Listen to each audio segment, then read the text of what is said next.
countless individuals have traversed into a fantastical realm, commencing their journey within a decrepit, drafty straw hut. In this world, one can procure various blueprints and cards by chopping trees, gathering grass, and smashing stones. Food and other supplies can only be acquired through the utilization of cards, with the outcome of such usage relying entirely on fortune. Bai Xiaolin discovered the survival point system, realizing he could enhance cards and blueprints using survival points. Survival point 1, survival point 10. After the enhancement of a resource card, the quantity of supplies would double and the level would elevate. The enhancement of a resource card could directly yield a lake. The enhancement of a character card would lead to Chapter 1. Bai Xiaolin, what on earth? What is happening? My home has been stolen. Or have I been stolen? Emerging from the thatched hut, Bai Xiaolin gazed bewilderedly at the dilapidated structure behind him and the unfamiliar surroundings. Who am I? Where am I? What am I meant to do? Could it be that I have stayed up too late and am hallucinating? If that is the case, I ought to brew a cup of goji berry tea to recuperate. As a dedicated night owl, Bai Xiaolin had played games until the early hours of the morning, and just as he intended to catch up on some sleep, a gust of cold wind roused him. Upon awakening, he realized he was resting in a drafty straw hut. Rubbing his face to shake off the drowsiness, he climbed atop a large stone beside the hut to survey his surroundings, which were strewn with scattered stones and a few solitary trees. Was he in the wilderness? Having perused countless works of online literature, a thought suddenly surfaced in Bai Xiaolin's mind. Could it be that I have succumbed to exhaustion and traversed into another world? He raised his hands and feet to examine them, then let out a sigh of relief. It was indeed his own body. He was clad in the same clothes he had worn to bed, not some grass skirt or animal hide that it seemed he had physically traversed, rather than his soul transmigrating into that of a wild person. Finding little in the desolate wilderness, Bai Xiaolin turned back towards the straw hut, hoping to uncover some useful clues. The entire dwelling seemed to measure less than 10 square meters, devoid of furniture, save for a black box situated at the back and a cracked, square stone beside it. As Bai Xiaolin approached the box, poised to open it, he noticed the black stone emanating a faint glow, with lines of text continuously appearing upon its surface. Welcome to the continent of 10,000 races. This world differs greatly from the one you previously inhabited. It is a realm where the weak are devoured by the strong. Here, your sole objective is to safeguard your existence and survive. The following content serves as a brief introduction for novices like you. This world is fraught with peril. You must expedite the enhancement of your dwelling. A suitable residence can shield you from various natural disasters and other threats, serving as your fortress of safety. The wilderness surrounding you is rich with essential resources. Discovering them will aid your survival. However, the wilderness not only harbors resources but also conceals unknown dangers. Exercise caution as you gather supplies. During your novice phase, collected resources must be stored in a warehouse, as prolonged exposure to the elements will result in their degradation. Additionally, resources must be housed within a structure to be utilized and traded. As time progresses, the dangers emanating from the wilderness will intensify, and the remedy for such peril lies in fortifying oneself. This world has also prepared a gift for your arrival, and it is hoped that you will utilize this gift judiciously. Ultimately, it is wished that your name will be etched at the pinnacle of this realm. The inscription on the black stone lingered for a few moments before vanishing rapidly, only to be replaced by new text. Base, foundation fragmented. A foundation riddled with cracks, immobile, and at risk of collapse. That it requires prompt repairs to safeguard your foundation. Should it be destroyed, it will lead to your demise. Click to view repair requirements. Thatch hut level 0. A thatch hut devoid of a door, allowing the wind to seep through.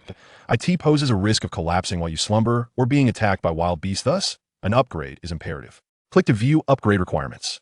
Basic construction level 0. None more construction options will unlock upon repairing the foundation. The thought of dying if the foundation were to shatter made Bai Xiaolin hastily lift his arm, fearful of inadvertently crushing the already fractured stone. At the bottom of the text, a small exit option appeared. Exiting the base page revealed two new options atop the foundation. On the left was the base option, and on the right was the personal information option. Upon selecting personal information, a fresh page materialized before Bai Xiaolin. The left side displayed personal details. Name, Bai Xiaolin YC12133. Age, 23. Stamina, 1010 average for adult males is 10. Strength, 1010 average for adult males is 10. Agility, 77 average for adult males is 10. Should stamina decline to a certain level, both agility and strength will also experience a decrease. Race, human. The right side featured three distinct options. Map explored, chat, trade. Observing the personal information displayed, Bai Xiaolin exhaled a sigh. It seems he has truly traversed to another realm. Yet, did the previously indicated myriad of races truly number in the thousands? And why does this interface resemble a game so closely, even down to its content? Shaking off the peculiar distractions in his mind, Bai Xiaolin resolved to examine the map. uncertain if he could ascertain his current location, the presence of other so-called races, and the surrounding environment. Upon selecting the map option, the entire interface appeared gray, save for a small light point in the lower right corner. This small light point indicates my location. But why is everything else shrouded in gray? Is the system lagging? Failing to load? Bai Xiaolin scrutinized the position of the light point on the map, cautiously tapping it with his finger. The map seemed to magnify exponentially, the light point enlarging as well, and finally, a small area of the gray map illuminated, revealing a green dot at its center. Is this little green dot my actual location? After a brief exploration, Bai Xiaolin exited the map page and noticed the words explored inscribed behind the map. The implication is that the gray areas remain unexplored, only to be revealed upon further investigation. I had thought that one could directly discover sources of water on the map. With that, Bai Xiaolin activated the chat options. Upon entering, two new choices materialized: the public chat channel and the private chat channel, each accompanied by a brief explanatory line. Public chat channel. Messages can be sent by anyone in the public channel, remaining 1010, refresh daily at midnight. Private chat channel. Unlimited messaging between novices. Selecting the public chat channel, a flurry of messages began to refresh rapidly. I've traveled through time. What's going on? Where am I? Damn, I woke up to find myself on a mountaintop. Nearly fell off. Is this a kidnapping or a prank? Whoever rescues me, it'll reward them 1,000,000. Is this a game? Why does it feel so real? If I die here, it can't be true death, right? I'm so scared. Woe is me, I'm trapped in a dilapidated hut. Someone please save me. Observing the incessant stream of messages flooding the public channel, Bai Xiaolin realized he was not alone in this bewildering journey many others must have traversed here. Alongside him, a collector crossing. But what could be the purpose? Chapter 2, Survival Point. Upon discovering that the public chat channel was inundated with a cacophony of pleas for help and vitriolic messages, Bai Xiaolin chose to exit. The private chat window revealed no messages, while the trading section appeared equally barren, devoid of any information, confirming that the cornerstone yielded no useful insights. Bai Xiaolin turned his gaze toward the box adjacent to it. Could this be the gift mentioned in the prompt? His hand rested upon the box, and a chilling metallic sensation coursed through his fingers. Realizing it was merely a black metal container, Bai Xiaolin gingerly opened it. Before him lay a small card. This perplexed him. Was the novice gift truly just a card? He reached out and took the card in his hand when suddenly a voice echoed in his mind. Novice supplies card. Upon use, one will receive an iron axe, 500 units of bread, 500 milliliters of mineral water, and a backpack. Do you wish to use it? A novice supplies card. Could it possibly possess storage capabilities? Bai Xiaolin's expression lit up with delight. Use. No sooner had he spoken than the novice supplies card vanished from his grasp, and several items materialized upon the ground before him. Although Bai Xiaolin felt a twinge of regret at the card's disappearance, after all, it was an item with storage potential, his attention was swiftly captured by the assortment of goods. An iron axe, a loaf of bread, a bottle of mineral water, and a black backpack. These were the novice supplies. As he scrutinized the items, lines of blue text appeared beside them. 500 bread, temporarily alleviates hunger. To survive better, you must quickly find more food. 500 mineral water, safe drinking water. Invaluable until you locate a suitable water source. Iron axe, a novice tool that doubles as a weapon, can be used for chopping wood or hunting prey. Backpack, capable of holding only a limited amount of small items. For larger quantities, you must construct a storage facility promptly. The moment Bai Xiaolin laid eyes on the bread and water, his stomach emitted a couple of discontented growls. Gurgle gurgle, rubbing his belly. He recalled that he had not eaten since yesterday afternoon. Picking up the bread and water, he suddenly remembered the earlier reminder. Survival in this world necessitated the procurement of resources. Taking a bite of the bread, Bai Xiaolin turned to glance at the door of the thatched cottage. Residing in a structure that lacked a door and was riddled with drafts posed a significant risk. A wild beast could strike at any moment. Thus, while searching for food, he also needed to gather enough materials to upgrade both the cornerstone and the thatched cottage to ensure temporary safety. He then opened the cornerstone page to review the materials required for the upgrades. Cornerstone damaged. A cornerstone beset with cracks. Immovable and at risk of further deterioration at any moment. Repair requirements. Wood 02, stone 02, iron block 02, not reparable. Thatched cottage level 0, a thatched hut that is devoid of doors and riddled with drafts. Upgrade requirements. Wood 020, straw 010, not upgradable. A total of 22 wood, 10 straw, 2 stone, and 2 iron blocks are needed. Wood and stone are readily available outside. However, Bai Xiaolin is perplexed about where to procure the iron blocks. After pondering for a few seconds, he resolves to see if anyone else has found the iron blocks. He opens the public chat channel once more. Where is everyone? I feel like my thatched cottage is about to be dismantled by the waves. To the one upstairs, I advise you to think twice. While it may seem like a game, if you die, it is truly the end. What the heck? I was just about to eat some bread when a wild dog suddenly appeared out of nowhere, nearly charging into my hut.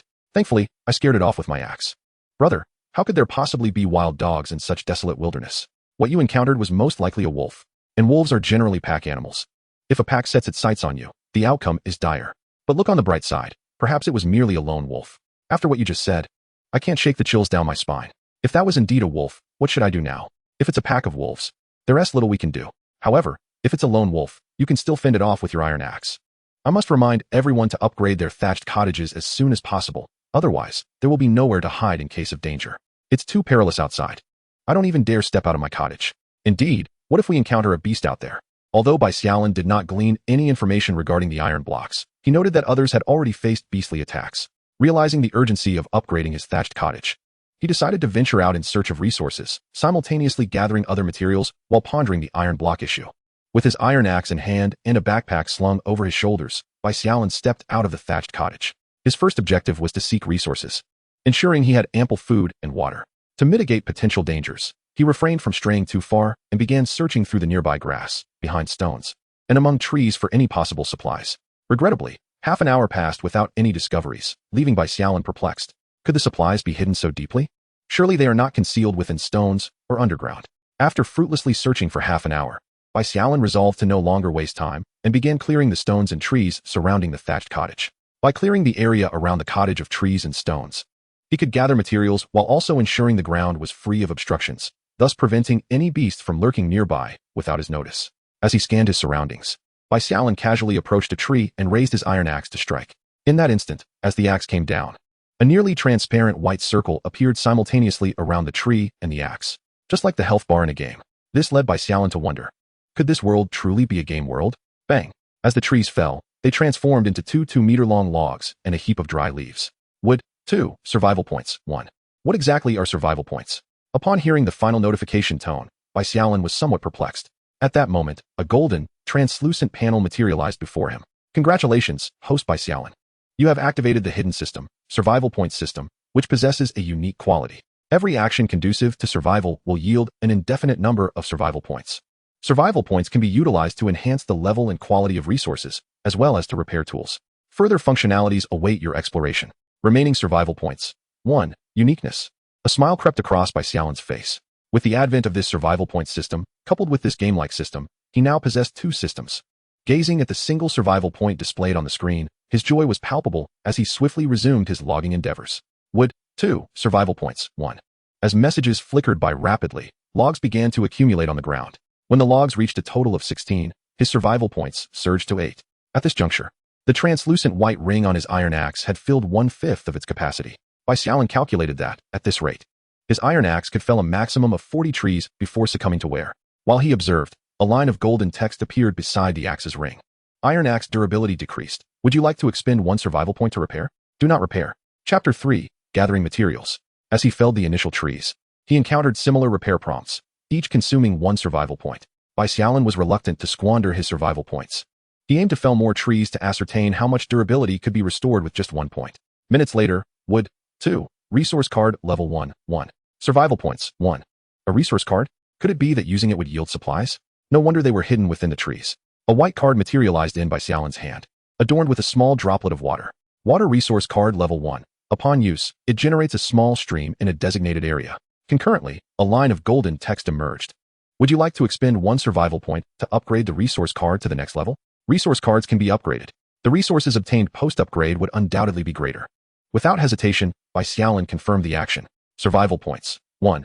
He observed a small black dot on the resource card rapidly expanding outward. Moments later, the card transformed from white to black. Water resource card level 2. Upon use, it generates a small river in a designated area. Would you like to expend 10 survival points to upgrade the resource card to the next level? It can be upgraded again. However, with only 8 survival points remaining. He resolved to wait until he accumulated 10 points. Bai Xiaolin stowed the resource card in his backpack and continued with his logging work. Logs scattered across the ground. Wood. 6. Survival points. 3. At this moment, the number of scattered logs on the ground had reached 24, sufficient for his needs. Bai Xiaolin paused his tree-felling activities and commenced the collection of stones and thatch. The thatch yielded 1 survival point. But using the iron axe to harvest, it consumed significantly more time and durability compared to chopping wood. Therefore, Bai Xiaolin decided to prioritize gathering stones first. Once he had amassed an adequate supply, he would check the chat channel for methods to acquire iron ingots and focus on repairing the cornerstone. After the cornerstone was restored, It would unlock the construction page, allowing him to craft suitable tools before resuming his thatch collection. Approaching a dark brown stone, Bai Xiaolin raised his iron axe and struck the stone with the back of the axe. Thud! A similar white ring materialized upon the stone's surface, prompting Bai Xiaolin to strike several more times. Although the process was still slower than chopping trees, the lesser quantity of stones required was acceptable. Upon the stone's shattering, a gray stone block, approximately 20 centimeters on each side, along with an identically sized black stone block, appeared on the ground. Stone, 1. Iron ingot, 1. Survival points, 1. Bai Xiaolin's eyes gleamed at the sight of the two materials. He would no longer need to fret over acquiring iron ingots. Thud, thud, thud. Stones, 3. Survival points, 3. In the ensuing time, Bai Xiaolin continued to shatter 3 more stones, collecting 3 additional stones, yet no further iron ingots manifested. Was the drop rate for iron ingots truly this low? Bai Xiaolin began to wander around with his iron axe, eagerly striking any stones that caught his eye. He could be heard chanting aloud, 80, 80. He managed to gather 4 more stones and 4 survival points, along with a coal block. Yet the desired iron ingot remained elusive. At this juncture, the durability of the iron axe had diminished to approximately 30%. The durability consumption from striking stones was nearly double that of chopping trees, while the yield was merely half of what he obtained from wood. Repairing the iron axe still required only 1 survival point, yet Bai Xiaolin refrained from doing so. The stone that yielded iron was dark brown, while the one that produced coal was pure black. The other stones were of ordinary hues. Could it be that those 2 stones were ores? This realization sparked a glimmer of hope in Bai Xiaolin. For being ores, they were capable of yielding iron ingots and coal, among other mineral resources. Enlightened, he began searching for stones of unique colors around the thatch hut. After a short while, Bai Xiaolin meticulously inspected all the stones within a 10-meter radius of the hut and discovered only 2 special stones. He obtained 2 stones, 1 coal block, and 1 copper block, culminating in 2 survival points. Yet, the second iron ingot remained out of reach. Bai Xiaolin resolved to broaden his search radius, extending it to 20 meters. 20 minutes later, he finally stumbled upon another dark brown stone.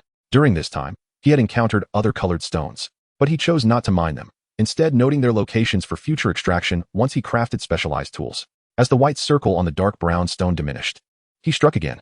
Thud. Stone, 1. Iron ingot, 1. Water purifier blueprint, 1. Resource card, 1. Survival points, 1. A series of alert sounds echoed in Bai Xiaolin's ears. Upon hearing the notifications, he joyfully brandished his iron axe in the air. Fortune favored the diligent. He had finally gathered enough iron ingots, and to his delight, he had also acquired a crafting blueprint and a resource card. A resource card. It turned out that the water resource card he had previously obtained was distinct from the resource card. After comparing the 2 cards, Bai Xiaolin confirmed their differences and stowed them back into his backpack. Opening the survival points panel once more, he noted that it was already past 4 in the afternoon, with nearly 2.5 hours remaining until dusk. After several trips, he finally managed to transport 2 logs, 2 stones, and 2 iron ingots into the thatched cottage. Placing them beside the cornerstone, he tapped on the cornerstone page. Cornerstone damaged. The cornerstone, riddled with cracks, is immovable and at risk of further damage. Repair requirements: 242 wood, 112 stone, 22 iron ingots. Repair. Confirm repair. Wood, 2, stone, 2, iron ingots, 2, survival points, 100. Listening to the alert sounds surrounding him, Bai Xiaolin was astonished to discover that merely repairing the cornerstone had granted him an additional 100 survival points. His survival points surged past the 3-digit mark, reaching 123 points. Indeed, the significance of the cornerstone was evident. He then witnessed the multitude of cracks on the cornerstone emit a soft white glow, visibly shrinking and disappearing. Moments later, the cornerstone transformed into a smooth stone, resembling black jade. Cornerstone Level 1. A perfectly smooth cornerstone. Immovable, upgrade not possible. Requires the upgrading of the thatched cottage to unlock upgrade options. The cornerstone has been repaired. The basic construction panel has also been unlocked. Basic construction Level 1. Enables the crafting of simple tools and weapons without blueprints. Crafting complex tools requires blueprints or upgrading the cornerstone. Wooden spear, 242 wood, craft. Wooden axe, 242 wood, craft. Wooden sickle, 242 wood, craft. Wooden pickaxe, 242 wood, craft. He almost forgot that crafting tools also required materials. However, for the time being, the iron axe sufficed for both lumbering and serving as a weapon. Thus, he only needed to craft the wooden sickle and the wooden pickaxe. After pondering for a moment, Bai Xiaolin exited the hut and began to transport the logs and stones he had just cut down back into the cottage. An hour later, as several logs disappeared, he noted, wood, 4, wooden sickle, 1, wooden pickaxe, 1, survival points, 2. So, crafting tools could also increase survival points, Bai Xiaolin chuckled. It appeared that all actions conducive to survival could indeed augment his survival points. At that moment, in the public chat channel, have you all found something to eat? Why have I searched for hours without finding anything? I haven't found anything either. Weren't resources supposed to be hidden in the wild? Surely that can't be a lie. You all have such bad luck. This afternoon, I obtained a new resource card and got a pack of tissues and 2 loaves of bread. Wow, bro. You actually found resources. Please share where you discovered them. Yeah, please share, big shot. I'm about to starve. Could this charming young man possibly share some food with me? I possess a lowly voice, capable of producing delightful sounds.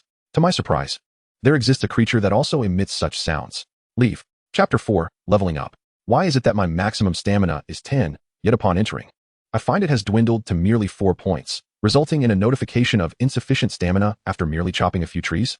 Did you spend the night tilling the land, exhausting all your stamina? You up there, something feels off about you.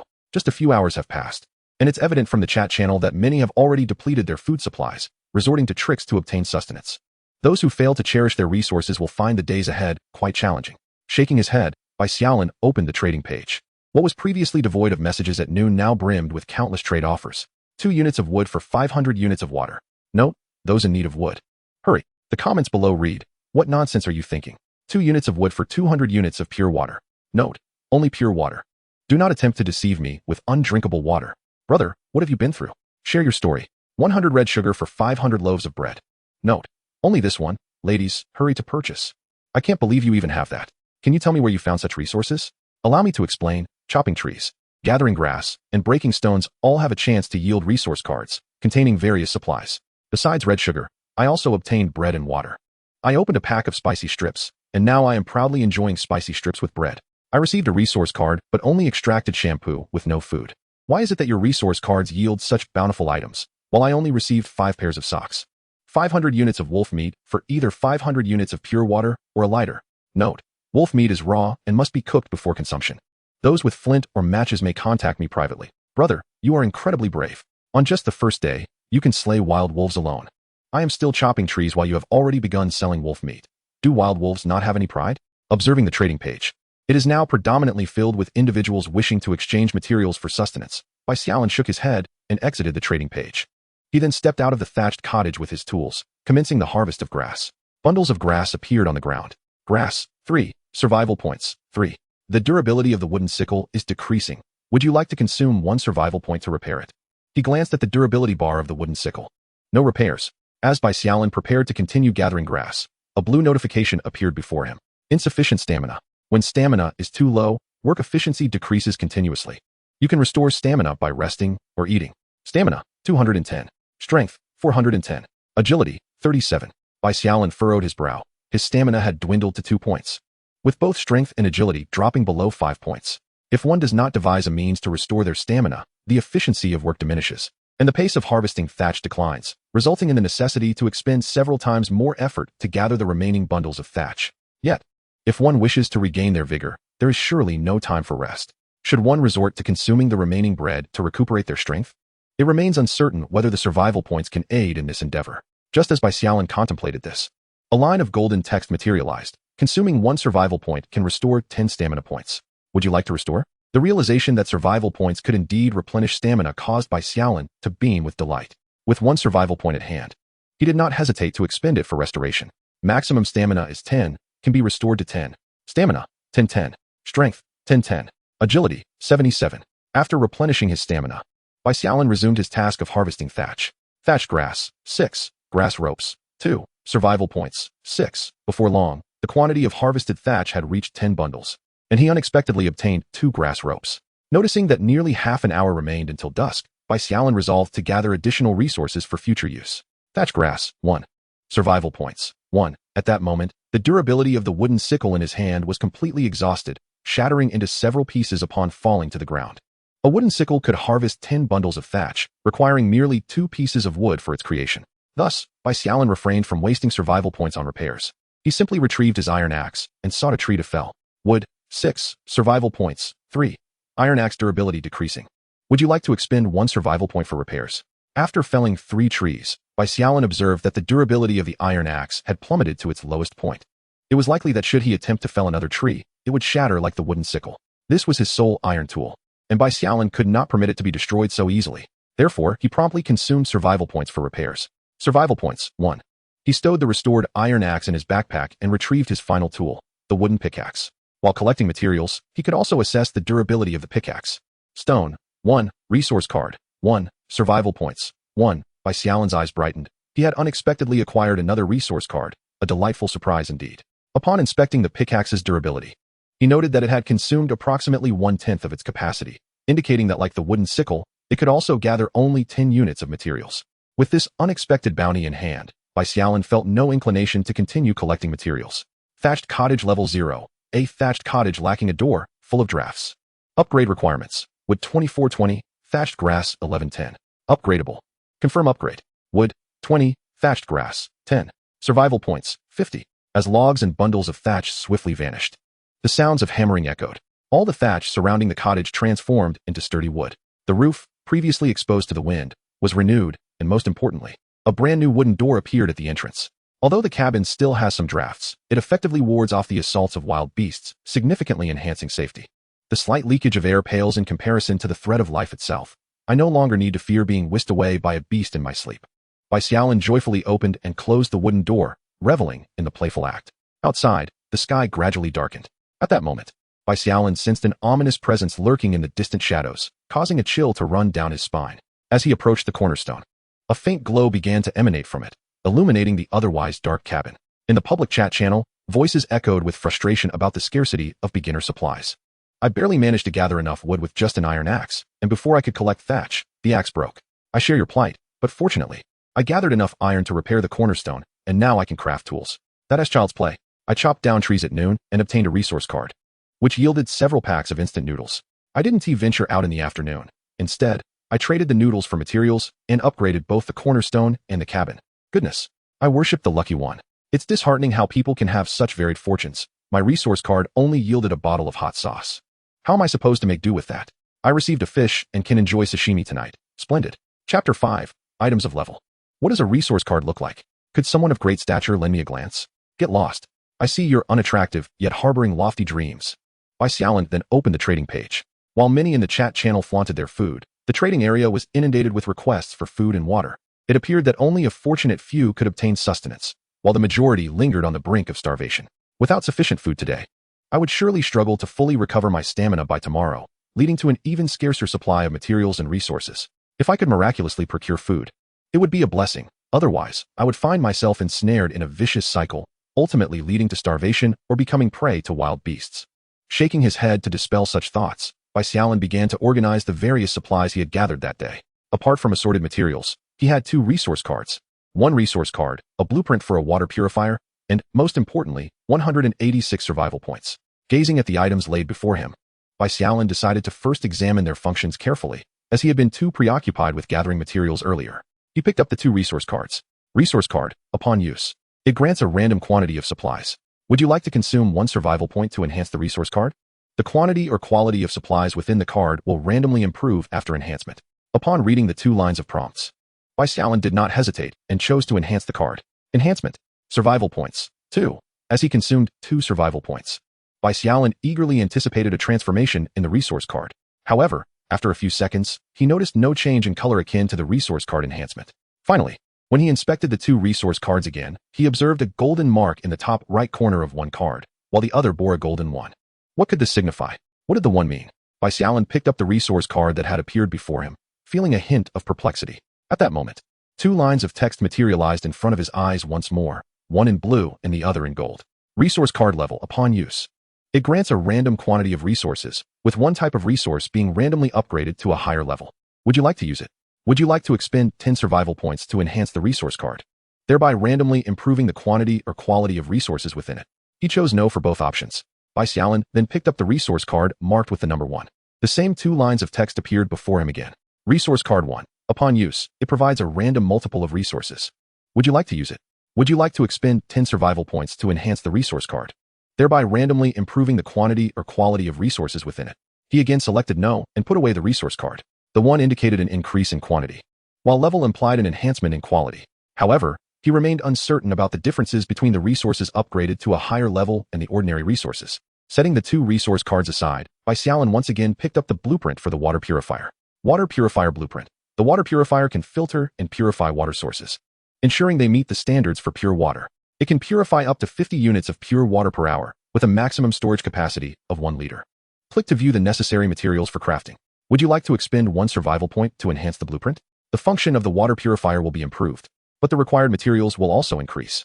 The description of the water purifier blueprint caught Bai Xiaolin's attention. It could purify water sources, and he happened to possess a water resource card, which would alleviate his concerns about drinking water once he crafted it.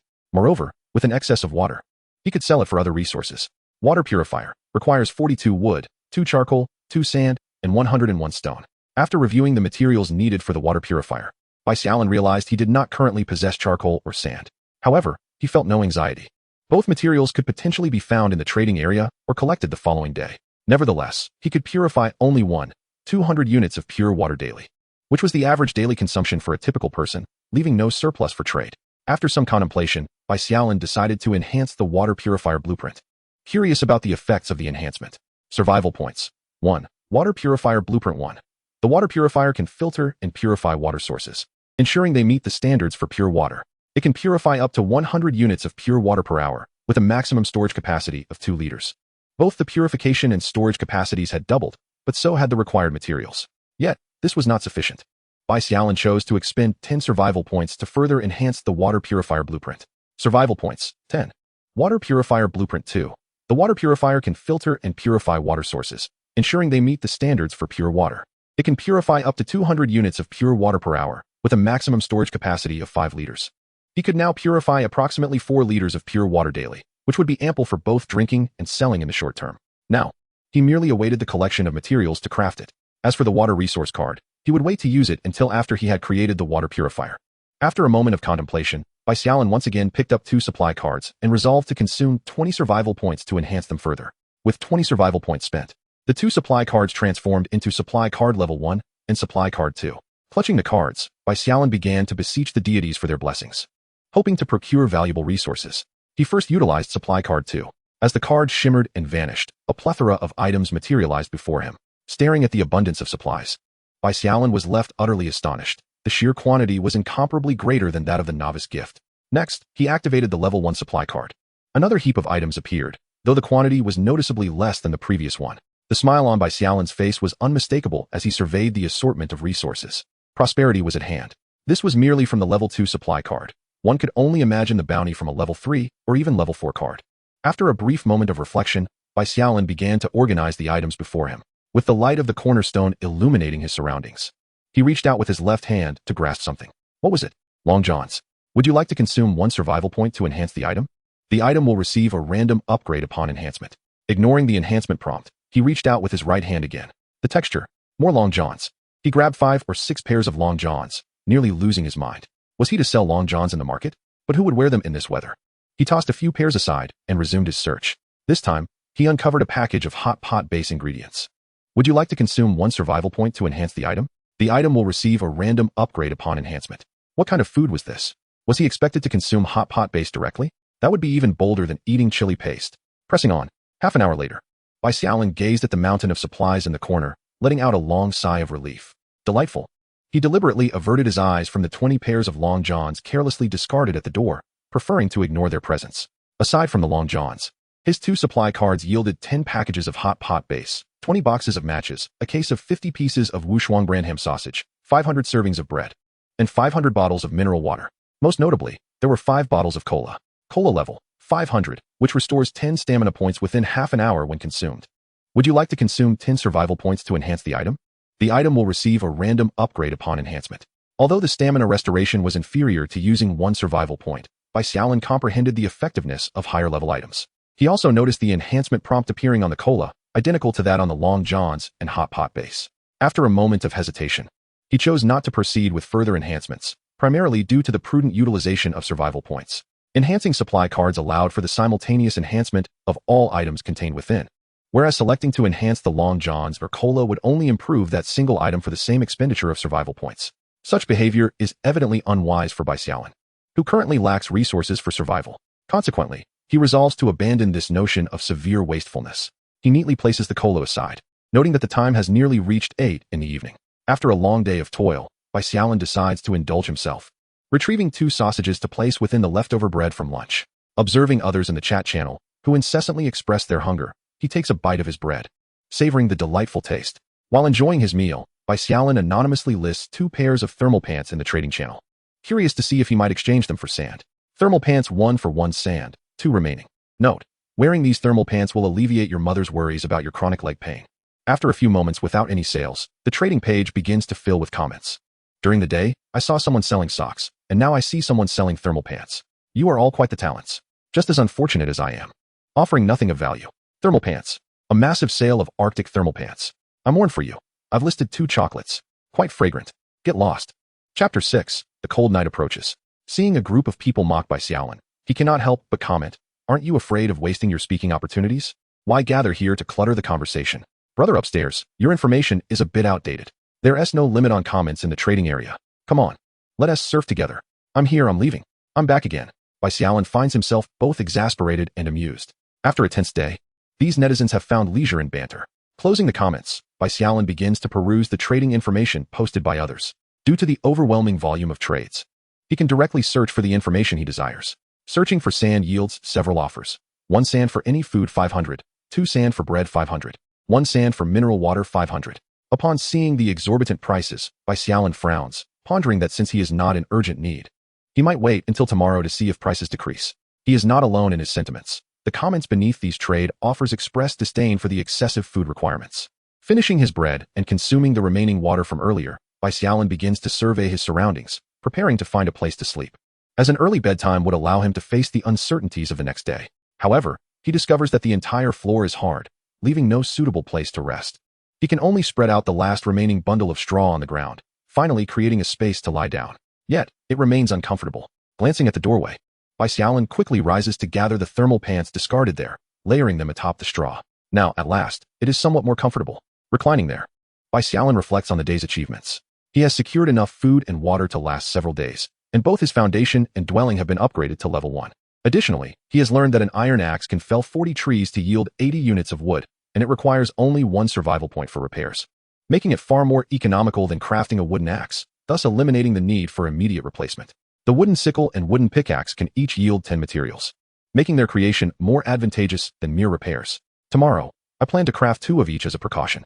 Additionally, I have managed to accumulate a blueprint for a level 2 water purifier, along with a level 2 water resource card.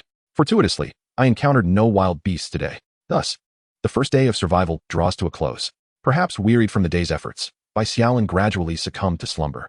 In a state of drowsiness, he was abruptly roused by a scratching sound at the door, as if something were attempting to force its way inside. Bai Xiaolin awoke with a start. Through the crevice of the door, a pair of eyes glimmering with an eerie green light were visible, accompanied by the mournful whimper of a wolf. A wolf. Instantly, all remnants of fatigue vanished from Bai Xiaolin's mind as he fixated anxiously on the door. However, noticing the sturdy logs firmly propped against it, he found solace in the absence of any signs of a breach. He let out a sigh of relief. Had he not been awakened by the hungry wolf, he would likely have succumbed to the biting cold by morning. A bitter smile formed on his lips, realizing that the wolf's presence had inadvertently saved his life. He hastily donned several pairs of thermal trousers, and after that, he wrapped himself in additional layers. Yet, the chill persisted. Bai Xiaolin retrieved a box of matches, searching for anything combustible. Unfortunately, the only burnable material in the hut was the thatch, which would last only a few minutes, and a mere 2 lumps of coal, the burn time of which remained uncertain. He resolved to inquire with others about means of warmth. At that moment, the chat channel erupted with activity. "I'm freezing to death. Who has warm clothing for sale? Does anyone have a lighter? Can I borrow it? My thatch hut hasn't been upgraded, and the cold wind is seeping right in. The temperature in here has plummeted to -10 degrees. I crafted a wooden box lined with thatch. Lying inside is somewhat better. Brother upstairs, are you sure that's not a coffin? Who cares if it is? Survival takes precedence. I'll give it a try too. I've fashioned a wooden board to block the door. Does anyone have a lighter or flint? I'll trade food for it. 12133. I possess a box of matches, but nothing to burn." This was a message from Bai Xiaolin. 35666. In basic construction, you can create firewood using wood and thatch. 1 unit of wood produces 2 units of firewood, which can burn for 3 hours. 1 unit of wood can also be transformed into charcoal, burning for 4 hours. Brother, how many matches can you sell me? 12133. Sure, just message me privately. After acquiring the desired information, Bai Xiaolin exited the chat channel, intending to first create some charcoal, which, if not fully consumed, could be utilized for the water purifier. Charcoal, wood 41, fire source, not craftable. Opening the crafting page, he realized he could not produce charcoal without a fire source. Bai Xiaolin then turned his attention to firewood production. Firewood, wood 41, thatch 11, craftable. He could create it. Wood 1, thatch 1, firewood 2, survival point 1. As the thatch and wood disappeared, 2 piles of twigs and dry leaves materialized before Bai Xiaolin. This was firewood. Elated, he swiftly transported the firewood to a spot not far from the door, mindful to prevent any risk of igniting his wooden dwelling. As the firewood ignited, the temperature within the room rose swiftly. The flickering flames illuminated the doorway, revealing the faint sound of wolves prowling outside. The sudden onset of cold presented a fortuitous opportunity. With some extra matches and thermal pants, I could barter for special materials that would surely be needed later. To my surprise, the previously empty private chat page was now inundated with hundreds of messages. 35666. Brother, I'm about to freeze to death. Would you accept 500 bread for half a box of matches? 35666. Brother, are you there? 500 for 20 sticks. 35666. Brother, 500 for 10 sticks. In just a few fleeting minutes, this brother 666 sent multiple messages, his request for matches diminishing with each attempt, clearly growing impatient. I had no need for food. I sought other resources and materials. 35666. No food. What can I trade for other materials? Common materials could be exchanged for 1 match per portion, while rarer items could procure 2.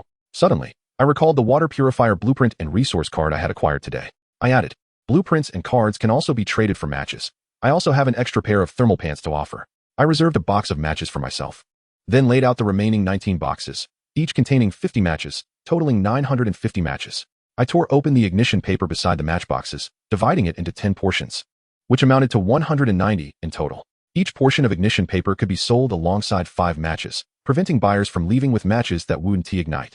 After organizing everything, I sent 2 trade messages to 666. Ignition paper 1, matches 5 for any items 6.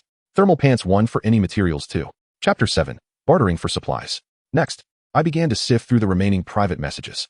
Big brother, can I trade shampoo for matches? This individual was desperate for matches, seeking any possible exchange. Kid, hand over your matches to me, and in the future, I'll have your back.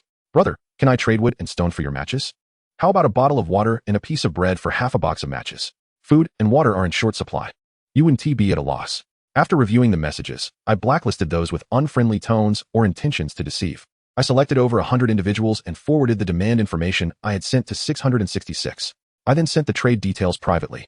As for the thermal pants, I kept 2 for myself and sent trade messages for the remaining 15 pairs to a random selection of 15 individuals. At this moment, the transaction with 666 was successfully completed, and we agreed to exchange resources in the future. On the edge of a colossal mountain range, a modest wooden cabin stood resolutely against the cold wind. Within, Ningyu, sporting a messy bun and clad in denim shorts, emerged from a pile of straw. Finally, I've bought matches, she exclaimed. I almost froze to death. She then ignited the carefully prepared pile of firewood and quickly donned her thermal pants, hugging her knees as she sat beside the fire, her face radiating bliss. In the corner of the wooden cabin lay a haphazard pile of bottled water and bread. Bai Xiaolin had successfully completed a series of transactions, acquiring primarily 4 essential resources: timber, stone, thatch, and sand. The remaining items were either subject to haggling or sought to be exchanged for special materials. Bai Xiaolin disregarded the bargaining attempts, meticulously evaluating the worth of the special items and materials. After approximately half an hour, some of the negotiators, unable to withstand the pressure, agreed to the trades.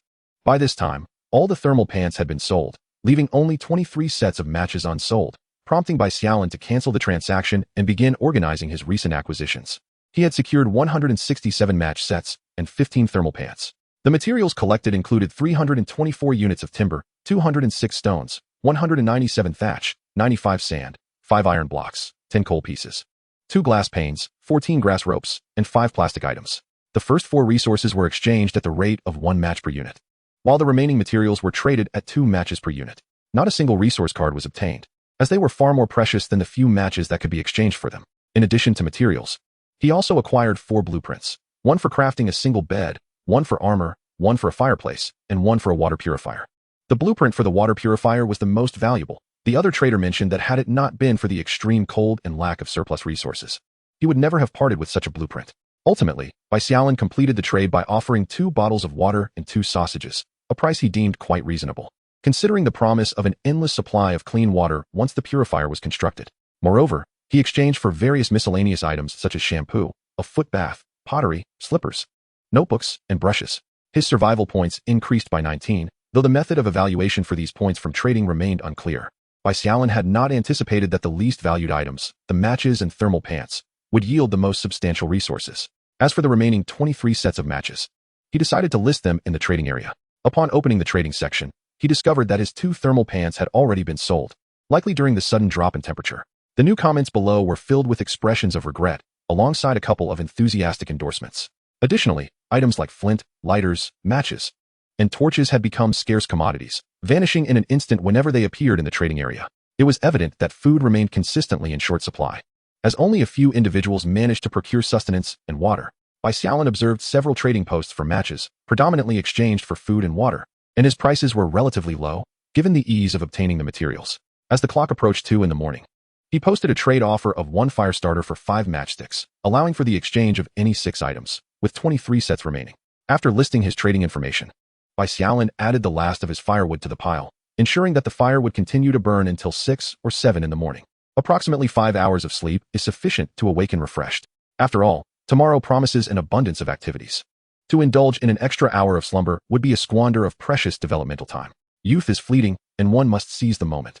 Clutching 2 bundles of thatch, I spread them out for warmth, grateful for the fire that wards off the chill. The first day has finally drawn to a close. At 7 o'clock, I roused myself, gazing upon the bountiful provisions that fill my dwelling and the corner where food is stacked. A profound sense of unreality washes over me. Surely, I am among the most affluent here. As I rise, a cold breeze seeps through the cracks in the wooden walls, prompting a shiver to course through me. Observing the dwindling firewood, I hastily prepare 2 more logs to stoke the flames and prevent them from extinguishing. I retrieve a ceramic jar from last night's trade, pouring water into it before positioning it atop the fire to heat. Next, I extract a hard, frozen loaf of bread, skewering it on a twig and placing it near the flames. Watching the food warm, I feel the persistent cold surrounding me, and my brow furrows.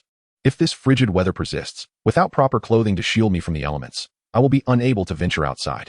Once the supplies within this dwelling are depleted, what will I do? How long can others endure in such conditions? Approaching the cornerstone, I access the trading zone and discover that all the matches I listed last night have sold. Match set, 23. Materials, 60. Stone, 23. Rags, 2. Sand, 20. Iron blocks, 5. Coal, 5. Thatch, 15. Survival points, 2. My survival points have now reached 175. While it seems ample, the thought of numerous upgrades needed reveals it to be insufficient. In the trading channel, I see a request for 1 wooden box in exchange for any food, followed by a plea from a brother, sell me a wooden box for cheap. I am on the brink of collapse. Another claims, I purchased one.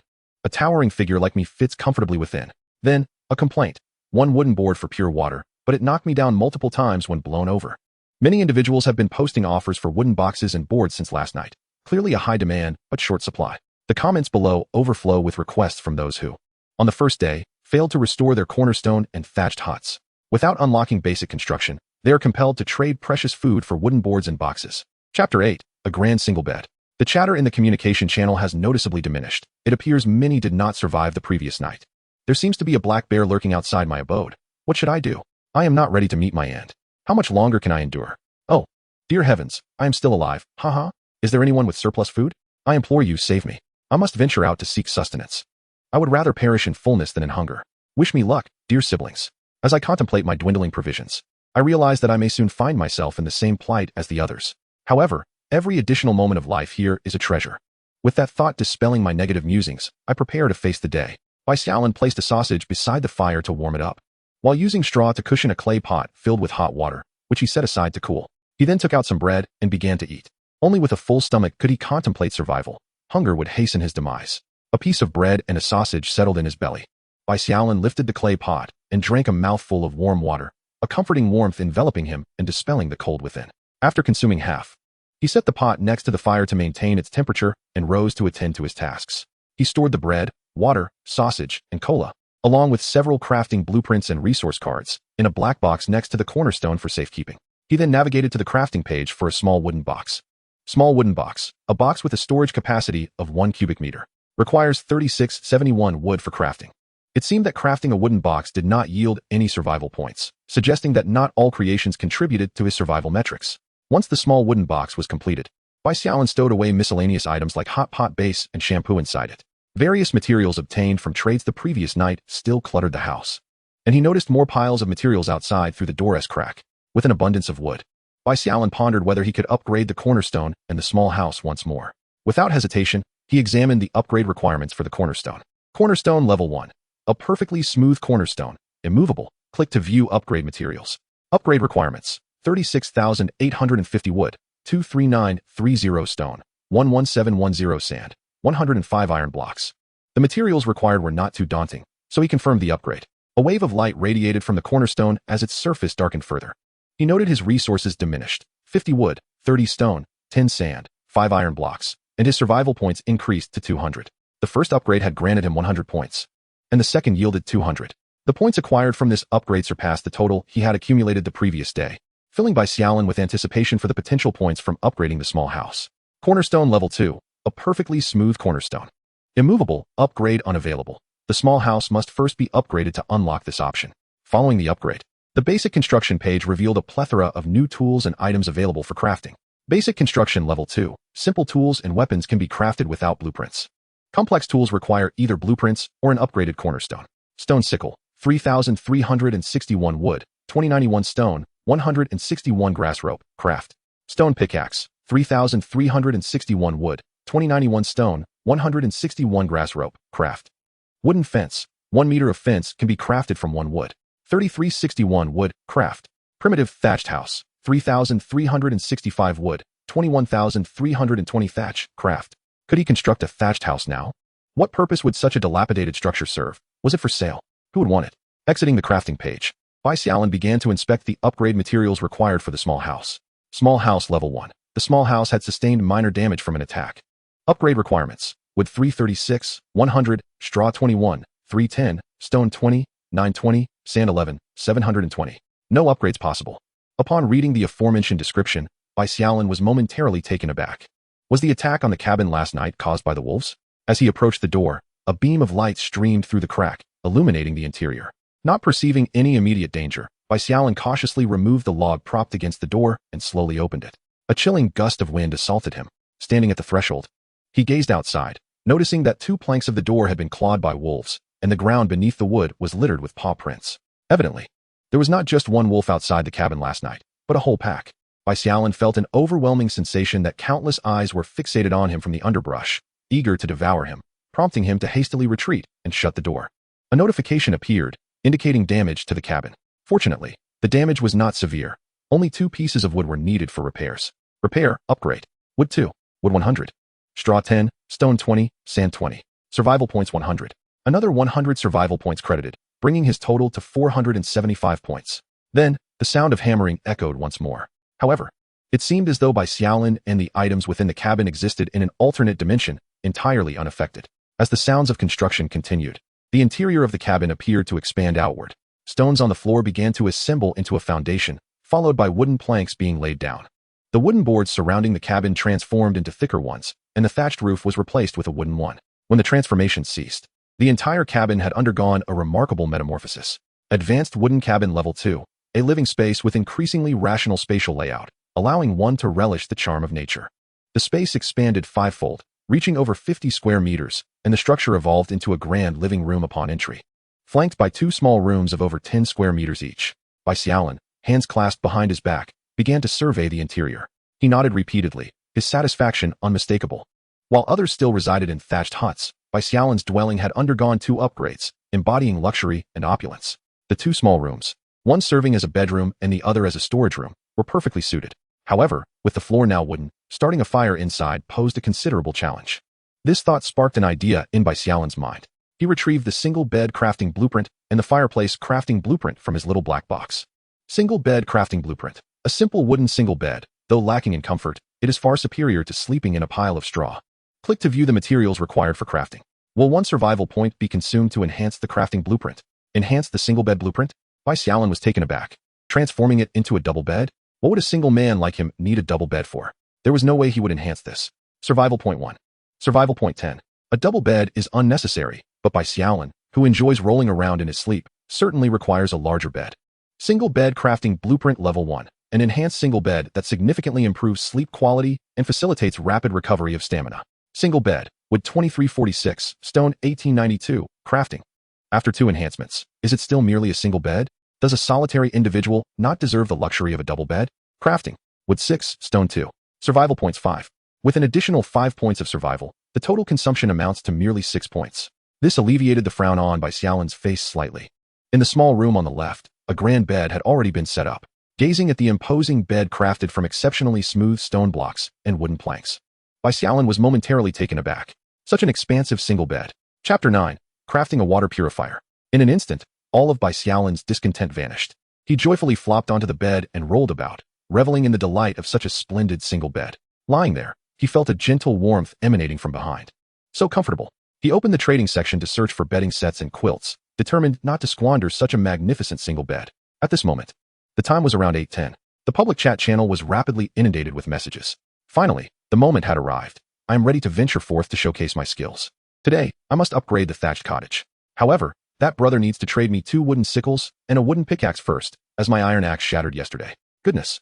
After a night, several small mushrooms have mysteriously sprouted at my doorstep. Mushrooms. I must investigate. Exercise caution when consuming. They may be toxic. Trade me some, and I shall sample them. I've already roasted and tasted them. They are quite palatable. Red caps, white stems. After eating, let us recline together. Bai Xiaolin posted a trading message in the trading section. 100 bread for 1 set of sheets, quilt, and pillow, 5 sets. With 500 pieces of bread. He still had 4 remaining. Thus, using 1 was still manageable. After posting the trading message, Bai Xiaolin retrieved the remaining blueprints. Seizing the opportunity before the temperature fully stabilized, he decided to craft these items so that once the temperature normalized, he could promptly engage in work. Fireplace crafting blueprint. A simple indoor heating device that alleviates concerns regarding excessively low indoor temperatures. Click to view required materials for crafting. Will consuming 1 point of survival enhance the crafting blueprint? Survival points 1. Survival points 10. The upgraded items not only enhance the living environment, but also restore survival points, prompting Bai Xiaolin to strengthen it consecutively twice. Fireplace 2. Sand 975, Stone 18910. Iron block 52. Crafting. Sand 5, Stone 10, Iron block 2. Survival points 5. Bai Xiaolin chose to position the fireplace directly on the wall opposite the door. As the sound of hammering echoed, an ancient stone fireplace emerged on the wall, with a massive stone chimney extending upward. Simultaneously, a large iron plate platform appeared to the right of the fireplace, while a cooking stove materialized to its left. However, the stove was merely a stove, devoid of even a pot. However, there is currently nothing that requires cooking in a pot. A simple clay jar suffices. The previous fire pit has now automatically relocated to the fireplace with the upgrade. Next comes the blueprint for the water purifier. At this moment, the only material lacking for its construction is charcoal, which can be produced at any time, thus nearly gathering the necessary components to create the water purifier. Moreover, Bai Xiaolin possesses another ordinary blueprint for a water purifier that has not been enhanced. By reinforcing it first, he can conveniently gather the materials to craft both water purifiers simultaneously. Survival point 1. Survival point 10. Perhaps reinforcing it twice would be prudent. However, the effects of this reinforcement astonished Bai Xiaolin. Water purifier blueprint level. The water purifier can be used to filter and purify water sources. The purified water not only restores stamina, but can also gradually and permanently enhance various physical attributes with prolonged consumption. It can purify up to 50 units of level water per hour, with a maximum storage capacity of 1. Click to view required materials for crafting. Would you like to consume 100 survival points to reinforce the blueprint? Reinforcing it will enhance the purifier's functionality, but will also increase the required resources. Level. It can permanently enhance physical attributes, unlike the level cola, which merely restores stamina. The thought that his stamina and strength are merely average, and his agility is even below that, ignited a fervor within Bai Xiaolin. With level purification water, his physical attributes could slowly improve, potentially surpassing those of an ordinary person, and perhaps even reaching superhuman levels. However, he was uncertain about the rate of this gradual enhancement. What if it were merely an increase of 0.1 per day? That would be rather awkward. Should he try reinforcing it once more? Perhaps he could elevate it to level, transforming the gradual improvement into a rapid one. After all, he still had remaining survival points. With determination, he proceeded. Survival points 100. Water purifier blueprint level. The water purifier can be used to filter and purify water sources. The purified water not only restores stamina, but also swiftly and permanently enhances the agility attribute. It can purify up to 50 units of level water per hour, with a maximum storage capacity of 1. Each liter approximately increases agility by 1 point. Nice. It was successful. Yet, why has the enhancement shifted to solely improving agility? If it only enhances agility, does that mean he would have to flee in the face of danger? An image flashed in Bai Xiaolin's mind of a wild wolf panting behind him, kicking up dust yet unable to catch up. Upon reflection, that didn't seem too bad. Both water purifier blueprints have now been fully reinforced, as Bai Xiaolin decided against a third enhancement of the second blueprint. Even if it were reinforced to level, the difference in efficacy compared to level would be too significant. rendering the expenditure of 100 survival points unworthy. Bai Xiaolin then began to examine the materials required for the construction of the 2 water purifiers. The materials needed for the 2 purifiers were slightly different. Yet both were missing only charcoal. Subsequently, Bai Xiaolin utilized 20 wood to produce 20 charcoal. Wood 20. Charcoal 20. Survival points 2. To Bai Xiaolin's surprise, the production of 20 units of charcoal resulted in only a 2-point increase in survival points. Pondering the reason, he decided to craft some additional tools. Stone sickle, 3,361 wood. 2091 stone, 161 grass rope, creation. Stone pickaxe, 3,361 wood. 2091 stone, 161 grass rope, creation. Wood, 2, stone, 2, grass rope, 2, stone sickle, 1, stone pickaxe, 1. Survival points, 2. Indeed, the 2 tools contributed an increase of 2 points. Subsequently, Bai Xiaolin utilized 2 units of wood to manufacture a wooden sickle. The wood was consumed, and the sickle materialized. However, his survival points did not rise. A possibility struck Bai Xiaolin. Could it be that the elevation of his basic crafting level to 2 rendered the items craftable at level 1 less impactful for survival? Hence, the creation of the wooden sickle did not yield an increase in survival points, especially when compared to the charcoal, which required the crafting of 10 units to augment survival points by 1. Having reached this conclusion, Bai Xiaolin commenced the construction of a water purifier. Selecting a different small room for the task, the materials required were 18 wood, 12 charcoal, 6 stone, 12 sand, 2 plastic, and 2 rags. Survival points, 35. Before Bai Xiaolin stood 2 water purifiers. One was large, featuring 2 stone platforms of varying heights on either side, with a wooden water storage device atop them, and a central wooden purification apparatus containing layers of gravel, sand, and charcoal. The smaller purifier closely resembled the larger one, but was far more exquisite, with a stone water storage device and a plastic purification apparatus. Chapter 10, Emperor of Luck. Among the 2 purifiers, the advanced purifier could purify 50 units of premium water per hour, yielding 12 liters daily. The ordinary purifier could produce 200 units of regular water each hour, summing up to 48 liters per day. The 12 liters of purified water would suffice for personal consumption, allowing the ordinary purified water to be utilized for trading resources. Once the water purifiers were completed, it was already 9 o'clock, and the temperature had normalized. Messages in the chat channel indicated that many individuals had ventured out to gather materials and search for food. Let us get to work, brothers. Lazing about leads to no future. Seeking adoption. Just a piece of bread each day will suffice. With his backpack slung over his shoulder, Bai Xiaolin stepped out of the wooden cabin. He noticed various materials scattered outside from the trades made the previous night. Upon seeing these materials, Bai Xiaolin recalled the initial warning: materials exposed to the elements for extended periods would deteriorate. Given that the room could not accommodate such a volume of materials, he realized the necessity of constructing a warehouse for storage. A small warehouse occupies 10 square meters. However, that seemed rather limited. He decided to build 2 as a trial.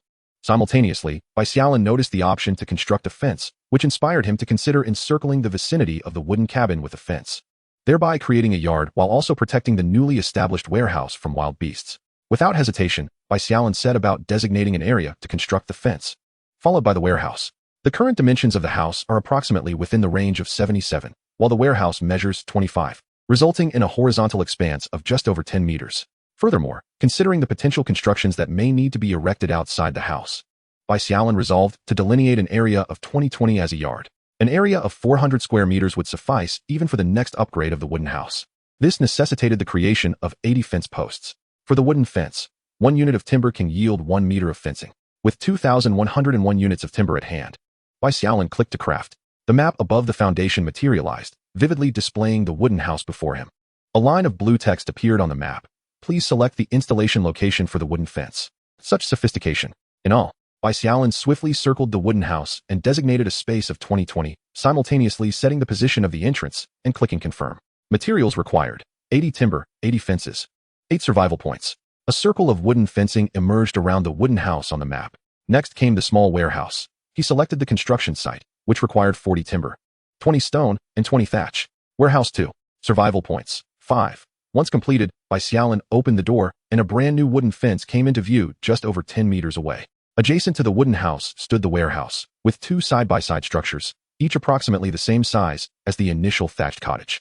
Subsequently, Bai Xiaolin transported all the scattered materials from around the wooden house into the warehouse. After finishing the transfer, he retrieved the tools he had previously crafted, preparing to clear the various weeds and trees within the fenced area. After circling the fence to ensure no dangerous animals were present, Bai Xiaolin commenced his cleaning task.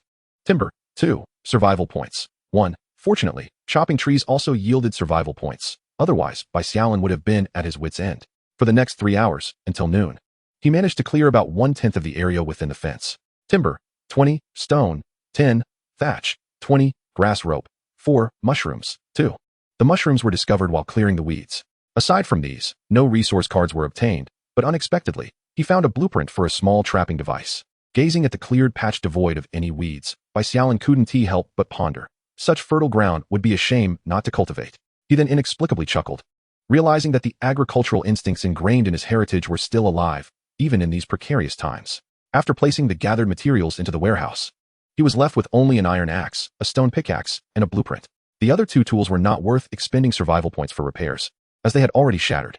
Casting them aside, Bai Xiaolin picked up a ceramic pot, discovering that the water inside had cooled. However, the rising temperature made it suitable for drinking. After finishing the water, he consumed a piece of bread and a sausage. Opening the trading page, he found that all transactions posted earlier that morning had been successfully completed. 100 breads traded for a set of sheets, a duvet, and a pillow, remaining 0. However, upon seeing the items acquired from the trade, Bai Xiaolin felt a mix of amusement and exasperation. 2 sheets and 3 pillows. Is it acceptable to spread the sheets and cover them? Shaking his head, Bai Xiaolin began to peruse the comments beneath the transaction. Big shot, you traded bread for sheets. Does that mean you've achieved food freedom? Just the second day and you're already pursuing quality of life. Brother, how do you acquire your food? Teach us. We'll acknowledge you as our elder brother. You're killing me with laughter up there. Haha. If you recognize me as your elder brother, I'll teach you how to part your hair. Observing these comments, Bai Xiaolin couldn't help but chuckle inwardly, thinking to himself that even if he taught them, they wouldn't be able to learn. However, he then considered that if he were to sell food and water in large quantities, it would undoubtedly arouse suspicion. He decided to leave a comment. 12133. Perhaps I am just fortunate. This morning I obtained 3 resource cards and got a bunch of food. Proud face. European? Uft. I just spat out a mouthful of vintage blood from 82. Shrimp and pork heart. Shrimp and pork heart. Why must there be Europeans in this world? How are we Africans supposed to survive? The frustrating part is that since yesterday, I've only found a single mushroom. 12133. I have mushrooms too. I saw 2 growing right outside my door, but I dare not eat them for fear of poison. Where's my knife? Bring me my knife. Bai Xiaolin chuckled quietly. It all started to make sense. In the presence of the fortunate, nothing seems unreasonable. Meanwhile, in a small wooden cabin at the foot of a mountain, Ningyu, clad in thermal pants, sat by the cornerstone, glancing at the comments in the trading area while enjoying a freshly heated bread and ham sandwich. Turning back to look at the several additional food items behind her, a smile crept onto her lips. Lucky one. It seems I am as well. Back with Bai Xiaolin. As soon as he commented in the trading area, he began receiving a barrage of private messages. Big brother, do you have any surplus food or water? I'll trade resources. Big shot, do you accept seeds? Just give me some food. 15764. Brother, I have wolf meat. Do you want it? Big shot. With so much food, could you spare me some? I'll promote you in the chat channel. Seeing someone selling seeds invigorated Bai Xiaolin. On the other side, a lean youth, around 20 years old, slumped against the cornerstone. After barely surviving the night, he had mustered the energy to chop down some trees, but to his dismay, after felling just 2, he obtained a resource card. Initially believing his luck had changed, he was disheartened to discover that the card contained merely a packet of seeds, not even a crumb of bread. Chapter 11, Special Cards. Upon seeing the seeds, the youth instantly felt deflated, losing all desire to venture out and chop more trees. He then fixated on the trading area, rushing to send private messages to promote his seeds whenever he saw someone selling food or water. Yet, each time he was met with scornful rebukes. At that moment, a notification chimed. 12133. Brother, how many seeds do you have? The youth's eyes lit up, suddenly invigorated. 16433. Big brother, my name is Lu Ningli, and I have a packet of tomato seeds. All I ask is for a bit of food. Tomato seeds. Upon realizing they were not what he had hoped for, Bai Xiaolin instantly lost interest. As I pondered, what if I could cultivate land in the future? After all, the consumption of a little food and water to acquire this pouch of seeds is not a considerable sacrifice. However, I must wait, for I have an idea that needs validation. Subsequently, I located the private message from user 15764, who was undoubtedly the formidable individual who single-handedly hunted a wolf on the very first day. Brother, I have wolf meat. Would you be interested? Indeed. The other party was looking to sell wolf meat. After contemplating for a couple of seconds, I inquired, what would you like in exchange for the wolf meat? 1 bottle of pure water for 1 unit of meat. How does that sound? That works. How much do you have? 1 pound, just enough for 1 bottle of water. I was eager to savor the flavor of wolf meat, so without hesitation, I sent the transaction information, 500 units of pure water for 500 units of wolf meat. Once the trade was successfully completed, I retrieved the wolf meat and, just as I was about to place it in the ceramic jar, My gaze fell upon the iron plate on the other side of the fireplace, igniting a marvelous idea. However, having already eaten, I decided to defer this idea until the evening. Meanwhile, a burly man with a bushy beard observed my swift transaction and inferred that I was not lacking in supplies. After pondering for a few minutes, he sent a message. Brother, I see that you trade promptly and are well stocked. I have a special card. Would you be interested? Upon hearing about the special card, my interest piqued. What kind of special card? A resource card? Or perhaps a blueprint? A character card? Upon reading those 3 words, I leapt with excitement. It was yet another type of special card I had never encountered before. The other party sent another message, describing a white card adorned with a portrait, indicating that upon usage, one could summon a civilian who would be utterly loyal. It was evident that summoning this figure would provide a reliable ally. However, I was currently managing to sustain myself with my existing food supplies, and adding another individual would surely lead to our mutual starvation. I considered trading this character card to you because I noticed your promptness in trading. Reflecting on the character card's description, I began to deliberate on what I could offer in exchange. I have acquired a unique resource, Special Cola, which, when consumed, restores 10 stamina points within half an hour. While gathering materials, it essentially doubles my stamina, allowing for the collection of twice the resources. Brother, that sounds splendid. Let us make the exchange. After finalizing the trade, I sent another message.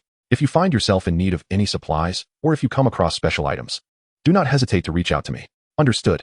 Meanwhile, Lu Neng had already spent 10 minutes, and the glimmer in his eyes had once again dimmed. Just like the previous individuals, upon hearing about the tomato seeds, he vanished.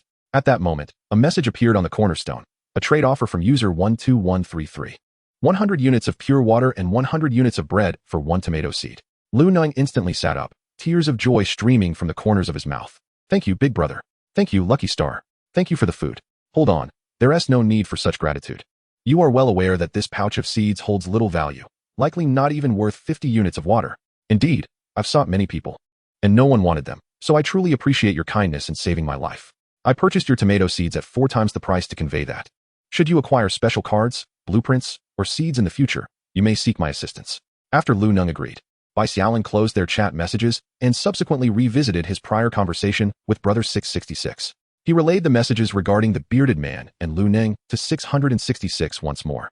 Observing the chat, Ningyu hesitated for a few seconds before responding with a simple, sure. In the public chat channel, one lamented, I haven't found a single morsel of food all morning. I feel as though I might perish from hunger. Fortunately, I managed to scrounge a few small loaves of bread to stave off starvation. You won't believe the card I obtained. It's truly extraordinary. How can there be such disparity? I didn't receive a single resource card this morning, yet just moments ago, a fortunate soul was flaunting 3 resource cards they secured early on, all of which were food. It's infuriating. I must go and bask in their luck. Perhaps it will rub off on me. 35666 interjected. My fortune pales in comparison. I only acquired 2 resource cards this morning, one of which yielded merely 2 bottles of water, albeit both were cola. Wow. I thought the brilliance nearly blinded me. It turns out the lucky one has arrived. While the chat buzzed with excitement, Bai Xiaolin examined the 3 items in his possession, a white character card, a small packet of seeds, and a crafting blueprint. Character card. This card can randomly summon a civilian to labor for you, who will be utterly loyal. Tomato seeds. 30 seeds, capable of producing large, sweet tomatoes. Blueprint for small trapping device. This can be utilized to set traps for hunting small animals. Click to view required materials. Bai Xiaolin stored the tomato seeds in his box, recognizing that they couldn't be planted at the moment and would serve as reserve supplies.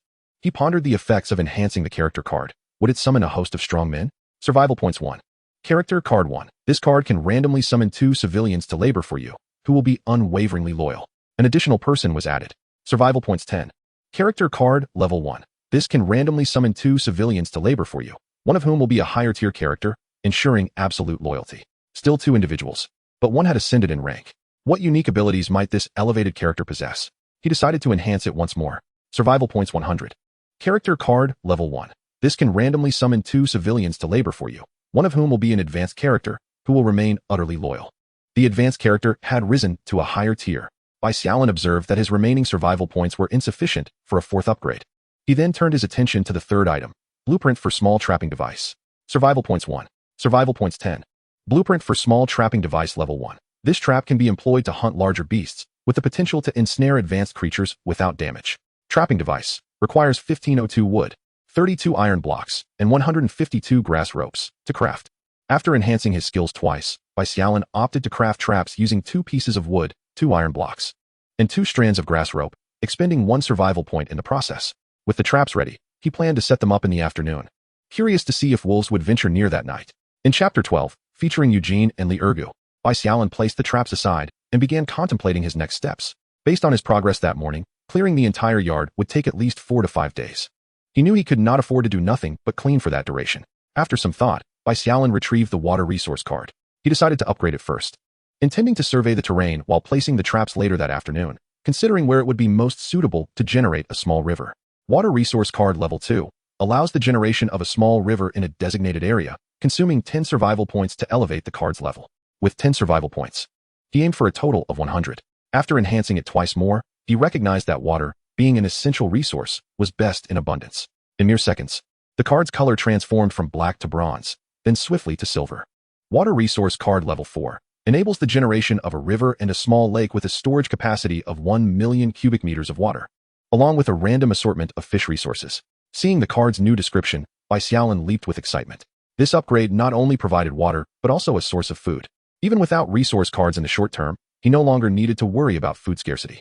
However, the area required for the river and lake would be substantial, making it impractical to explore too many locations.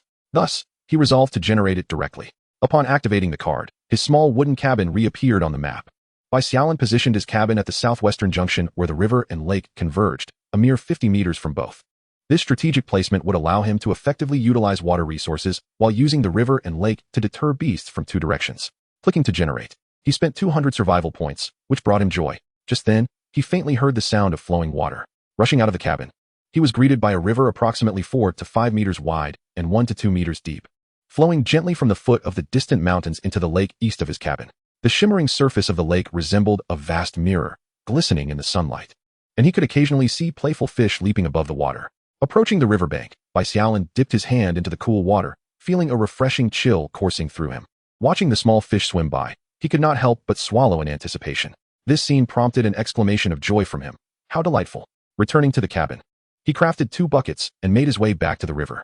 He filled both buckets with river water and poured it into the purifiers. Marveling at the purified water flowing out from the other end, Bai Xiaolin could not help but exclaim that the purified water was akin to liquid gold. Each day, the consumption of nearly 5 liters of pristine water may yield a wealth of materials and rare resources. Bai Xiaolin crafted 2 additional buckets to place beside the water purifier, preventing waste from an overflow in the storage tank. In the public chat channel, user 07998 exclaimed, "Haha, I've wasted a full 4 hours since yesterday, but at last, I've caught a big fish. Tonight, I shall feast on grilled fish." Another user chimed in, "You're quite the expert. Do you truly have fish? Might you sell me some fish meat? Has someone discovered a river? Is there fish to be had? Why can't I even find a small puddle near my dwelling?" 07998 replied, "I haven't found a river. My wooden cabin is not far from the sea, so I can catch fish. If anyone needs fish meat, I'm open to trade. Thank you, esteemed one. I'm also by the sea, but the waves are so fierce that I was nearly swept away when I tried to approach. It's astonishing that someone can catch fish here. I too faced peril yesterday. The waves nearly shattered my thatched hut. Fortunately, I had gathered enough materials to upgrade it. Otherwise, I would have nowhere to stay." User 12133 added, "Catching fish is a breeze. I didn't exert much effort to get mine. Those in need of fish meat can come to me." Upon witnessing the catch, Bai Xiaolin swiftly intervened to issue a cautionary note, preparing for future fish sales. 12,133. Aren't you the lucky one from the trading zone? You reside by the sea as well, but catching fish so effortlessly? Truly, you are favored by the heavens. Could you spare me some fish meat, please? I'm begging you." In a secluded hollow not far from the shore, a robust and handsome young man scraped fish scales with a stone while glancing at the influx of private messages filled with flattery. He reminisced about his days as the male head of the student council. However, it wasn't long before the private messages dwindled significantly. Opening the public chat channel, the young man saw a message from Bai Xiaolin. 2 seconds later, the stone in his hand was flung away in frustration. "How dare you steal my thunder and my business? Most egregiously, you claim that catching fish in the sea is simple." He glanced down at his still damp clothing, clenching the fish in his hand with gritted teeth. 12,133. "I, Long Fugue, will not tolerate your existence." Unbeknownst to Bai Xiaolin, his words had sown the seeds of resentment in another. At that moment, he stood in stunned silence before 2 figures clad in ancient garb. Survival point, 60. Character card utilized. With a flash of gray light, the 2 figures materialized before him. The first was a robust man donned in crimson leather armor, wielding a black spear, standing tall like a general before Bai Xiaolin. Behind him stood a disheveled youth in tattered burlap, his eyes bloodshot from lack of rest, clutching a chipped iron dagger, clearly a soldier under the general's command. These 2 were summoned by Bai Xiaolin using a level 1 character card. and what left him in astonishment was their proclamation. At your service, my lord. I, Eugene, pledge my life to serve you for generations to come. Liergo approached his lord, expressing his willingness to serve by tending to the horses and preparing meals. Upon hearing the name Eugene, Bai Xiaolin was instantly reminded of smoking, drinking, and flamboyant hairstyles. No, it was the era of the Three Kingdoms that came to mind. The character card had remarkably summoned a figure from that historical period. To think that a mere level character card could conjure someone as esteemed as Eugene. What formidable figures could be summoned if the level were to increase? Guan Yu, Lu Bu. The prospect was exhilarating. The mere thought of having a host of renowned generals from the Three Kingdoms at his back sent Bai Xiaolin's blood racing. Invincible. What beast could dare approach him? And which wolf would have the audacity to scratch at his door in the dead of night without facing dire consequences? My lord, seeing Bai Xiaolin lost in thought, Eugene could not help but call out. Ahem. Chapter 13, The Fortunate General. Jolted from his reverie by Eugene's voice, Bai Xiaolin cleared his throat to mask his slight embarrassment. Welcome, welcome. It is an honor to have you here, General Yu. My lord, if you have summoned us. What are your commands? Currently, there is no immediate task. You may rest for now. This afternoon, we shall venture out to survey the surroundings and set traps. Understood. Eugene promptly sat cross-legged, curiously surveying the room's furnishings. Liergo waited a few minutes behind them, and seeing that neither was paying him any mind, he took a couple of steps back and found a spot to sit. After summoning Eugene and Liergo, Bai Xiaolin noticed a new option labeled Subordinate on his personal page. Upon clicking it, images of the two appeared, Eugene and Liergo. Eugene name, Eugene level, Bai Xiaolin subordinate, age, 31 stamina, 34. The average for adult males is 10, strength, 35. The average for adult males is 10, agility, 31. The average for adult males is 10, ability, can inspire subordinate soldiers, boosting their morale and combat effectiveness by 20%. This was the special ability of a level character. A 20% enhancement in combat capability could elevate an ordinary person to the level of a special forces operative. How terrifying. Moreover, all of Eugene's attributes surpassed those of the average person by more than threefold, and while his agility was comparatively lower, it still exceeded Bai Xiaolin's by 4 times. Just how formidable must he be? A sudden thought struck Bai Xiaolin. Should he send Eugene out to hunt a wolf for practice? While resting nearby, Eugene suddenly felt a chill breeze pass by. Liergo name, Liergo, Bai Xiaolin's subordinate.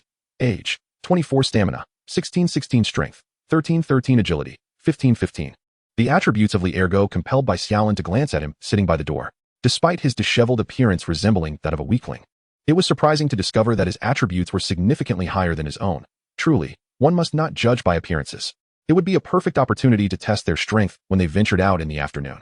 After a good rest, Bai Xiaolin crafted several tools for the two to keep on hand, deeming it a waste not to utilize their strength. The three then set out to explore the wilderness beyond the enclosure, with Bai Xiaolin planning to proceed gradually, setting a target of 200 meters for the day's exploration.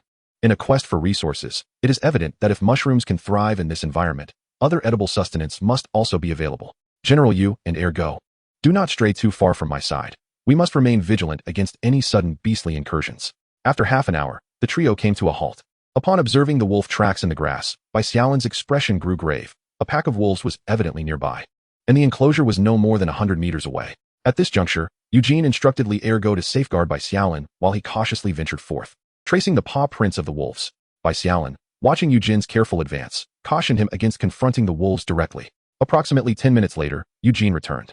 The number of paw prints suggested that the pack comprised around 20 to 30 wolves, but it was clear they had ventured into the mountains, leaving only a few solitary wolves wandering in the vicinity. As long as they remained wary, the threat to their safety was minimal. With the knowledge that the wolf pack had retreated, Bai Xiaolin breathed a sigh of relief, momentarily alleviated from the fear of an ambush. He then retrieved the upgraded traps he had prepared and set them among the nearby underbrush, confident that 1 or 2 wolves would fall prey upon their return. Subsequently, he distributed tools to Eugene and Ergo, instructing them to commence gathering wood and stone. When handing the iron axe to Eugene, he advised him to seek him out when its durability waned. Bai Xiaolin then took up a stone pickaxe to collect the peculiar stones he had discovered during his earlier exploration. Time swiftly passed, and by around 5 in the afternoon, as the durability of his stone axe diminished to nothing and shattered, Bai Xiaolin paused to assess his gathered resources. Due to the constant stops and starts in his search for special stones, the materials he had accrued over nearly 3 hours paled in comparison to the morning's haul.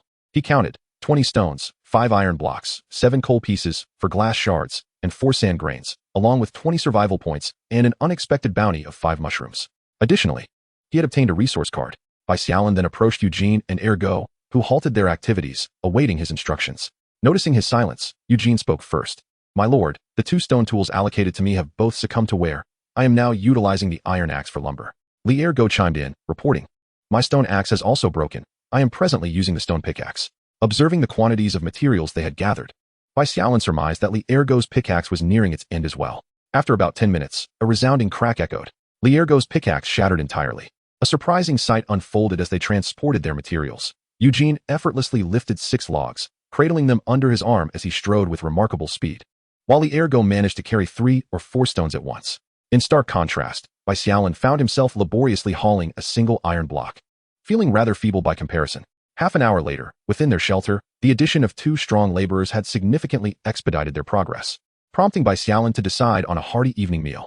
He instructed the 2 to head to the river to catch fish, originally intending to craft wooden spears for each of them to aid in their fishing endeavors.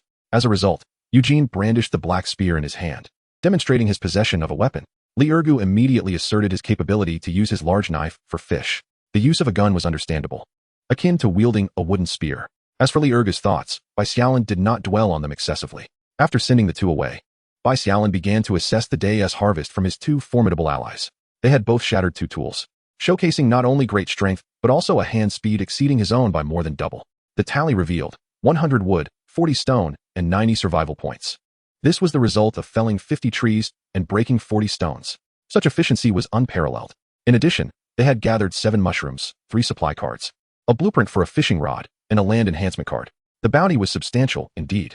Furthermore, a special card had emerged, Land Enhancement Card. This card can enhance land within a 10 square meter radius, increasing soil fertility and accelerating crop growth.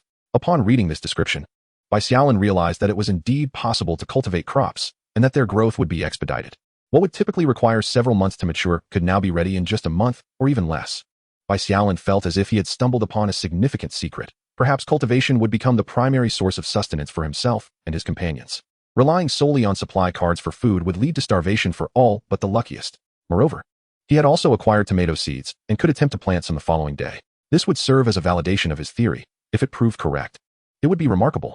Bai Xiaolin pondered, seizing the opportunity, while the secret remained undiscovered, to collect these seeds that others deemed undesirable and the special cards that were considered worthless in the trading area. Chapter 14, 666, is a girl. 10 minutes later, Bai Xiaolin found himself in possession of 2 bags of seeds and 2 land enhancement cards. The seeds were for bok choy and cucumbers. In exchange for these items, he had spent merely 400 bread, rendering the transaction almost indistinguishable from mere scavenging, causing a smile to unconsciously spread across his face. Together with the 3 land enhancement cards and 2 bags of seeds acquired earlier that day, he gathered them alongside the tomato seeds obtained in previous trades, ready to experiment with planting tomorrow. Next, he turned to the 4 supply cards he had received today, enhancing each twice. Survival points, 4. Survival points, 40. Supply card 2, 2 cards. Supply card level 1, 1 card. Supply card level, 1 card. The supply cards had been upgraded. Supply card level upon use. It provides a random quantity of resources, with one type of resource being upgraded to a higher level. Would you like to use it? Glancing at his survival points, he noted there were over 500 remaining. Without hesitation, he decided to proceed further. Survival points, 100. Supply card level. Upon use, it provides a random quantity of resources, with one type of resource being upgraded to a higher level. Would you like to use it?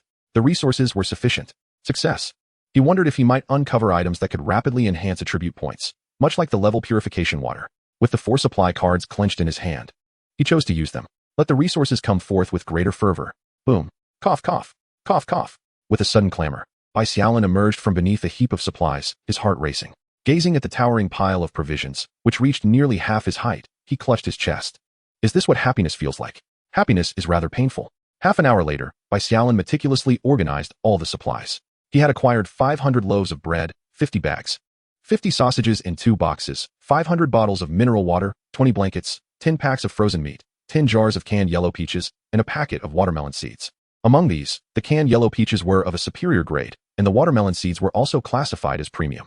Canned yellow peaches, superior grade, 500 units. Consuming within half an hour grants an increase of 10 points in strength. Watermelon seeds, premium grade, 30 seeds, can yield superior watermelons when planted. Bai Xiaolin felt a twinge of regret, having hoped for an item that could permanently enhance his physical attributes, only to discover that the highest grade item was merely a packet of watermelon seeds, which he would need to cultivate before consumption. If only the canned peaches could be upgraded to a higher grade, he mused, they would surely provide a lasting boost to his strength. Carefully storing the watermelon seeds, Bai Xiaolin retrieved the small vegetable seeds he had previously set aside, eager to attempt an enhancement. However, he soon realized that he could only enhance one seed at a time. Compared to the previous use of the supply cards, this was exceedingly inefficient. This revelation led Bai Xiaolin to abandon the notion of enhancing items obtained from the supply cards altogether. Just then, a notification chimed in his mind. A series of identifiers flashed before him. Who could it be reaching out? Ever since he had falsely claimed to be a lucky emperor, he had been inundated with private messages, receiving hundreds every hour. Consequently, aside from a select few whom he communicated with regularly, he had disabled notifications for all other messages, intending to review them later. It turned out to be Brother 666. I acquired a blueprint today. Do you want it? Blueprints are always welcome, but their value varies. What blueprint did you obtain? A blueprint for a small fishing boat.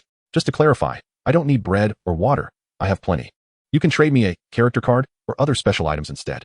After sending the message, Ningyu felt a surge of satisfaction as she glanced at the chat screen.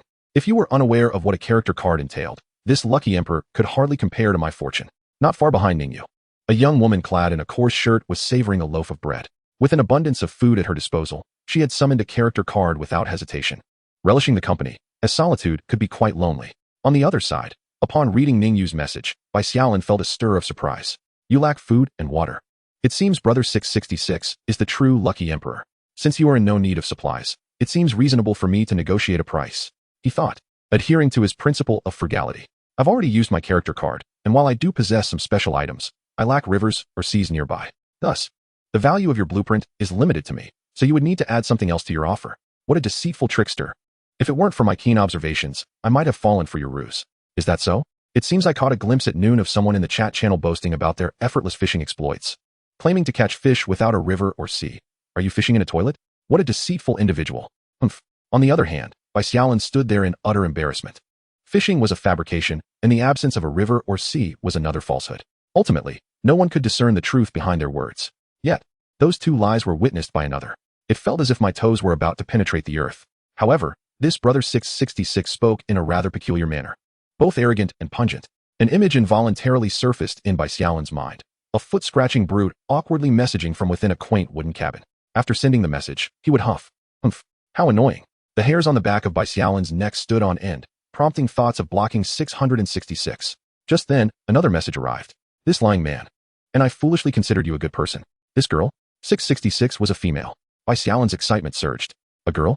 Ningyu, who was already fuming, was about to unleash another tirade when she caught sight of those two words and scoffed. What of it? Do you look down upon women? Of course not. I wouldn't disrespect anyone, especially not a lucky lady like you. Moreover, this isn't deceit, merely a negotiation. I truly possess special supplies, a can that temporarily boosts strength by 10 points. However, a mere fishing boat blueprint is certainly insufficient. Ningyu rubbed her nose, pondering why she hadn't uncovered such a can that temporarily enhances strength. She sent another message.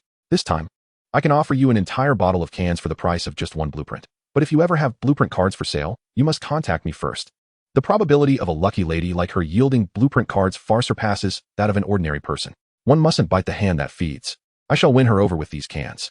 Securing this fortunate lady would mean a steady influx of blueprints. Fine, but if you deceive me again, I will block you. I assure you I won't.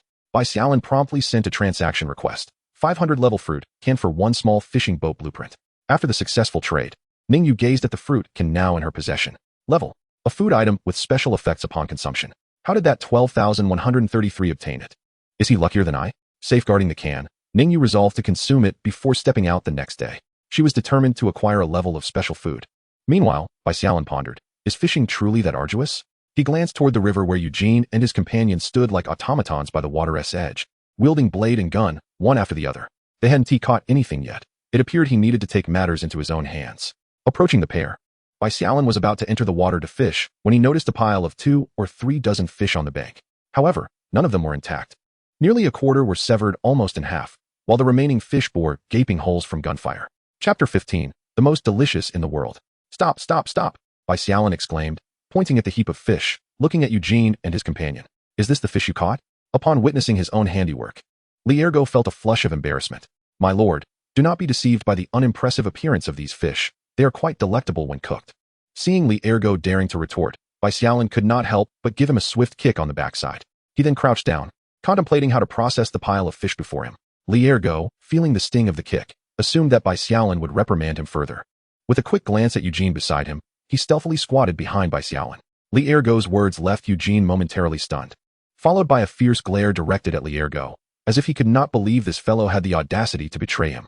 Turning towards Bai Xiaolin, he knelt by the riverbank. I only wish to serve my lord. Eugene's sudden kneeling startled Bai Xiaolin. General Yu, please rise. I harbor no resentment towards you. I only lament my own failure to provide proper guidance. I appreciate your understanding, my lord. I, Eugene, am willing to serve you unto death. As Eugene stood, he cast another glare at Li Ergo. The latter, feeling somewhat aggrieved, thought to himself that had he known his lord would not punish him, he would have refrained from speaking out. Bai Xiaolin retrieved a small wooden knife and began to process the fish at the river's edge. Ergo, go fetch 2 wooden tubs from the house. After filling 2 tubs with fish, Bai Xiaolin contemplated his next move before opening the public chat channel. 12133. Today, I inadvertently caught a large fish that I cannot finish alone. If anyone needs food, feel free to message me. I am also open to trading fish for unused cards, blueprints, or seeds. The public chat channel erupted with excitement. The luckiest of all has arrived. Everyone, come and pay homage. What does it mean to be a big shot? This is what it means, having an abundance of food and still thinking of us. I can already feel the luck radiating from this. Tomorrow shall surely bring great fortune. While the foolish were spamming the chat, the wise had already gone to trade for fish. Upon seeing this message, the rapidly refreshing chat channel swiftly quieted. Meanwhile, in a secluded valley near the seaside, Long Fugue gazed at the half fish remaining in his hand, then glanced at the bread resting in the corner of the room. Swallowing hard, he placed the fish beside the fire to continue roasting while taking out a piece of bread to munch on. Simultaneously, he began typing in the public chat channel. 12133. You may have stolen my spotlight and my business, but it is now my turn to eclipse you. 07998. I too have fish that I cannot finish. Those in need, come to me. I assure you, my prices are much lower than that of 12,133. Wow. Another big shot has emerged. This one seems even more extravagant than the last. Could this be yet another luckiest of all? How are we mere mortals to survive amidst so many fortunate souls? Shall we resort to living off mushrooms? I have no mushrooms to spare. Here's a little secret. The leaves of those young saplings are quite delicious, tender and green and healthy. Who will come to rescue the children? However, Bai Xiaolin remained blissfully unaware of the competition posed by Long Fugue in the public chat channel and instead focused on preparing dinner. He ushered Eugene and the others to the door to keep them from getting in the way while he busied himself alone. First, firewood was carefully arranged in the fireplace, and the iron plate beside it began to heat up. A few bottles of mineral water were poured into a ceramic pot for warming. During this time, a small wooden table and 3 stools were crafted from the base stones. Lacking the means to create bowls and chopsticks, 3 small wooden basins were fashioned as substitutes. It soon dawned on Bai Xiaolin that crafting these utensils did not contribute to his survival points. Gazing at the completed basins, he instructed Eugene and Li Ergu to venture outside and handcraft a few wooden spoons and chopsticks. Despite the encroaching darkness, he was unperturbed by the threat of beasts. Should they encounter one, the strength of Eugene and Li Ergu was sufficient to defend themselves. Once the two departed, Bai Xiaolin swiftly set to work. By now, the water in the ceramic pot had reached a rolling boil, and the iron plate was adequately heated. He retrieved a package of hot pot base and poured approximately 1/3 into the pot, stirring it to dissolve, as the enticing aroma of the hot pot began to waft through the air. Next, he shredded a dozen mushrooms and tossed them into the pot, followed by breaking 10 sausages into pieces and adding half a bucket of fish meat. Although the variety of ingredients was scant, the quantity was plentiful. While the fish meat simmered, Bai Xiaolin poured another third of the hot pot base onto the iron plate, which melted rapidly upon contact with the heated surface. He then placed the wolf meat, previously set aside from the ceramic pot, onto the iron plate for grilling. Though the only seasoning was the hot pot base, it sufficed. After all, having food was a blessing in itself. The sizzling sounds began to resonate from the iron plate. After flipping the meat several times, Bai Xiaolin cut into the wolf meat and discovered it was nearly cooked through. Using a clean iron axe, he sliced the meat into 3 pieces and arranged them in one of the small wooden basins on the table. Glancing at the time, he realized it was nearly ready. He gingerly moved the ceramic pot from the stove to the table, now presenting 2 dishes. After a moment's contemplation, he retrieved a can of canned peaches, opening it and placing it on the table. The spicy aroma of the hot pot mingled with the sweetness of the peaches, filling the room with an intoxicating fragrance, making Bai Xiaolin, who had subsisted on bread for 2 days, unable to suppress a gulp. The sound of his swallowing startled him. Turning around, he saw Eugene and Li Ergu at the doorway, holding their handmade chopsticks and spoons, eagerly inhaling the aroma of the food. Seeing their eager expressions, Bai Xiaolin could not help but chuckle. You two standing at the door, one tea fill your bellies. Come inside and see the feast I have prepared to welcome you. From now on, my survival here will rely on both of you. Upon hearing Bai Xiaolin's words, Eugene knelt on one knee, his face alight with fervor. I, Eugene, am willing to serve my lord unto death. Beside him, Li Ergu paused for a moment before mimicking Eugene's gesture. I, Li Ergu, am willing to serve my lord unto death. Witnessing evenly Ergu caught up in the fervor, Bai Xiaolin could not help but cover his forehead and turn to take a seat at the dining table. If you don't come over soon, the meat will grow cold, and cold food is far less delectable. Yes. At his urging, the two quickly rose and took their places at the table. Let us eat. Bai Xiaolin accepted the chopsticks handed over by Eugene and began to savor the wolf meat. Perhaps it was a trick of the senses, but the flavor was surprisingly delightful. With one hand grasping the wolf meat, the other wielded a large wooden spoon Eugene had fashioned, scooping up a generous serving of fish hot pot broth. The aroma was intoxicating. Who would have thought that Bai Xiaolin possessed such culinary talent? Eugene and his companion mimicked Bai Xiaolin's actions, indulging in the feast. Oh my, what is this? It is simply divine. Wolf meat, fish meat, have you never tasted them? The wolf and fish dishes prepared by our master are undoubtedly the finest in the world. Chapter 16, Trading Fish Meat. Before long, Bai Xiaolin had his fill, while Eugene and his companion continued their relentless eating. Observing the empty ceramic pot, the two still attempted to scoop out the last remnants with their spoons. Bai Xiaolin shook his head, covering his forehead in disbelief. These two were not only diligent workers, but also insatiable gourmands. He handed each of them a piece of bread and promptly replenished the ceramic pot with another half bucket of fish meat. Oh my, this bread is exquisite. Far superior to steamed buns. By the time the two had devoured every morsel from the pot, it was already past 8 in the evening. Watching Bai Xiaolin add water to the pot once more, along with hot pot base, mushrooms, and fish, Eugene couldn't help but pat his belly. Master, I am already 9/10 full. There is far too much in that pot for me to consume, and I dislike waste. Liurga chimed in, Master, I am completely full. Such voracious appetites. Bai Xiaolin chuckled in exasperation. This is not meant for you alone. Once you are satisfied, go stretch your legs in the courtyard. And if you do not wish to move, find a place to rest. Since cooked fish meat cannot be traded directly like bread, Bai Xiaolin ventured into the trading area to purchase several hundred paper cups with bread and water for the purpose of trading fish meat. He also took the opportunity to buy a large iron pot, as the capacity of the ceramic pots was insufficient for the appetites of his two companions. A single large pot would certainly suffice. By the time he had procured the items, the fish meat in the ceramic pot was already cooked. Bai Xiaolin then opened a private chat channel to seek suitable trading partners. Big brother, I acquired 2 pieces of glass this afternoon. Could I exchange them for some fish meat? Just a normal amount will suffice. Certainly, and any additional materials would be appreciated. How much fish meat can I trade for a fishing rod blueprint? With a fishing rod, you need not go into the sea to catch fish. You can simply wait for them to bite. A fishing rod can be exchanged for 200 fish meat. Big brother, can would be traded for fish meat? Any material will do. Those special items yield a greater quantity of fish meat. As time passed, the once full ceramic pot of fish meat gradually diminished. The trading paused as Bai Xiaolin placed the last few pieces of fish meat into the pot. Amidst Bai Xiaolin's flurry of activity, the public chat channel buzzed with excitement once more. Indeed, the fish meat prepared by the European emperor is simply too delicious.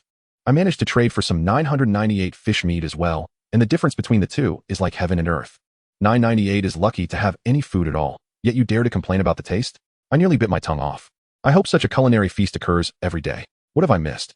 Fish meat. Do not envy me. I exchanged some unused resources from yesterday to acquire 100 pieces of fish meat. How delightful. In 10 minutes, another wave of culinary delights will arrive. For those who missed out earlier, seize the opportunity. Take out those cards and blueprints you no longer need to trade for delicious fish meat. Opportunities like this are fleeting. Goodness, there's more. What a colossal catch this lucky fellow has made. This time, I must grasp the opportunity and trade for 2 pieces of fish meat to savor the flavor. Let me first search for the blueprint I carelessly discarded yesterday. I too obtained a blueprint for an axe, and it infuriated me that it required a blueprint. Brothers, I found the blueprint. I am off to trade for fish meat with our fortunate friend. I'm going to. You lot, wait for me. Before long, the public chat channel fell silent once again. The second wave of trading commenced, and to Bai Xiaolin's surprise, the enchanting 666 girl sent him a private message. I've heard your fish meat is exquisite. May I trade some bread for it? Bai Xiaolin smiled. If I can win her over with delicious food, perhaps I have unwittingly acquired a fortunate companion. Of course. How much would you like to exchange? Ningyu pursed her lips. How much bread is needed for 200 pieces of fish meat? For others, it would require at least 300 pieces of bread, but for you, only 200 will suffice. Bai Xiaolin then began composing the trade information. 200 fish meat for 200 bread. After the transaction was successfully completed, Ningyu smiled at the fish meat that appeared before her. Thank you. Closing the chat with the 666 girl, Bai Xiaolin began to sift through the remaining private messages. How many pieces of fish meat can I trade for the blueprint of the cement workshop? 100. How many pieces of fish meat can I exchange for the fishing net blueprint? 150.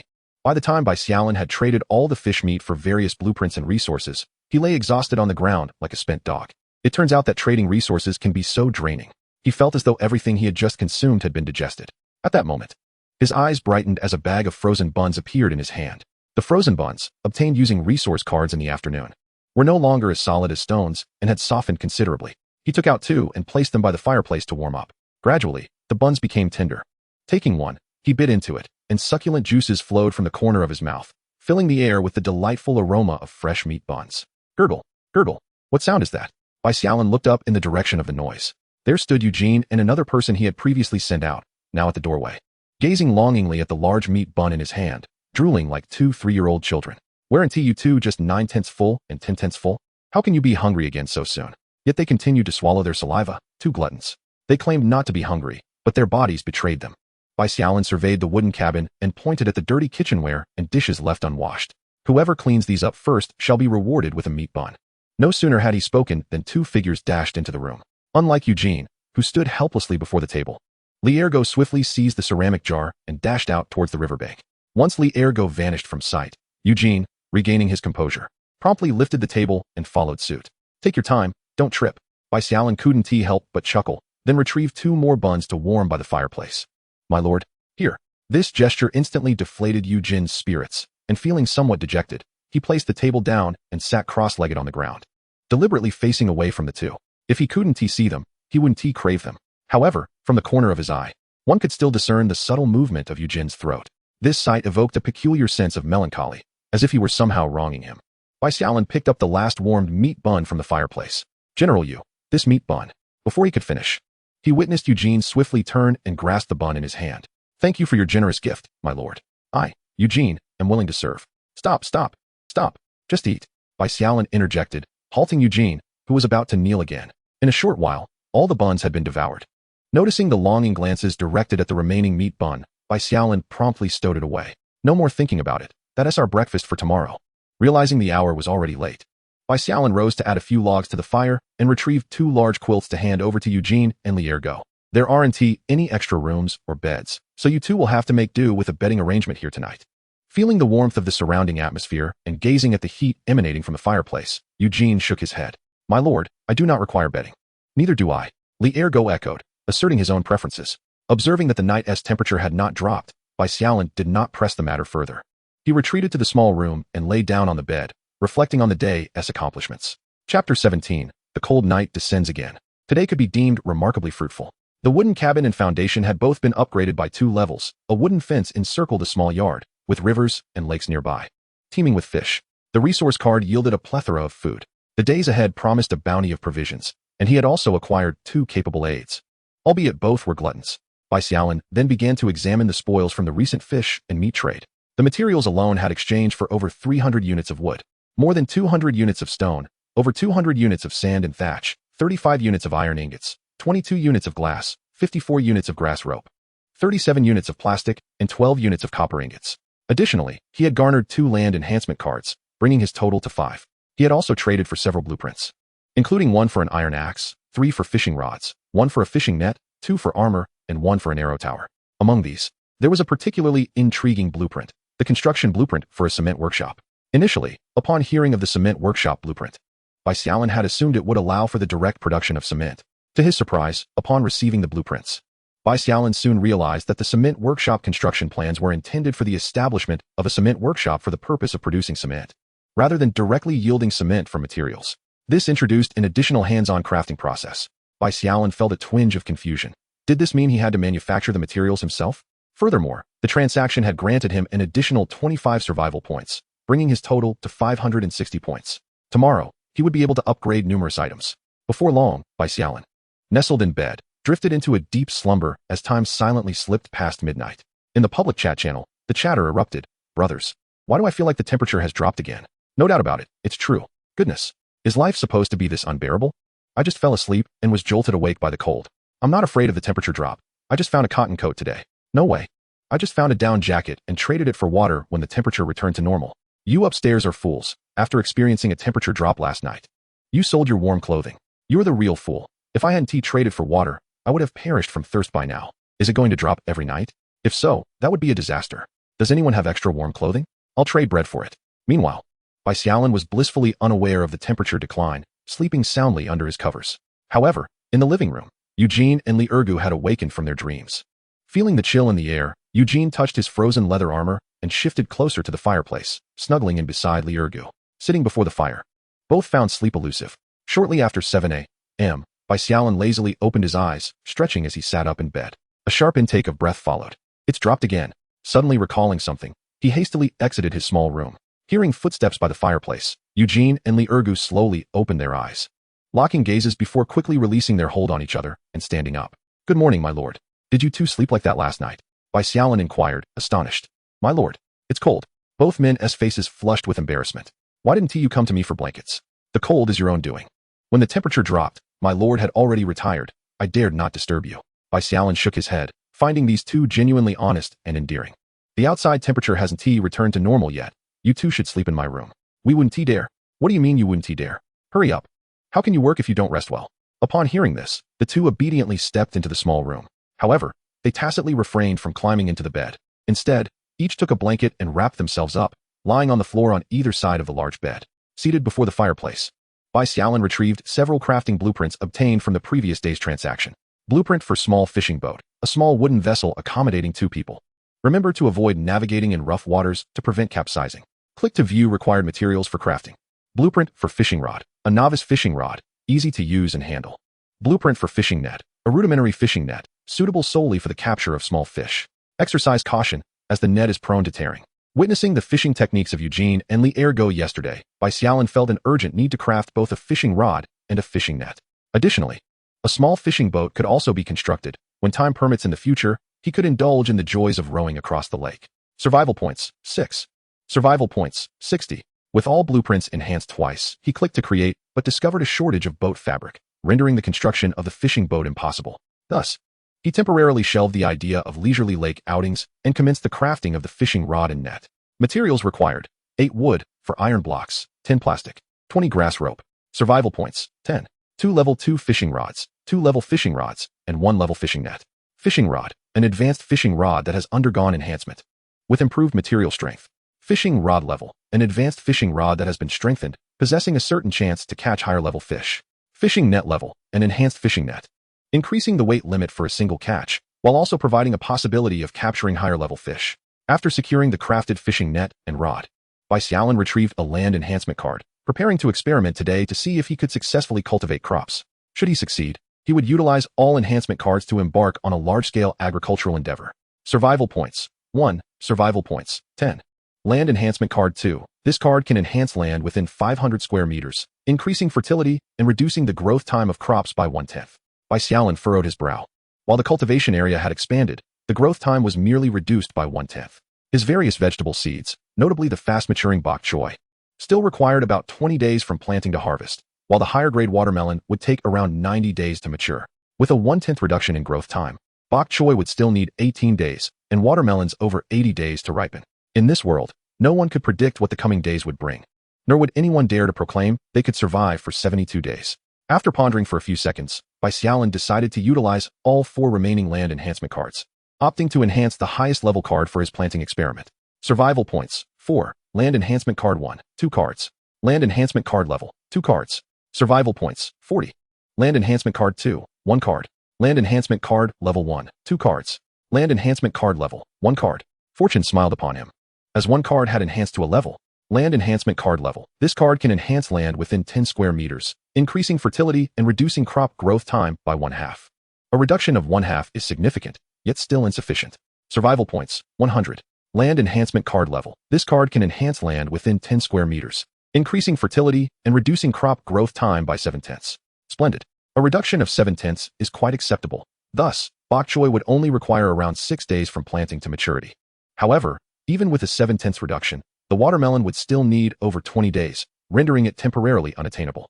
Unless one can accumulate over 1,000 survival points in a short span, it is essential to elevate the land enhancement card to a higher level. However, this endeavor is contingent upon favorable fortune. Otherwise, drawing a level 1 card can be rather awkward. Chapter 18, The Trial. Presently, Bai Xiaolin contemplated 3 methods to amass a significant number of survival points. The first involves chopping trees to gather materials. Though time-consuming and labor-intensive, it is a reliable approach. The second method is trading a multitude of character cards, as each additional ordinary subordinate contributes an extra 10 survival points. The final strategy is to upgrade the cornerstone in the wooden house. The last upgrade of the cornerstone yielded an increase of 200 points, and the next upgrade is sure to provide even more, albeit the points gained from upgrades are a one-time benefit. Henceforth, all three endeavors shall be pursued simultaneously. Upon entering the small room on the right, Bai Xiaolin observed that the two water purifiers were still diligently at work. From yesterday until now, approximately 18 hours had passed. The large Purifier's storage tank had successfully purified 36 liters of ordinary clean water, while the small purifier had yielded 900 liters of grade purified water, which could enhance agility by 0.9. Collecting the purified water, Bai Xiaolin transferred it into specially prepared wooden barrels and replenished the purifiers with river water. Gazing at the collected purified water, he noted that the quantity seemed ample yesterday, yet today appeared somewhat insufficient. After all, 3 individuals would require at least 2 to 3 liters daily, leaving little surplus for sale. It appears imperative to construct additional purifiers, otherwise, the abundant river water resources would be squandered. Unfortunately, acquiring the blueprints for the purifier is a troublesome task, and it remains uncertain when he might obtain them. The most expedient method would be to acquire them in the trading area. However, as he needs to venture out to gather supplies, he cannot remain fixated on the trading zone. Should he happen to be absent when someone offers the blueprints, it would be quite regrettable. Perhaps he could enlist someone to monitor the trading zone for him, while also assisting in procuring various items. With this thought, Bai Xiaolin's eyes brightened as he began to select a suitable candidate. The lucky girl would undoubtedly be unfit, as she would be constantly watching the trading area without venturing out, thus wasting her fortunate disposition. The wolf slayer had not been in contact for a day. Their relationship had grown distant. Thus, only one person remained, the seed seller, Lu Ningli. He wondered if Lu Ningli was awake yet. Opening the private chat page, he typed, "Hello, brother Ningli. Have you had breakfast? Hello, big brother. You may call me Xiao Nung or Xiaoli. I didn't manage to obtain any food yesterday. Not having breakfast is unacceptable. You are at an age where you need to grow. Big brother, it's not that I don't want to eat, but rather that there is nothing to eat. That is of no concern. I need you to assist me with a task, and if you execute it well, I can provide you with food directly, without the need for supplies." Wrapped in a blanket, Lu Ningli was shivering in the small wooden house. Upon seeing Bai Xiaolin's message, he immediately leapt to the cornerstone. "What is it? I will face any peril for food. Child, it seems you are quite desperate. It's not a dangerous task. I need you to vigilantly monitor the trading area today. If anyone offers blueprints for the water purifier, trade for them directly." Lu Ningli exhaled in relief. Fortunately, it was not a matter of danger. However, upon reflection, it dawned on him that the items being traded in the marketplace were predominantly exchanged for food and water, both of which he lacked. "Brother, I have seen several schematics for water purifiers in the trading area, yet they all require food and water in exchange, of which I possess none." Bai Xiaolin chuckled lightly. "Currently, what I have in abundance is food. Fear not.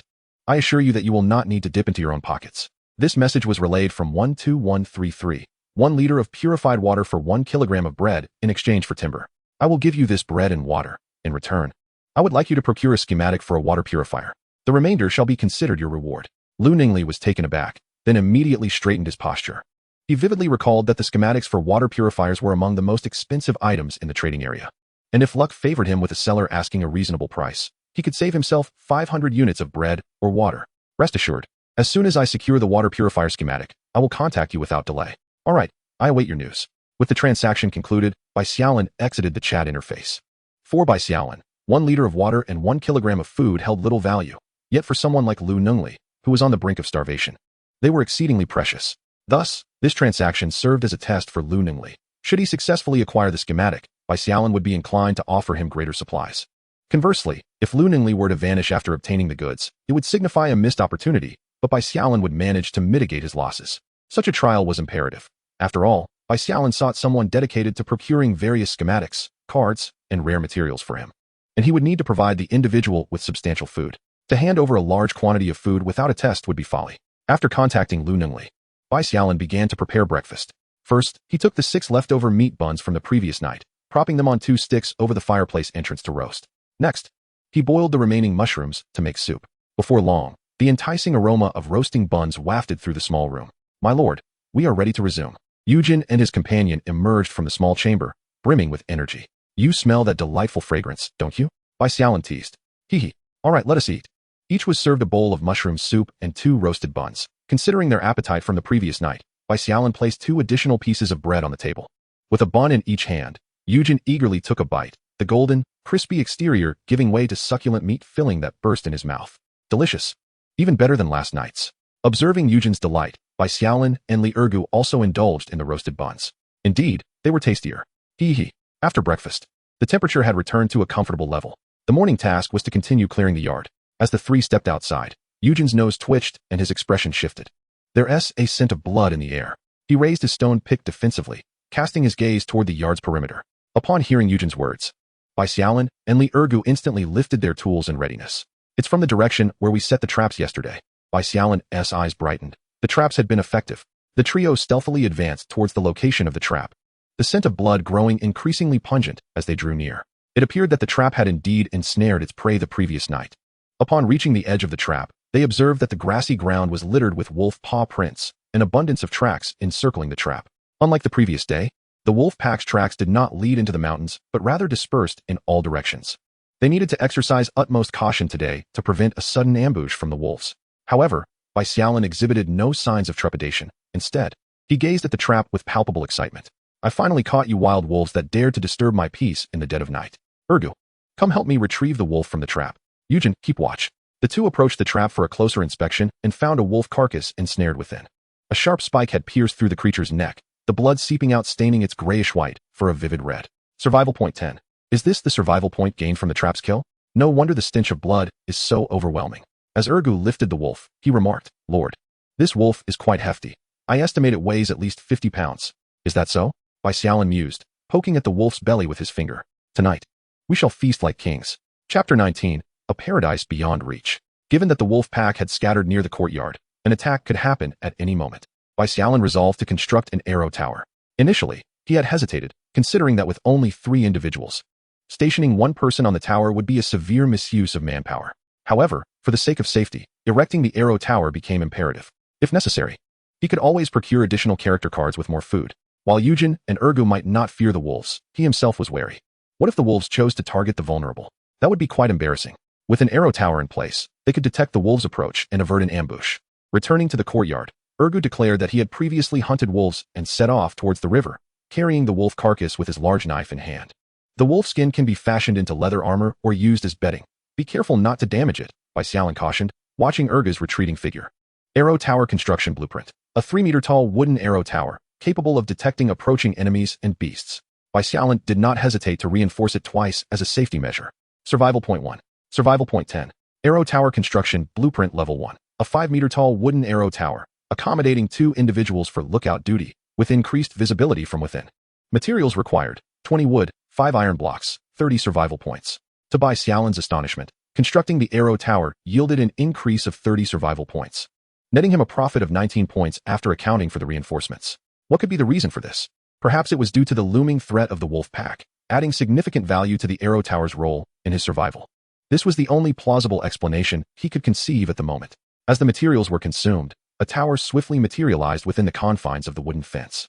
The arrow tower, river, and pond formed a triangular barrier encasing the courtyard. Stepping out of the wooden cabin, Bai Xiaolin immediately noticed a towering wooden arrow tower that had appeared beside the fence. It was somewhat regrettable that such a splendid structure lacked both archers and arrows, serving only as a lookout for warning purposes. Observing Eugene, who stood atop the arrow tower with a black spear, scanning the surroundings, Bai Xiaolin made his way to the base of the tower. Having survived 3 days in this place, he had yet to thoroughly examine the terrain. Now, with the arrow tower at his disposal, it was the perfect opportunity for observation. The lookout platform at the top of the tower was spacious, measuring 4 to 5 square meters, comfortably accommodating 2 individuals. Ascending to the pinnacle of the tower, Bai Xiaolin was greeted by an expansive vista, accompanied by a gentle breeze. He gazed downwards, noting the scattered trees, patches of grass, and strewn stones surrounding his modest dwelling. Turning his gaze towards the distance, he beheld a vast expanse of grassland, abruptly interrupted by several towering mountains that bisected the plains. As Bai Xiaolin surveyed the mountains, they appeared to draw nearer with each turn of his body. Unbeknownst to him, he found himself once again facing the direction of his cabin. Approximately 1 to 2,000 meters behind the cabin loomed the magnificent mountains, dwarfing his dwelling to the size of a mere grain of sand. A small river cascaded from the mountains, flowing into a shimmering lake. Continuing his observation, he noticed an increasing number of scattered trees, while the mountains receded further into the distance, overlapping with the initial view.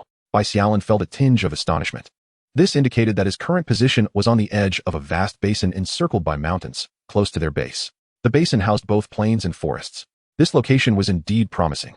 If not for the presence of potential enemies, it could be deemed a veritable paradise. However, he pondered whether there were others in this expansive plain besides himself. Perhaps He could seize the opportunity to discreetly inquire about the whereabouts and terrain of others in the chat channel. Yet, that would have to wait a few days. Most individuals were still active around the cabin, oblivious to the terrain. Then, Bai Xiaolin turned his gaze towards the lake to the east of the cabin, suddenly realizing how unfortunate it was that such a beautiful lake remained unnamed. General Yu, doesn't this lake, adorning the plain, resemble a gigantic mirror? Indeed, Eugene replied. If you were to name this lake, what would you deem appropriate?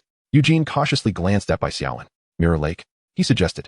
Your naming skills rival those of Li Erga's parents. Even Mirror Lake sounds more melodic than Mirror Pond. I am but a dullard. Then let it be called Mirror Lake, as you say. Mirror Lake. I must admit, that name is both pleasing and meaningful. It shall be settled. Bai Xiaolin nodded in satisfaction before turning to descend from the arrow tower. Let us go, General Yu, and commence our tasks. You need only come up every half hour for observation. This way, we can promptly detect the approach of any wolf packs without overexerting our manpower. Upon descending from the arrow tower, Eugene began to tidy up the courtyard. Bai Xiaolin had already cleared this area yesterday, and today was the perfect occasion to attempt planting vegetables. Regrettably, the number of fences constructed was insufficient, yielding no survival points whatsoever. Once the fence was completed, Bai Xiaolin retrieved the land enhancement card and entered the enclosed area. Land enhancement card level. This card can fortify land within a 10 square meter area, reducing the growth time of crops by 70%. Upon clicking to use it, the card transformed into a swirl of earthy yellow light, gradually merging into the enclosed 10 square meter plot. Observing the integration of the light into the soil, Bai Xiaolin anticipated some form of magical effect, perhaps a luminous glow, considering the significant reduction in crop growth time. However, to his disappointment, no such reaction occurred. Subsequently, Bai Xiaolin crafted a hoe and a wooden bucket. He entrusted the bucket to Eugene to fetch water from the river while he used the hoe to aerate the soil in the 10 square meter area. Once the soil was loosened, he retrieved some small vegetable seeds. After careful consideration, he decided to plant 10 seeds. Mindful that this was merely an experiment and not wishing to sow all 30 seeds at once, he covered them with soil and watered them, eagerly anticipating the fresh greens he would be able to harvest in 6 days. With the vegetables planted, Bai Xiaolin and Eugene commenced clearing the courtyard of trees and weeds. Half an hour later, Eugene approached Bai Xiaolin, who was busy chopping wood. With a triumphant demeanor, "My lord, the wolf meat has been processed, and I have skillfully removed the hide without damage. It can be used to make a blanket." Excellent. The three of them sprang into action. Eugene cut grass, Bai Xiaolin felled trees, and Li Erga broke stones. Despite their focused efforts, Eugene's speed surpassed Bai Xiaolin's by 2 or 3 times, and Li Erga's similarly outpaced him significantly. As noon approached, they paused to survey their labor. Not bad, Bai Xiaolin mused. It seemed that the courtyard could be cleared within 2 or 3 days. The morning's work had not only yielded materials for the storage, but also 2 resource cards, a blueprint for crafting bows and arrows, and 2 blueprints for small trapping devices, culminating in a total of 126 survival points. With approximately 2 hours of work netting 126 points, it was conceivable that dedicating an entire day to gathering materials could yield around 500 points. The mere thought sparked a sense of excitement within him. Chapter 20, Countdown. Li Erga's voice interrupted Bai Xiaolin's reverie. "You glutton, you only think about food when you have a moment's leisure." However, if every meal were to be as lavish as last night's, Bai Xiaolin would be bankrupt in no time. "No need to fish. I don't trust either of your fishing skills. We'll have wolf meat sandwiches for lunch." Upon returning to the house, Bai Xiaolin picked up the wolf hide resting on the table, admiring the craftsmanship that preserved its integrity.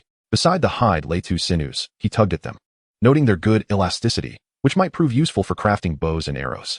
While impressive, the strong odor of blood was overwhelming, prompting him to wash them outside before storing them away. He tossed the wolf hide into Li Ergu's hands, and then proceeded to the stove, slicing about 5 pounds of wolf meat and rinsing it in clean water. He added some of his only seasoning, a versatile hot pot mix, to the large iron pot. After heating and melting, 5 pounds of wolf meat were directly placed into the pan. Sizzle. With the flames roaring, Bai Xiaolin attempted to showcase his pan-tossing skills. But the iron pan was too large for such a display, forcing him to abandon the idea. Once the wolf meat was stir-fried to perfection, he covered it with a handmade wooden lid to let it simmer. Bai Xiaolin then retrieved 6 pieces of 500-gram bread, placing them on the iron plate to warm up. At this moment, the 2 robust warriors gazed eagerly at the large iron pot, their anticipation palpable. After a few minutes of simmering, an even richer aroma of meat wafted through the air, spreading as he lifted the lid. Gurgle, gurgle, gurgle, gurgle, gurgle, gurgle, Bai Xiaolin mused. The stomachs of the 2 food lovers were once again grumbling. The warmed bread was even softer. A generous scoop of wolf meat, accompanied by a drizzle of meat juices, was nestled within the torn bread. With one bite, an explosion of flavors ignited his taste buds. Delicious. Gurgle, gurgle, gurgle, gurgle. The sound of stomachs rumbling broke Bai Xiaolin's moment of self-indulgence. Noticing Eugene and Li Erga drooling over the meat sandwich in his hands, Bai Xiaolin turned away. leaving them with a parting glance. Each person could have one. They would have to serve themselves. Just as he finished speaking, he felt 2 gusts of wind rush past him. Bai Xiaolin added, "The last one to finish will be responsible for washing the pot and tidying up." He turned and entered the room where the water purifier was kept, finding a few hundred milliliters more of purified water. He collected it again, taking out 2 empty mineral water bottles to fill them with exactly 1 liter of purified water. At this point, only about 100 milliliters of purified water remained. After pondering for a moment, Bai Xiaolin took a small knife and etched a 1 on the bucket of ordinary purified water, and a 4 on the bucket of high-grade purified water. He then emerged to inform Eugene and Li Ergu, "If you wish to drink, help yourselves to the water in the bucket marked with a 1. Do not touch the one marked with a 4. Upon hearing Bai Xiaolin's words, Li Ergu looked up with a hint of confusion. "My lord, we have always drunk from the river. I even had some this morning, and it was sweeter than the river water back home." Bai Xiaolin's expression darkened. "If I say you can drink, then drink. No more chatter. Too much river water can make you ill." "Oh." Hearing Li Ergu being reprimanded, Eugene, who was busy scrubbing the pot, wore a smug smile. Returning to his room, Bai Xiaolin downed a bottle of high-grade purified water, feeling a gentle warmth gradually spreading through his stomach and radiating throughout his body. He then lay on his bed, fixating on the agility data in his personal information. 1 minute, 71, 5 minutes, 72, 10 minutes, 73. After half an hour, the data stabilized at 75. Name, Bai Xiaolin, 12,133. Age, 23. Stamina, 1,010. The average for adult males is 10. Strength, 1,010. The average for adult males is 10. Agility, 75. The average for adult males is 10. Unbeknownst to Bai Xiaolin, an inconspicuous message appeared in the public chat channel. "What is this 13? I didn't see it." "Not seeing it means you're blind. Look closely.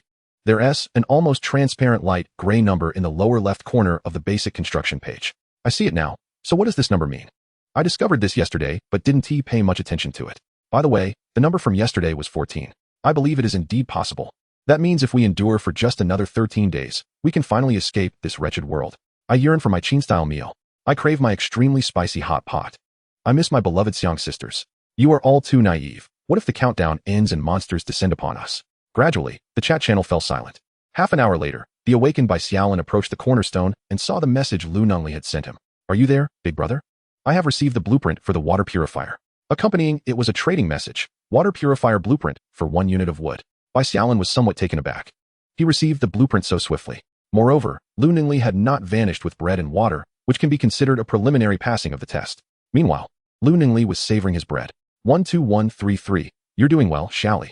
12133. I'll provide you with some food and water, aside from the water purifier blueprint. I'll accept various crafting blueprints, cards, and rare materials. Just remember to keep a low profile to prevent others from noticing and raising the prices. 12133. Contact me again tonight. If I'm satisfied with what you gather, I can supply you with food and water daily. And all you need to do is help me monitor the trading area for items." Lu Nengli carefully reviewed the string of messages Bai Xiaolin had sent, feeling as though a great fortune had suddenly fallen into his lap. If he seized this opportunity, he would no longer have to toil outdoors chopping wood or worry about food and drink. "Thank you, big brother, for trusting me.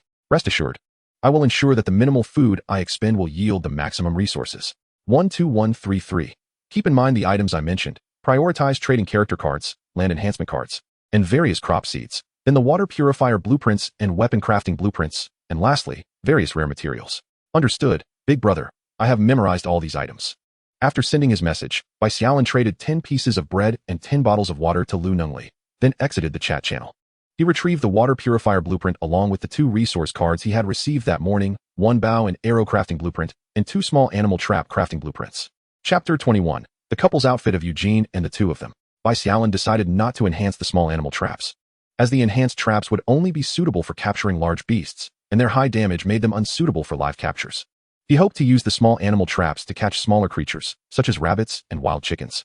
If he could catch a few and raise them, he would no longer have to worry about meat in the future, given the rapid breeding of these animals. Small animal trap crafting blueprint can be used to set traps for hunting small wild animals. Crafting requires 2 units of wood, 2 iron blocks, and 2 grass ropes, costing 2 survival points. Unlike the enhanced version, the small animal traps consist of 2 smaller cages without spikes, primarily relying on food for bait. He placed the 2 small animal traps aside, planning to take them out for setting up in the afternoon. Here are the remaining blueprints.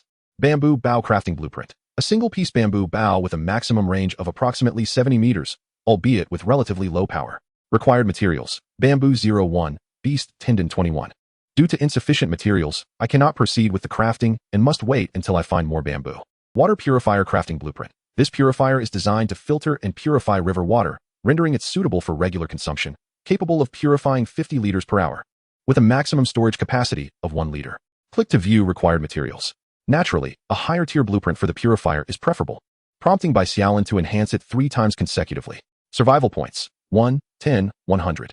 Level 2 Water Purifier Crafting Blueprint. This purifier can filter and purify river water, with the purified water alleviating fatigue and restoring stamina, capable of purifying 200 liters per hour, with a maximum storage capacity of 5 liters. Required materials: wood 12, charcoal 8, stone 4, sand 8, plastic 1. Survival points: 10. Enhancing a single water purifier crafting blueprint 3 times consumes over 100 survival points. Now, only 345 points remain, making the goal of 1,000 seem even more distant. In the adjacent room, alongside the 2 existing purifiers, a new one has appeared. After filling the new purifier with water, I equipped it with a dedicated water bucket, clearly engraved with the number 2. However, with 3 purifiers, the small room is nearly filled. Bai Xiaolin considers constructing a dedicated warehouse or wooden cabin for these purifiers. Otherwise, when Lu Nang gathers more blueprints, there will be no space left for the additional purifiers. Exiting the room and scanning the living area, Bai Xiaolin did not find Eugene and the others. He stepped outside the wooden cabin and discovered Li Ergu practicing with a large knife in the yard, the blade slicing through the air with a whoosh and kicking up a cloud of dust upon striking the ground. Meanwhile, Eugene stood atop the arrow tower, brandishing a black spear and surveying the surrounding grasslands. Summoning both men, Bai Xiaolin informed them that if they wished to drink, they should use the water from the bucket marked with the number 2, cautioning them not to touch the one marked with 1 and 4. With a better source of water available, it was imperative to care for his own. The ordinary purified water could now be reserved for sale. Continue your training. After issuing his instructions, Bai Xiaolin turned back toward the wooden cabin, leaving Eugene and Li Ergu looking perplexed. Moments ago, he had instructed them to drink from the bucket marked 1, and now he changed it to 2. Having learned from their earlier reprimand, they dared not question or speak further. Back inside, Bai Xiaolin pondered for a moment before stowing away the remaining 2 resource cards. He planned to see if he could acquire a few more resource cards by afternoon, intending to use them all together in the evening. Utilizing resource cards is akin to unboxing. Using 1 or 2 is lackluster, but employing multiple at once allows one to truly experience the exhilarating sensation of being overwhelmed by resources. Upon opening the trading zone, the first transaction caught Bai Xiaolin's attention: short sleeve 2 for 300 purified water. Note: a brand new short sleeve shirt available through resource cards, suitable for both genders. Come quickly if your clothes are dirty or torn. I believe I am missing 2 sleeves, yet I can still wear it. There isn't a soul within a 10-kilometer radius, so what need have I for clothing? I find wearing a grass skirt quite agreeable. These garments do not suit me. Upon contemplating the garments adorning Eugene and Li Ergu, Bai Xiaolin opted for a transaction. Once the exchange was successfully completed, the comments below transformed instantaneously. Wow, someone actually bought it. Who could argue otherwise? I even saw someone in the trading area seeking bed linens, which is utterly absurd. The last time I encountered something this outrageous was during my previous experience. Is this what high-level gaming entails? Such a dramatic shift in merely 2 days. Those who excel in the game seem to thrive splendidly in this alternate realm. If there are buyers for clothing, why is no one interested in the flip-flops I have listed in the trading area? It defies reason. After perusing the public chat channel for a few minutes, filled with trivial banter devoid of any valuable information, Bai Xiaolin withdrew and retrieved the 2 short-sleeved shirts acquired from the transaction. One was a deep blue adorned with an endearing panda, while the other was identical in hue and design. Couple attire? A vivid image resurfaced in Bai Xiaolin's mind, prompting an involuntary smile. That doesn't sound too bad. Holding the shirts behind him, Bai Xiaolin sought out Eugene and Li Ergu. The 3 stood together, with Bai Xiaolin glancing at Eugene's leather armor and then at Li Ergu's tattered linen garb. With earnest sincerity, he addressed them. You have been with me for 2 days now. You general, you've worn that leather armor incessantly, which must be quite uncomfortable. And you, Ergu, your attire is in such disrepair that it pains me to see you in it. Therefore, I have decided to reward each of you with a new garment. My lord, there is still clothing beneath the leather armor. I am not uncomfortable. Silence, and take this. Bai Xiaolin presented the short sleeves he had concealed behind him, thrusting them into their hands. Unable to refuse, they accepted the gifts. Thank you for your generosity, my lord. Please, change into them. I wish to see if they fit. Eugene and Li Ergu, obliged to remove their current tops, prepared to don the short sleeves. Their robust physiques bore numerous scars of varying sizes. However, upon unfurling the delicate fabric of the short sleeves, they found themselves somewhat at a loss. Unsure how to wear them, Bai Xiaolin pondered for a moment before removing his own short sleeve and lifting it to demonstrate. The attire you hold is of the same style as mine. It is quite easy to wear. Just follow this method, and you will be clad in it properly. After observing the demonstration, the two, with Bai Xiaolin's assistance, successfully donned the shirts. Once attired, they exchanged glances, then looked down to behold their matching outfits. The depiction of the iron-eating beast embroidered onto the fabric was strikingly lifelike. Seeing their appearances, Bai Xiaolin nodded in satisfaction. How does it feel? Is it not far more comfortable than your previous attire? Is it? Bai Xiaolin approached, tugging at the fabric and then gazing at the two. The fit is quite appropriate. However, you may need some time to acclimatize to this style of clothing. Wear it for a couple of days, and you will surely become accustomed.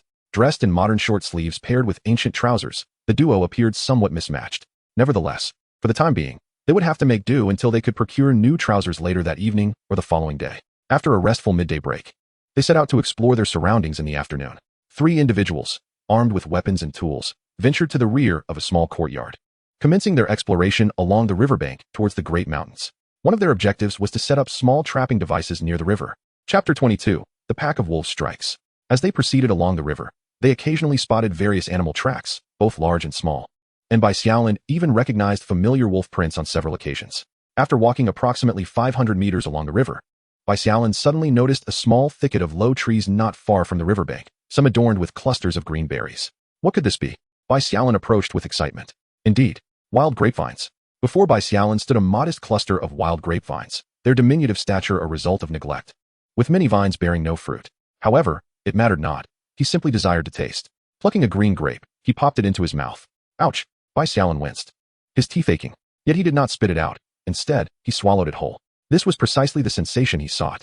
Observing Bai Xiaolin's reaction, Eugene circumvented him, entering the grape thicket, and handed him a bunch of purple grapes. My lord, these ripe ones are not sour. I am aware that the purple ones are ripe. I merely wish to sample the green grape's flavor. With that, Bai Xiaolin accepted the grapes from Eugene and began to indulge. Delightfully sweet. Subsequently, Bai Xiaolin began to count the number of grapevines, totaling 24, though they were all small due to their dense growth. Selecting 3 small vines bearing ripe grapes, he harvested them and stowed them in his backpack, then glanced at Li Ergu, who had filled his mouth with grapes. Here we go. The trio began their labor. Initially, they anticipated an easy task, but they discovered the roots extended deeper than expected, several times deeper than normal. An hour later, the 3 excavated grapevines lay before them. Exhausted, Bai Xiaolin collapsed onto the ground, reaching for the leftover grapes to continue snacking. After a brief rest, he set about arranging small traps near the grape thicket. With food sources previously established and now a small river nearby, it was highly likely that small animals would come here to forage for food and drink, potentially even making their homes nearby. Thus, the probability of capture would significantly increase. Once the traps were set, the trio resumed their forward movement. As they continued exploring along the riverbank, they covered a much greater distance than the previous day, aiming for approximately 1,000 meters. With each advancing step, they drew closer to the mountains, while Bai Xiaolin remained vigilant, scanning both banks of the river in hopes of uncovering new wild fruits.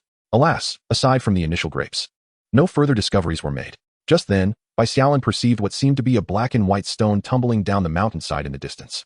They reached 1,000 meters, and inexplicably, Bai Xiaolin urged his companions to press onward, reaching 1,500 meters, then 2,000 meters. Gradually, they found themselves only a few hundred meters from the mountain's base, the dense jungle on either side echoing with the howls of various creatures, which increasingly darkened their expressions.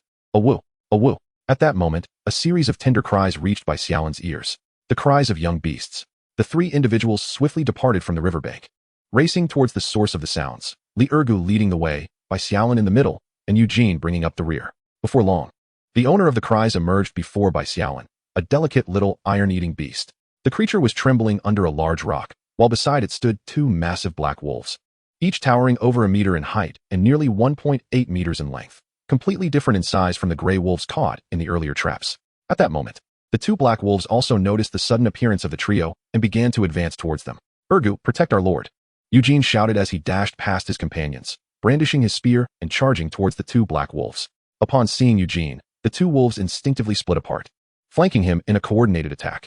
Just as Bai Xiaolin felt a pang of worry, Eugene gripped the spear firmly and executed a diagonal strike, sending the attacking wolf flying. He then deftly retreated 2 steps, evading the lunge of the second wolf. In the instant the second wolf landed, Eugene thrust his spear forward, piercing through its throat with lethal precision. Survival points, 30. 1 dead, 1 injured. The 2 black wolves were swiftly dealt with by Eugene, leaving Bai Xiaolin in awe, wishing to proclaim, General Yu is indeed formidable. The remaining black wolf, witnessing its companion fall, displayed a flicker of fear in its eyes, mingled with a hint of cruelty. With a howl, it swiftly retreated into the depths of the forest, Just as Li Ergu contemplated pursuing it, Eugene restrained him. "Do not chase," Eugene said gravely as he turned to Bai Xiaolin. "Understood." Bai Xiaolin quickly approached the rock, peering down at the trembling little iron-eating beast, extending his hand towards it. "Little one, you are safe now. Would you like to come with us?" The little creature, possessing a remarkable awareness, ceased its cries when Eugene dispatched one of the black wolves, quietly observing the three. At that moment, encouraged by Bai Xiaolin's outstretched hand, it cautiously emerged from its hiding place beneath the rock. After cradling the little iron-eating beast for a few moments to offer comfort, Bai Xiaolin glanced at Eugene and Li Ergu. "Let us go." The trio reformed their line and began to run towards the riverbank. Unlike their arrival, Bai Xiaolin now held a little iron-eating beast in his arms, while Eugene bore the corpse of a black wolf across his shoulder. Less than 15 minutes after their departure, a pack of over 20 black wolves burst forth from the depths of the forest, led by a colossal black wolf king standing nearly 2 meters tall. The wolf king paused to sniff the air, then let out a powerful howl towards the direction where Bai Xiaolin and his companions had vanished. With a resounding cry, the pack surged after the path the trio had taken, while the wolf king remained at the riverbank, wearing an expression of anthropomorphic confusion. It seemed to ponder the sudden appearance of a river in the forest. In these woods, a river signifies a vital water source, and a water source indicates potential conflict. The wolf king gazed towards the direction the pack had taken, hesitating before unleashing another howl. With urgency, it swiftly raced upstream along the river. As for Bai Xiaolin and the two companions, their cautious exploration of the 2 kilometers took nearly 2 hours. However, burdened with heavy loads, they managed to reach the location of the grapevines in approximately 15 minutes. Pausing amidst the grapevines, the trio exhaled in relief upon realizing that no wild beasts were in pursuit. Bai Xiaolin seized the opportunity to pluck 2 bunches of grapes. Just as he was about to share them with Eugene and Li Ergu, a chilling wolf howl echoed from behind. Soon, various howls began to resonate from the surrounding grass, emanating from the wolf pack that had previously lingered near the cabin. The howls grew increasingly nearer. "Quickly, gather your things and move." Chapter 23, The Fierce Battle. The three hastened towards the cabin, covering 400 meters, then 300, and finally 200 meters. At that moment, a gray wolf suddenly leaped from the grass and lunged at the foremost Li Ergu. Before either Li Ergu or Bai Xiaolin could react, Eugene let out a furious roar. "Die!" In a swift motion, a dark figure, propelled by a gust of wind, hurled itself at the emerging gray wolf. Thud! Howl! It became evident that Eugene, upon spotting the gray wolf, had thrown the massive carcass of a black wolf he had been shouldering.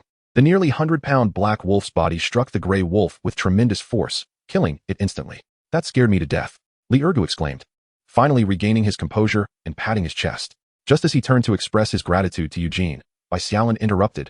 "No time for pleasantries. We must leave." As the trio prepared to retrieve the wolf carcass and continue, more than a dozen gray wolves emerged from the underbrush, encircling them. Bai Xiaolin could not help but curse. Damn it! As they readied to counterattack, they realized that the encircling gray wolves were not launching an assault. What were they waiting for? The three turned to see a group of black shapes swiftly approaching in the distance. The black wolf pack. Upon spotting them, Eugene raised his spear and swiftly felled several gray wolves obstructing their path. "Ergu, protect our leader and make your way out." Just as the trio attempted to break through, the previously passive gray wolves bared their fangs and lunged at them. This scene terrified the little iron-eating beast in Bai Xiaolin's arms, causing it to shut its eyes and wail, seemingly seeking courage. Bai Xiaolin realized he had been overly complacent today, having underestimated the dangers of this world, believing that with 2 subordinates he could afford to be careless.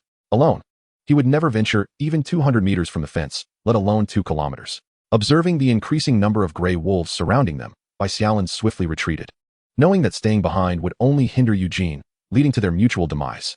Drawing his iron axe, Bai Xiaolin and Li Ergu positioned themselves back to back, gradually making their way toward the fence, occasionally using their weapons to fend off the advancing gray wolves. Meanwhile, Eugene remained vigilant, keeping an eye on the distance of the black wolf pack while aiding his companions against the gray wolves. "Be careful, General." The short distance of 200 meters now felt longer than the original 2 kilometers. The three fought while retreating. And just as Bai Xiaolin and Li Ergu neared the fence, less than 100 meters away, the black wolf pack caught up with them. At this moment, over a dozen gray wolves had already fallen to Eugene's gun. Observing that no wolves had breached the enclosure and realizing Eugene's perilous situation was escalating, Li Ergu cast aside the tattered remnants of a grapevine he had been clutching and resolved to venture out to rescue Eugene, completely forgetting that the very vines had previously shielded him from several assaults. Suddenly struck by a thought, Bai Xiaolin seized Li Ergu, who was attempting to scale the fence. "Wait a moment," he exclaimed, before darting towards the wooden cabin. By this time, Eugene's leather armor bore several deep claw marks, yet fortunately, he had defied objections and donned it before leaving that day. Otherwise, those wounds could have cost him dearly. Within a minute, Bai Xiaolin re-emerged from the cabin, now devoid of the iron-eating beast he had carried, but clutching 4 jars of canned peaches. Canned peach level, 500 units, which could enhance strength by 10 points within half an hour of consumption. He pondered whether consuming 2 jars at once would yield a 20-point increase, but even a slight enhancement was welcome. At that moment, Eugene's armor had been utterly destroyed, with only 2 fragments clinging to his shoulders. Witnessing the anxious expression on Li Ergo's face by the fence, Bai Xiaolin tossed 3 jars onto the ground and opened one, presenting it to him. Hurry and eat. Li Ergo stared at the jar of peaches in front of him, momentarily stunned, then hesitated. My lord, General Yu has just saved us. Even if you harbor no fondness for him, must we stand idly by consuming food while he fights for his life? Although, I must admit, this does look delectable. Goodness. What are you thinking all day? Just eat. Bai Xiaolin thrust the jar into Li Ergo's hands and picked up another from the ground, commanding, You have 10 seconds to finish. Upon hearing this, Li Ergo raised the jar to his lips and poured its contents down his throat, finishing it in mere seconds. Truly a glutton, Bai Xiaolin observed as Li Ergo polished off 2 jars in a matter of seconds, then stuffed the remaining jars into his embrace. Go rescue General Yu, and ensure he consumes the cans. Yes, I shall fulfill this task, Li Ergo declared, kneeling briefly before vaulting over the fence. Clutching 2 jars in one hand and raising his chipped sword in the other, charging towards the pack of wolves. General Yu, hold on. My lord has sent you delicious provisions. Even if it means death, let it be as a satiated spirit. In the heart of the wolf pack, Eugene, now marked by numerous injuries, heard Li Ergo's call. This is Li Ergo, willing to serve my lord unto death.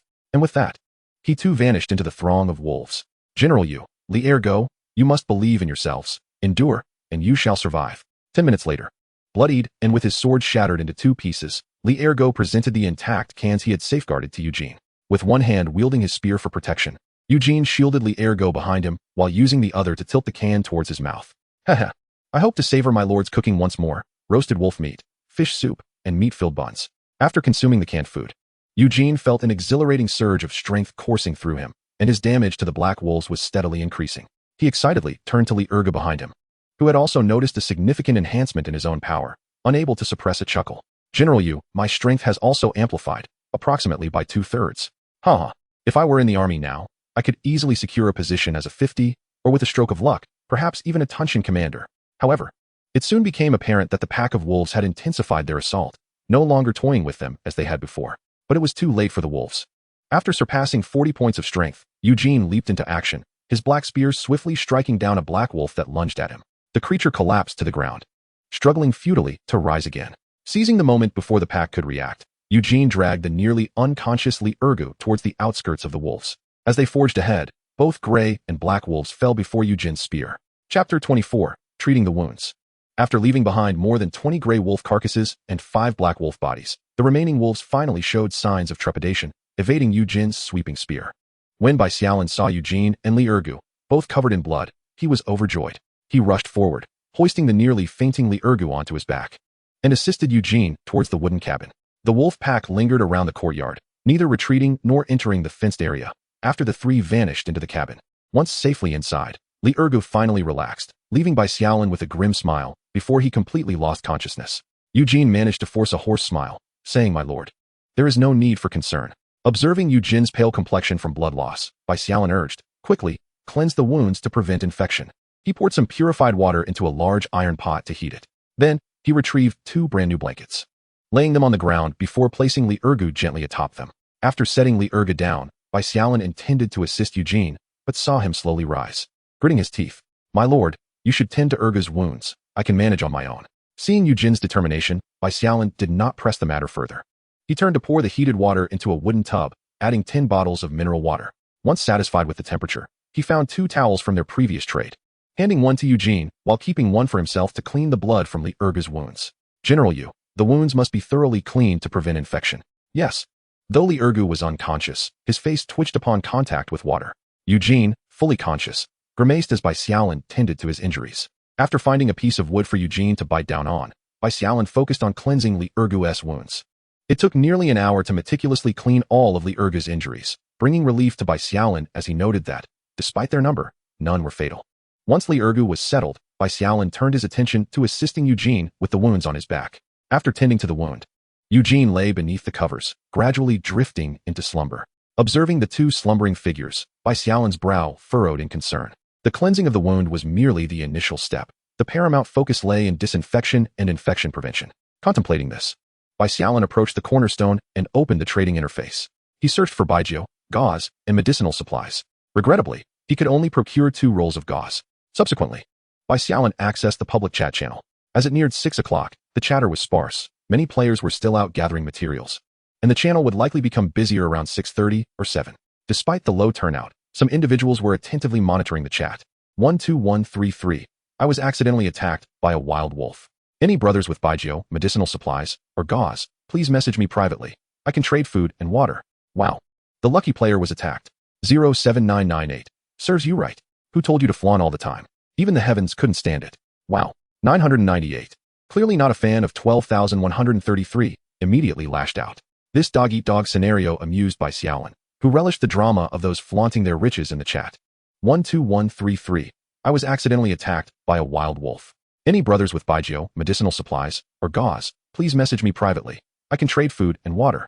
After sending several pleas for help, Bai Xiaolin patiently awaited responses. 16433.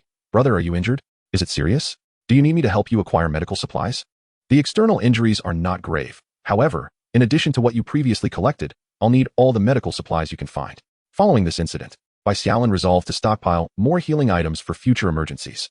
Fortunately, the injuries were not severe, though numerous. None were critical. Had the wounds been grave and without timely medical intervention, he would have faced dire consequences. 35666. You're injured? I have a bottle of 52-degree Maodai. Do you need it? Yes. Thank you. I'll trade you some canned food from last time. The message from 666 brightened Bai Xiaolin's spirits. The fortunate player was remarkably prompt.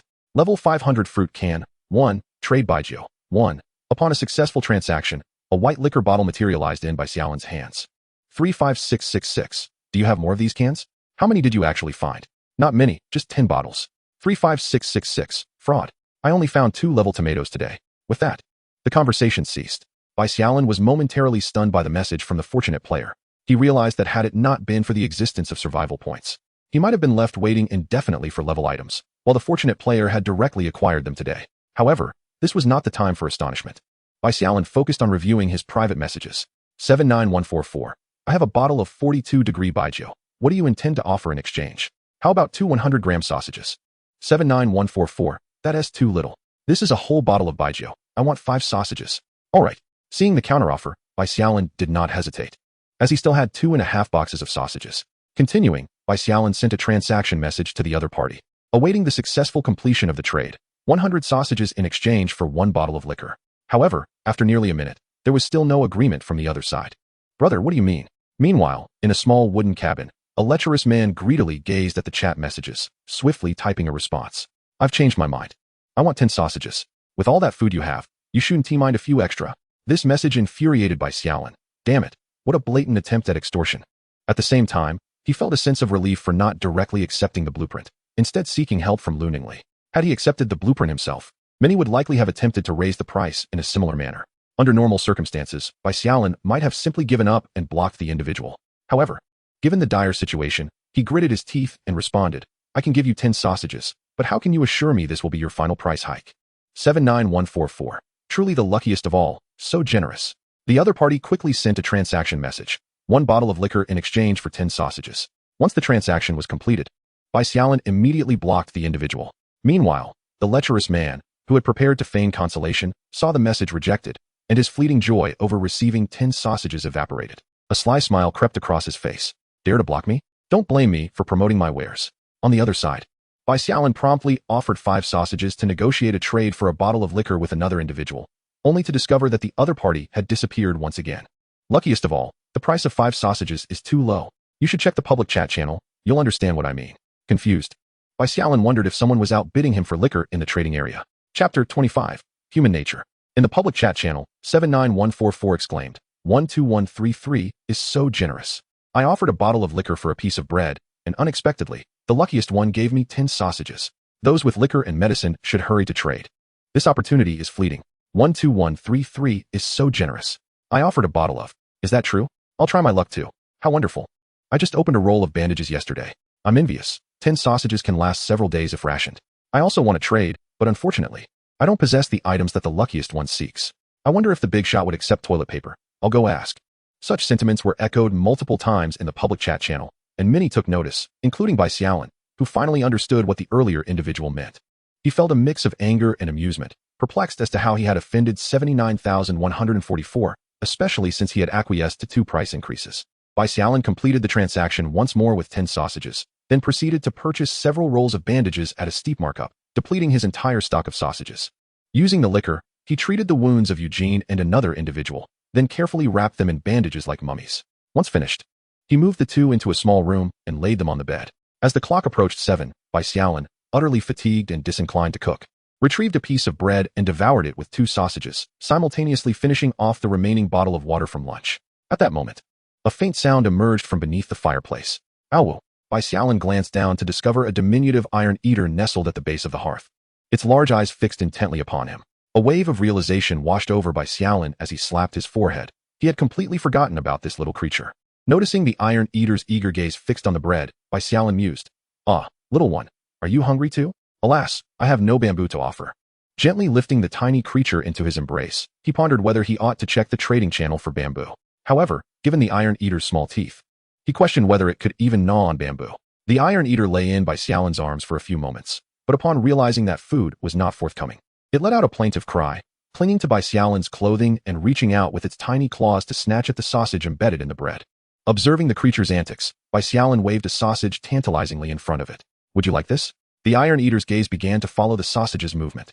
Bai Xiaolin was taken aback. Could this little creature actually consume such fare? He broke off a small piece and offered it, only to find the iron eater sniff it and cast it aside, resuming its plaintive cries. "What on earth can you eat?" Bai Xiaolin wondered aloud. Ow! Suddenly, he recalled a video he had seen where iron eaters also enjoyed fruit. He rummaged through his bag, only to discover that the grapes within had been thoroughly crushed. What else is there to eat? Fruit? An idea sparked in his mind as he retrieved a can of canned peaches. Upon opening it, a delightful aroma wafted forth. He scooped a piece of peach and held it before the iron eater's nose. "Would you like some?" The little creature sniffed, its big eyes sparkling, before extending its tiny claws to grasp the peach and munch on it eagerly. A sigh of relief escaped Bai Xiaolin. He no longer had to worry about the little one going hungry. He then indulged in a piece himself. "One for you, one for me." Before long, half the can of peaches had vanished. Noticing that the iron eater still desired more, Bai Xiaolin adopted a stern expression. "You can't overindulge. We'll save some for tomorrow." With that, he securely capped the can and stored it away. Unbeknownst to him, after he set it aside, the iron eater's large eyes remained fixated on the can's location. He fetched a small bowl and approached the purifier, which had produced approximately 1 liter of purified water. He ladled about 100 milliliters into the bowl and placed it in front of the fireplace, setting the iron eater beside it. "Drink up. You must be well fed and hydrated to grow strong." Ow! The iron eater sniffed the water, plunged its head into the bowl, and wagged its tail as it drank eagerly. Watching the little creature revel in its refreshment, Bai Xiaolin was struck by a thought. He wondered if this purified water and food would aid in the recovery of the injured beings they had confined.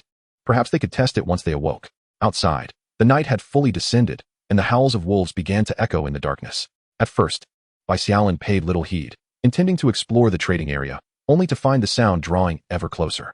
The wolf pack seemed to have crossed the fence and entered the courtyard. In a flurry, Bai Xiaolin rushed to the door, peering through the crack, and was met with the sight of dozens of green eyes fixated upon him. It was reminiscent of that first night. During the day, the wolves were restrained by some unseen apprehension, wary of crossing the barrier, yet as the sun dipped below the horizon, they began to stir with renewed vigor. As if aware of Bai Xiaolin's gaze, a black wolf's head materialized within his line of sight, peering through the door's crevice, its eyes brimming with cruelty and bloodlust. A howl erupted from the black wolf, causing it to retreat, only for several gray wolves to leap and collide against the door. Thud, thud, thud. The wooden doors groaned under the impact, and Bai Xiaolin quickly glanced at the latch, finding it steadfastly secured at the back. A sigh of relief escaped him. The small food iron beast, previously terrified during the day, now sated and emboldened upon realizing the wolves posed no threat, strutted to the door and began to roar defiantly at the pack. "Awo, awo." The little creature exhibited remarkable courage at that moment. "Master." As Bai Xiaolin watched the commotion, a voice emerged from the small room. Eugene, evidently roused from slumber by the wolf's howls. Upon hearing the sudden sound from behind, the small food iron beast swiftly turned and scampered towards Bai Xiaolin, halting at his feet and inspecting the corners of the room. Satisfied there was no danger, it returned to the door to continue its vocal confrontation with the wolves. Bai Xiaolin could not help but chuckle at its antics. "Are you bold or timid, little one?" Disregarding the wild wolves outside, Bai Xiaolin rose to fetch a cup of pure water and carried it into the small room. Upon his entrance, Eugene struggled to sit up, only to realize his body was entirely unresponsive at that moment. "Do not worry, just rest quietly. The wolf pack cannot breach our sanctuary." Bai Xiaolin supported Eugene as he offered him a sip of water, urging him to continue his rest. Meanwhile, the public chat channel buzzed with renewed excitement. You won't believe what I summoned today. A character card that conjures an ancient figure who calls me master. I handed him an axe to chop wood, and to my astonishment, he worked far faster than I could, allowing me to acquire an additional resource card. Wow, such cards exist? Then your labor force has effectively doubled. You need not worry about sustenance any longer. Need not worry, my foot.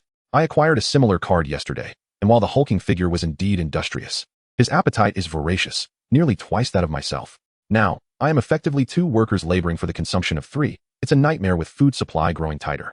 That idea is splendid. I shall try it tomorrow. Isn't that a bit cruel? I could never do such a thing.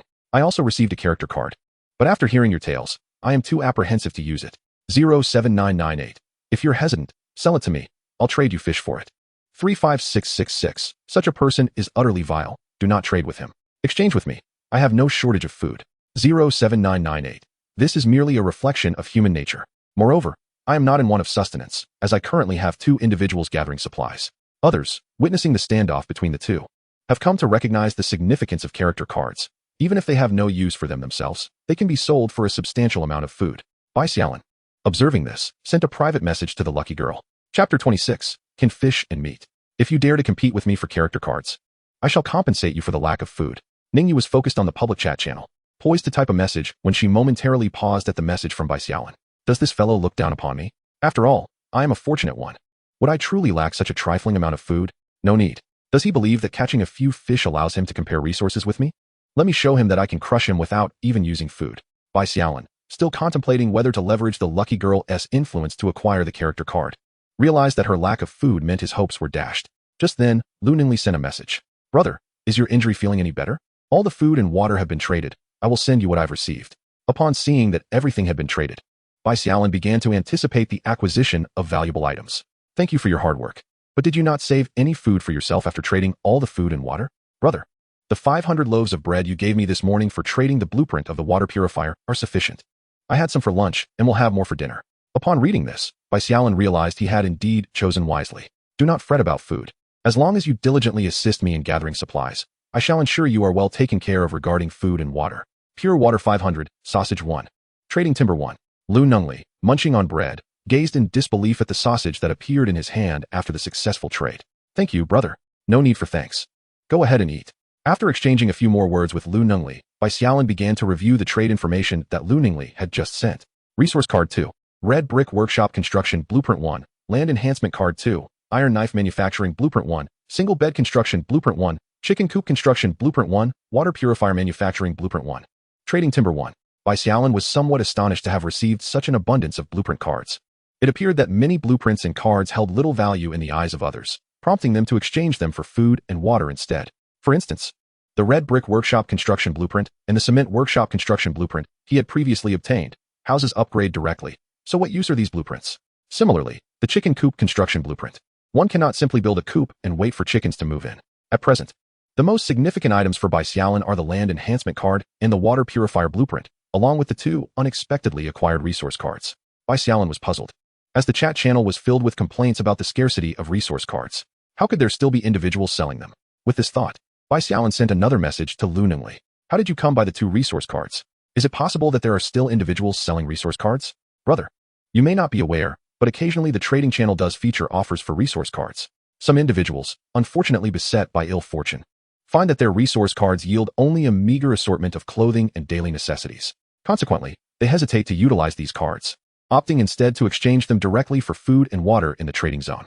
Though the returns are scant, the absence of risk is a comfort. I pondered that, given your fortuitous nature, dear brother, the likelihood of acquiring food would be significantly higher. Thus I traded for 2 resource cards, each promising 2 loaves of bread and 2 bottles of water. Upon grasping this, Bai Xiaolin chuckled, considering it an unexpected boon. Well done. Henceforth, resource cards must be prioritized for trade. Acquire them whenever possible. I shall provide you with food and water for tomorrow's transaction in the morning. After sending the message, Bai Xiaolin meticulously stored away all the items acquired from the recent trade, retaining only the 2 resource cards. As for the currently unusable items, the water purifier, now crafted, has no designated space, so its blueprint shall be kept for the time being. The land reinforcement card, too, will be reserved until a sufficient number of survival points are amassed. Previously, I had 365 survival points. Today, Eugene and I vanquished 6 black wolves and over 20 gray wolves, thereby increasing our points by 390. We now stand at a total of 755 points, not far from the coveted 1,000, with hopes of soon reinforcing a high-level land enhancement card once more. Next, Bai Xiaolin retrieved the 2 resource cards obtained in the morning. The sight of all 4 cards together was increasingly pleasing. As he gazed at them with delight, the small food iron beast at the door finally grew weary, turned to nuzzle Bai Xiaolin, and, wagging its little tail, settled down beside the hearth for a nap. Outside, the wolf pack continued to intermittently batter the door. Survival points, 4. Survival points, 40. The 4 resource cards underwent consecutive enhancements twice. A brand new card materialized before Bai Xiaolin. Resource card 2. Surprisingly, there were 3 cards, with the last being resource card level. Resource card level, upon use, grants a random quantity of resources with the possibility of acquiring a higher tier item. Will you use it?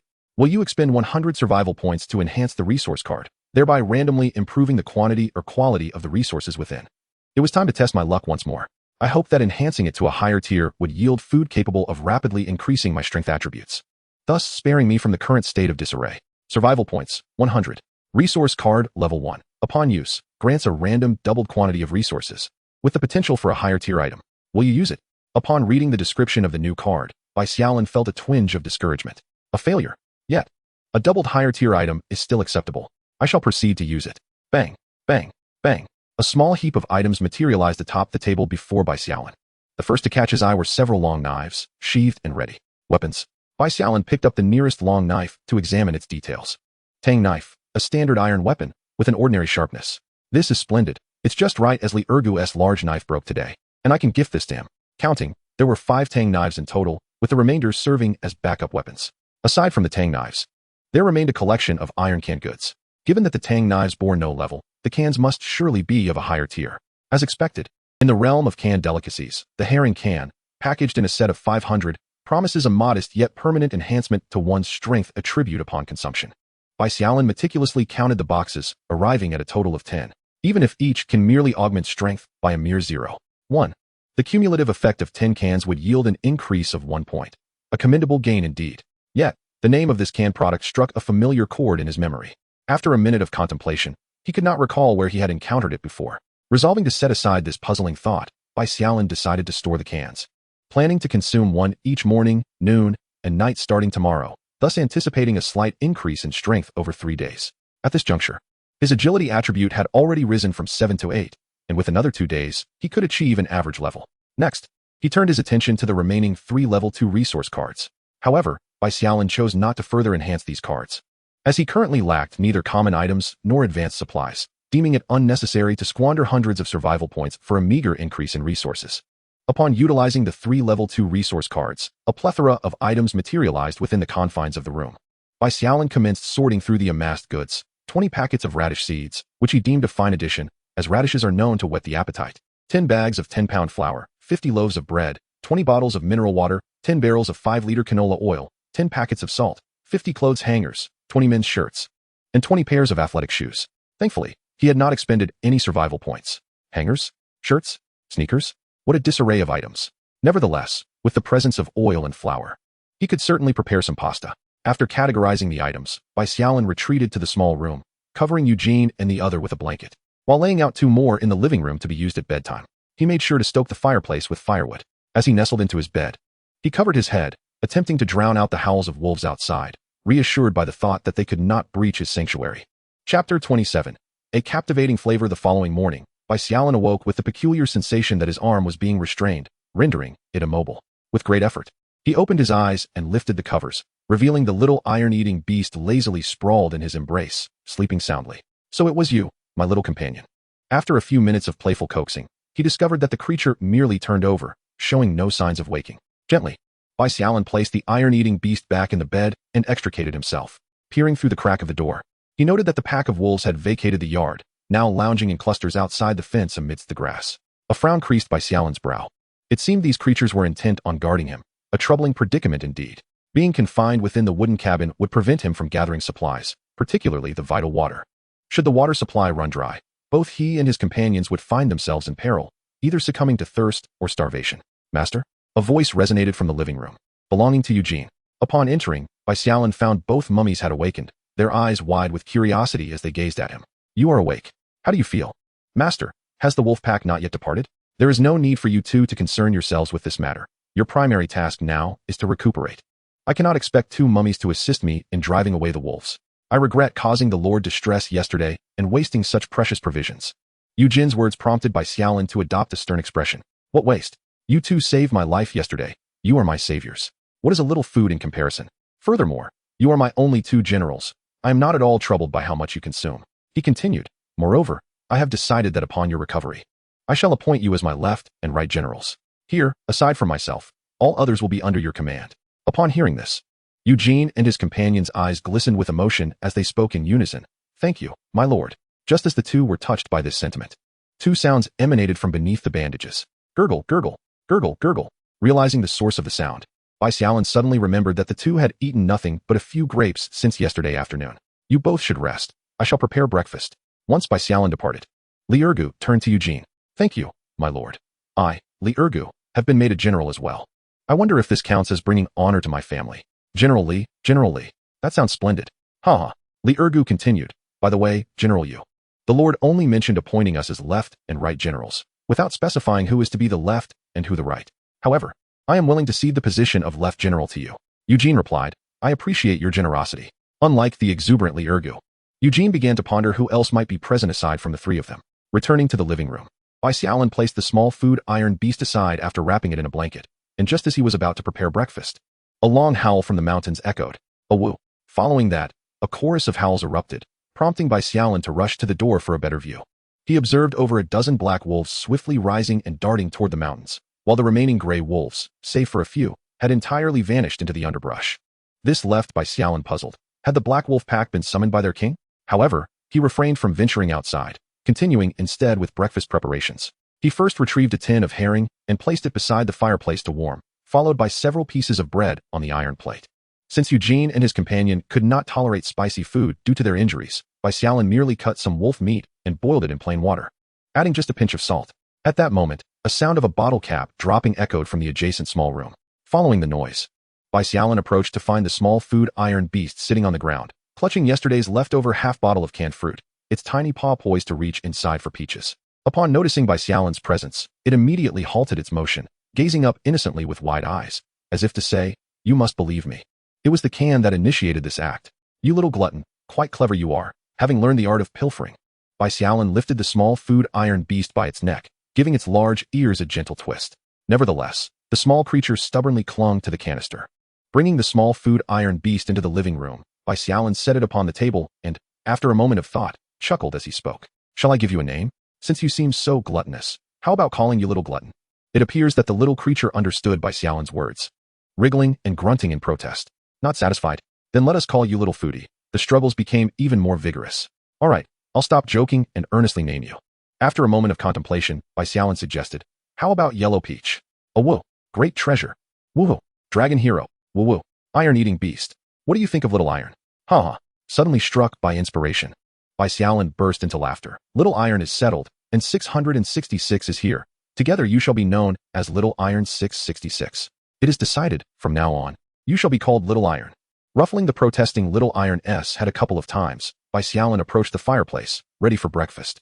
In the midst of feeding Eugene, they had yet to attend to their own meal, bread stuffed with canned fish. Unsure of the taste, having never tried this brand before, Bai Xiaolin eagerly pried open a small gap in the heated can.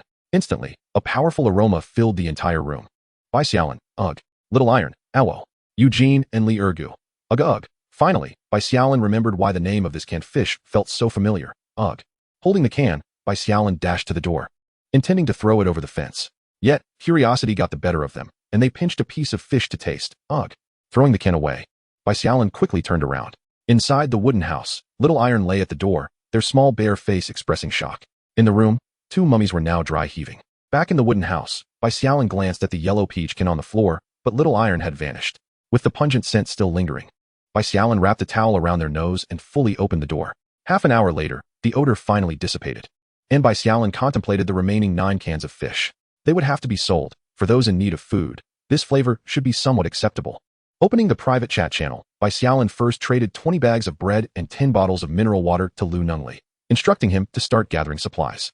Next, they considered a few individuals of particular interest. If they traded the fish cans to them, they would likely be blocked immediately. Abandoning the idea of duping acquaintances, Bai Xiaolin opened the public chat channel. I heard that the European emperor was attacked by beasts yesterday. Indeed, several brothers made a fortune, trading a bottle of liquor for 10 sausages. 12133 opened a few good items yesterday, but I'm not fond of the flavors, so I plan to sell them. If anyone is interested, check the trading area, or you may private message me. What the heck? If you don't like the flavor, you don't want it? Is this even human talk? I think I understand why he was attacked by beasts yesterday. It seems that 998 was right. Even heaven couldn't bear to watch. Food plentiful yet unwanted. Is this still the European emperor? Truly, they are a god among men. The European emperor isn't even worthy of carrying their shoes. The sentiments expressed by the individual above are indeed valid. Henceforth, I shall affectionately refer to 12,133 as the god of Europe. Are you not intrigued by what culinary delights this god of Europe offers? I shall first ascertain whether I can afford such luxuries. Perhaps the flavors that do not please the god of Europe might delight my palate instead. And I could seize a remarkable bargain. Having exited the public chat channel, Bai Xiaolin proceeded to the trading area, where he posted a transaction notice. 5,001 canned fish for 10,000 bread. Note: canned fish of level quality, consumption of which grants a permanent slight increase to strength attributes. And I am open to trading rare blueprint cards. The quantity is limited, so those interested should message me sincerely. Canned fish. It seems the god of Europe prefers to catch his own fish, thus his disdain for canned varieties. What does level signify? Is it indicative of inferior quality? Heh. Those who comprehend have already departed, leaving behind only the hopeful bargain hunters. It is evident from their comments that they are illiterate. Of course, it denotes a superior grade. And I, for one, certainly prefer it. Haha, I share your sentiment. As the driver halted the vehicle, Bai Xiaolin realized this was not the kindergarten he intended to visit. After exiting the trading area, he was not inclined to check his private messages just yet. He needed ample time for the information to circulate, luring individuals possessing genuinely rare blueprints and cards. Chapter 28, Seeking Buyers. The moment the door swung open, an overwhelming stench surged in, nearly incapacitating him. Who among the inconsiderate populace has defiled my doorstep? After inwardly cursing, Bai Xiaolin resecured the towel around his nose and grabbed a hoe, dashing outside. He could not allow the foul odor to permeate further. Otherwise, not only today, but even for several days, he might find it impossible to open the door. Finding the discarded cans of fish, Bai Xiaolin began to dig a hole while suppressing the urge to retch. The surrounding underbrush echoed with similar sounds of discomfort. After considerable effort, he managed to bury all the scattered cans, compacting the earth with a few forceful jumps. Glancing at the odorous hoe, he carelessly tossed it aside as he stepped back into the enclosure. With no outdoor labor to attend to that morning, he estimated it would take at least half an hour for the stench to dissipate. Just as he turned around, Bai Xiaolin suddenly spotted 3 grapevines, reduced to mere trunks and remnants of roots on the ground. After pondering for a couple of minutes, he bent down to retrieve the vines. My sincerest apologies to you 3. I had intended to provide you with a new home, yet it has come to this. I wonder if planting you now would yield any life. The small bok choy, having been planted nearly a day ago, had not received any care. However, upon reaching the modest enclosure, Bai Xiaolin was taken aback. There was no sign of the anticipated bok choy, only a few decayed sprouts littered on the ground. Have they perished from the cold? Bai Xiaolin stepped into the enclosure and examined the sprouted bok choy. Frozen. How infuriating. Such vital information had slipped my mind. Here. The temperatures plummet below freezing at night, making survival impossible for the bok choy. Unless I can procure seeds for winter vegetables, such as cabbage or radishes. Ah yes. I possess radish seeds, and in abundance. 20 packets. Continuing with the cultivation of grapevines, 3 of the vines suffered significant damage to their trunks and root systems. Only one retained a meter-long root, while the others had merely 30 centimeters left, rendering the likelihood of survival quite slim. Nearly an hour passed before Bai Xiaolin successfully planted all the grapevines, and by this time, the surrounding area was nearly devoid of animal sounds, likely having been frightened away.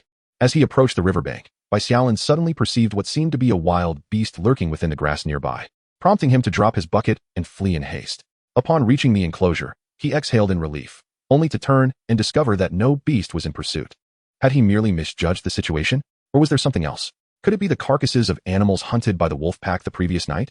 As he cautiously advanced, Bai Xiaolin realized that the source of his fright was, in fact, the corpse of a black wolf, and behind it lay dozens of other wolf carcasses within the underbrush. It then dawned on him that these were not the prey killed by the wolf pack, but rather the remains of the wolf slain by Eugene and his companion the day before. Relieved that they were not living beasts, Bai Xiaolin patted his chest, and his eyes sparkled with excitement as he began to inspect the bodies one by one. Ultimately, he discovered that most of the gray wolf carcasses had been ravaged beyond recognition, while the black wolf remains were largely intact. After completing his examination, a smile crept across Bai Xiaolin's face. How much wolf meat this would yield. This was a veritable windfall. To prevent other wild beasts from discovering these wolf carcasses, Bai Xiaolin decided to relocate all the intact wolf bodies inside the enclosure. For a full hour, he dragged 6 black wolf carcasses and 2 well-preserved gray wolf carcasses into the enclosure. Satisfied with the orderly arrangement of the wolf remains, Bai Xiaolin nodded approvingly before recalling something and rushing back to the riverbank. First, he watered the newly planted carrots and grapevines, then filled several purifiers with water, making 2 trips to bring 4 buckets back to the house. Once his tasks were completed, Bai Xiaolin sat at the entrance, contemplating the multitude of wolf carcasses and how he should manage them. This left him somewhat perplexed. However, at that moment, he had little desire to unravel the reasons behind it, as he was overwhelmed by a flurry of private messages by the cornerstone. Big shot. How do I trade for canned fish? Hey, if you give me a box of canned fish, I'll perform 456 for you. What is so special about canned fish? Such a show-off. Appa, I want to eat fish. European god, I'm ready with my supplies, just waiting for your approval to trade. Ignoring the myriad of earlier messages, Bai Xiaolin found the chat page of the European royal girl, who had also sent him several messages requesting canned fish. Are you there?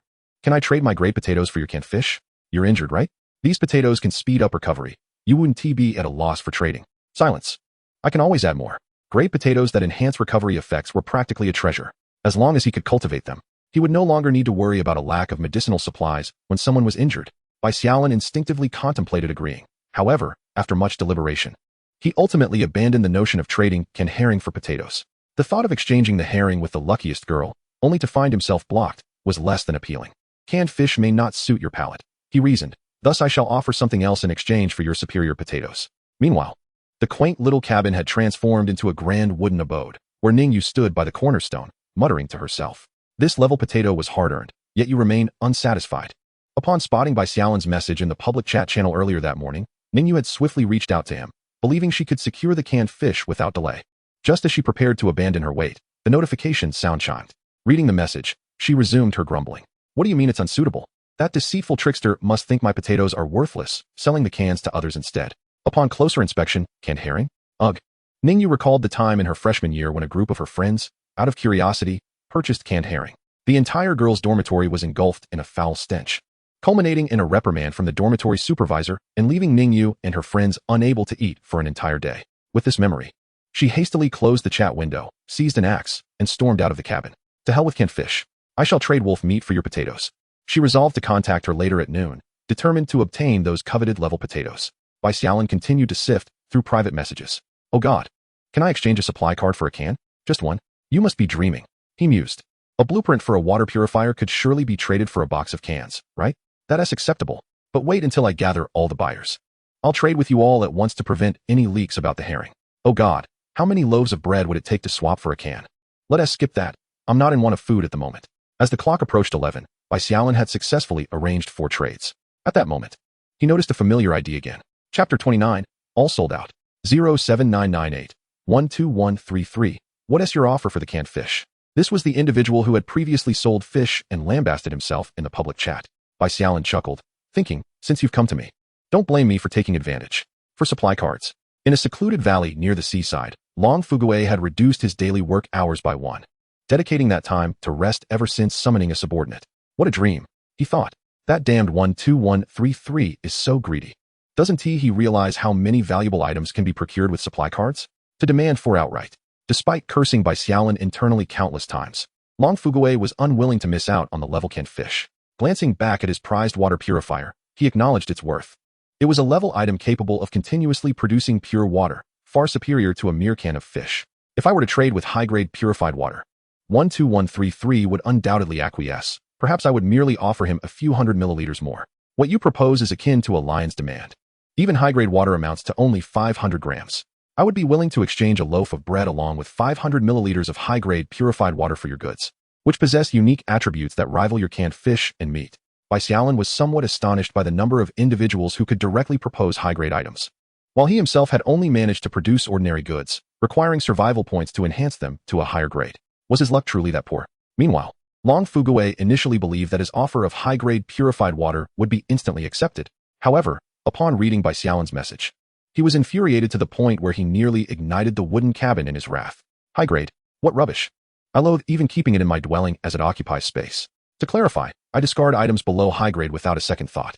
Surely you do not expect to exchange such worthless trinkets for my high-grade canned goods? A royal fool? A pauper? The air was thick with derision, and Long Fugaway found himself contemplating the urge to confront Bai Xiaolin with violence. What are you pretending here? You claim it occupies space, yet you discard items below high grade? If you dare to toss one away, I would not hesitate to retrieve it. Long Fugaway began to regret messaging 12133, a blabbermouth, earlier that morning. State a reasonable price. How many resources can I trade for? For resource cards, no negotiations. Do not be greedy. Keep those 4 cards for your own consumption. With great restraint against the impulse to strike his counterpart, the two engaged in a cordial exchange, ultimately settling on a price of 3 resource cards. 1 small dock construction blueprint, 1 iron block, and 3 pieces of timber. After finalizing the agreement, Long Fugaway sent a trade request. But he noticed Bai Xiaolin had not yet accepted. Hold on, I have other business to attend to. In frustration, Long Fugaway stamped his foot. 5 portions have already been reserved. Bai Xiaolin continued his search for larger fish and successfully concluded another transaction by midday, leaving only 3 portions remaining. At that moment, a message alert chimed. 15764. Brother, do you have any fishmeekins left? Is this the Wolf Slayer Warrior? This person is practically an ally. I cannot deceive him. Yes, I have some, although it may not suit your taste. Are you familiar with herring cans? Herring cans? No problem, just trade them to me. I purchased some online before, and they were quite delightful. Bai Xiaolin could hardly believe his eyes. What an extraordinary person this brother is, so bold. He had just received some valuable items that morning, but as he could not cultivate himself, he inquired about the potential exchange for canned goods. He possessed a greenhouse construction blueprint, a packet of wheat seeds, and a packet of chili seeds. Bai Xiaolin was left in disbelief. Had this brother been favored by the agricultural deity? Wheat, chili, a greenhouse. To think he had just been lamenting the loss of his little greens to frost. And now fortune had delivered a bounty directly into his lap. With the greenhouse, would not his agricultural ambitions soar? To be honest, I consider these items to hold great value. Thus I shall offer you 3 boxes of canned goods. My dear brother, your generosity is commendable. However, I am well aware that these items are scarcely worth 3 cans of food, perhaps not even 2. Please, do not be so modest. If I say they hold value, then they do. Thank you, my friend. I shall not be coy any longer. This time, I shall accept 3 cans of food, and in the future, when I procure something of worth, I shall offer it to you at a reasonable price. And please, refrain from addressing me as brother so frequently. My name is Lei Xing, and you may call me Lei. As for you, I am Bai Xiaolin. Simply refer to me as Xiaolin. After a brief conversation, Bai Xiaolin sent the transaction details. Holding the seeds and blueprints in his hands, he felt an overwhelming sense of optimism for the prospects of cultivation. Suddenly, another notification chimed. This time, it was from the lucky lady. Wolf meat? Where did you acquire that? Yesterday, I was ambushed by a pack of wolves, but this morning, I ventured out with 2 subordinates and eliminated their den. Here we go again, Ningyu scoffed. Though she noted that he now had 2 subordinates while she had but 1. Such boasting. Bai Xiaolin thought to himself, I never boast. I merely speak the truth.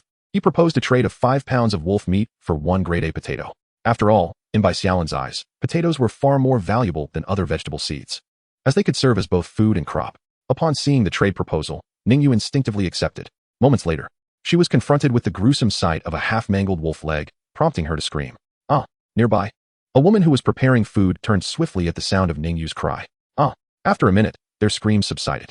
2 minutes later, Ningyu cautiously prodded the wolf leg with a wooden stick. 5 minutes later, one wielded an axe while the other brandished a kitchen knife, both ready to process the wolf leg. At that moment, Bai Xiaolin's message arrived once more. Glancing at the message and the substantial 5 pounds of wolf leg, Ningyu was reminded of the sweet peach preserves and felt a warm sense of gratitude. Understood, and thank you for the 5 pounds of wolf meat. I recognize that a single potato cannot possibly equate to such a bounty. Bai Xiaolin smiled. No need for thanks. I truly believe it was worth it. Nonetheless, I must express my gratitude. When I next catch something, I shall ensure you have a taste. Very well, I look forward to your catch. By the way, after knowing each other for a while, I realize I have not shared my name with you. I am Bai Xiaolin. Has it been long? Merely 3 or 4 days. After sending his name, Bai Xiaolin eagerly awaited responses on the chat page. Upon seeing the name Ningyu, he smiled knowingly.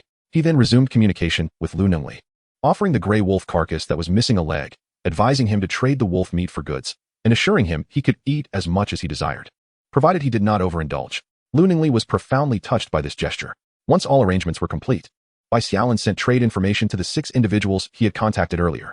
It wasn't long before the herring cans in the wooden cabin had completely vanished. And for the first time, Bai Xiaolin's space was filled with an abundance of cards and blueprints. Chapter 30. The stirring discussions arising from trade. Including items exchanged with Lei Xing and Ningyu, Bai Xiaolin found himself surrounded by a remarkable collection of goods. 14 resource cards, 2 land enhancement cards, 1 blueprint for a small dock, 1 blueprint for a greenhouse, and 1 blueprint for a fence.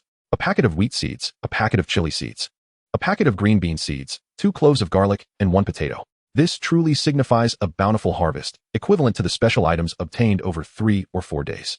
However, this is not the end. The wolf corpses outside can be exchanged for more resources. As Bai Xiaolin was gleefully gazing at the pile of items, a strong odor emanated from several wooden houses scattered across the desolate land. Inside Long Fugue's abode, 2 youths clad in tattered hemp garments stared in shock at him. Long Fugue was retching while extracting something from a small box, exuding a foul stench. He cursed incessantly as he ate. Damn you, 12133, you unscrupulous scoundrel. You deceived me out of so many resource cards and sold me this disgusting item. If I ever catch you again, I shall make you regret it, you swindler. Unable to stomach any more, Long Fugue addressed the 2 youths who had retreated to the door. You two finish the rest. Do not let it go to waste. My lord, we are not hungry. I insist you eat. Not hungry, you say? Once you finish this box of canned food, I will provide you with something else. This was procured at a high cost. Though Long Fugue was affluent, he could not bear to waste such precious food. Similar scenes unfolded in other wooden houses.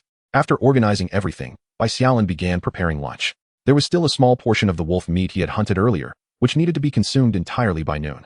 Bai Xiaolin decided to make skewers of wolf meat. It was simple enough to cut everything into chunks and roast them. Lacking barbecue seasoning, Bai Xiaolin reluctantly peeled half a clove of garlic, knowing that roasted meat with garlic offers a unique flavor.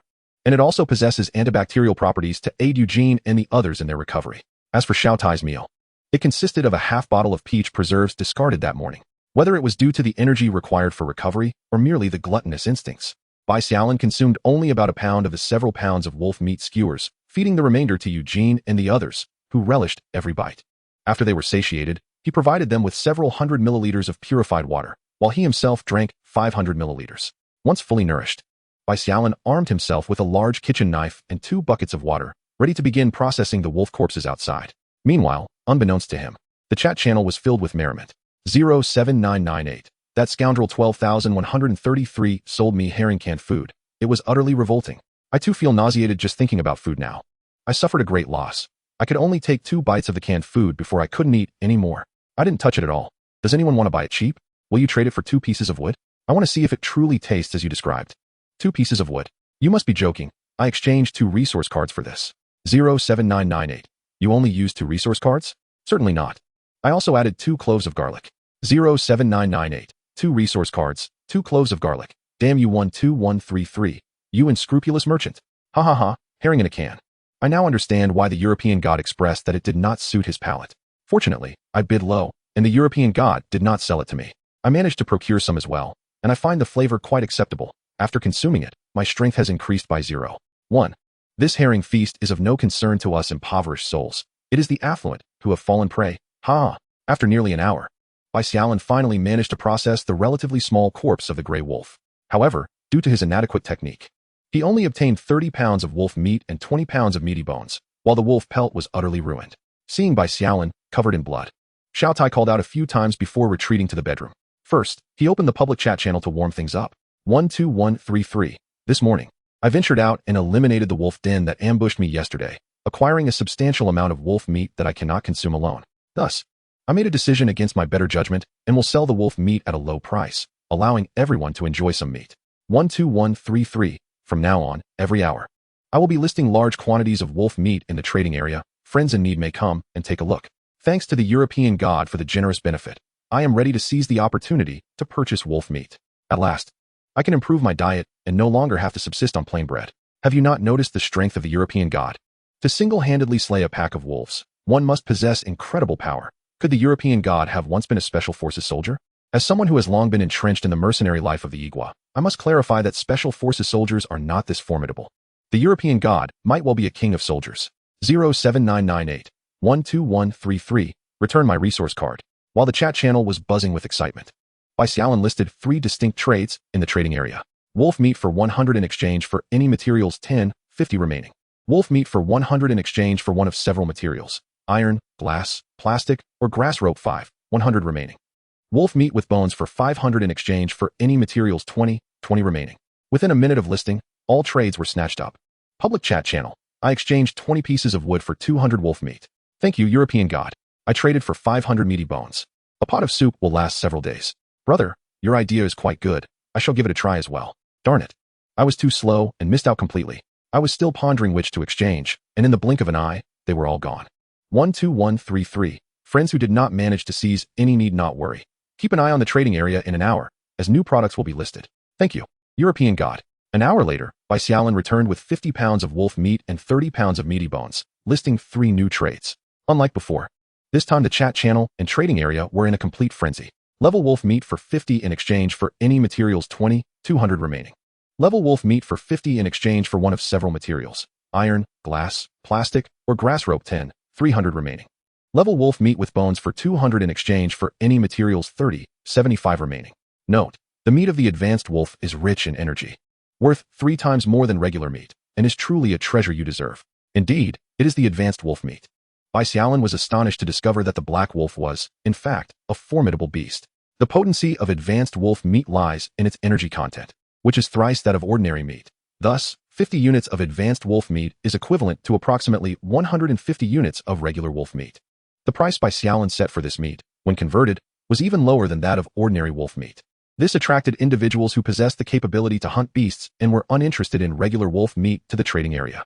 Furthermore, the strength of the advanced beasts and the prowess of Bai Xiaolin, who could hunt an advanced wolf pack, remained a mystery, adding an aura of enigma around him in the presence of these formidable individuals.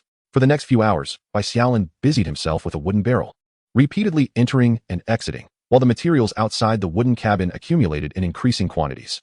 By around 6 o'clock, he began to lean on his waist to ease the strain, his clothes drenched in crimson stains, which frightened Xiao Tai to the point where he dared not leave the bedroom.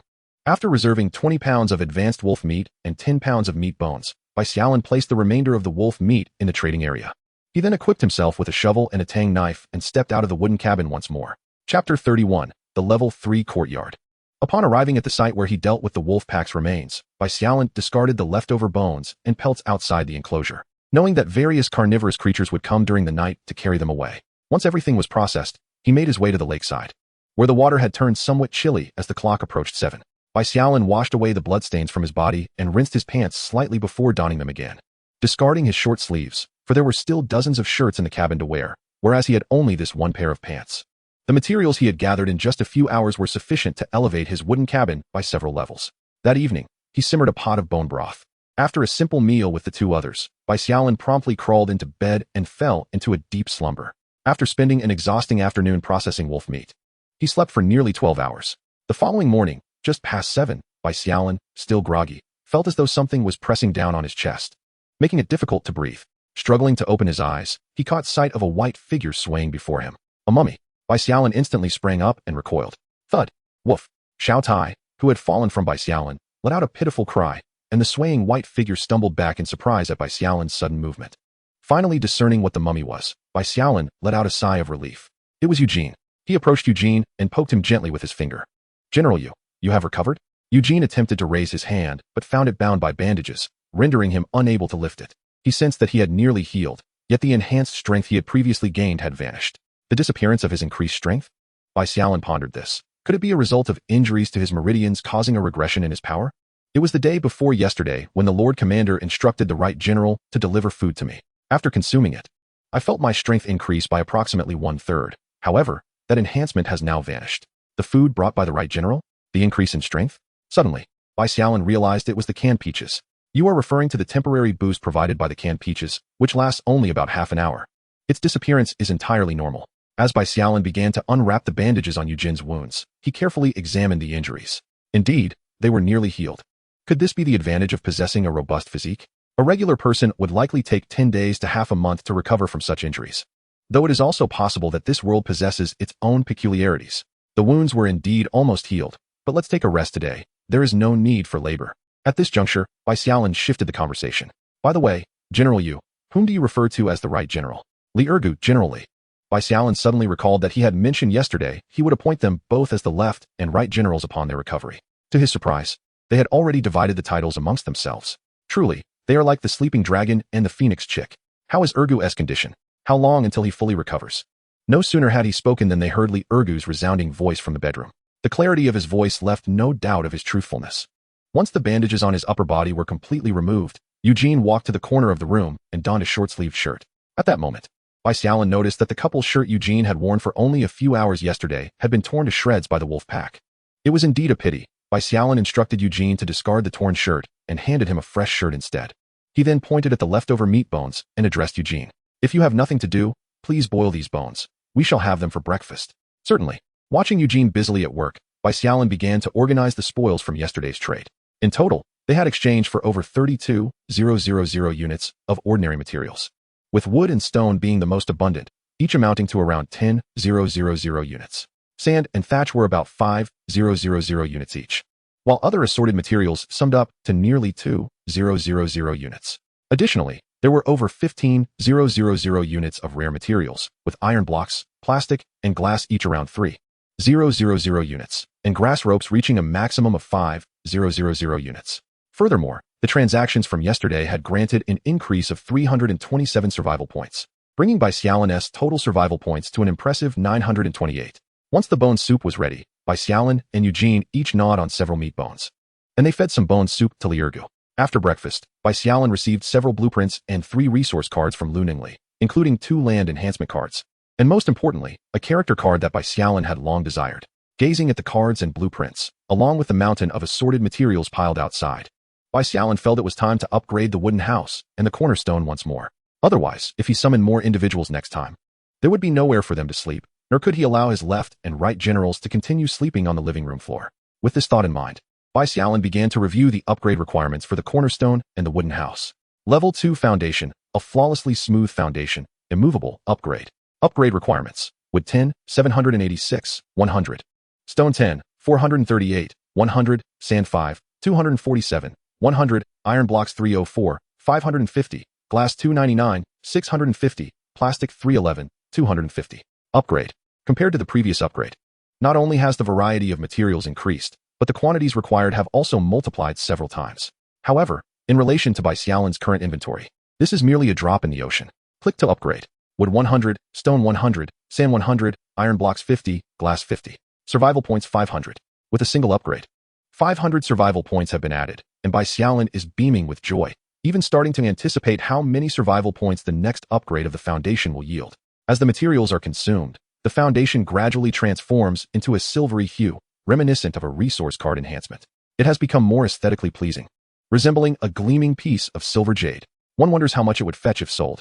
Level 3 Foundation, a flawlessly smooth foundation, immovable, no further upgrades. Click to view upgrade conditions. Upon completion of the foundation upgrade, basic construction has also ascended to level 3. Level 3 Basic construction, capable of fabricating simple tools and weapons without blueprints. The creation of complex tools requires either crafting blueprints or upgrading the foundation. Stone walls. 2 stones can create 1 meter of wall. Stone 103, 382, crafting. Cottage. Wood 10, 786, 100. Thatch 525, 450, crafting. Blacksmith shop. Wood 10, 786, 20. Iron blocks 299, 520. Stone 10, 338, 100. Charcoal 21, 100. Animal hide 15. Blacksmith shop blueprint 01. Construction not possible. However, the level 3 basic construction did not unveil the anticipated iron tool manufacturing, but rather presented the option to construct a blacksmith shop. Does this imply that we must forge iron ourselves to create iron tools? It would require quite a number of skilled hands if that is the case. Bai Xiaolin reluctantly sets aside the notion of crafting iron tools for the time being, opting instead to procure them from the resource cards, especially since he currently lacks the blueprint for a blacksmith shop. Next, he proceeds to upgrade the cottage. Advanced Cottage Level 2, a living space with increasingly rational layout, allowing you to savor the essence of nature. Upgrade requirements: wood 10, 786, 500, thatch 525, 4100, stone 10, 438, 200, sand 514, 750, glass 299, 650. Upgrade. Click to upgrade. Wood 500, stone 200, sand 50, thatch 100, glass 50. Survival points 200. Amidst the rhythmic sounds of hammering, the cottage begins to rise. Bai Xiaolin's expression brightens. Does this signify the emergence of a second floor? One wonders how many additional rooms will be available on the second floor. A few minutes later, as the hammering ceases, a fresh description of the cottage appears before Bai Xiaolin's eyes. Farmhouse Courtyard Level 3. The courtyard now boasts more functional spaces, rendering your private sanctuary even more comfortable. No further upgrades. Click to view upgrade conditions. Chapter 32. Constructing new walls. To the surprise of Bai Xiaolin, the dwelling had transformed into a quaint farmhouse, suggesting the addition of a courtyard. With a mix of curiosity and anticipation, he stepped out from the wooden cabin, revealing a circle of stone walls approximately 2 meters high, enclosing a modest entrance adorned with thatched roofing. Indeed, there was a genuine courtyard. Bai Xiaolin began to scrutinize his surroundings. The courtyard spanned roughly 200 square meters, slightly smaller than his previous enclosure. However, with the protective stone walls in place, he no longer had to worry about wild beasts intruding. Flanking the small entrance were wooden fences, one side housing his vegetable patch, while the other contained two adjacent storage sheds. The arrow tower was situated conveniently at the southwest corner, and a considerable pile of materials remained outside the walls. As there was insufficient space within the courtyard to accommodate all of them, his gaze was drawn to a charming two-story wooden structure, reminiscent of ancient architecture. The first floor, approximately 100 square meters, retained the layout of the three rooms from his prior, more luxurious cabin, though each room now boasted an expanded area of over 30 square meters. The second floor, visible from the ground, appeared to be divided into 5 smaller rooms, each roughly 20 square meters in size. As Bai Xiaolin observed, Eugene and Xiao Tai emerged from the cabin, their faces reflecting curiosity towards their new abode. Xiao Tai leaned over the fence, marveling in wonder, seemingly perplexed as to how their home had transformed during his brief nap. Turning to Eugene, Bai Xiaolin asked with a hint of pride, "What do you think? Isn't our new dwelling splendid? You and Ergo no longer need to sleep on the floor. Each of you can have your own room." "Thank you, my lord." Just then, Bai Xiaolin noticed 2 additional small rooms nestled in the corners of the building. Intrigued, he approached to investigate. The room facing the vegetable patch was designated as the kitchen, while the one opposite the storage sheds served as a restroom. Upon seeing the restroom, Bai Xiaolin felt a surge of relief. He would no longer need to brave the dangers of the underbrush to relieve himself. Upgrades certainly had their advantages. The room on the left could serve as a storeroom for various provisions, while the right room would house the water purifier, blueprints, and precious seeds. As for Eugene and Ergo, he decided they could each select a room on the second floor, as the exercise of traversing up and down would serve as beneficial rehabilitation. Next, Bai Xiaolin accessed the basic construction interface, locating the option to craft a single bed that he had seen upon the completion of the upgrade. It required merely 4 units of wood and, most importantly, did not necessitate a blueprint for its creation. As for the leftover blueprint for another single bed, Bai Xiaolin resolved to upgrade it in the future once he had accumulated sufficient survival points, eventually reaching levels where sleeping would continuously enhance his physical attributes. If fortune favored him, he contemplated penning an autobiographical novel titled A Century of Slumber, Awakening to Invincibility. After several minutes of silly laughter, Bai Xiaolin prepared single beds for the rooms on the second floor and called Eugene, who was in the yard, to move Ergo upstairs for recuperation, euphemistically citing the need for tranquility. Once the two had ascended to the second floor, Bai Xiaolin relocated the previously reinforced single bed to the living room, which, at this moment, could no longer be referred to as a living room, but rather as Bai Xiaolin's personal space. He crafted several shelves for the 2 adjacent rooms to facilitate the organization of supplies, ensuring that locating items would be a breeze. As for the various materials amassed earlier, those meant for the kitchen were placed accordingly, while others found their rightful spots on the shelves. With everything neatly arranged, Bai Xiaolin began to contemplate what tasks remained. Upon noticing that his survival points had reached 1628, he felt compelled to attempt the enhancement of several ordinary land enhancement cards. Curious to see if he could elevate their levels, the previously upgraded 2 level 2 cards and 2 level 1 cards were put aside for the time being. As the cost of enhancement was considerable, he retrieved 6 ordinary land enhancement cards, with a survival point cost of 6 and 60 for the enhancements. The 6 cards transformed into 3 level 2 cards, 1 level 1 card, and 2 level cards, holding the 2 level land enhancement cards in his hands. Bai Xiaolin's expression brightened with hope. With 200 survival points, he attempted a third enhancement, successfully upgrading both cards to level. Stunned by his remarkable fortune that day, he realized that the remaining survival points would only suffice to enhance 1 card. With closed eyes, he randomly selected one. To his astonishment, the cost was 1,000 survival points. "What a turn of fate," he exclaimed. Land enhancement card, level 1, capable of enhancing land within a 100 square meter area, resulting in increased fertility and a reduction of crop growth time by 70. Nevertheless, there was still 1 card at level, and he could attempt another enhancement once he accumulated another 1,000 survival points. After carefully storing the upgraded cards, Bai Xiaolin once more took out a blueprint. Greenhouse Construction Blueprint enables the creation of a 100 square meter greenhouse, ensuring crops grow normally without the influence of external environmental factors. The costs were 1 survival point and then 10 survival points. Bai Xiaolin recognized that his habit of enhancing any blueprint card twice before use was unshakable. After 2 enhancements, the greenhouse blueprint transformed into level 1. Greenhouse Construction Blueprint Level 1 facilitates the creation of a 500 square meter greenhouse, ensuring normal growth of crops in cold environments while increasing yield by 10. Greenhouse requirements: plastic 306, 2500, straw 515, for 500, iron 299, 5500, glass 294, 6500. The prospect of increased yield surprised Bai Xiaolin. However, upon contemplating the 500 square meter area, he silently assessed his modest courtyard. realizing it could not accommodate such a vast structure. Yet, moments later, an idea sparked in his mind. Previously, he had been able to construct a fence, and now he could build a wall, enhancing security. With this thought, Bai Xiaolin began to determine the location for the wall's construction, envisioning an extension towards the lakeside, thus facilitating easier access to water. At this moment, the distance from his courtyard to both the riverbank and lakeside was approximately 30 meters, centered around a quaint courtyard. A circular wall has been constructed, encompassing an area of approximately 5,050 square meters. After accounting for the courtyard's footprint, around 3 acres of land remain, ample enough for personal cultivation. Without hesitation, the endeavor commenced.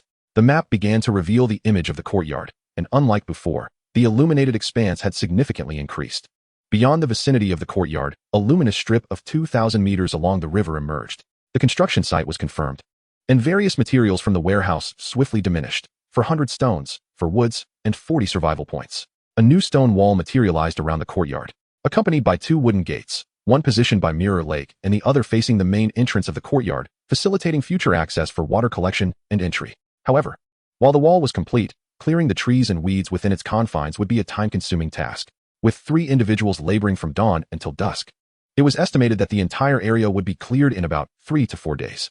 The advantage of the wall was that they no longer needed to retreat indoors by 7 o'clock at dusk. Previously, they had to conclude their work before nightfall, primarily due to concerns about wild animal attacks. Now, with the wall in place, they could linger outdoors for an additional hour or 2, savoring the nightscape of this world and comparing it to their former one. Chapter 33, A Trio Added. Subsequently, Bai Xiaolin retrieved the resource cards he had exchanged for herring canned goods the previous day, along with 18 cards acquired from Luningli this morning. Bai Xiaolin found little need for bread or bottled water. Rather, he yearned for various seasonings. Eating bland food daily had nearly erased the memory of the exquisite flavors of his homeland's cuisine. The survival points totaled 18, then 180. Observing the expenditure of survival points, Bai Xiaolin experienced a bittersweet sensation, realizing that merely enhancing 2 resource cards had consumed nearly 200 points. With 18 enhanced resource cards in hand, he began categorizing them. 8 cards of level 2, 7 of level 1, and 2 of an unspecified level. This was a delightful surprise. Noticing the character illustration on the last card, Bai Xiaolin suddenly remembered that it was the character card he had just traded for from Luningli that morning. Nearly forgetting such a significant item, a wave of joy washed over him. He no longer had to worry about labor. By summoning 2 more individuals, he could expedite the clearing of land required for the greenhouse. Character card level 1. Randomly summons 2 civilians to labor for you, one of whom possesses a special ability, ensuring absolute loyalty. Cost, 100 survival points. Without hesitation, he proceeded with the 3rd enhancement. Character card level 2. Randomly summons 3 civilians to labor for you, one of whom possesses a special ability, ensuring absolute loyalty. Although the absence of a higher level character was somewhat disappointing, increasing the number to 3 was still commendable. Usage, 50 survival points. As 3 gray beams of light flickered, 3 individuals clad in coarse linen tunics appeared before Bai Xiaolin. A man in his 30s, a woman of similar age, and a teenager in his early teens. Zhang He, Han Xiao, and Zhang Xiaohu pay their respects to the Lord. The 3 of them assume different postures. The man kneels on one knee, the woman kneels on both knees, while the boy glances at the 2 and simply prostrates himself on the ground, bowing to Bai Xiaolin. Bai Xiaolin finds their antics both amusing and perplexing. Please rise. It suffices to stand and converse. Once the 3 are on their feet, Bai Xiaolin begins to assess their attributes. Name, Zhang He, Bai Xiaolin's subordinate. Age, 32. Stamina, 22-22. Strength, 21-21. Agility, 25-25. Ability, an exceptional hunter, capable of accurately locating suitable prey in the wilderness and adept at concealing himself. A hunter. A smile spreads across Bai Xiaolin's face, as such a skill is precisely what he needs to guard against beastly attacks, while also leveraging Zhang He's abilities to identify various animals suitable for domestication. Next, he examines the remaining 2. Name, Han Xiao, Bai Xiaolin's subordinate. Age, 30. Stamina, 99. Strength, 11-11. Agility, 88. Name, Zhang Xiaohu, Bai Xiaolin's subordinate. Age, 13. Stamina, 1010. Strength, 99. Agility, 99. Bai Xiaolin is taken aback to discover that Han Xiao, an ancient woman, possesses greater strength and agility than he initially did, while Zhang Xiaohu, a mere 13-year-old, has attributes comparable to his own. This reinforces Bai Xiaolin's conviction that he truly started off as a weakling.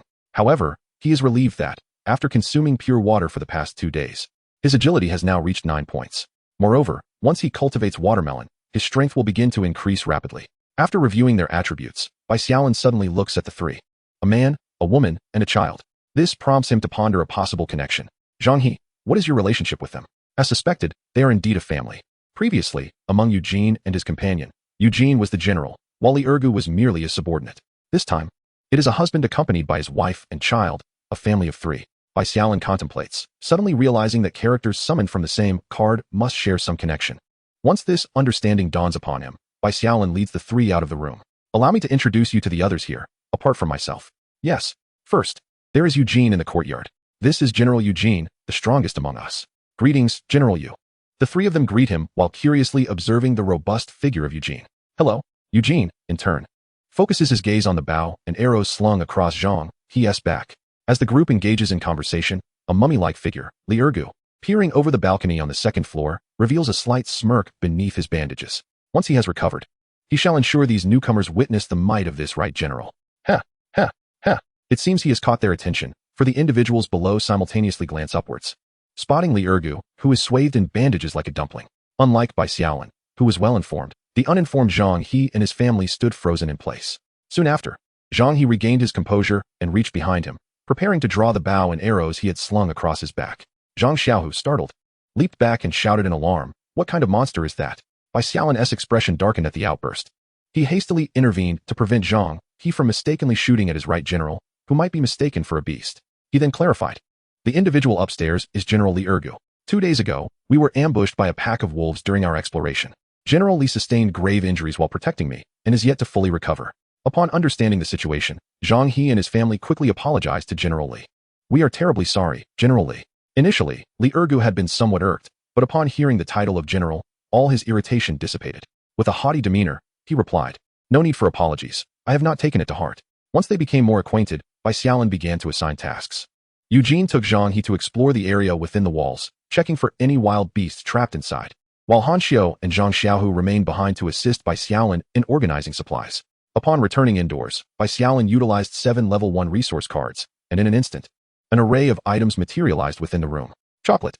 Bai Xiaolin exclaimed, his eyes sparkling. "Chocolate level, 100 packages. Each piece can enhance agility by 10 points for half an hour upon consumption." To his surprise, he had casually picked up an item of such high caliber, and the effects of this level of chocolate were evidently more suitable for exploration than the previous items. An increase of 10 agility points effectively doubles an ordinary person's speed, rendering it an essential item for escape. Wait, why was my first thought about fleeing? Shaking his head, he dismissed the notion from his mind. Bai Xiaolin instructed Han Xiao and Zhang Xiaohu to arrange all the items on the shelves, ensuring similar items were grouped together. With their assistance, it took mere minutes to organize everything neatly, prompting Bai Xiaolin to reflect on the advantages of having more hands to boost efficiency. Among the items stacked at Bai Xiaolin's feet, he had discovered several high-level items, which included chocolate level, 100 packages, with each piece enhancing agility by 10 points for half an hour, totaling 20 pieces. Debate to milk candy level, 10 packages, each piece restoring 10 stamina points for half an hour, with 5 boxes containing 20 pieces each, representing the largest quantity. Banana level, 100 pieces, each one increasing stamina by 10 points for 1 hour, totaling 10 pieces. Military pants level, capable of withstanding attacks from ordinary beasts. Only beasts of level or higher can destroy them, totaling 20 pairs. Military jacket level, also able to withstand attacks from ordinary beasts, with the same destruction threshold, totaling 20 pieces. The 7 resource cards had yielded 5 types of high-level items. Given the varying quantities, Bai Xiaolin suspected that several cards might have produced the same item. Using the remaining 8 resource cards, a sudden influx of supplies nearly overwhelmed Bai Xiaolin. Observing the heap of items, he instructed his companions to continue organizing while he swiftly departed with several high-grade items. Upon returning to his room and arranging the valuable items, Bai Xiaolin began to contemplate his next course of action. Chapter 34, Constructing the Dock. Ah yes. First, I must review the blueprints to ascertain if any can be employed immediately, lest I forget, as I did with today's character card. Bai Xiaolin then spread out all the blueprints, examining each one meticulously. He decided against utilizing the designs for axes, armor, bows, and iron swords. Inspired by the recent acquisition of high-grade clothing, Bai Xiaolin resolved that once he amassed sufficient survival points, he would enhance these blueprints multiple times to manufacture high-level weapons and armor. Had he possessed such great armor and weapons earlier, the 3 of them would not have been driven to the brink by the wolf pack. Next, he considered the blueprints for chicken coops, single beds, and walls, deeming them temporarily useless. As for the greenhouse blueprint, it would require several days before it could be utilized. Thus, he was left with only 3 blueprints ready for use. One for a water purifier, one for a small dock, and one for a previously enhanced small fishing boat. Setting the fishing boat blueprint aside, Bai Xiaolin commenced enhancing the remaining 2 blueprints. Survival points, 2. Survival points, 20. After 2 enhancements, the water purifier blueprint reached level 1, and the small dock blueprint was upgraded to level 2. After some reflection, Bai Xiaolin decided to enhance the water purifier blueprint once more. Survival points, 100. Water purifier blueprint level 1. The water purifier is designed to filter and purify water sources. The purified water not only restores stamina but, when consumed over time, can gradually enhance various physical attributes permanently, purifying 100 units of water per hour with a maximum storage capacity of 2. As for the dock blueprint, it was not enhanced again. Mirror Lake was merely a small body of water, offering no particular resources warranting the construction of a special dock. The previous enhancements alongside the water purifier blueprint were merely attempts at luck, given that the survival points spent were minimal. Most importantly, after enhancing the blueprints, Bai Xiaolin found himself with a mere 221 survival points remaining. He commenced construction. Stone, 40, wood, 20, grass rope, 20. Survival points, 10. On the map, a small dock composed of stone at the base and wood at the top extended from the wooden gate of the enclosure into Mirror Lake. Next, he turned to the small fishing boat. Wood, 50, grass rope, 30, iron, 10, fabric, 10. Survival points, 10. The missing canvas, required for the last construction, had been gathered during yesterday's trade, and due to the considerable size of the fishing boat, a deployment location appeared on the map. After selecting the spot, a loud splash echoed from outside the courtyard, the sound of a heavy object falling into the water. Just as Bai Xiaolin was eager to see what the newly constructed dock and fishing boat looked like, stepping out of the small courtyard with a tang knife in hand, Bai Xiaolin spotted Eugene and Zhang. He standing at the entrance of the courtyard's rear wall, weapons in hand, peering through the gate into the distance. My lord, what are you two observing? Bai Xiaolin realized that the sound of a fishing boat entering the water had been mistaken for the stirrings of a wild beast. No need for concern. That was merely the sound of my newly crafted small boat entering the water, not a beast. Since you are here, let us venture out together to inspect the vessel. The three of them opened the gate and stepped outside. Beyond the gate lay a stone platform, approximately 30 square meters in size, at the center of which extended a wooden bridge 3 meters wide and about 10 meters long. Beneath the bridge, stone piers stood resolutely in the lake's waters. At the end of the bridge, a brand new wooden fishing boat came into view, even larger than Bai Xiaolin had anticipated. Upon boarding the boat, Bai Xiaolin was eager to experience the joys of sailing. However, he soon realized that he had no knowledge of rowing. He turned to Eugene and Zhang He, who were surveying the boat. Do either of you know how to row? The two exchanged puzzled glances. Zhang He responded, My lord, I have never encountered a fishing boat, and I dare not risk attempting to row. Eugene added, I am but a landlubber.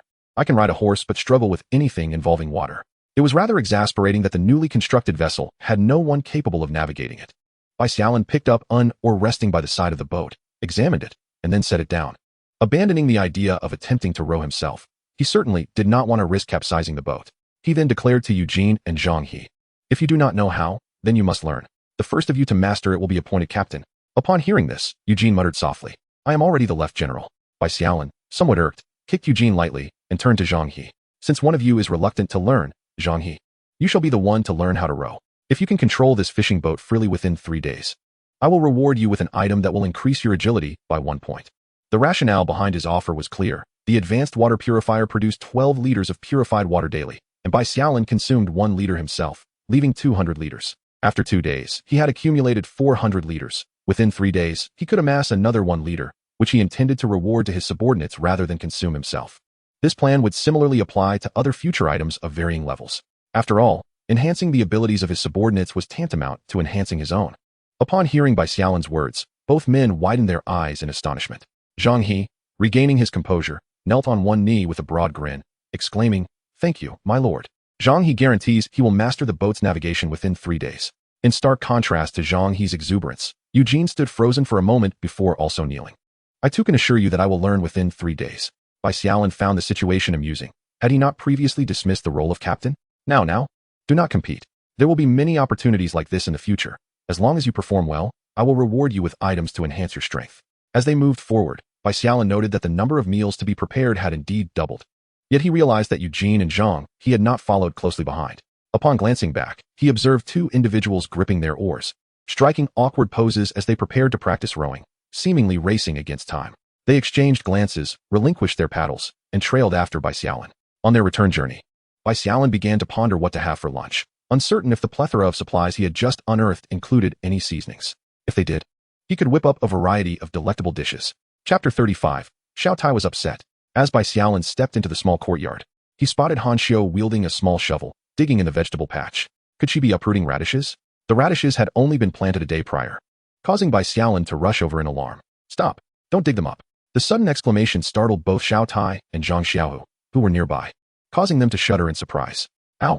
Xiao Tai protested softly, indicating that Bai Xiaolin had startled him. Meanwhile, Zhang Xiaohu, crouched beside the patch, and Han Xiao, who was in the garden, both stood up simultaneously, bewildered, as if they had unearthed some treasure. Zhang He, following behind, heard Bai Xiaolin's voice and hurried over to check on his wife and son. They both turned their gazes toward Bai Xiaolin. Bai Xiaolin glanced at the small radish sprouts abandoned at the edge of the garden and inquired of Han Xiao. The radishes were just sown not long ago. Why have you pulled them all out? I had just finished arranging the items and noticed this little patch of garden, so I thought to aerate the soil. However, I found that the radishes you planted had all succumbed to frost, along with 2 of the grapevines. Frostbitten? Bai Xiaolin was taken aback. Radishes could survive winter. How could they have perished? Han Xiao explained that all the radishes had barely sprouted and, as a result, were entirely frozen. Realizing his ignorance of cultivation, Bai Xiaolin felt a pang of regret for wasting a packet of seeds. However, the survival of 1 grapevine was a delightful surprise. Originally, several grapevines had been nearly obliterated, and it was with a spirit of experimentation that Bai Xiaolin had planted them, not expecting that one would actually thrive. Upon closer inspection of the surviving grapevine, he noticed it had begun to sprout new shoots. Turning his attention to the remaining radish sprouts in the garden, Bai Xiaolin instructed Han Xiao, continue to uproot the rest, and also remove the 2 frostbitten grapevines. Yes, I will help too. Upon hearing that the grapevines were to be uprooted, Zhang Xiaohu excitedly dove into the garden, grasping the branches of a frozen grapevine and beginning to shake it. Be careful, don't fall. With that, Bai Xiaolin stepped out of the garden and made his way to the left storeroom. The moment he entered, he felt a wave of disorientation. Inside the storeroom, several shelves were laden with a variety of daily necessities and snacks, almost leading Bai Xiaolin to believe he had wandered into a convenience store. Regaining his composure, Bai Xiaolin retrieved a cardboard box and began to meander around the shelves.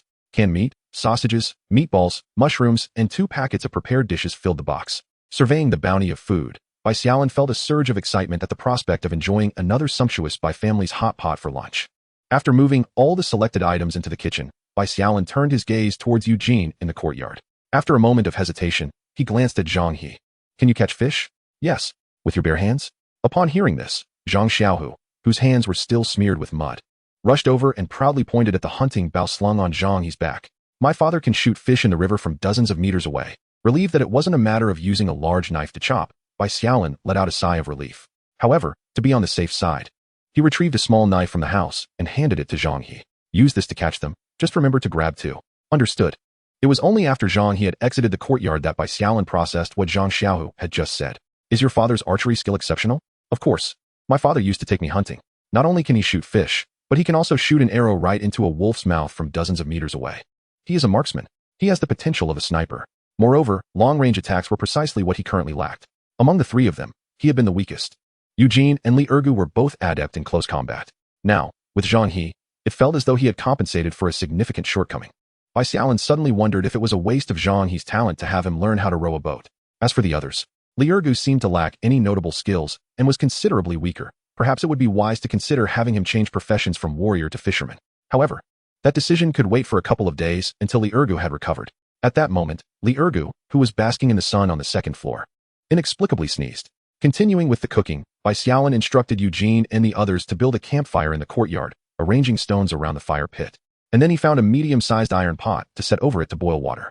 While waiting for the water to heat, Bai Xiaolin began preparing the ingredients, starting with the wolf meat saved from yesterday, which he proceeded to wash. Standing nearby, Han Xiao saw Bai Xiaolin busily working in the kitchen and hurried over to stand behind him. My lord, you should rest. Let me handle the cooking. Bai Xiaolin glanced up at Han Xiao. The dishes I intend to prepare are beyond your current skills. You should follow along and learn a few times. Once you are proficient, I will let you take over. After washing, the wolf meat was sliced into pieces, filling 4 large plates. There were also 2 packages of cooked food. Upon opening, he discovered 2 whole marinated chickens, which required no further preparation and could be eaten directly. Once all the food was ready, Bai Xiaolin poured the hot water from the pot into a bucket and then took out a package of hot pot base and added it entirely into the pot. As the hot pot base melted completely, he poured the boiling water back into the pot and stirred. A wave of spiciness wafted up, and inhaling the aroma, Bai Xiaolin selected a plate of each type of food and added them to the pot to cook. However, despite the seemingly ample amount of food prepared, he still worried that it might not be sufficient, so he brought out a large pile of bread from the house and set it aside. Before long, as he watched the hot pot bubbling vigorously, Bai Xiaolin raised his chopsticks. It's time to eat. compared to the welcoming feast he had prepared for Eugene and the others previously. This time, there was not only a greater variety of food, but also a more festive atmosphere. Bai Xiaolin firmly believes that when the time comes to welcome newcomers, the fare he has prepared will become increasingly sumptuous, perhaps even featuring vegetables and fruits of his own cultivation.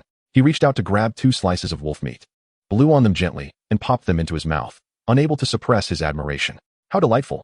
Witnessing Bai Xiaolin indulge in his meal, the other 4, who were salivating with bowls and chopsticks in hand, eagerly followed suit. Zhang Xiao who seized a meatball and placed it directly into his mouth, only to leap into the air, clutching his bowl a moment later. It's so hot, so spicy, hiss hiss hiss, while jumping and blowing air into his mouth. He was reluctant to spit out the meatball. Eat slowly, be careful not to burn yourself. The sight elicited laughter from the group. Subsequently, they all imitated Bai Xiaolin, blowing on their food a few times before indulging. Under the midday sun in the courtyard, the hot pot was both spicy and steamy. The several men were drenched in sweat, yet continued to exclaim how delicious it was. As for Han Xiao, after a few bites, she found it too spicy to endure, prompting Bai Xiaolin to gesture towards the braised chicken for her to try. Just as the group was enjoying their meal, Bai Xiaolin suddenly felt something bumping against his leg. Looking down, he saw Xiao Tai, fervently attacking his leg, retreating a few steps after each collision to gain momentum for another attempt. The adorable sight compelled Bai Xiaolin to reach out and pet him. What's the matter, little one? Who has upset you? Noticing Bai Xiaolin's attention, Xiao Tai ceased his assaults, raising his head to reveal his big, watery eyes. Chapter 36. Fleeting Opportunities Awo. Observing the meatball he had clutched, Bai Xiaolin suddenly realized that Xiao Tai was hungry, almost forgetting that he hadn't eaten yet. He placed his bowl and chopsticks on the table, bent down to scoop up Xiao Tai, and headed indoors. Carrying Xiao Tai, Bai Xiaolin arrived at the spot where he kept the canned yellow peaches. But upon reaching for them, he discovered that the last jar now lay empty on the ground. All gone. Could there be a mouse in the house? At this remark, Xiao Tai buried his head into Bai Xiaolin's clothing, whimpering softly. Surely, there could be no mice in the upgraded wooden house. Bai Xiaolin lifted Xiao Tai to eye level, observing him covering his eyes with his tiny paws. Are you the very mouse? Woo-woo. Giving Xiao Tai's ears a gentle twist as a lesson, Bai Xiaolin frowned at the empty canister on the ground. With the cans depleted and no bamboo in sight, what could he feed this little creature? Bai Xiaolin recalled the supplies that had emerged today, wondering if they contained any canned goods. He then carried Xiao Tai to the left storeroom. Unfortunately, after searching around, he found no new fruit cans, prompting him to affectionately ruffle Xiao Tai's small head once more. Little one, it seems you might have to endure some hunger. Just as Bai Xiaolin was about to leave the storeroom with Xiao Tai in his arms, he suddenly noticed a bag of items piled in the corner, seemingly placed there due to lack of space on the shelves. From an external glance, the contents of the bag appeared round. A thought struck Bai Xiaolin. Could it be fruit? He retrieved a small knife and carefully sliced open the bag, revealing a collection of bright red apples before his eyes. A bag of apples indeed. A joyful expression returned to Bai Xiaolin's face, although it was merely a small bag. It contained over 20 apples, sufficient for Xiao Tai to feast upon for several days. He retrieved an apple and wiped it on his clothing before presenting it to Xiao Tai. Do you like it? Woof woof. Xiao Tai sniffed the apple and embraced it, eagerly beginning to gnaw at it. Upon returning to the courtyard, Bai Xiaolin placed Xiao Tai beside the table. Just as he picked up a bowl to continue his meal, a voice echoed from above. Master. Looking up, he saw Li Ergu, tearful, leaning against the railing. Bai Xiaolin turned to the others surrounding him. Did none of you take food up to Ergu? They all shook their heads in unison. As Han Xiaogong was about to set down the chicken leg in his hand, Bai Xiaolin called out to Li Ergu upstairs. The hot pot is too spicy for you, and given your injuries, it's not suitable. Once you finish, have someone bring you 2 pieces of bread. With that, he returned his focus to his meal, disregarding the tearful Li Ergu. As all the dishes were consumed, Eugene and the others, still unsatisfied, dipped bread into the soup, completely ignoring the starving Li Ergu upstairs. After finishing his meal, Bai Xiaolin reminded Eugene to deliver food to Li Ergu, then rose and headed towards the storeroom on the right. Before long, Zhang He, having just finished eating, was preparing to practice rowing when he was spotted by Zhang Xiaohu, who insisted on accompanying him. After securing Bai Xiaolin's approval, he led Zhang Xiaohu out of the courtyard. Once Zhang He had left, Eugene quickly grasped 2 pieces of bread and dashed upstairs, shoving the bread into Li Ergu's mouth, nearly causing him to choke. Observing Eugene hastily feeding Li Ergu before sprinting out of the courtyard, Bai Xiaolin shook his head, bemused. These two were neglecting everything in pursuit of rewards for pure drinking water. He began the crafting process. For units of wood, for units of charcoal, 2 units of sand, 2 units of stone, and 2 units of plastic. Survival points, 20. Before Bai Xiaolin stood the water purifiers, now transformed into 3 units. Albeit at different levels. A purifier rated at 200 liters per hour, another at 100 liters per hour, and a third at 50 liters per hour. Alongside the ordinary purifier in the kitchen, Bai Xiaolin now possessed 4 purifiers, ensuring he would never face a shortage of drinking water. Humming a cheerful tune, Bai Xiaolin collected the purified water in a bucket and replenished the purifiers with river water. Exiting the storeroom on the right, he happened upon Xiao Tai crawling towards his room. Behind Xiao Tai, some dark objects had fallen to the ground. Bai Xiaolin was taken aback. Had Xiao Tai shed fur? With curiosity, he approached the black items that had fallen and peered down. A black exterior with a white interior. What could this be? Recalling what Xiao Tai had just consumed, Bai Xiaolin contemplated a possibility. Could it be apple seeds? He hurriedly rushed into the left storeroom, retrieved an apple, and split it in half, revealing the black seeds quietly nestled within the core. Indeed, they were apple seeds. Bai Xiaolin chuckled, delighted to discover yet another fruit to cultivate. After gathering a handful of apple seeds, Bai Xiaolin took a bite of the apple. Sweet. As Xiao Tai, who had just found a corner to settle down for sleep, heard Bai Xiaolin's footsteps accompanied by the sound of crunching, his eyes, which had just closed, flew open. Oh whoa, stop calling here. Upon receiving the other half of the apple from Bai Xiaolin, he ceased his cries and joyfully began to munch on it. Meanwhile, Bai Xiaolin, taking advantage of the respite, opened the trading area and was unexpectedly delighted to discover someone selling high-grade purified water, 100 units for 5 trading glass pieces. Note: high-grade purified water can restore 2 stamina points. With these 2 points, one can gather materials for an additional hour, potentially earning a supply card within that time. Congratulations to this fortunate brother for acquiring a blueprint for a high-grade water purifier. Yet another heavyweight is on the verge of rising. Go on, boast upstairs. Is this contraption truly a ticket to becoming a heavyweight? What do you know? With sufficient high-grade purified water, one needn't worry about stamina every day and can gather supplies for several extra hours. If you still can't rise to prominence, it merely signifies your ineptitude. You might as well give up and await your demise. This brother seems quite insightful. Could you also be a hidden heavyweight? Why use also? Could it be that you two are one? No nesting dolls allowed here. I do not wish to become a heavyweight. I aspire to be someone like Ocean. Brother, sleep well. There's everything in dreams. Indeed, there's even Jizher in dreams. In addition to this trait, Bai Xiaolin stumbled upon an even more intriguing offer. River water for 1 unit in exchange for 500 food, 4 portions remaining. Note: friends with purifiers but lacking water sources. Look here. If you need a large quantity, feel free to message me. Bulk orders will receive discounts. A quick advertisement. Friends who enjoy chili sauce, contact me. What the heck, river water? Where did you find it, brother? You should know that aside from seawater, no one has discovered other water sources these past few days. I know, but I want to tell you. You're quite the tease up there. Residing by the seaside, I seem to have discovered a business opportunity. I too shall become a heavyweight. I've discovered it too. Don't you dare compete with me.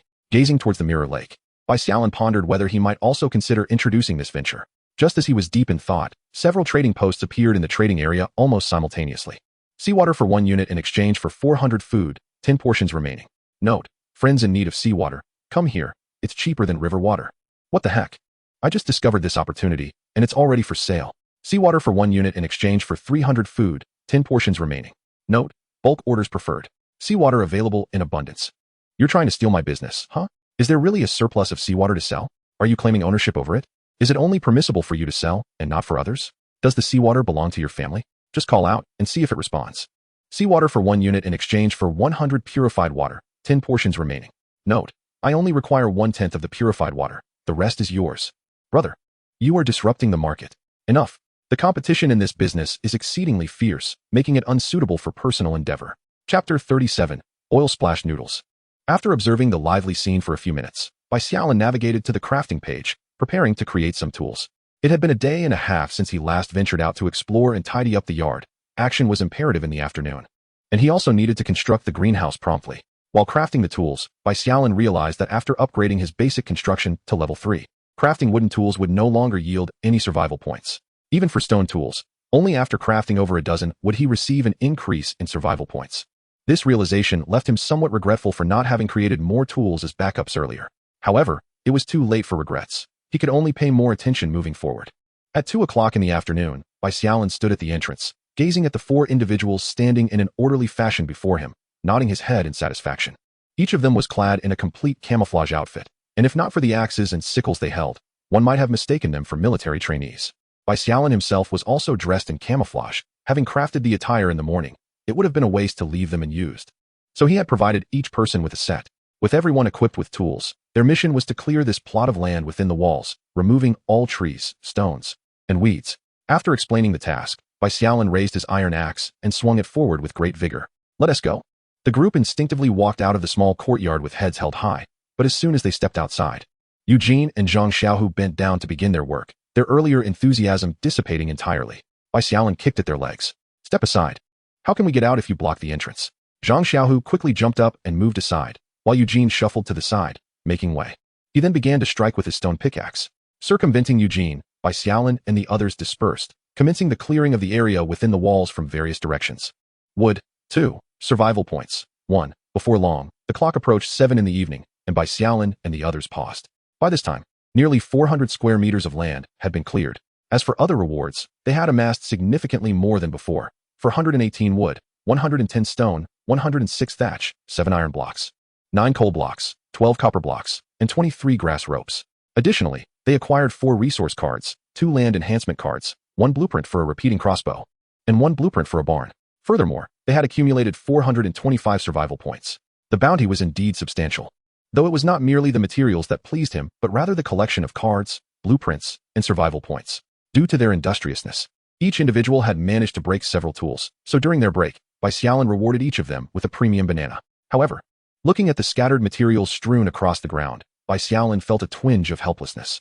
With the storage space being too limited and a plethora of assorted materials outside, he could only instruct the group to gather the scattered items along the walls. Tomorrow, once they selected an appropriate location for the new warehouse, they would move these materials along with the previous stock into the storage. During the day, while searching for canned goods with Xiao Tai, Bai Xiaolin unexpectedly stumbled upon several packages of dehydrated vegetables. These were not the dumpling-filling type of vegetable packages, but rather bags filled with an assortment of dehydrated vegetables. With this discovery, coupled with the dried chili powder acquired from the trading zone, Bai Xiaolin resolved to prepare one of his favorite noodle dishes that evening, oil-splashed noodles. As he gathered the necessary ingredients in the kitchen, Bai Xiaolin noticed Han Xiao had followed him in. "Would you like to learn?" he asked. To which Han Xiao nodded eagerly. Bai Xiaolin welcomed her assistance, pleased to have someone to knead the dough for him. "First, wash your hands.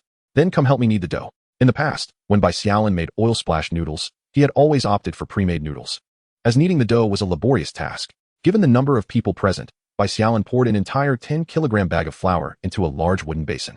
After mixing it with salted water and giving it a simple knead, he handed the task over to Han Xiao, who had been waiting patiently. However, observing her gentle kneading, Bai Xiaolin sighed. "That won't do. The noodles won't have the right texture." He instructed Han Xiao to step aside as he began to demonstrate. "How can I put this? You need to knead it like this, and then like this." A soft, lackadaisical touch won't suffice. Noticing Han Xiao's bewildered expression, he suddenly inquired, "Did you ever hit Zhang Xiaohu when he misbehaved as a child?" Seeing her nod, Bai Xiaolin felt relieved. That made things easier. Holding the dough, he advised Han Xiao. As the saying goes, kneading dough is akin to disciplining a child. When you knead, imagine this dough as Zhang Xiaohu who has misstepped. Han Xiao, still somewhat puzzled, took the dough from Bai Xiaolin and began to knead it awkwardly. Before long, she became more adept, the dough making a satisfying sound as she slapped it against the table. Witnessing this transformation, Bai Xiaolin nodded appreciatively. She showed promise and was ready to be set free from his tutelage. Meanwhile, he began to heat water. As it warmed, he ladled some out and added 2 packets of dehydrated vegetables. Watching the shredded carrots and cabbage gradually swell in the water, Bai Xiaolin couldn't resist sneaking a few pieces into his mouth. It had been several days since he had seen fresh green vegetables. As the water reached a boil, Han Xiao's dough was nearly ready. Due to the size of the dough, Bai Xiaolin used a knife to divide it into smaller portions, kneading each briefly before letting them rest to relax. Taking advantage of this resting period, Bai Xiaolin settled in the courtyard to gaze at the night sky. To his astonishment, he noticed 2 moons illuminating the heavens, one casting a faint blue glow and the other a subtle red hue, both orbiting one another in a celestial dance. The night sky was also densely populated with stars, each radiating its unique brilliance. While Bai Xiaolin became entranced by the spectacle above, Eugene and the others returned, interrupting his reverie. However, as Bai Xiaolin was unfamiliar with pulling noodles, he resolved to make hand-rolled noodles instead. He planned to have Han Xiao experiment with pulling noodles next time, while he would offer guidance from the sidelines. Finding a smooth wooden stick and giving it a quick wash, Bai Xiaolin began to roll out the dough, with Han Xiao and Eugene's companions gathering around to watch. A few had yet to witness such a culinary approach by Bai Mian. The dough was rolled thin and sliced into noodles 2 fingers wide before being tossed into the pot in one swift motion. As the first batch of noodles boiled, Bai Xiaolin instructed Han Xiao to roll out and cut the remaining dough into noodles. Once the noodles were cooked, they were ladled into bowls and topped with soaked shreds of napa cabbage and carrot, followed by 2 spoonfuls of chili powder. Just as everything was prepared, Bai Xiaolin realized he had forgotten to heat the oil and hurriedly retrieved a large spoon, pouring half a spoonful of canola oil into it before placing it over the fire. 2 minutes later, the hot oil was poured over the noodles, and as it met the chili powder, a sizzling sound erupted, releasing an enticing aroma. 3 large bowls of oil-splashed noodles were completed, emanating the delightful fragrances of the noodles, chili, and vegetables. Bai Xiaolin could not resist swallowing hard. Setting the large spoon down, He earnestly picked up a bowl of noodles and exited the kitchen, using chopsticks to stir and savor the harmonious blend of aromas. Sitting on a stool, he began to eat heartily. The dish was simply delectable. In the kitchen, Eugene and the others watched, saliva pooling in their mouths as they gazed at the remaining 2 bowls of oil-splashed noodles. "I am General Zhua. I shall eat first," declared Eugene as he swiftly grabbed a bowl of noodles and turned to leave. "I am your father. I shall eat first, Zhang," he said, glancing at Zhang Xiaohu, as he took the last bowl of noodles and followed Eugene out, leaving Zhang Xiaohu standing alone in confusion. "Mother." Zhang Xiaohu couldn't help but call out to Han Xiao, who was still rolling out the noodles. Meanwhile, the 3 in the yard were devouring their meal with great enthusiasm. "Lord." Just as the food was being enjoyed, Bai Xiaolin suddenly heard someone calling for him and turned to see Han Xiao standing at the kitchen door. "Lord, all the noodles have been cut. I cannot boil noodles." Bai Xiaolin rose, continuing to eat as he walked toward the kitchen. Observing the quantity of noodles on the table, he instructed Han Xiao and her son Zhang Xiaohu. "Han Xiao, put about 1/3 of the noodles into the pot, and Xiaohu, heat the oil with the large spoon. 1/3 of the noodles will yield approximately 6 bowls." Upon hearing Bai Xiaolin's words, Zhang Xiaohu quickly poured out half a spoon of oil and, mimicking Bai Xiaolin, raised it over the fire. By the time the noodles were cooked and divided into 6 large bowls, Bai Xiaolin had already finished his own. He then entered the kitchen, placed his empty bowl on the table, and began adding ingredients to the 6 bowls of noodles, seamlessly pouring in the hot oil that Zhang Xiaohu had prepared into 3 of the bowls. The sizzling sound rang out once more. Bai Xiaolin poured one of the bowls into his empty bowl and exited the kitchen once again. Zhang Xiaohu, already salivating in anticipation, was about to grab a bowl when he was pushed aside.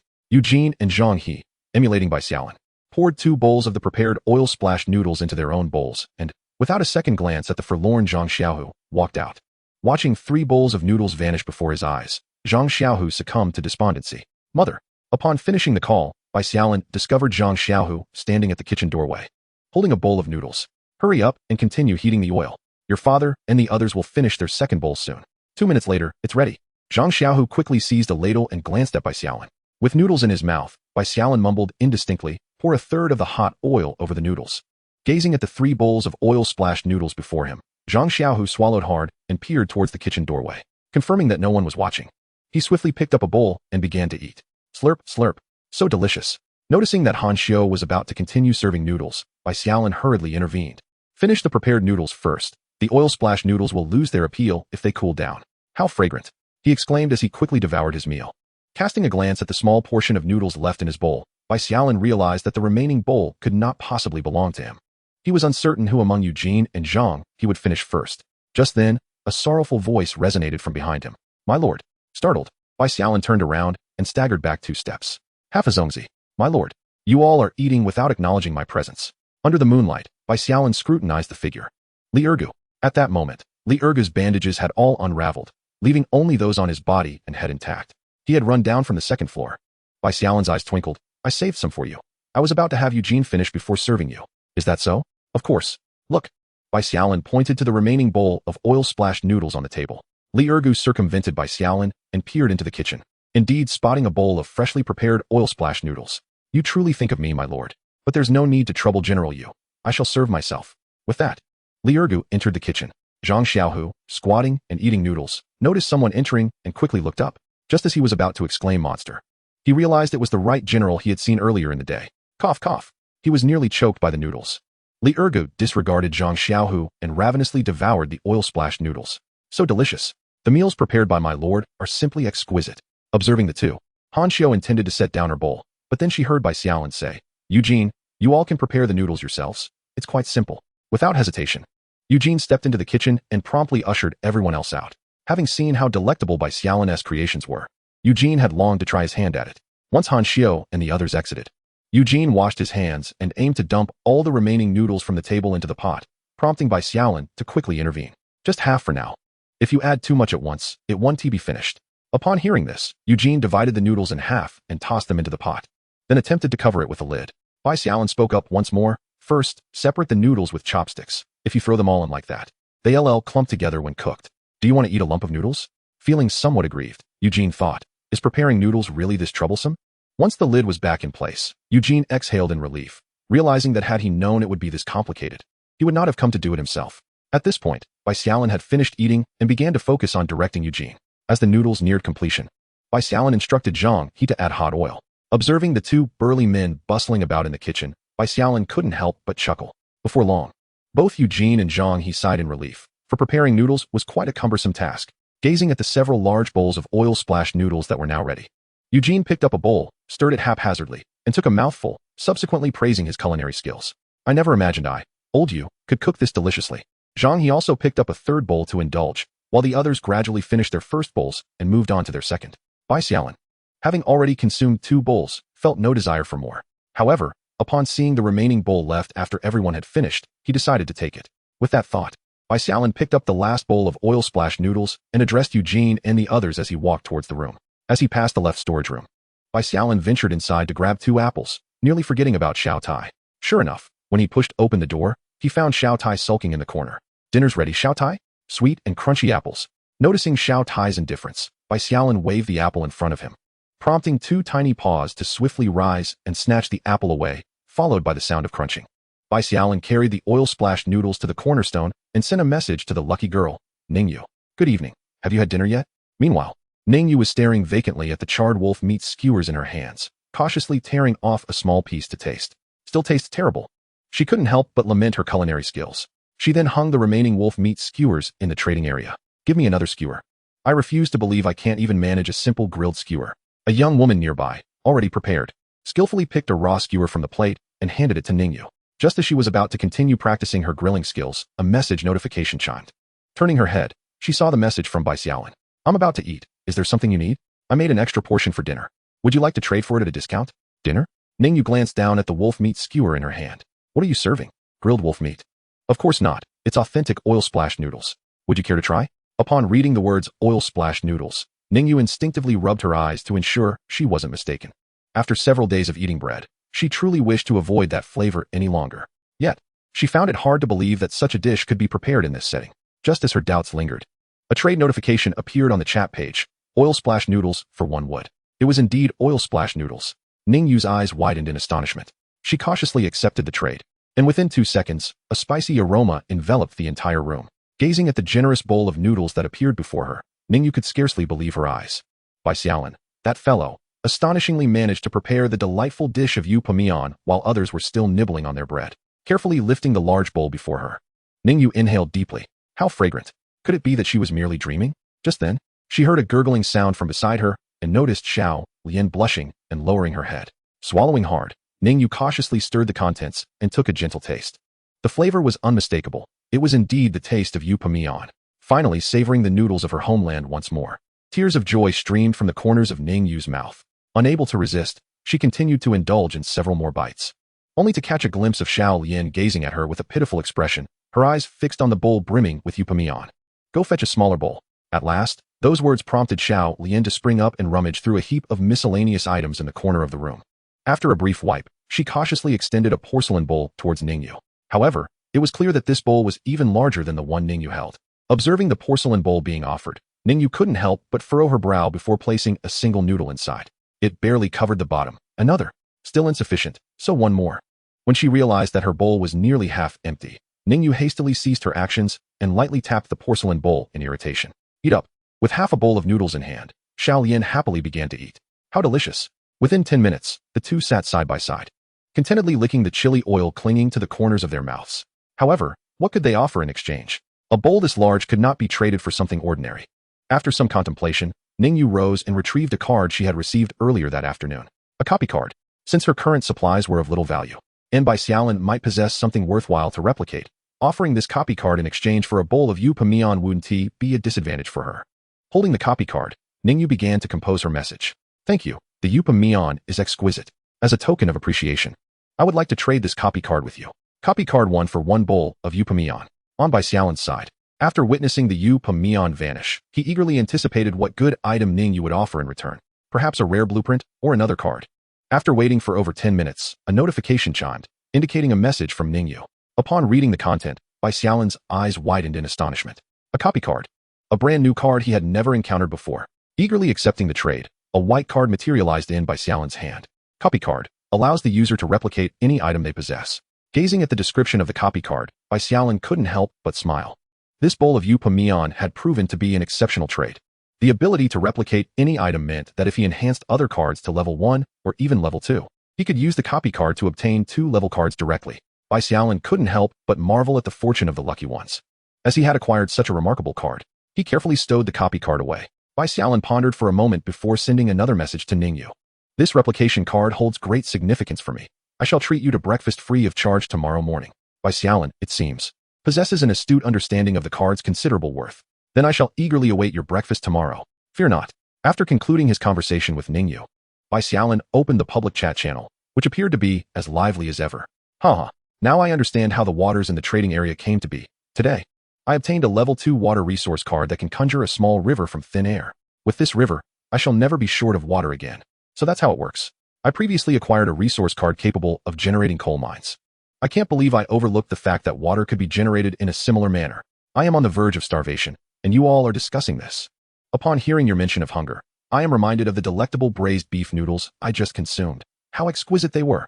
Brother, now that you mention it, the duck delicacies in my hands suddenly seem far less appealing. I too find that the large bucket of popcorn and soda I possess have lost their allure. The fish soup that was once at my lips has suddenly lost its charm. 35666. The oil splash noodles in my bowl have unexpectedly become unappetizing. The bread I am holding is now utterly unappetizing. You are all simply beasts, a bunch of old Versailles. Exiting the public chat channel, Bai Xiaolin reopened the trading area. At this moment, the trading area was filled with offers to exchange seawater for food and purified water. Yet the prices had skyrocketed to nearly 10 times what they had been at noon. Seawater for 1 unit of bread, 5 units of seawater for any food at 500. Chapter 40. Unexpected acquisition of blacksmith workshop blueprint. Not long after, Bai Xiaolin suddenly stumbled upon a different trading message. Blacksmith workshop construction blueprint for trade, 1 unit of purified water. Note, serious inquiries only, no haggling. This wretched blueprint for 100 units of purified water seems exorbitantly priced. It bears little value. Indeed, consider this.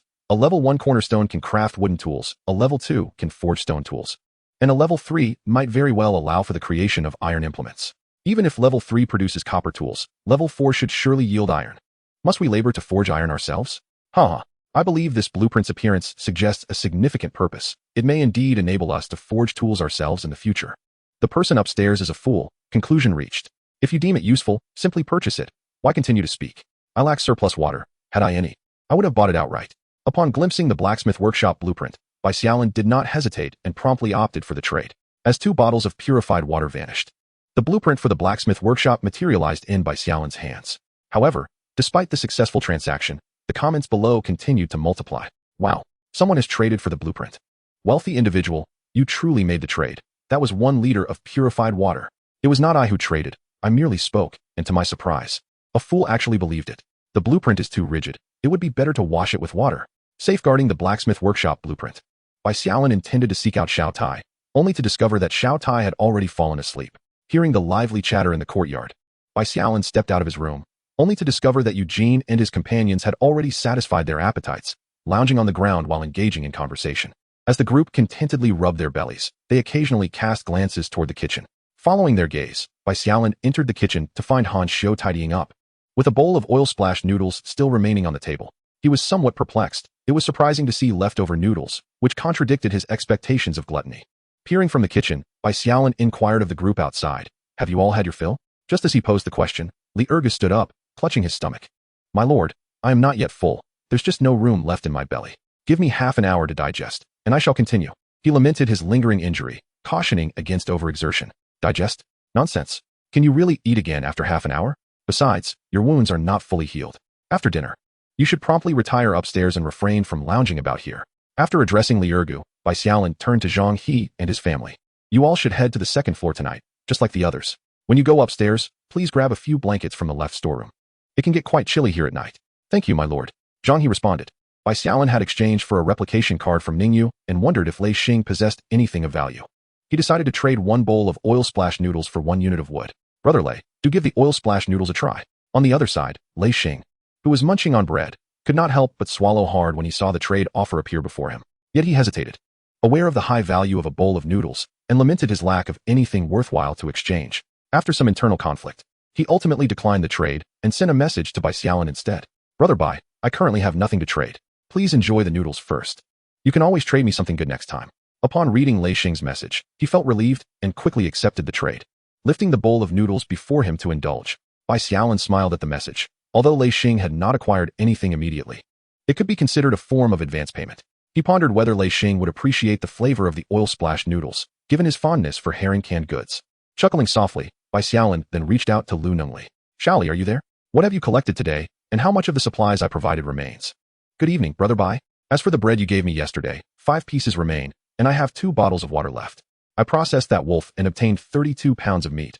I traded away 15 pounds since yesterday afternoon, leaving me with 17 pounds.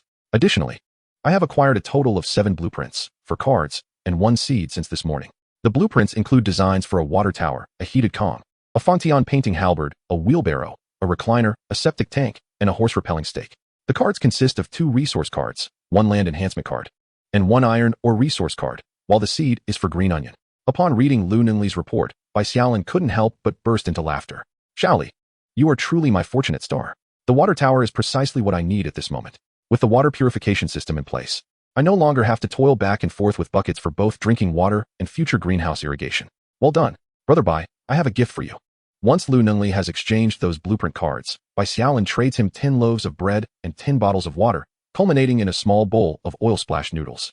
This bowl of oil-splashed noodles is a gift from Brother Bai. Do not scorn its modesty. Enjoy it while it's hot. Oil-splashed noodles. "Thank you, Brother Bai. Woo-woo."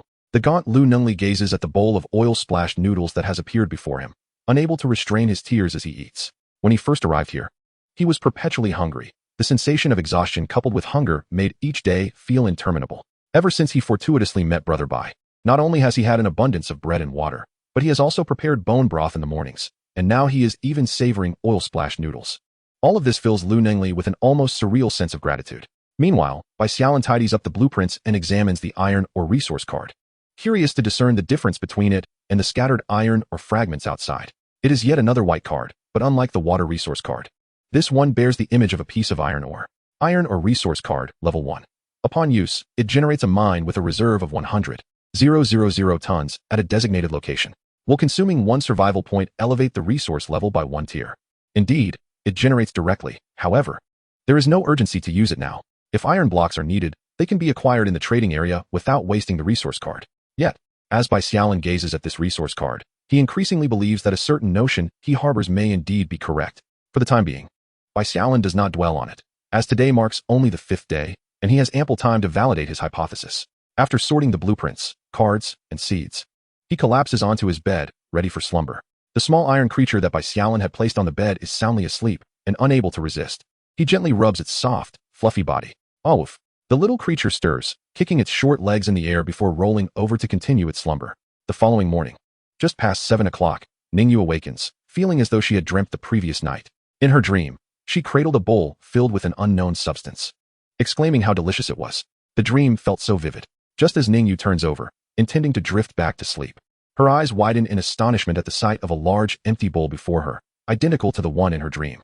Her mind races as she quickly sits up and opens the chat history from the previous day. This is real, not a dream. Reflecting on the flavor of the oil-splashed noodles and recalling Bai Xiaolin's mention of breakfast, she cannot help but send a message. Awakening, Bai Xiaolin prepares to rise, only to find himself ensnared by the covers. They refuse to budge. This prompts Bai Xiaolin to exert more force. Thud! Oof! The seal was broken, and Bai Xiaolin immediately spotted the little Tai, still in a daze, beneath the bed. He swiftly rose, lifted the child into his arms, and gently shook him to confirm he was still lost in slumber before carefully placing him back onto the bed. Just then, a notification sound echoed. So early? Who could it be? Bai Xiaolin began to check his private messages. 35666. What delicious breakfast shall we have today? A smile unconsciously graced Bai Xiaolin's face, evidently. The oil-splashed noodles from yesterday had been delightful, and Ningyu could hardly wait to enjoy breakfast this morning. I won't tell you just yet. You'll find out soon enough. After sending the message, Bai Xiaolin stood up, ready to head to the kitchen to prepare breakfast. As soon as he opened the door, a gust of cold wind struck his cheek, causing him to shiver involuntarily. Just as he hesitated about venturing outside, footsteps suddenly echoed from the kitchen. Peering in, he saw Han Xiao, clad in camouflage, bustling about in the kitchen. Without further ado, Bai Xiaolin dashed to the kitchen entrance and instructed Han Xiao. Pour some cooking oil into the pot, then ignite the fire to heat it. Yes, Han Xiao, stamping her cold feet, promptly sprang into action upon hearing Bai Xiaolin's words. Meanwhile, Bai Xiaolin hurried into the storeroom on the left and soon emerged, arms laden with a heap of bread and half a box of ham sausages. Upon entering the kitchen, he found Han Xiao adding kindling to the stove, and as the flames roared to life, the kitchen began to warm up. Bai Xiaolin sliced the bread and scored the ham sausages with a knife. When the oil reached the right temperature, He tossed all the sausages into the pot to fry. The sizzling sound filled the air as the sausages became delightfully soft on the surface and at the cuts. After retrieving the fried sausages, Bai Xiaolin used a spatula to evenly coat the remaining oil in the pot before tossing in the bread slices one by one. Before long, a large bowl of fried bread was ready. Unlike those thrown into the oil for frying, the bread slices had both the enticing aroma of frying and the crispness of baking. Chapter 41. The Power of the Crossbow. Bai Xiaolin had once relished frying steamed buns this way, but alas, there were no buns to fry now. With breakfast fully prepared, he found a small dish and poured in some chili powder, then picked up a fried sausage, dipped it in the chili, and popped it into his mouth. Exquisite. The spiciness exploded in his mouth, prompting him to bite into a few pieces of bread to temper the heat. After one sausage down, the enticing aroma of food had already lured the 4 individuals from the second floor down. Delicious. As he watched them relish their meal, Bai Xiaolin suddenly remembered the breakfast he had promised Ningyu and wondered if she was anxiously waiting. Finishing the last piece of bread in his hand, he grabbed a large bowl and filled it with some bread and ham sausages. He then carried the bowl of breakfast toward his room. Meanwhile, Ningyu was eagerly anticipating what breakfast Bai Xiaolin would send her way. Considering they had enjoyed oil-splashed noodles for dinner, surely breakfast would not disappoint. Just as she was lost in thought, the notification sound chimed again. Transaction information from 12133. Breakfast has arrived, along with a trade for 1 unit of lumber. How delightful it is to savor breakfast. As it finally graced her presence, Ningyu swallowed in anticipation. Upon agreeing to the transaction, a bowl of golden, crispy bread slices appeared before her. Unable to resist the allure of the golden morsels, Ningyu seized a piece and took a bite. The extraordinary crunch was a stark contrast to the bread she had previously consumed. Following that, she casually picked up a sausage and took a bite. Delicious. Just as Ningyu was relishing her meal, Bai Xiaolin sent another message. Regrettably, I lack yeast. Otherwise, I could have steamed buns and fried bun slices. No worries. Whenever I acquire yeast, I'll gladly gift it to you. It's a deal. Observing Li Ergu's cheerful demeanor, Bai Xiaolin discerned that he had fully recovered. Confirming their mutual recovery, Bai Xiaolin couldn't help but recall the wolf pack that had attacked the 3 of them, along with the traps he had set. Several days had passed since then, and he wondered if he had caught any prey. Perhaps he should find time to check. After breakfast, Eugene and Zhang, he planned to practice rowing. Upon hearing that there were rewards for learning, Li Ergu and Zhang Xiaohu clamored to join. Bai Xiaolin, however, proceeded to the storage room on the left, intending to utilize the resource cards from the previous day. He strengthened twice. Survival points, 6. Survival points, 60. To Bai Xiaolin's surprise, none of the cards were of level 1. Instead, he received 5 level 2 cards and 1 level 1 card. Survival points, 100. The direct enhancement of the level 1 card thrilled Bai Xiaolin. Initially thinking that 5 level 2 cards signified bad luck, he was astonished to have fortuitously strengthened into a level 1 resource card. He then began to pray, hoping that the level 1 resource card would yield items that could rapidly enhance his strength. Upon usage, as the resource card vanished, 3 items materialized before him: a bag of 10 servings of rice, a water cup, and a latex pillow. With a mixture of apprehension and curiosity, Bai Xiaolin examined the 3 items, gingerly lifting the rice, as he couldn't fathom the potential effects of the other 2. After glancing at the rice's description, he let out a sigh of relief. Rice level 1, 10 servings. Consumption will permanently enhance strength attributes for a brief duration. 10 servings of rice should at least bolster my strength by around 5 points. Bai Xiaolin mused. Placing the level 1 rice beside him, he proceeded to utilize the remaining resource cards. Observing the replenished supplies in the storage room, Bai Xiaolin stepped out from the narrow gaps between the piles. The abundance of items was somewhat burdensome. However, food constituted only a small portion of these supplies. The rest were various daily necessities that would yield little in trade. Thus, retaining them for personal use seemed the most valuable course of action. Crossbow manufacturing blueprint. Although capable of rapid fire, its power is feeble, with a maximum range of 80 meters and an effective range of 30 meters. Click to view the required materials for crafting. Will you consume 1 survival point to enhance the crafting blueprint? Following enhancement, the item's capabilities and level will be randomly increased. Survival points, 1. Survival points, 10. Survival points, 100. With great anticipation for the repeating crossbow, Bai Xiaolin decided to enhance it threefold. The repeating crossbow blueprint level 1 boasts formidable power, with a maximum range of 200 meters and an effective range of 150 meters. The powerful bolts possess a tearing effect, causing continuous bleeding and lacerations to the prey upon impact. Upon reviewing the newly introduced blueprint, Bai Xiaolin smiled, as this was precisely the effect he desired. After all, it was impractical to remain hidden within the confines of the small courtyard indefinitely, although it provided temporary safety. When faced with beasts more formidable than a pack of wolves, he and his companions would merely become fodder. With the production of the repeating crossbow, complemented by the exceptional marksman Zhang He, Bai Xiaolin felt confident that during their next encounter with a wolf pack, they could eliminate half of the threat before it drew near. Materials required included 2 units of wood, 2 units of beast sinew, and 1 iron block, alongside a survival point cost of 50. A finely crafted repeating crossbow materialized in Bai Xiaolin's hands, accompanied by 10 bolts. Holding the crossbow ignited a thrill within him, overshadowing the chill of the air. As he stepped outside the courtyard to test its power, standing outside, he could faintly hear the sounds of Eugene and others exchanging taunts. But he paid them no heed. Bai Xiaolin loaded the bolts into the crossbow, then aimed at a tree within the courtyard walls. With the pull of the trigger, all 10 bolts were unleashed in swift succession. Whoosh!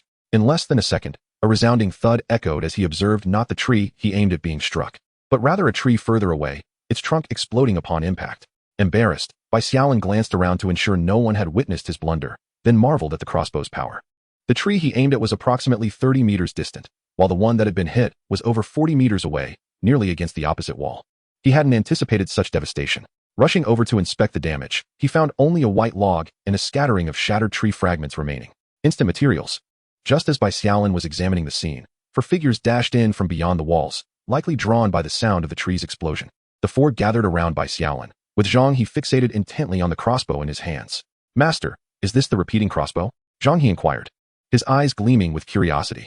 Bai Xiaolin, standing tall, cleared his throat and began to weave a tale without a hint of embarrassment. "Ahem.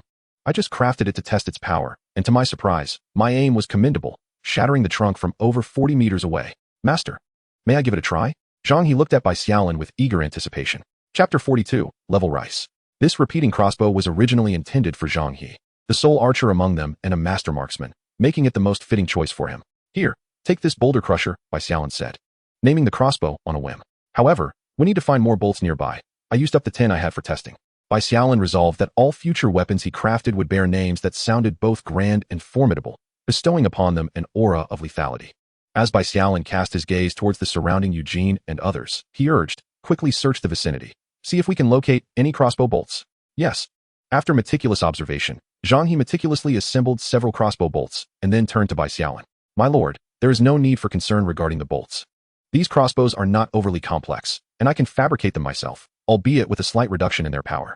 "By how much will the power be diminished?" Upon hearing that the power would be lessened, Bai Xiaolin furrowed his brow slightly, apprehensive that if the reduction were too significant, his aspirations to eradicate the wolf pack would be rendered futile. Approximately 3 to 6%.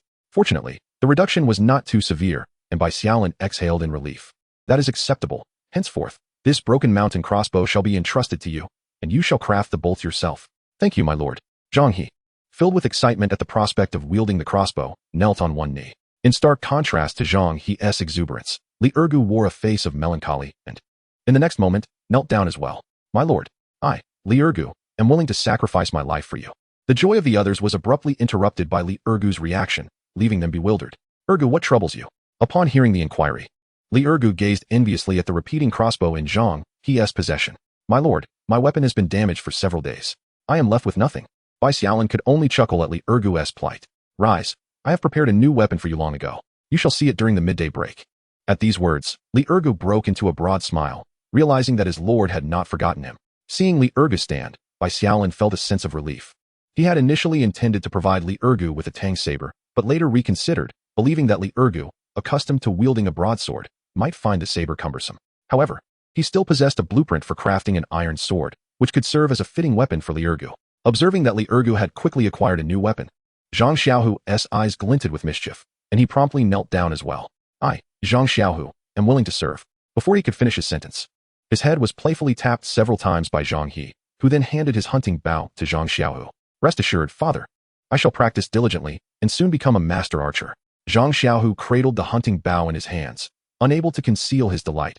He had long coveted this bow, which his father had always forbidden him to touch, yet now it was rightfully his. The group continued their labor with renewed vigor, likely spurred by the thrill of their new weapons. In just 3 hours, they managed to clear an area exceeding 300 square meters. Their efficiency markedly improved compared to the previous afternoon.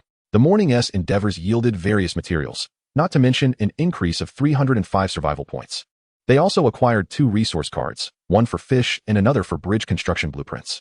Upon returning to the courtyard, Bai Xiaolin began preparing lunch, only to discover that all the remaining meat had been consumed. He had no choice but to rummage through the storeroom on the left once more, and to his surprise, he unearthed a small stash of canned meat. A few minutes later, Bai Xiaolin emerged from the storeroom, his left arm cradling 6 cans of meat, while his right hand grasped a bag of ordinary rice. He instructed Han Xiao to commence cooking the ordinary rice. And then he retrieved the premium rice he had meticulously stored in the right storeroom. Observing that Han Xiao had already placed the ordinary rice into a large iron pot to boil, Bai Xiaolin rinsed the premium rice briefly and set it to cook on a smaller stove nearby. With the rice bubbling away, he decided to check on Xiao Tai to see if it had awakened. He hoped to feed it, lest it become irritable later. However, after searching the room thoroughly, he found no trace of Xiao Tai and continued his search in the courtyard. Bai Xiaolin felt a twinge of regret for mentioning the reward, as the others seized every opportunity to go boating. Without a midday rest, their stamina would surely not recover, and he pondered how they would manage their tasks in the afternoon. After contemplating for a few minutes, he resolved to move the premium water purifier from the right storeroom to the kitchen during lunchtime. This way, they could drink some pure water to replenish their strength while eating, which, although slower than normal recovery, would still be significantly more effective. Once the rice was cooked, Bai Xiaolin combined the 2 pots of rice and inhaled the fragrant aroma, finding no discernible difference between them. Both exuded the delightful scent characteristic of freshly cooked rice. He then filled a large bowl with the premium rice and began to eat, savoring its soft texture and sweet flavor that seemed to melt in his mouth. After consuming half a bowl, Bai Xiaolin opened a can of beef and poured it over the rice, allowing the savory juices to seep into the grains, enhancing the flavor further. The others, eyeing Bai Xiaolin's bowl, could not help but swallow hard. Noticing their envious expressions, Bai Xiaolin turned away, clutching his bowl. Once Han Xiao had served everyone a generous bowl of rice, Eugene quickly squatted beside Bai Xiaolin with his bowl in hand, eating his rice while casting longing glances at the pieces of beef in Bai Xiaolin's bowl. Unable to tolerate the sight any longer, Bai Xiaolin disdainfully remarked, "There are more cans of meat in the kitchen. Each of you may fetch one for yourselves." Ignoring their pleas, he resumed eating. After finishing the large bowl of rice, he felt a warm wave of energy spreading from his stomach throughout his body, as he absorbed the energy contained in the rice to enhance his strength. Having satisfied his hunger, Bai Xiaolin used a small spatula to divide the remaining premium rice into 5 equal portions, then added a serving to each of Eugene and the others' bowls. Chapter 43, Li Erga's New Weapon. After lunch, Bai Xiaolin called to Eugene and the others, who were eager to venture outside, and brought the premium water purifier into the kitchen. He served each of them a cup of the purified premium water, advising them that if they chose not to rest at midday, they could drink from the purifier to aid in their recovery. The daily provision of over 4 liters of premium purified water would suffice for everyone. Bai Xiaolin had initially intended to consume the premium water himself and reserve the remainder as a reward. However, upon reflection, he decided to share the premium water daily with Eugene and the others to gradually enhance their physical attributes. After the 3 individuals finished their water, Bai Xiaolin called Han Xiao to the right storage room and instructed her to collect the purified water from the 3-character water purifier each evening during dinner and distribute it among everyone. Just as Bai Xiaolin was on the verge of slumber, he suddenly heard faint sounds emanating from the adjacent room. It seemed as though someone was eating. He quietly rose and opened the door, pressing his ear against the door of the left storage room. Indeed, he could hear the faint murmurs within. Han Xiao was in the kitchen, while several others were outside. Who could be inside? Bai Xiaolin swiftly pushed open the door, only to find the noise had ceased. He circled around a few shelves, but found no trace of anyone, which left him questioning whether he had merely imagined the sounds. At that moment, Bai Xiaolin stood before a heap of supplies. Aside from the items he had opened earlier that morning and had yet to organize, there were some goods that could not fit on the shelves, including a small bag of apples. To his astonishment, he spotted 2 large black ears peeking out from the pile. Reaching in, he pulled out a small food-stealing creature, none other than the little iron beast that had been missing all morning. How? Upon realizing it had been caught in the act, the little iron beast, clutching half an apple, feigned innocence and let out a couple of cries. "You little glutton, sneaking in to snack again." Bai Xiaolin placed the little creature behind him and retrieved the bag of apples, counting only 11 remaining. He then looked sternly at the little beast. "You've been hiding here all morning, stealing apples, and you've taken 5. How? Next time, you mustn't steal again, or I'll punish you by not giving you anything to eat for a day." Unable to truly scold it, Bai Xiaolin could only feign a threat before hiding the remaining apples. Recalling the weapons he had promised Li Ergu, Bai Xiaolin took out 2 blueprints, one for an iron axe and one for an iron sword. Iron axe blueprint, a simple iron axe, serving both as a tool and a weapon. Iron sword blueprint, a coarsely made iron weapon prone to breaking. Survival points, 2. Survival points, 20. After 2 consecutive enhancements, Bai Xiaolin hesitated. Neither the iron axe nor the iron sword was particularly exceptional, and the axe was practically a half-weapon. Upgrading it a 3rd time seemed somewhat unworthy. However, in pursuit of augmenting his strength for future endeavors, Bai Xiaolin ultimately opted for the 3rd enhancement. Survival points, 200. New descriptions of the blueprints appeared before Bai Xiaolin, alleviating some of his frustration over spending more than 200 survival points. Iron axe blueprint level 2, a finely crafted double-edged great axe, with sharp blades capable of effortlessly tearing through beasts. Iron sword blueprint level 1, a long sword favored by warriors. Its sharpness can cleave iron and shatter stone, while its streamlined blade allows for rapid strikes. Confirming the creation, iron blocks, 20. Survival points, 80. A double-edged great axe, glinting coldly, materialized before Bai Xiaolin. The axe, having undergone 3 enhancements, was an entirely different entity compared to the novice axe he had previously wielded. The 1-meter-long axe handle, cloaked in a deep ebony hue, stands in stark contrast to the shimmering, cold glint of the axe blade. In addition to the iron axe, there lies an unassuming black long knife. Its entirety, except for the blade which occasionally reflects a glimmer of light, is rendered in a nondescript black. From a distance, one might easily mistake it for a mere toy knife. However, Bai Xiaolin firmly believes that a weapon of such caliber cannot be as simple as it appears.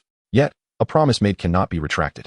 It remains uncertain how delighted Li Ergu will be upon encountering his new weapon. Setting both weapons aside, Bai Xiaolin began to examine his own attributes. Having had lunch nearly an hour ago, he was eager to ascertain just how much his strength had improved. Name, Bai Xiaolin, 12,133. Age, 23. Race, human. Stamina, 1,010. The average for adult males is 10. Strength, 1111. The average for adult males is 10. Agility, 105. The average for adult males is 10. Upon viewing his attributes, Bai Xiaolin could not suppress a smile. His strength had increased by a point, and having consumed only half of the 500 grams of rice, it calculated that 10 grams could augment his strength by 40 points. Turning his gaze to his agility, he noted that after several days of consuming premium purified water, his agility had surpassed the average, reaching 105. Although he still appeared somewhat feeble overall, he was undeniably on the path to becoming stronger. After a brief respite, Bai Xiaolin exited his room with the 2 new weapons, placing them upon the table in the center of the courtyard. As Li Ergu entered the yard, he immediately spotted the 2 new weapons on the table. He hurriedly approached, instinctively ignoring the long knife beside it, and raised the double-edged axe, demonstrating a few moves. At first glance, it indeed exuded the aura of a fierce warrior. After completing a series of 3 axe strikes, Li Ergu excitedly turned to Bai Xiaolin, exclaiming, "My lord, is this my new weapon?"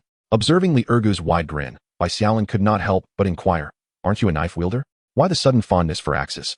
Li Ergu cast a glance at the black long knife on the table, clearly unimpressed compared to the formidable axe.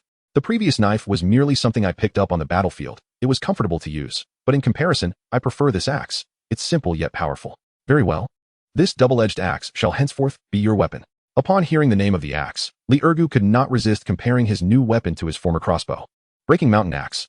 The very name sounds far more formidable than the Breaking Mountain crossbow. This comment elicited an involuntary urge to strike him from Zhang He, who stood nearby. Chapter 44. New Discoveries in the Wilderness. Watching Li Ergu depart with the Breaking Mountain Axe, Bai Xiaolin felt a surge of amusement. "You chose this for yourself. The long knife was initially prepared for you, and since you have rejected it, it is now mine." Bai Xiaolin walked over, picking up the black long knife from the table and gently wiping it on his sleeve. "From this day forth, you shall be known as the Breaking Mountain Knife." Just as Bai Xiaolin was engrossed in his contemplation, Eugene approached, wielding his own black long spear. "My lord, I feel as though my spear has become somewhat rusted, rendering it less effective." Eugene's remark nearly caused Bai Xiaolin to stumble. "The rust signifies a lack of proper maintenance. Simply take the time to polish it well." With that, he paid no further heed to Eugene and took a few steps forward to begin delegating tasks. "Han Xiao and Xiaohu, you 2 shall continue to tidy the courtyard this afternoon. Eugene, Ergo, and Zhang He, you 3 will accompany me on an exploration this afternoon." "Yes." At the prospect of venturing out, their eyes sparkled with excitement. However, at that moment, Zhang Xiaohu pouted, feeling slighted at being left behind. "My lord, I also wish to join you." But before he could finish, he received a sharp rap on the forehead from Zhang He. "Do you comprehend how perilous it is outside? You want to accompany us? It would be best to heed the Lord's directives and focus on your tasks in the courtyard." Bai Xiaolin turned his gaze toward him, smiling as he said, "Xiaohu, practice your archery diligently, and once you've mastered it, I shall take you along." He then addressed the others. "Ensure that you all equip your weapons properly. We shall set out this afternoon." "Yes." Observing that most of them possessed formidable new weapons, and with Zhang He, the marksman, by their side, Bai Xiaolin felt confident that they could first deal with the pack of gray wolves lurking around the courtyard. "Let us depart." Li Ergo, brimming with excitement, hoisted his battered axe, eager to showcase his skills. "I shall lead the way." With that, he dashed to the front and made his way outside. Once the 4 emerged beyond the walls, they began to exercise caution. In the wilderness at 2 in the afternoon, aside from the occasional distant animal calls, the only sound was the rustling of grass stirred by the wind. After a short while, they arrived at the location where they had captured their first wolf. Faint traces of black blood could still be discerned on the ground. Upon discovering the trap that had been reset not far away, Bai Xiaolin frowned upon realizing that, unlike the first night when they had caught prey, This time the trap had yielded nothing after several days. Not a single creature ensnared. Observing for a moment, Zhang He remarked to Bai Xiaolin, the presence of a wolf pack discourages most weak animals from approaching this area, even when seeking water. They would steer clear of the wolf's tracks. Moreover, the wolves, upon detecting the scent of their kin's blood near the trap, instinctively avoid it, resulting in this trap bearing no fruit thus far. Enlightened by Zhang He's observations, Bai Xiaolin promptly dismantled the trap, preparing to relocate it. With the trap in tow, the four resumed their journey, this time circumventing the courtyard and heading toward the riverbank. Their passage was smooth, devoid of any encounters with wild beasts, and upon reaching the river, they reset the trap before continuing along the waterway. However, after covering less than 200 meters, Eugene suddenly halted, swiftly launching his black spear into the distance. Simultaneously, Zhang He unleashed his crossbow, firing 10 bolts in rapid succession, each emitting a sharp whistle as they sliced through the air. Humph! As the spear vanished into the thicket, a pained cry resonated from within, followed by a black wild boar bursting forth from the underbrush, a dark spear embedded in its side. Before the boar could succumb to its frenzy, several crossbow bolts struck its face, some even piercing through its eyes, causing crimson blossoms to erupt from the back of its skull. Thud. Survival point, 10. The lifeless boar collapsed instantly to the ground. This scene left Bai Xiaolin utterly astounded, in mere seconds, after finally discerning the boar's appearance. The flawless coordination of Eugene and Zhang He had culminated in the beast's demise. Just then, another sound emerged from the thicket where the boar had appeared. The four of them approached cautiously, only to discover a group of small wild boars bewilderedly circling within the grass. Upon spotting the four figures, the little boars scattered in a panic, fleeing in all directions. Bai Xiaolin paused momentarily before a joyful smile spread across his face. Ha! Quickly, catch them alive. And thus, chaos ensued. Half an hour later, Bai Xiaolin, Eugene, and Zhang He each held a small piglet, while Li Ergu had simply tossed his broken axe aside, cradling 2 piglets in his arms. Bai Xiaolin grinned broadly, exclaiming, "What a bountiful harvest!" However, with these piglets in tow, it would be impractical to continue onward, as their presence would prove cumbersome. "Xiaohu!" Bai Xiaolin called out toward the wall, and soon the sound of footsteps echoed from within. Thud, thud, thud. Zhang Xiaohu emerged over the top of the wall, his face beaming with excitement. "My lord, do you wish for me to join you outside? I shall come right away." He began to climb over the wall. Bai Xiaolin interrupted Zhang Xiaohu's daydream. "Not so fast. We'll toss these little wild boars inside, and you'd best keep an eye on them. Don't let them escape." One by one, the struggling piglets were thrown into the enclosure, followed by the carcass of the large boar, and the group set off once more. After a brief span of over 10 minutes, they crossed a narrowing stream to reach the opposite bank. Previously, Bai Xiaolin had observed from the arrow tower that their small courtyard lay at the boundary between forest and grassland.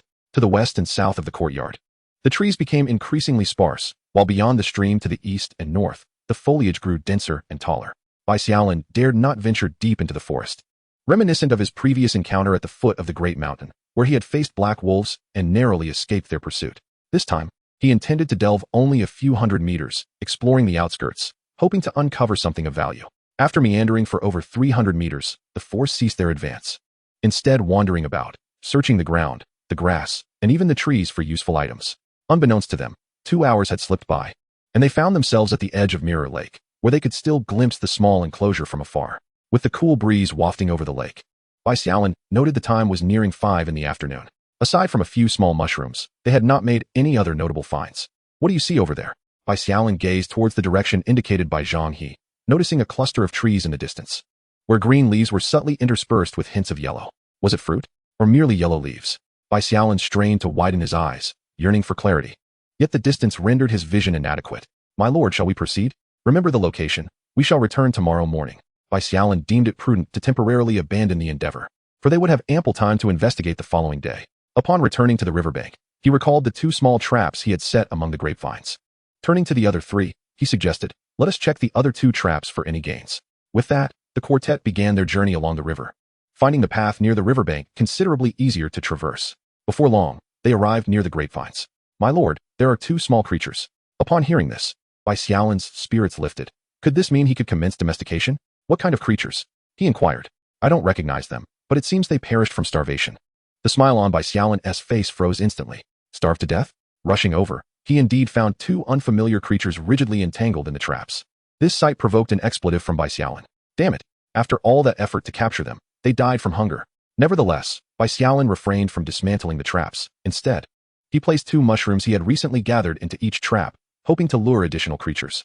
Subsequently, he turned to the grapevines, plucking the ripe grapes and placing them into his bag. By 6 o'clock, with the 2 grapevines successfully planted, Bai Xiaolin glanced at the assorted materials piled outside the courtyard. He had previously contemplated constructing 2 larger warehouses to store these materials, yet in the midst of busyness, he had forgotten. Concerned that more might be damaged by the next day, he resolved to utilize the current opportunity to construct the warehouses and transfer the materials inside. As he sought a suitable location for the new warehouses, he noticed a few hundred square meters cleared at the main gate of the wall. While this area was insufficient for a greenhouse, it was ideal for 2 warehouses. The required materials were 200 timber, 100 stone, 60 iron blocks, 20 glass, and 20 survival points. As the materials were consumed, 5,205 warehouses emerged on either side of the stone wall's entrance, their elongated forms facing towards the courtyard. Upon exiting the room, the group commenced transferring the piled materials into the warehouses. Initially, Bai Xiaolin was apprehensive that the 2 medium-sized warehouses would not suffice. However, he discovered that each could accommodate 500 cubic meters, totaling 1,000 cubic meters, a capacity that was unlikely to be fully utilized by his materials. Nevertheless, the task was laborious. The 6 individuals toiled from just past 6 until nearly 9, taking breaks to consume some food for stamina, just managing to complete the transfer, utterly exhausted. Barely able to stand upright. All the materials were moved into the warehouse, and Bai Xiaolin cast a glance at the others. There would be no cooking tonight. Everyone should have some bread and retire early. Li Ergu exclaimed, "I adore bread. It's sweet and delicious." Zhang Xiaohu chimed in, "So do I, if you like it. Eat more, there's plenty." After a simple meal of bread in the room, Bai Xiaolin was too exhausted to even glance at the public chat channel before sinking into a deep slumber. The next morning, Bai Xiaolin awoke abruptly from hunger. Any attempt to return to sleep was futile, compelling him to brave the cold and dash into the left warehouse in search of food. Upon entering, he nearly tripped over a small figure sprawled helplessly on the ground, crying out. Lowering his gaze, he recognized Xiao Tai, who had been forgotten in the rush of the previous night. In his desperation, Xiao Tai had sought food in the warehouse, but alas, the apples were hidden away by Bai Xiaolin, leaving the little creature to endure a night of hunger. Bai Xiaolin proceeded to the kitchen, filled a pot with water, and ignited the firewood. Once the water boiled, he retrieved a cup and carefully took out a small jar from his pocket, revealing the red goji berries within. Sitting on the bed, he petted Xiao Tai while reviewing his survival points. The previous afternoon, Han Xiao and Zhang Xiaohu's efforts in clearing trees had yielded 81 survival points, and the construction of the warehouse added another 20 points, bringing his total to 508 points. Notably, their labor had also netted a resource card and a land enhancement card. At that moment, a message from Luningli appeared. "Brother Bai, are you there?" Opening the chat window, Bai Xiaolin noticed that Luningli had sent him a message the night before, which he had regrettably overlooked. "Apologies. I went to bed early last night and missed your message." "No worries, Brother Bai. I mainly wanted to inform you that we collected a considerable amount yesterday. The wolf meat and water have all been consumed, so I thought to trade some items with you." Bai Xiaolin realized he hadn't been in touch with Luningli throughout the day. "All right, go ahead and trade. I'll provide you with some fresh food in return." He received a trade notification from 16433. Upon completion, a small pile of items appeared before him. For resource cards, 3 land enhancement cards, 2 resource cards, a loom blueprint, an aqueduct construction blueprint, 2 long gun blueprints, 2 fishing net blueprints, and a pig pen construction blueprint. After organizing the cards and blueprints, Bai Xiaolin composed a trade message to send Lu Ningli, offering some bread and water. Before he could send it, another message from Lu Ningli arrived. "Brother Bai, I've gathered a lot of items these past few days, and I might have drawn some attention. Besides the few people I've traded with before, others have privately messaged me requesting high-grade food and water. Didn't TU advise me to keep a low profile? What shall we do now? Should we still collect blueprints?" Lu Ningli's last question carried a hint of anxiety. If Bai Xiaolin decided against acquiring more blueprint cards, he would face yet another food shortage. Upon receiving the message, Bai Xiaolin was momentarily taken aback. It had only been a few days since Lu Ningli had garnered attention. Fortunately, he was aware that only a select few knew about Lu Ningli's collection of blueprint cards, which would prevent a surge in prices. Moreover, since someone had expressed a desire for high-grade food and water, Bai Xiaolin felt it prudent to seize the opportunity to acquire cards from those who had previously hesitated to sell. Chapter 46, The Alliance of Fortune. There is no need for concern. We shall continue our collection. My earlier admonition to proceed discreetly stemmed from a fear of price inflation due to increased awareness. Although some are now aware of our activities, we must persist in our collection until a price surge occurs. As for those who wish to procure high-grade food and water, inform them that as long as they can provide blueprint cards, we can offer high-grade food and water in return. Understood, Brother Bai? Lu Ningli sighed in relief upon reading Bai Xiaolin's message, and he couldn't help but marvel at Bai Xiaolin's wealth. Not only could he provide an abundance of food and water daily, but he was also capable of supplying the scarce high-grade provisions. It was known that such items were rarely seen in the trading area, and when they did appear, they were snatched up almost instantaneously. Just as he finished contemplating this, he noticed another message from Bai Xiaolin regarding a trade. 500 loaves of bread, 500 units of water, and 1 unit of wood. Use this food for trading. As for those in need of high-grade provisions, negotiate a suitable price with them first. Contact me collectively in the evening. If anyone is skeptical, inform them that we are part of an alliance of fortunate individuals, and we have no shortage of high-grade food. Upon reaching the conclusion, Lu Nungli was taken aback. Brother Bai and his associates had actually formed an alliance of fortune. Did this mean that the items Bai Xiaolin had previously provided were gathered by this alliance and subsequently entrusted to him for trading the blueprints? By this logic, did it not imply that he, too, was a member of the alliance of fortune? He needed to confirm this. Brother Bai, does this mean I am also considered a member of the alliance of fortune? Meanwhile, as Bai Xiaolin traded food and water with Lu Nungli, he worried that some individuals might still be reluctant to part with their valuable items. Thus, he fabricated the concept of the alliance of fortune. Just the mention of it would lead others to believe that his resources were indeed abundant and that high-grade items were plentiful, prompting them to offer character cards or even resource cards for trade. What Bai Xiaolin did not anticipate was that the first to believe in this fabrication would be his own subordinate. Upon reflection, it made sense. He provided Lu Nungli with such a substantial quantity of food for trading that it would naturally raise questions about its origin. Lu Nungli must have harbored doubts, but refrained from voicing them. The instant Bai Xiaolin mentioned the alliance of fortune, it convincingly assured Lu Nungli that the food was not solely his, but rather a collective contribution of the alliance.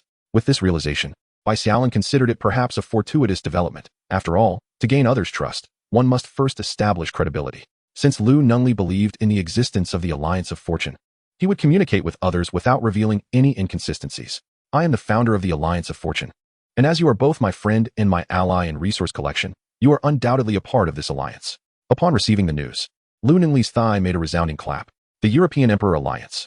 I never expected that Lu Nungli would now be considered a half-European emperor. Exiting the chat interface, Bai Xiaolin meticulously reorganized various blueprints and cards, finishing his goji berry water before preparing to make breakfast. However, as he stepped outside, he was startled by the sounds of grunting coming from beyond the wall. Oh no! Bai Xiaolin suddenly remembered that he had forgotten about the group of piglets last night. Hoping they had not succumbed to the cold, he swiftly dashed out of the courtyard, heading towards the source of the piglet sounds, and in the distance, he spotted several piglets frolicking amidst a pile of straw. Bai Xiaolin breathed a sigh of relief, realizing that someone else had constructed a straw nest for the little ones. And what about the corpse of that wild boar from yesterday? After searching around, he found nothing, when suddenly, he heard Li Ergu's voice from beyond the wall. Zhang He, just keep watch. Don't get involved. Last time, I dealt with the wolf. Following the voice, Bai Xiaolin emerged beyond the wall to find Li Ergu and others processing the wild boar's carcass by the dock. Eugene and Zhang He each carried 2 pig legs, while Zhang Xiaohu cradled a large boar's head, and Li Ergu, with his back to them, was vigorously chopping at the boar with a crude axe. On his way back, Bai Xiaolin noticed Han Xiu standing outside the kitchen, and she spotted him as he entered. My lord, shall I prepare breakfast today while you learn? Bai Xiaolin pondered for a moment. You start by making some porridge. I will handle the rest. With that, he fetched 7 resource cards and entered the left storage room, hoping to draw pickled vegetables or the like, for pickles paired with porridge is a culinary delight. Survival points, 7. Survival points, 70. After 2 consecutive enhancements, the outcome was rather disappointing. For level 2 cards and 3 level 1 cards, yet not a single level 3 card appeared. Shaking his head, Bai Xiaolin picked up 3 level 1 resource cards. Use. Subsequently, a small pile of items materialized on the ground, and after rummaging for a few minutes, 3 items were laid out. Peach fruit canned, level 500 units, upon consumption within half an hour, can increase strength by 10 points, 5 bottles. Yellow soybeans, level 5 units, can be made into various soy products. Consumption within half an hour can increase agility by 10 points. Jacket, level, capable of withstanding attacks from ordinary beasts. Only beasts of level 3 or higher can damage it, 10 pieces. The canned peaches were the same as those obtained earlier, until bamboo was found. They could serve as sustenance for Xiaotai. The level jacket, although differing in color from the military jacket, held the same effectiveness. However, the level yellow soybeans caught Bai Xiaolin's attention. Although only 5, they could serve as both food and seeds. 5 kilograms of food may seem scant, yet 5 kilograms of seeds are substantial, surpassing the cumulative amount of all the seeds Bai Xiaolin had acquired previously. He had been concerned that once the greenhouse was constructed, an insufficient quantity of seeds would lead to wasted land. Now, with these yellow soybeans, even more land could be fully cultivated. Setting aside 3 items, Bai Xiaolin utilized the remaining 4 resource cards, which once again bestowed upon him a delightful surprise. 20 bags of 50 pieces of seaweed strips. After placing the seaweed in the kitchen, Bai Xiaolin proceeded to move several graded items to the storage room on the right. Moments later, he called out, "Clear the way." As he pushed past 4 individuals and entered the kitchen, standing beside the pot, he could smell the fragrant aroma of congee wafting through the gap in the lid. It was time to eat. A few minutes later, several individuals sat in a row, each holding a bowl brimming with white congee, topped generously with a layer of seaweed strips. Picking up a piece of seaweed and savoring it, Bai Xiaolin relished its tangy and crisp flavor. Following it with a hearty spoonful of congee, the harmonious blend of the congee's delicate fragrance and the seaweed's piquant zest could only be described with one word: delightful. Chapter 47, The Wild Apricot Orchard. He added some more seaweed on top and then, holding the congee, made his way towards his room. Upon returning, after trading the congee with Lu Nengli, Bai Xiaolin began composing a message. After their brief conversation, Lu Nengli had a simple meal of bread before intently watching the trading area and public chat channel, searching for the information he needed. Just then, a notification chimed. Opening the private chat page, Lu Nengli saw the message from Bai Xiaolin. Congee 1 for Timber 1. Xiaoli, this is your breakfast for today. From now on, I will prepare your 3 meals daily, so you won't have to eat bread anymore. Rubbing his eyes to ensure he was not mistaken, Lu Nengli was astonished that Bai Dage had offered to provide him with daily meals. Would this mean he could often enjoy delectable dishes like oil splash noodles? With this thought, Lu Nengli agreed to the trade and took a sip of the congee that had appeared before him. It was simply delicious. The warm congee settled in his stomach, solidifying his determination to gather more valuable items to contribute to Bai Dage and the European Emperor Alliance. After sending the message, Bai Xiaolin approached the bedside, finding Xiao Tai, who had finished the apple, sprawled asleep on the bed.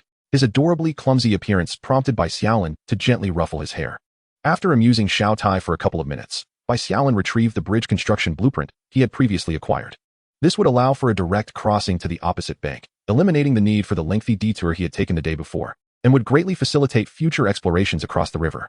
Bridge construction blueprint. A simple wooden footbridge, suitable only for pedestrian passage. Reinforcement. Survival points 1, survival points 10. Bridge construction blueprint. A sturdy stone arch bridge, capable of bearing cargo and vehicle traffic. Construction. 50 stones, 5 woods, survival points 5. As the materials were consumed, a stone arch bridge emerged across the river behind the courtyard, adorned with intricately carved stone railings. When Bai Xiaolin exited his room, he found the others had already finished breakfast and were engaged in casual conversation in the yard. Bai Xiaolin took a few steps forward and addressed them. Han Xiao and Xiao Hu, please stay behind to organize the surplus resources from the left storage room and arrange them neatly on the shelves. Others armed themselves well, and we set off to inspect the grove discovered yesterday. Upon hearing the arrangements, several individuals ceased their idle chatter and promptly took action.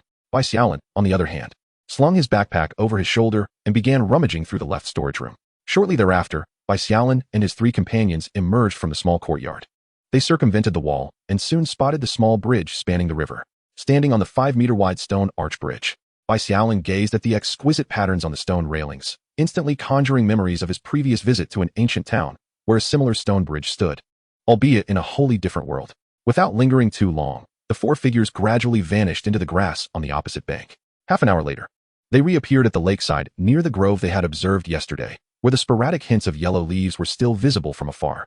They organized themselves into formation and advanced toward the grove. Li Ergu led the way, while Bai Xiaolin and Zhang He walked in the middle, with Eugene bringing up the rear to guard against any sudden attacks from lurking beasts.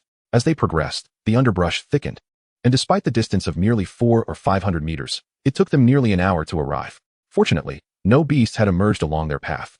As they approached, Bai Xiaolin finally discerned the source of the yellow hues among the leaves. It was an apricot orchard. The apricots were ripe, and the perspective changed dramatically from afar to up close. From a distance, only scattered hints of yellow were visible among the foliage. Yet, standing beneath the apricot trees, one could see the clusters of apricots hanging from the branches like a sky full of stars, many of them golden and the size of a child's fist. Unable to contain his excitement, Bai Xiaolin leapt up to pluck a branch of apricots, gathering several golden fruits to present to Eugene and the others. Only when his hands were full did he release the branch, and then he joyfully bit into the fruit. The succulent, juicy flesh and the delightful sweet tart flavor compelled Bai Xiaolin to devour 3 in quick succession. After finishing the apricots in hand, Bai Xiaolin looked up and began counting. However, just 2 minutes later, he felt dizzy. These apricot trees appeared to be decades old, each bearing an abundance of fruit. In total, the apricots were estimated to weigh several tons. The smile on Bai Xiaolin's face was unmistakable, yet soon after, he began to worry. With so many apricots, the few of them could hardly consume or carry away much. Entering a treasure trove only to find they could leave with but a handful was indeed a great pity. Then, with a resolute expression, Bai Xiaolin declared, "Eat, indulge and feast. Afterward, we shall select the best to harvest." The group climbed the trees and settled on the branches to enjoy the fruits. When they could eat no more, Bai Xiaolin retrieved 2 snakeskin bags from his backpack, which he had found in the storage room before setting out. Initially, he thought 2 bags would suffice, even for fruit, but he soon realized he had underestimated the bounty. Fortunately, while some apricots were ripe, many remained just shy of full maturity, allowing them to be collected in the bags. They discarded any fruit with worms or cracks. Knowing that without proper tools, they could not carry much, they resolved to return later, fully prepared, to gather every last one. Selecting the finest apricots, Bai Xiaolin filled 2 bags to the brim, even stuffing dozens of them into the backpack slung over his shoulder. As they approached the lake, Li Ergu, who was leading the way, suddenly exclaimed, "Someone is rowing on the lake." What? Bai Xiaolin thought he must have misheard. Li Ergu jumped up. "Someone is rowing our little boat." Upon realizing the situation, Bai Xiaolin was startled. It was crucial to note that Eugene and the other 2 were right beside him. Who could be rowing the boat? Surely, no one else had ventured near his small courtyard. Bai Xiaolin swiftly ran to the lake's edge, gazing in the direction pointed out by Li Ergu. Indeed, he spotted a small boat circling on the water's surface, but upon closer inspection, he breathed a sigh of relief. It was Zhang Xiaohu, not some other intruder. With his mind at ease, Bai Xiaolin playfully kicked Li Ergu. "It's just Xiaohu in the boat. No need to make such a fuss and scare me." However, after kicking Li Ergu, Bai Xiaolin was left somewhat astonished. When had Zhang Xiaohu learned to row? He was completely unaware. Zhang He, trailing behind Bai Xiaolin, admitted he too was in the dark. Just as the group pondered this mystery, Zhang Xiaohu was joyfully rowing on the lake. Typically, it was Eugene and the others who practiced rowing, with Zhang Xiaohu observing from the sidelines. Today, after completing the task assigned by Bai Xiaolin, he had taken to the boat to practice alone, perhaps having witnessed the failures of Eugene and the others. Despite it being his first attempt, Zhang Xiaohu quickly grasped the essentials of moving forward and backward, gradually mastering the control of direction after a few laps. Xiaohu. Zhang Xiaohu. Just as he was becoming increasingly adept, he suddenly heard someone calling his name, startling him into glancing towards the dock. To his surprise, there was no one in sight, prompting him to scan the surroundings. On the shore, Zhang He and Li Ergu were jumping and shouting Zhang Xiaohu's name, waving their arms as they called out, "Xiaohu, over here." At that moment, Zhang Xiaohu spotted the figures on the distant shore and cautiously adjusted the boat's direction to row towards them. Chapter 48, Handcrafted Stove Construction. Watching the small boat gradually approach, Li Ergu could not help but speak up. "When did Xiaohu learn to row? Has he been secretly practicing while we've been asleep, trying to compete for that reward?"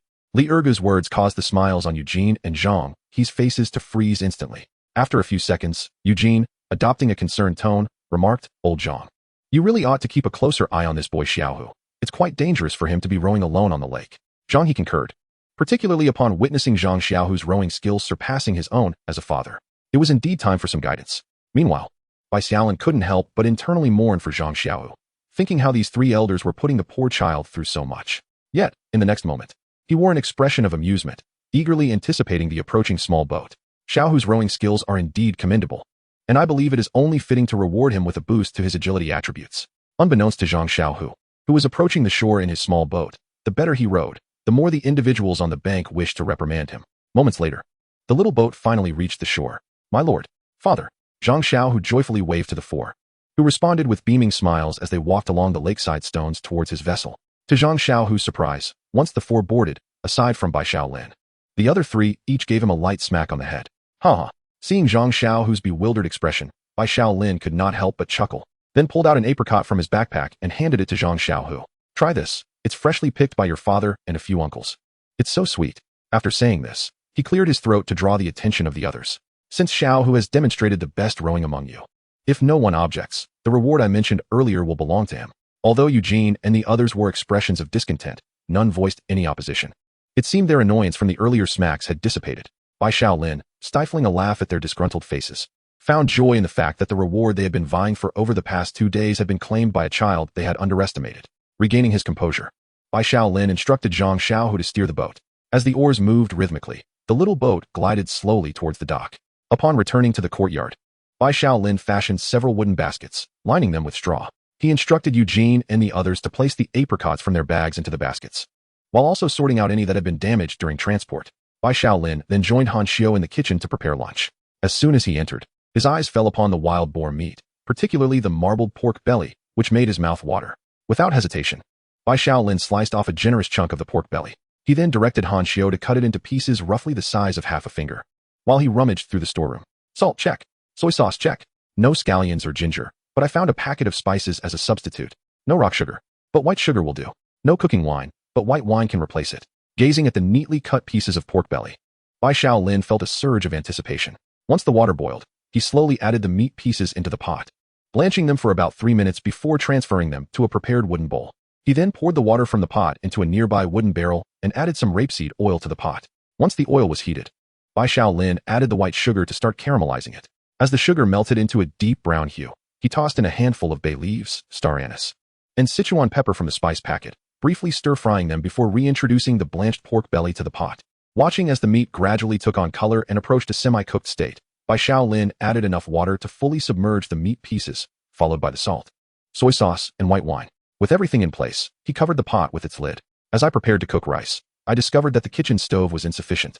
The other one was too small, barely capable of accommodating a meal for 2 or 3. Gazing at the stove for a few moments, Bai Xiaolin conceived an idea. Its structure appeared remarkably simple. Why not attempt to construct a stove without any blueprints? Resolute in his decision, Bai Xiaolin stepped out of the kitchen and happened upon Eugene and others, who were placing all the apricots into a basket.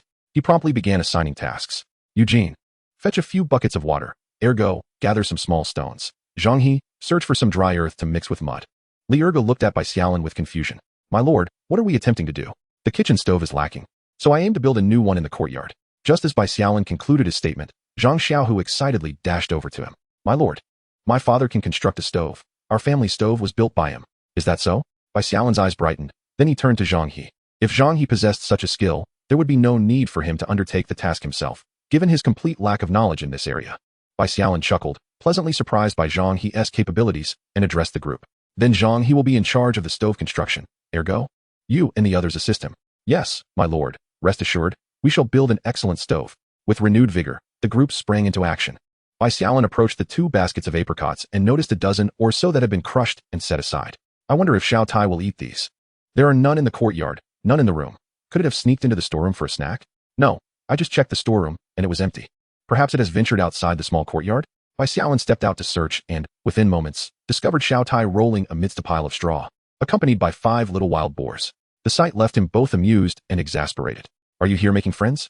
Upon noticing Bai Xiaolin's approach, the wild boars scurried away, while Xiao Tai continued to roll about, seemingly indifferent.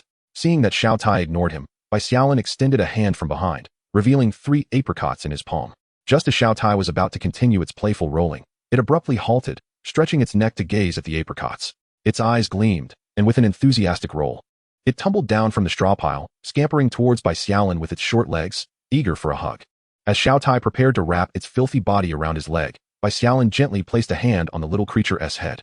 Oh, look at you, covered in dirt. Not adorable at all. Ah, no rebuttals allowed. Bai Xiaolin chuckled as he offered the apricots to Xiao Tai, then began to clear away the straw and dirt from its fur. After several minutes of tidying up, he turned his attention to the little wild boars running amok. Since yesterday, he had not fed them, and if this continued, the likelihood of them starving was alarmingly high. Fortunately, wild boars are omnivorous creatures, allowing us to feed the remaining spoiled apricots to these little wild boars. However, it is imperative to construct a pen to contain them, preventing their erratic wandering within the enclosure. Should they inadvertently escape one day, it would be a considerable loss. Additionally, I happen to possess a blueprint for building a pig pen, though I am uncertain when I might utilize the blueprint for a chicken coop. Upon noticing the 2 baskets of apricots in the yard, the little one, Xiao Tai, began to squirm in Bai Xiaolin's arms, eager to descend. What do you intend to do? Is it uncomfortable being held? As soon as Bai Xiaolin set Xiao Tai down, the little creature scurried towards the baskets of apricots, circling them with delight. A grin spread across the bear's face. Oh whoa, money-minded. Chapter 49, Glimmering Red Braised Pork. Blueprint for Pig Pen. A small 10 square meter pig pen that accelerates the growth of piglets when food is abundant. Click to view the materials required for construction. Would you like to consume 1 survival point to enhance the blueprint? The enhancement will randomly improve the space and functionality of the pen, but will require more resources. Upon reading the blueprint's description, Bai Xiaolin was momentarily taken aback. The ability to hasten piglet growth resembled the effect of a land enhancement card. Without hesitation, Bai Xiaolin proceeded to enhance it 3 times. Survival point 1. Survival point 10. Survival point 100. Blueprint for Pig Pen Level 1. A functional 20 square meter pig pen that can increase piglet growth speed by up to 50% when food is plentiful. The effects of the 3 enhancements did not disappoint Bai Xiaolin, as it could now double the growth rate of the piglets. However, his remaining survival points were insufficient for a 4th enhancement, compelling him to proceed with construction. Choosing a location for the build: 20 wood, 20 stone, 20 straw. Survival point 50. Upon hearing the sound of increased survival points, Bai Xiaolin's face lit up with joy. The pig pen was successfully constructed. Bai Xiaolin went to the yard to gather the remaining overripe apricots, beckoning Zhang Xiaohu to assist him in capturing the little pigs and ushering them into the pen. Upon seeing the pig pen, Bai Xiaolin's eyes widened in amazement. The brand new stone walls stood a meter high, topped with a wooden shelter covered in straw, while half of the pen's floor was also strewn with straw. Bai Xiaolin couldn't help but marvel. This pig pen was far more luxurious than the thatched cottage he had initially resided in. The two then began to catch the pigs, with the little wild boars squealing in protest. Just as Bai Xiaolin managed to secure the first piglet and place it in the pen, a notification sounded in his ear. Survival point 10. Bai Xiaolin was taken aback. Capturing wild boars also yielded survival points. Why had this not occurred before? However, when Bai Xiaolin placed the second piglet into the pen, no notification followed, nor did any of the remaining piglets trigger one. After placing all the piglets into the pen, Bai Xiaolin chose not to dwell on the matter any further. Instead, he fed each piglet 2 apricots, and as they finished eating and settled down to rest, Bai Xiaolin turned to Zhang Xiaohu. Xiaohu, from now on, the weighty responsibility of feeding the pigs shall fall upon your shoulders. Ensure that you feed them punctually, lest they go hungry. With that, he turned and departed, leaving Zhang Xiaohu in a state of bewilderment. How did the simple task of catching a pig transform into a personal obligation? The stove, the new construction. Bai Xiaolin contemplated a possible connection. As he prepared to seek Zhang He for clarification, he noticed the absence of several individuals, likely having ventured out. My lord, the stove has been constructed. Come and see how it turned out. I'm coming. Bai Xiaolin emerged, circling the new stove and inquiring of Zhang He. How long have you been working on this stove? About 15 minutes. Is there a problem, my lord? Bai Xiaolin began to calculate. 15 minutes prior was roughly when he had captured the first pig. However, he felt the need to verify. It's not that it's inadequate. Rather, it is exceptionally well done, which is why I have decided that you shall construct another. This proclamation left the three nearby utterly dumbfounded, gazing at Bai Xiaolin with innocent expressions. They had only just cleansed themselves of the mud from the lake, and had they known another stove was required, they would have refrained from washing. Seeing their expressions nearly brought a laugh from Bai Xiaolin, though he managed to contain it, and continued to address them. If you can erect the second stove before mealtime, I shall reward each of you with sustenance that will enhance your strength by 1 point. The braised pork requires an additional half-hour to stew, affording the trio ample time to complete the second stove.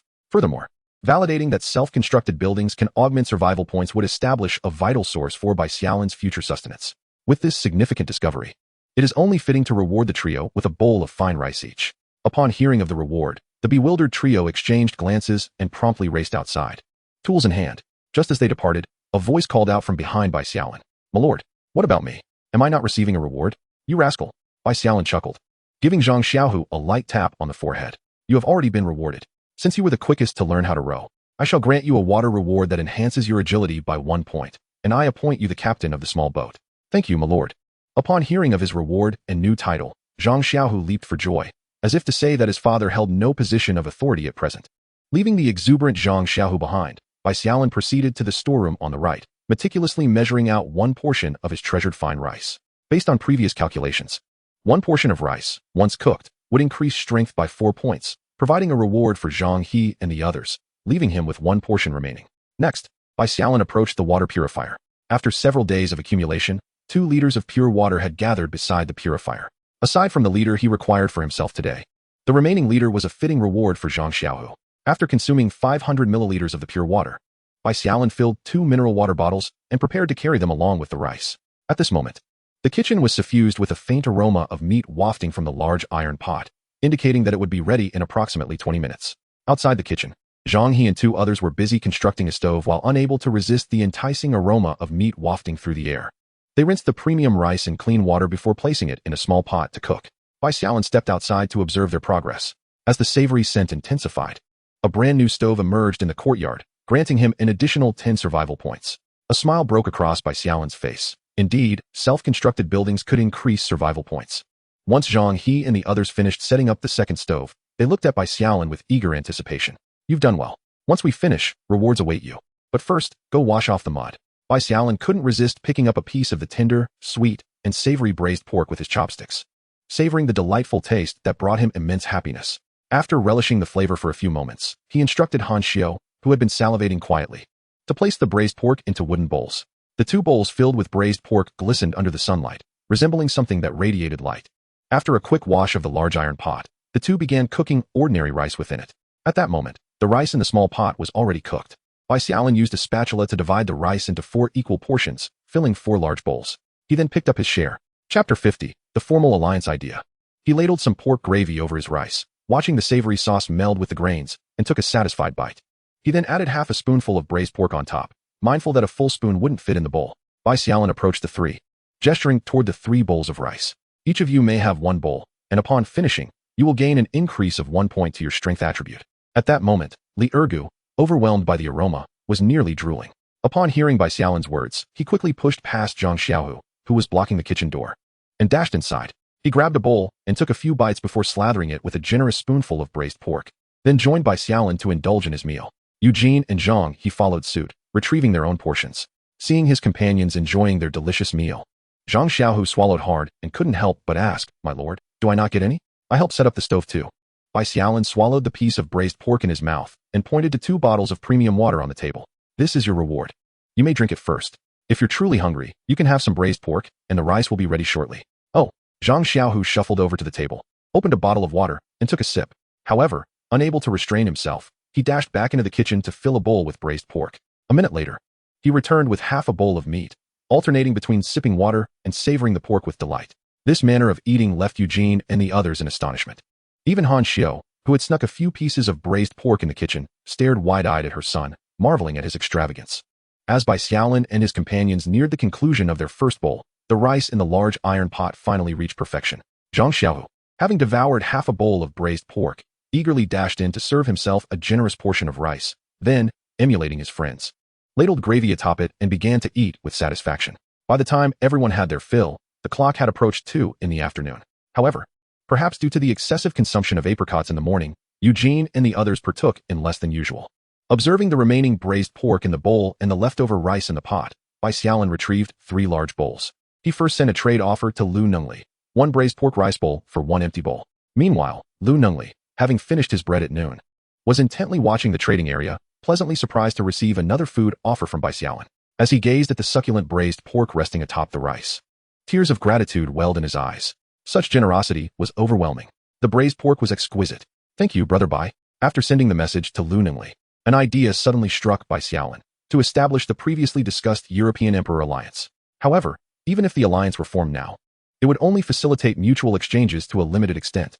With this thought in mind, Bai Xiaolin's message to Ningyu took on a different tone. 1 braised pork rice bowl for 1 piece of wood. How about sampling today's lunch? It's undoubtedly superior to the oil-splashed noodles from the day before. Ningyu, resting after her midday meal, stared blankly at the trade notification from Bai Xiaolin. She had thought that the previous oil-splashed noodles and kanji were quite a luxury. Little did she expect this fellow had prepared braised pork once again.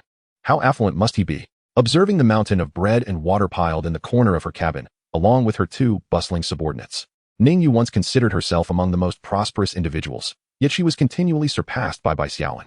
Could it be that he was truly favored by the heavens? The oil-splashed noodles from the day before had been traded using a replication card. What would she use to barter for today's braised pork? After a few moments of contemplation, Ningyu decisively clicked to accept the trade. At worst, she could offer Bai Xiaolin 2 resource cards later, being an emperor himself. The contents of those cards would surely exceed the value of this bowl of braised pork. Once the transaction was successful, Ningyu was instantly captivated by the braised pork that materialized before her. It smelled divine. Even if she had to part with 2 resource cards later, it would be worth it. Her 2 subordinates, Xiao Yin and Su Shan, were equally entranced. Su Shan, a burly 24-year-old, though appearing somewhat simple-minded, had all his attributes exceeding 20 points, making him a formidable warrior. Both Xiao Yin and Su Shan stared in awe at the braised pork before Ningyu, and simultaneously, the trio swallowed hard. Observing Xiao Yin's envious gaze, Ningyu began counting the pieces of pork with her fingers, 11 pieces in total. Minutes later, Ningyu and Xiao Yin joyfully enjoyed their small bowls filled with rice and 3 pieces of braised pork each, while Su Shan received 5 pieces. After the 3 had finished their meal, they couldn't resist using bread to wipe the remaining meat sauce from the bowl, prompting Ningyu to let out a sigh. When would she be able to experience the freedom of food like Bai Xiaolin, indulging in whatever she desired? It seemed that such a day was still far off. Contemplating this, Ningyu retrieved 2 resource cards and began to draft a transaction proposal. Resource card 2 for 1 unit of wood. I'm willing to exchange these 2 resource cards for the braised pork. What do you think, Bai Xiaolin? However, upon sending the message, Bai Xiaolin neither accepted nor declined. Instead, he posed a question. Would you like to enjoy delicious meals every day in the future? Upon reading this, Ningyu couldn't help but shake her head. Although Bai Xiaolin often sent her delightful treats, if she were to indulge daily, she would surely face financial ruin. Perhaps it was best to refrain. She simply did not possess enough rare resources for such exchanges. Just as she sent her thoughts, another message from Bai Xiaolin appeared. I have an idea for you to consider. I plan to establish a survival alliance, and if you join, I can provide you with 3 meals a day for free. This statement left Ningyu perplexed. What was Bai Xiaolin up to? The notion of free meals seemed too good to be true. Surely there must be additional terms involved. What are the conditions? Please elaborate. Bai Xiaolin smiled. Smart choice. The condition is that starting today, you must trade me all the rare items you collect daily. In return for providing your daily meals, I will also supply you with tiered food and weapons, according to your needs. Occasionally, there may even be fruits and other snacks. Of course, everything is free. As she read the earlier parts of his message, Ningyu felt a surge of indignation. Was he expecting her to forfeit all her rare items? It seemed like a reckless proposition. Yet, upon reaching the latter part of his message, she paused. Could he truly be boasting? Up until now, she had only acquired 3 types of tiered food, and she had never encountered anything of a higher tier. Bai Xiaolin, however, claimed he could provide tiered foods and weapons. Her initial reaction was skepticism. Chapter 51, the first official ally. Yet, upon further reflection, Ningyu considered that perhaps she had misjudged. Bai Xiaolin might genuinely have access to more tiered, even higher tier items. After all, the foods he had traded with her previously were not items an average person could procure. Furthermore, he frequently flaunted his wealth in the trading area and public chat channels, even selling tiered items. If Bai Xiaolin could indeed offer what he had mentioned, joining his alliance might not be such a bad idea. After all, trying to exchange rare items with others for tiered resources had proven futile. With this in mind, Ningyu decided she should seek further assurance. I can join your alliance and even offer you the rare items I obtain in the future, but how can you convince me that you possess the items you claim? Bai Xiaolin, upon receiving Ningyu's message, was not particularly surprised. Though the two had engaged in several transactions and developed a certain rapport, they were still strangers who had never laid eyes on each other, making it prudent to exercise caution. With this thought in mind, Bai Xiaolin retrieved a bottle from the right storage room, filling it with 100 units of purified water. He then extracted a stamina-restoring candy and a chocolate that temporarily enhanced agility. Upon returning to his room, Bai Xiaolin began to draft the transaction details. 100 units of purified water, 1 stamina candy, 1 agility chocolate, 2 apricots, 20 grape berries, in exchange for 1 unit of timber. Ningyu stared blankly at the transaction information sent by Bai Xiaolin, utterly astonished. Units, and more units. In addition to the 3 special items, there were also 2 fresh fruits. It seemed that Bai Xiaolin was indeed serious about this alliance. Just as Ningyu was grappling with her surprise, Bai Xiaolin sent another message. What I have offered is merely a small portion to demonstrate my sincerity. Should you agree to my proposal, I can provide you with these items free of charge in the future. Of course, if you decline, we can continue to exchange on equal terms as before. Ningyu felt conflicted, while she was inclined to accept. The prospect of trading away all her rare items filled her with apprehension. I need a day to consider this. I will give you an answer tomorrow. Understood. After concluding her conversation with Ningyu, Bai Xiaolin turned his attention to the last bowl of braised pork rice, and then began to contact Lei Xinghei. Brother Lei, care to try the delicious braised pork I made for lunch today? After sending the message, Bai Xiaolin traded the final bowl of braised pork rice to Lei Xing. Lei Xing resided in a valley. Not far from his wooden cabin lay an expansive bamboo forest, inhabited by bamboo rats that tantalized his appetite. Unfortunately, packs of wolves frequently descended from the mountains. While a solitary wolf posed little threat, a pack of 10 or more was a daunting concern, which made Lei Xing wary of venturing far from his cabin, let alone into the bamboo grove to catch bamboo rats. This morning, he had finally gathered enough timber to fashion a wooden fence, enclosing a corner of the bamboo forest. In the afternoon, he planned to cut down some bamboo to create bows and traps for capturing bamboo rats. After having some bread and resting for over an hour to regain his strength, Lei Xing strapped on his backpack, secured 2 iron axes to his waist, and prepared to venture out to harvest bamboo. Just then, he heard the notification sound of a message. Who could it be? Upon opening the chat, Lei Xing was pleasantly surprised to discover that Bai Xiaolin had once again sent him a culinary delight, braised pork. This made Lei Xing's mouth water. He was not skilled in cooking. Previously, he merely roasted wolf meat over a fire. Seeing that Bai Xiaolin had traded him another bowl of braised pork rice today, he accepted without hesitation. The transaction was successful, and as the dish appeared before him, Lei Xing momentarily forgot about bamboo and bamboo rats. He picked up a piece of braised pork with his fingers and popped it into his mouth. The familiar taste nearly brought him to tears, and he quickly grabbed a pair of chopsticks and sat down beside the foundation stone to enjoy his meal. Brother Bai, last time I had your oil-splashed noodles, and this time it's your braised pork. Recently, I have gathered several blueprints and cards, which I shall trade with you, my brother, as a reward for the last 2 meals. Should this not suffice, I will procure more valuable items in the afternoon for our exchange. Upon reading the message, Bai Xiaolin promptly received a trade notification from Lei Xing. 2 land enhancement cards, 1 city gate manufacturing blueprint, 1 short knife crafting blueprint, and 1 unit of timber. Although the combined value of these items pales in comparison to a replication card, it is commendable that an ordinary individual like Lei Xing could amass such resources in just 2 days. After perusing the trade details, Bai Xiaolin consented to the exchange, carefully stowing away the cards and blueprints that materialized before him. After a moment's reflection, Bai Xiaolin resolved to inquire about the alliance with Lei Xing and sent another message. Brother Lei, I have established an alliance. Would you care to join?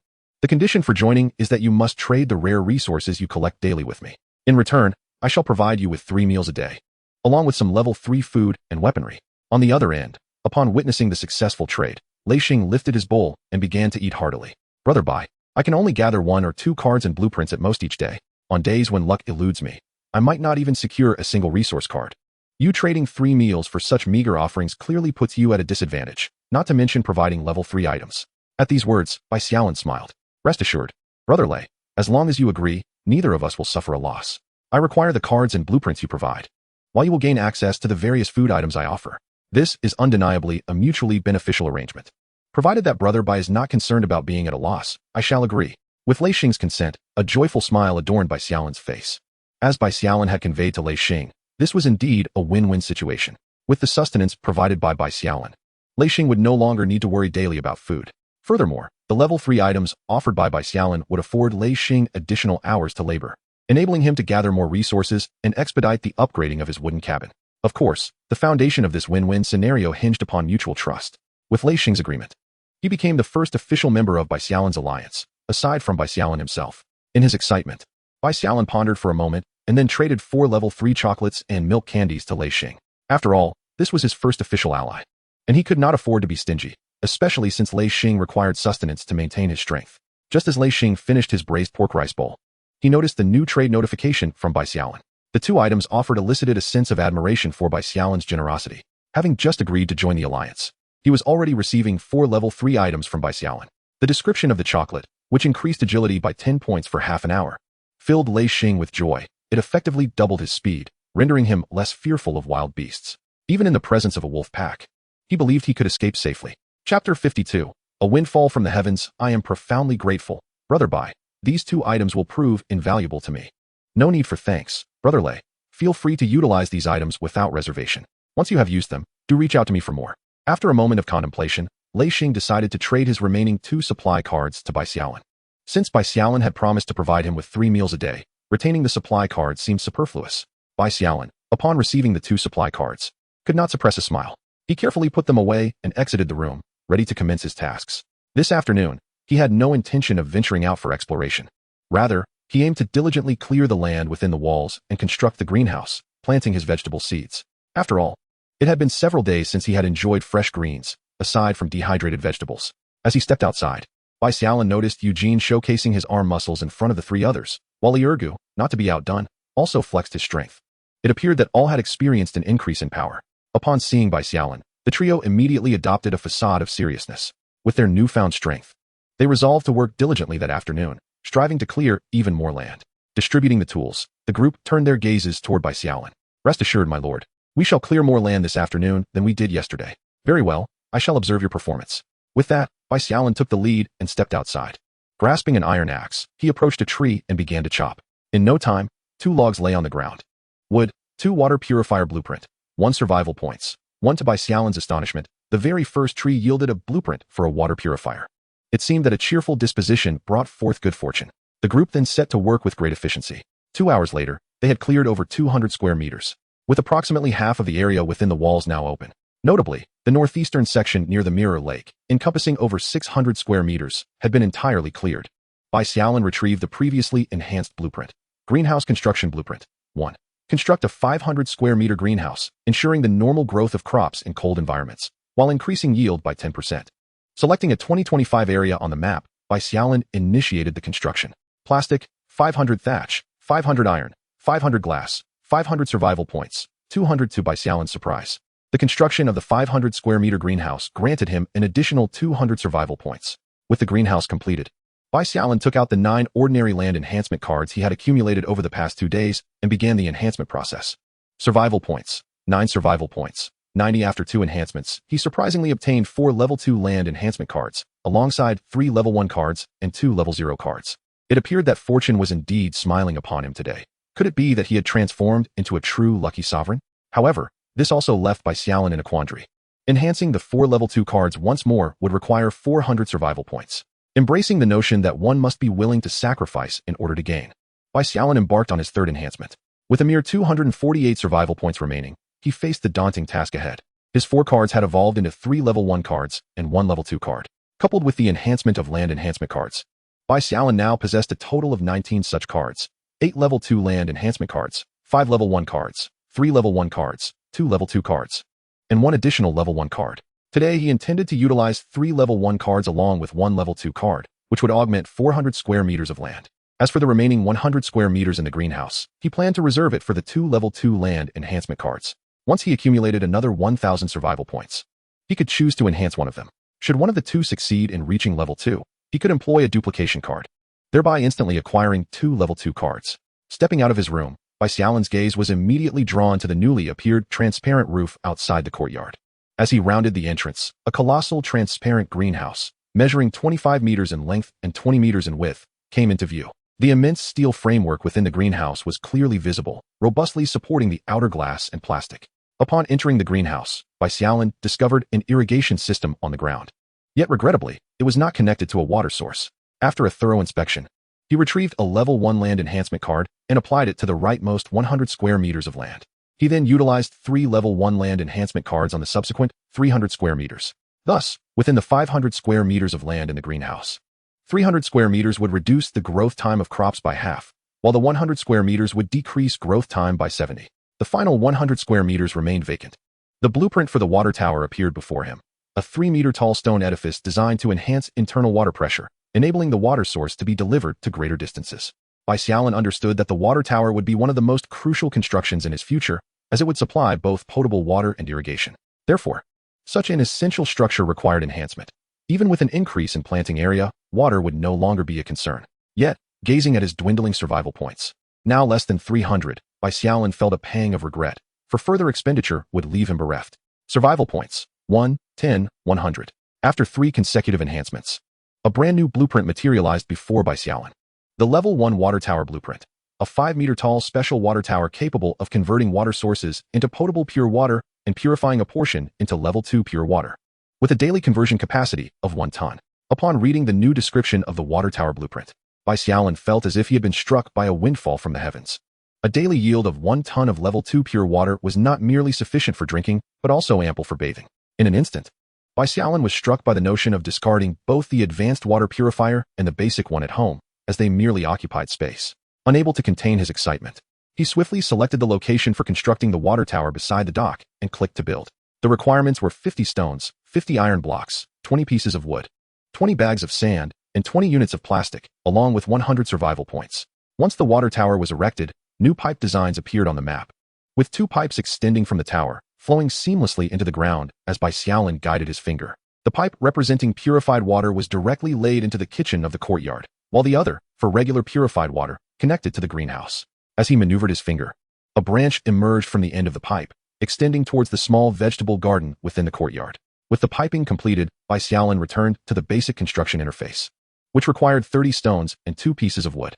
For safety's sake, he constructed a stone wall encircling the water tower, resembling a bull cradling the existing walls, effectively safeguarding his precious asset, especially since it was situated outside the wall. After completing the perimeter, Bai Xiaolin stepped out of his room. In Chapter 53, Taming Card, a pipe emerged from the ground in a corner of the kitchen, hanging on the wall. However, upon inspecting the end of the pipe, Bai Xiaolin found himself both amused and dismayed. The water supply he had constructed lacked a faucet, with the end plugged by a wooden cork. Next, he approached the small vegetable patch, where another pipe similarly extended from the ground, resting against the wall. Exiting the courtyard, Bai Xiaolin beheld the new structure, a water tower, adjacent to the greenhouse. He first entered the greenhouse, connecting a pipe interface to the irrigation system.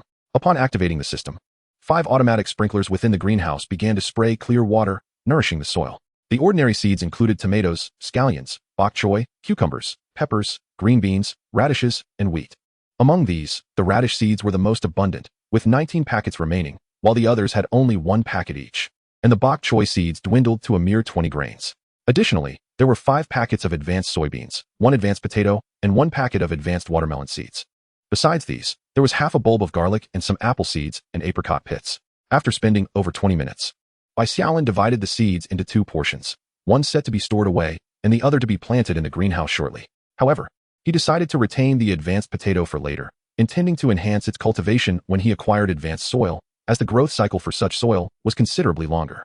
With a pouch of remaining seeds, Bai Xiaolin, armed with 2 hoes, approached Han Xiao and Zhang Xiaohu, who were busy tidying up the courtyard. Xiaohu, Han Xiao, you can stop cleaning now. Come help me plant. Coming. Upon hearing Bai Xiaolin's call, Zhang Xiaohu quickly abandoned his scythe and rushed over. For cleaning the land was indeed a tedious task. Accompanied by 2 individuals, Bai Xiaolin turned and made his way towards the greenhouse. As for why he did not summon Eugene and the others, it was due to his lack of confidence in having these 3 rough men tend to the crops. Upon entering the greenhouse, the trio set to work, one loosening the soil, another sowing seeds, and the last watering them, perfectly complementing each other's efforts. The 100 square meters of land were divided into 10 sections, ideal for planting watermelon seeds along with a few other less abundant crops. Meanwhile, the 300 square meters of land was designated for 10 bags of radish seeds, 2 bags of soybean seeds, as well as some apple seeds and apricot pits. By the time they finished planting, it was already 6:30. After securing the greenhouse door, Bai Xiaolin, feeling somewhat uneasy, stuffed 2 bundles of thatch into the gap at the door. He planned to return the next morning to observe the seeds' progress. Next, Bai Xiaolin sought out Eugene and the others, informing them that they could cease their activities and transport the cleared materials into the warehouse. He then began to assess the afternoon's harvest. Since Bai Xiaolin had departed, the group had managed to clear an additional 200 square meters. Throughout the afternoon's labor, the survival points had increased by 421. The materials acquired included 422 units of wood, 98 units of stone, 112 units of thatch, 10 iron blocks, 5 coal blocks, 7 copper blocks, and 17 bundles of grass rope. Beyond the materials, they also garnered 5 resource cards, 2 land enhancement cards, 1 character card, 1 taming card, 1 iron axe blueprint, 1 water purifier blueprint, and 1 road construction blueprint. Among these, 2 cards particularly astonished and delighted Bai Xiaolin. One was the character card he had obtained for the first time on his own, and the other was the taming card, which he had never encountered or even heard of before. Of course, Bai Xiaolin did not presume to be the first person to acquire such a card. It was entirely possible that others had obtained it elsewhere, merely keeping it to themselves. After reviewing the description of the taming card, Bai Xiaolin was even more convinced that others, even if they had acquired it, would likely remain silent about it. Taming card. Utilizing this card enables you to tame a temporarily incapacitated beast. In essence, possessing this taming card means that if the opportunity arises, one could potentially capture a formidable beast for oneself. Bai Xiaolin firmly believed that no one would waste such a card on a mere frog. Just as he envisioned taming the Wolf King from a nearby pack upon seeing the card's description, Bai Xiaolin resolved to keep the taming card on his person at all times, ready for any unforeseen circumstances. Next was the character card. The previous 2 had been acquired through trade. Bai Xiaolin held high expectations for this newly obtained character card, especially since his luck seemed to be favorable today. Perhaps he might summon a powerful ally. Character card. Randomly summons a civilian to labor for you, who will be utterly loyal. Survival points. 1, 10, 100. Unfortunately, it did not enhance as Bai Xiaolin had hoped, but rather upgraded to 3. Character card 3. Randomly summons 5 civilians to labor for you, with the summoned individuals being absolutely loyal to you. To Bai Xiaolin's surprise, a level 3 character card could summon 5 individuals at once, contrary to his prior belief that each level merely added 1 character. After hesitating for a few moments, Bai Xiaolin decided against summoning them immediately. It would be prudent to wait until tomorrow, as he currently lacked adequate living space for 5 new arrivals. He felt a sense of relief that he had asked Zhang He and the others to prepare an extra cooking station at noon. Otherwise, accommodating 5 new individuals would have posed a significant challenge. Furthermore, as the population continued to grow, it would be impractical for him to assume the sole responsibility for cooking, as he would be unable to prepare sufficient meals. Recalling a cookbook he had spotted a couple of days ago in the left storage room, he realized he had not paid much attention to it at the time. The prospect of an expanding population sparked an idea in Bai Xiaolin's mind. He would assign Han Xiao to be the dedicated cook, starting tomorrow. After all, she had been assisting him with meals for several days now and had accumulated some experience. By following the cookbook, she would likely be able to prepare palatable dishes. He would also give her the cookbook. Although there were currently limited ingredients available, it would still serve as a useful reference. Once his vegetables were harvested, the variety of dishes he could offer would increase significantly. After instructing Han Xiao to take charge of the cooking and arranging for Zhang Xiaohu to assist her, Bai Xiaolin left the kitchen. Upon returning to his room, he noticed messages from Lu Ningli and Lei Xing. He opened the message from Lu Ningli, which read, "Brother Bai, I am sending you the supplies I acquired from today's trade, and I will report back on my discussions with those seeking high-level food items." The supplies included 3 resource cards, 3 land enhancement cards, 1 spinning wool blueprint, 2 iron axe blueprints, 1 fishing net blueprint, 1 bowl, and 1 unit of timber. Bai Xiaolin chuckled upon examining the spinning wool blueprint in his hands. With this blueprint, along with the previous loom blueprint and some silk, he could establish a workshop for weaving fabric. Curious about the negotiations, he inquired if Lu Ningli had discovered any rare card blueprints. Lu Ningli organized his thoughts and began to type. One individual mentioned possessing a blueprint for a porcelain workshop, demanding an exorbitant price of 500 units of water, which I did not agree to. It is worth noting that I had previously exchanged a mere bottle of mineral water for the cement workshop blueprint. As for the others, they had merely inquired without revealing any of their own possessions. Bai Xiaolin contemplated Lu Ningli's approach and deemed it wise.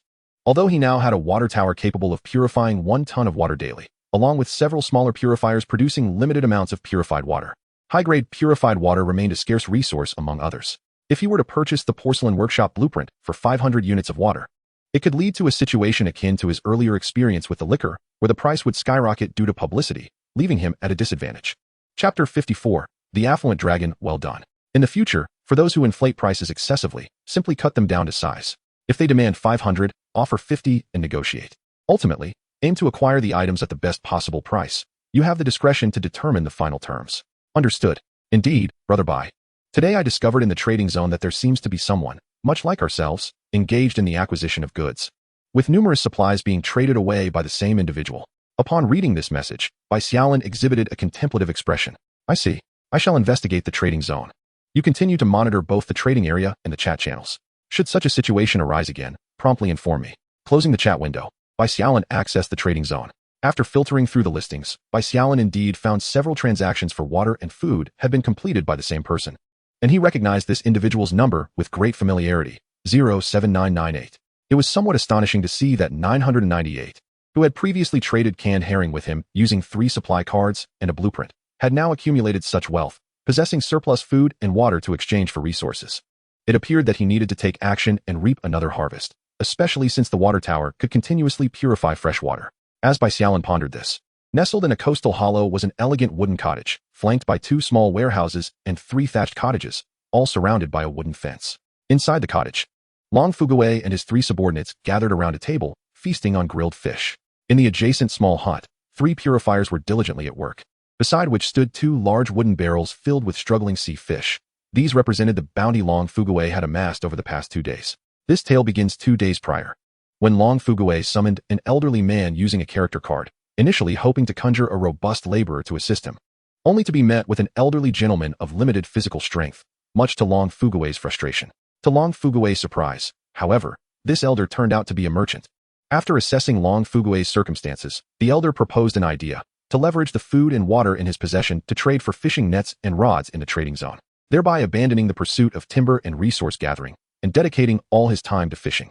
With a stroke of luck, the 4 of them could catch dozens of pounds of sea fish in a single day, which could then be exchanged for other supplies in the trading zone, as food was a scarce commodity, easily traded for whatever they desired. Upon hearing this suggestion, Long Fuguwei did not deliberate for long and readily agreed, recognizing its high feasibility. In the following 2 days, he utilized the fish he caught to exchange for various resources, upgrading his small wooden house to an elegant wooden cottage and additionally acquiring 2 blueprints for constructing purifiers, thereby amassing even greater resources. Relishing the grilled fish in his hand and glancing at the purifiers, Long Fuguwei was confident that his current stock had undoubtedly surpassed that of the individual numbered 12133. However, he was puzzled by the fact that 12133 seemed to have vanished over the past few days, as there was no sign of him in either the chat channels or the trading zone. Just as Long Fuguwei was about to finish his meal and return to the trading zone, he suddenly received a message. Boss Long, you must check the public chat channel. That damned 12133 is promoting a fire sale. What? Long Fuguwei, disregarding the grilled fish in his hand, quickly opened the chat channel. Recently, I have observed numerous friends lamenting their scarcity of drinking water in the chat channels. In an effort to alleviate their plight, I have resolved to offer some pristine water at a modest price.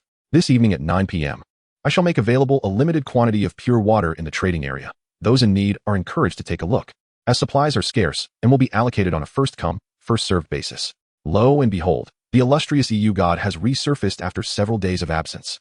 My gratitude to EU God knows no bounds, for I have endured a day of thirst, and now, at last, I can quench my thirst. I must seize this opportunity to stockpile some water. To those who speak of hoarding, I find it hard to believe you are serious. Have you not noticed EU God's warning about the limited supply? If you plan to hoard, you might find yourself unable to secure even the last drop. Indeed, EU God is providing for those in need of water. What about the others who are also parched? That individual is simply foolish. Let us disregard him. I merely hope to obtain a share this time, as I missed out entirely on the wolf meat last time. EU God is the true magnate, thinking of us even while possessing excess water, unlike others who are solely self-serving. Thank you, EU God. Thank you, EU God. Upon reading the two messages from Bai Xiaolin, Long Fugaway could not help but feel exasperated. This 12133 has resurfaced after just a few days to compete for business. As he scanned the plethora of gratitude expressed below, he could not suppress his irritation. This group is truly naive to believe that 12,133's sale of pure water is a benevolent act. It is evident that he aims to hoard supplies once more. However, upon reflecting on the phrase 9 p.m., an idea ignited in Long Fugaway's mind, and he chuckled. 12133, it is now my turn to seize your business. At 9 p.m., I shall ensure you can only trade in worthless, useless goods. Casting a glance at the hundreds of pounds of fish he had amassed, Long Fugaway hesitated no longer and sent a message in the public chat channel. 07998. At 8:50 p.m., I shall be offering a substantial quantity of fish meat in the trading area for those lacking sustenance. Seize this opportunity. Goodness. Another prominent figure has emerged. Today is indeed a bountiful day. Moreover, this individual is selling fish meat, which I so desire. After subsisting on bread, I feel as though I might transform into one myself. I wonder, is this individual here to disrupt the proceedings? EU God is at 9 p.m. While he is at 8:50. I just recalled, this individual has publicly berated EU God in the chat channel before. It seems it was over the matter of herring cans. Ha ha ha, the thought still amuses me. EU God has truly outsmarted these figures. A rivalry of the elite. I am intrigued. I hope both parties will offer reasonable prices, allowing me to purchase more. Observing the reactions to his message, Long Fugaway nodded in satisfaction before turning to his subordinates to begin preparing the fish meat.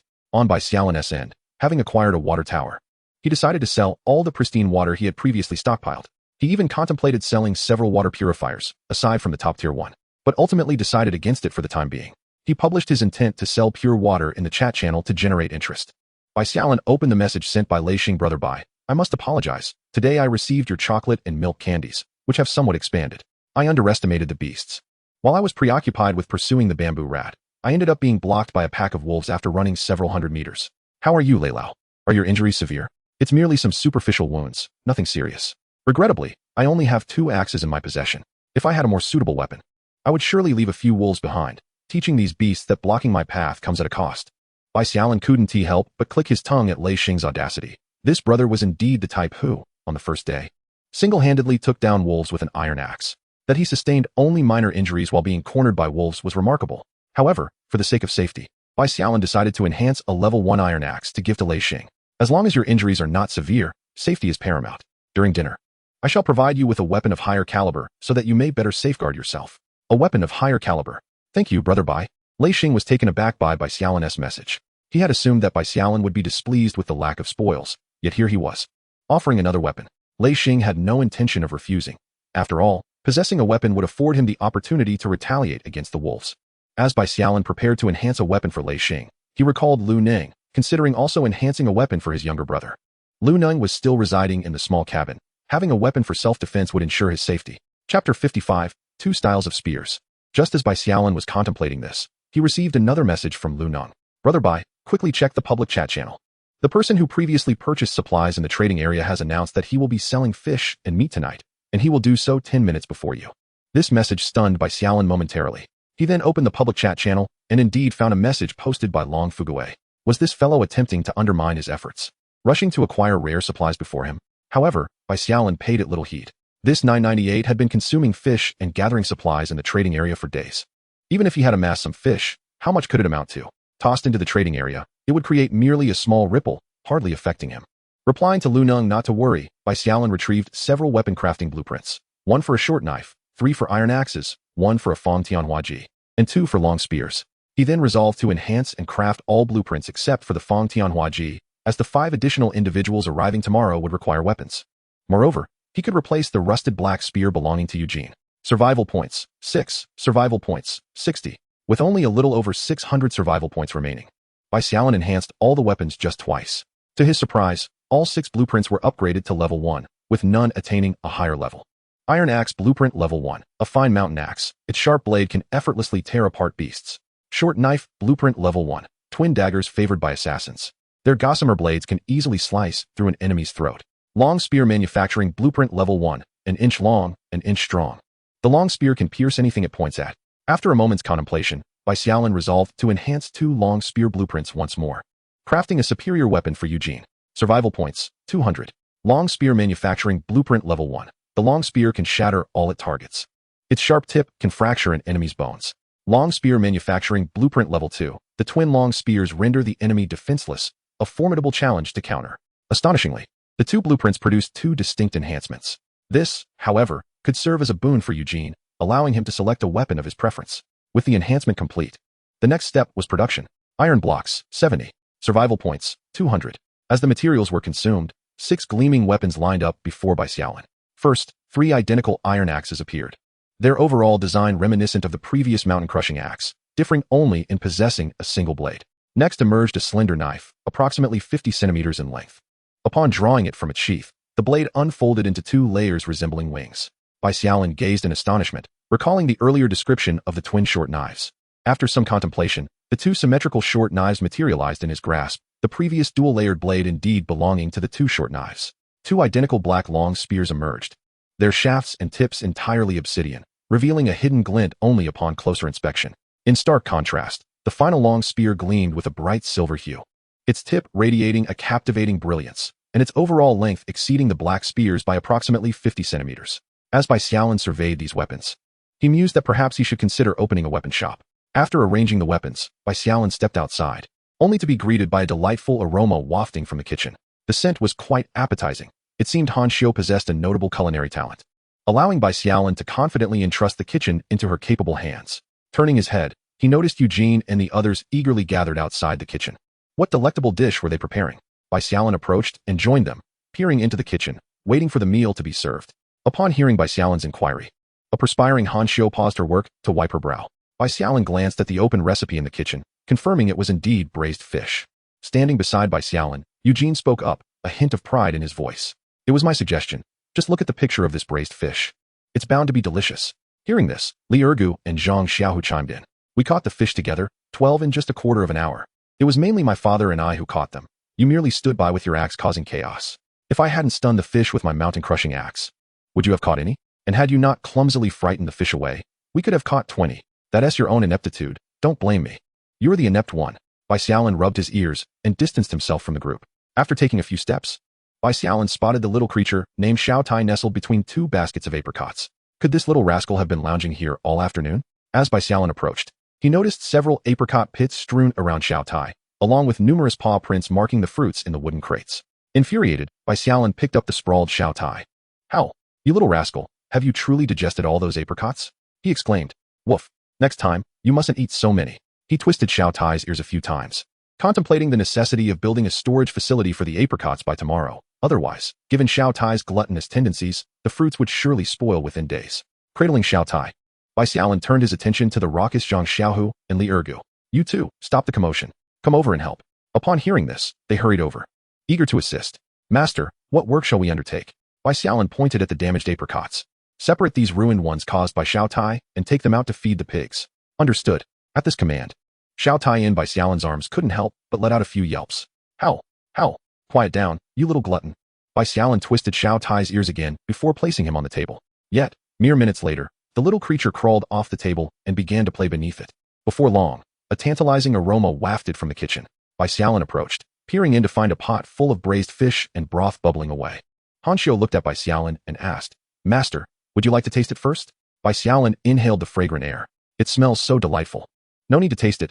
Let's dig in right away. Also, starting tomorrow, the cooking duties will be yours alone, and you needn't partake in the cleaning. Just focus on preparing the meals. Of course, Han Xiao first served each person a generous bowl of rice, then attempted to find a bowl for the braised fish, only to realize there weren't enough bowls. Looking at Han Xiao, Bai Xiaolin instructed, place the fish in a wooden basin. And be sure to ladle extra broth for me. Han Xiao used a spoon and chopsticks to transfer a piece of fish into the basin, pouring a ladle of broth over it, balancing a bowl of rice in one hand and the basin of braised fish in the other. Bai Xiaolin stepped into the courtyard to begin his meal. Chapter 56, Bestowing Weapons. The fresh and spicy broth, combined with the crispy yet tender fish, rendered Bai Xiaolin utterly captivated, unable to resist devouring bite after bite. After Bai Xiaolin departed from the kitchen, Eugene glanced at his bowl, then at the wooden basin. And in the next moment, he poured his rice directly into the basin. Kindly pour the broth over the rice, and place the fish atop it. The broth drenching the rice transformed its aroma into an enticing spiciness, prompting the others to mimic Eugene by emptying their rice into the basin. As Bai Xiaolin savored his meal, he noticed Eugene sitting opposite him with the basin, puzzled as to why Eugene wasn't eating rice. When suddenly Eugene extracted a chopstick full of broth-soaked rice from the basin. The spicy, savory broth paired with rice is truly a delightful combination. Soon after, several others approached, each cradling a wooden basin, including Han Xiao from the kitchen, who also joined in the feast. Witnessing this scene, Bai Xiaolin couldn't help but think that these individuals had become quite clever, seemingly outpacing him in their appetite. Without further contemplation, Bai Xiaolin lifted his bowl, poured the rice into the wooden basin, and mixed it thoroughly with the broth before indulging directly from the basin. There were 12 braised fish, Bai Xiaolin, Han Xiao, and Zhang Xiao who each enjoyed one, while the other 3 devoured 2 each, totaling 2 basins. The remaining 3 braised fish were placed in 3 wooden basins, topped with some rice, which Bai Xiaolin then carried into the room. He first sent a message to Lu Nengli and Lei Xing, along with trading information. Dinner is served. Dinner 1, trade for 1 timber. Following that, he sent a trading message to Ningyu, noting that this transaction required 2 resource cards. Taste today's dinner. There's a delightful surprise. Although Ningyu had not explicitly agreed to the alliance before, Bai Xiaolin was confident that it would soon come to fruition. Perhaps sending the braised fish would persuade her, for who would prefer to gnaw on bread when 3 delectable meals awaited each day? Meanwhile, Lu Nengli, despite Bai Xiaolin's advice to disregard the public chat channel, found himself unable to resist monitoring the messages for any new developments to promptly inform Bai Xiaolin. He kept his gaze fixed for over 40 minutes. Just as Lu Nengli was engrossed in this task, he suddenly received a trading message from Bai Xiaolin. Dinner. After having savored Bai Xiaolin's cooking a few times, Lu Nengli had grown increasingly eager for mealtime. Upon seeing the trading message, he promptly clicked to accept. As he anticipated the evening's meal, he was astonished to find a basin of rice before him. Despite the basin's modest size, it was still a basin. This led Lu Nengli to wonder if Bai Xiaolin had mistakenly sent a message intended for a resource trade instead. Brother Bai, are you certain this basin of rice is my dinner? Of course. Can you believe such delicious fare is available here? Once you're done eating, contact me for the food for tomorrow's trade, and we can discuss other matters as well. Lu Nengli indeed found it hard to believe. He felt that this basin of rice could sustain him for an entire day. As he hesitated, contemplating whether to share a portion, he caught a whiff of the enticing aroma wafting from beneath the rice. What is this? Using his chopsticks, he gently pushed aside the rice, revealing a braised fish. Lu Nengli had never anticipated that he would one day enjoy braised fish here, and an entire one at that. On the other hand, Lei Xing, confronted with a basin of rice before him, was momentarily stunned, marveling at Bai Xiaolin's generosity. Was he concerned that Lei Xing might not have enough to eat? He then lifted the wooden basin, ready to indulge. However, as soon as his chopsticks penetrated the rice, the delightful scent of braised fish enveloped him. Gazing at the whole fish nestled beneath the rice, Lei Xing couldn't help but express his gratitude. Thank you, brother, this fish is exquisite. Brother Lei, you are too modest. Since you are injured, it is just right for you to consume some fish for nourishment. Additionally, I shall trade you the weapon I promised. Please exercise caution while you are out. After saying this, Bai Xiaolin retrieved an iron axe from the several weapons he had just crafted. Given Lei Xing's bold and valiant nature, an axe would suit him perfectly. Just as Lei Xing was eager to discover what weapon he would receive, he noticed the trade notification sent by Bai Xiaolin. Level weapon, Mountain Cleaving Axe 1 for 1 timber. The Mountain Cleaving Axe was the new name Bai Xiaolin had bestowed upon these newly forged axes, in order to distinguish it from the dilapidated mountain axe he had previously given to Li Ergu, a level weapon. Moreover, it was an axe, Lei Xing's weapon of choice. He stuffed a generous mouthful of rice into his mouth, set the wooden bowl aside, and clicked to accept the trade. In an instant, a magnificent, fully metal forged axe, over a meter long, materialized before him, its narrow blade glinting ominously. The exquisite iron axe filled Lei Xing with exhilaration. With this mountain-cleaving axe, he felt confident that he could cleave the head off a wild wolf with a single stroke. Thank you, Brother Bai. I am absolutely enamored with this mountain-cleaving axe. Gazing at the axe in one hand and the braised fish in the other, Lei Xing resolved to hunt a wild wolf the following day to present to Brother Bai as a token of gratitude. Meanwhile, Bai Xiaolin had sent the mountain-cleaving axe to Lei Xing, estimating that Lu Neng's group would take some time to finish their meal. He prepared to rise and search for Xiao Tai. Surprisingly, he had not heard a peep from Xiao Tai since entering the room. Just as he was about to move, he noticed that the trade he had sent to Ningyu had also been completed. Bai Xiaolin chuckled, wondering what Ningyu's reaction would be upon seeing the braised fish. On the other side, Ningyu hesitated upon receiving the trade notification from Bai Xiaolin. However, seeing the note that promised a surprise, she ultimately agreed to the trade. After all, with 3 people now under her care, the quantity of resource cards she could acquire daily had increased significantly, making 2 resource cards a modest gain. The moment she accepted the trade, a bowl of rice appeared before her. What sort of surprise is a bowl of rice? Just as Ningyu prepared to scold Bai Xiaolin for deceiving her, she suddenly noticed that part of the rice had been stained red by some sauce. Realizing there was something hidden beneath the rice, she used her chopsticks to uncover it, revealing the concealed braised fish beneath. The delightful aroma of the fish wafted through the air, causing both Xiao Lian and Su Shan to swallow audibly. Gulp. Ningyu glanced up at the 2 of them. Then back at her bowl of rice. Xiaolin, go fetch some bowls and chopsticks to divide the fish. Yes. Xiaolin exclaimed excitedly as she turned to retrieve the utensils. A few minutes later, the braised fish and rice were divided into 3 portions, and the trio joyfully began to eat. Meanwhile, Bai Xiaolin, having collected the 2 resource cards that appeared after the successful trade, resumed his search for Xiao Tai. Within a few minutes, he discovered Xiao Tai nestled in a corner beneath the bed, seemingly dazed and lying on the ground.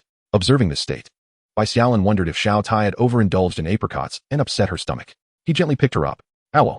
Xiao Tai let out a feeble cry upon realizing she was being lifted. It was imperative to find some bamboo for Xiao Tai promptly. A diet solely of apricots would not suffice for long. Bai Xiaolin cradled Xiao Tai as he exited the room. In the storeroom to his right, there still remained the newly opened premium canned yellow peaches from last time. Consuming food of a higher grade is undoubtedly more beneficial to the body than ordinary apricots.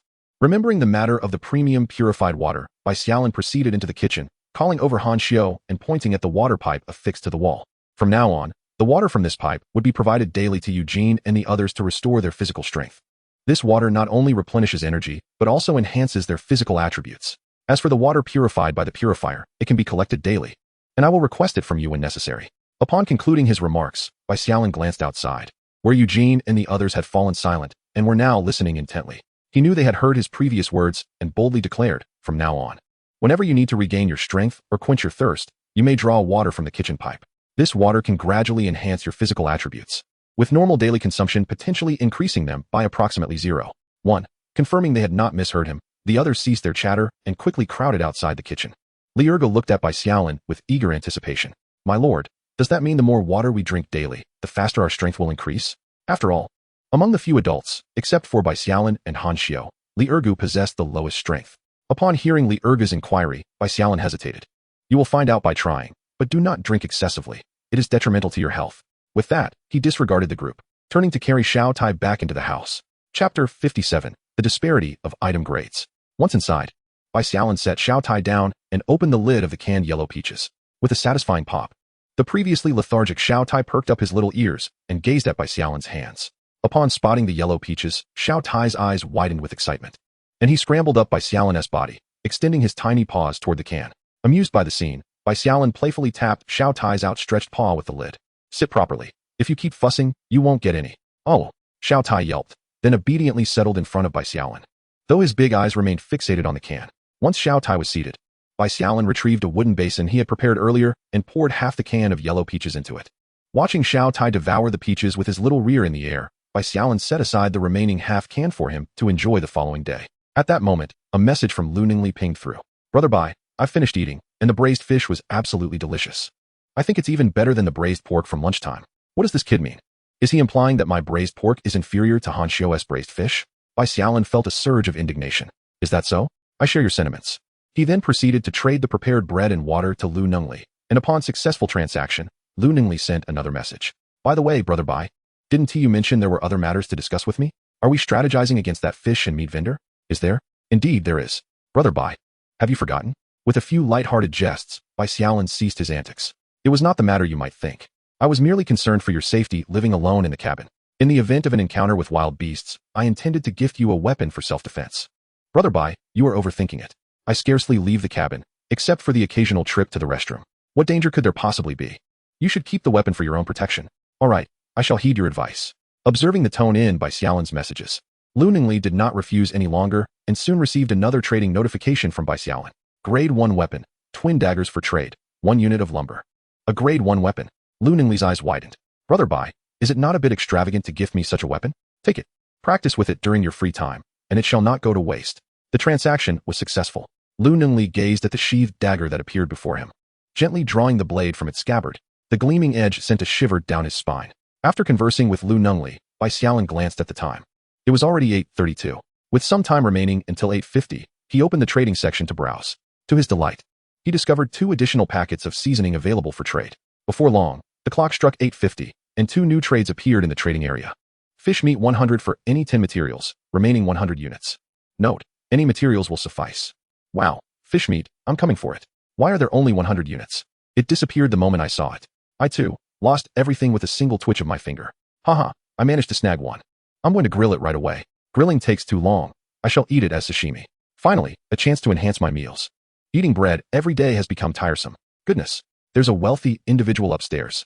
Fish meat 200 for 10 iron blocks or glass, remaining 200 units. Note, for those in need. Hurry to purchase, no bargaining accepted. I want some, but I wish to reserve the iron blocks for upgrades. I got one. Haha. I also managed to secure a portion, but I have already dined. I have 11 units of materials for transfer. Does anyone want them? Goodness. To think I would encounter scalpers here, where there is demand. There you are, scalper brother. Scalper brother, contact me regarding the message. I will take those 11 materials.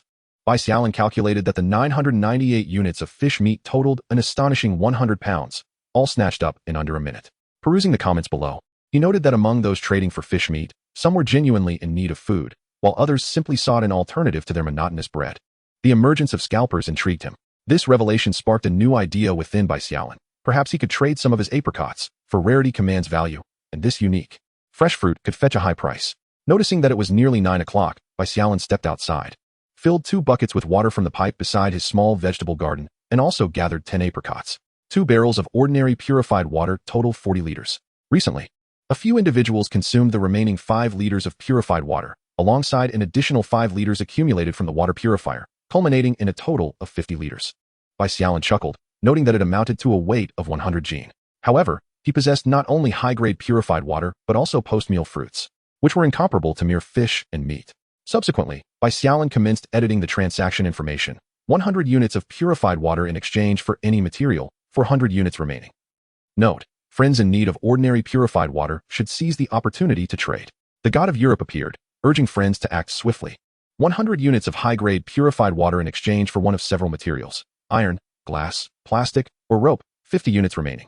Note, 100 units of high-grade purified water can restore 2 points of stamina. Those feeling fatigued daily should take note.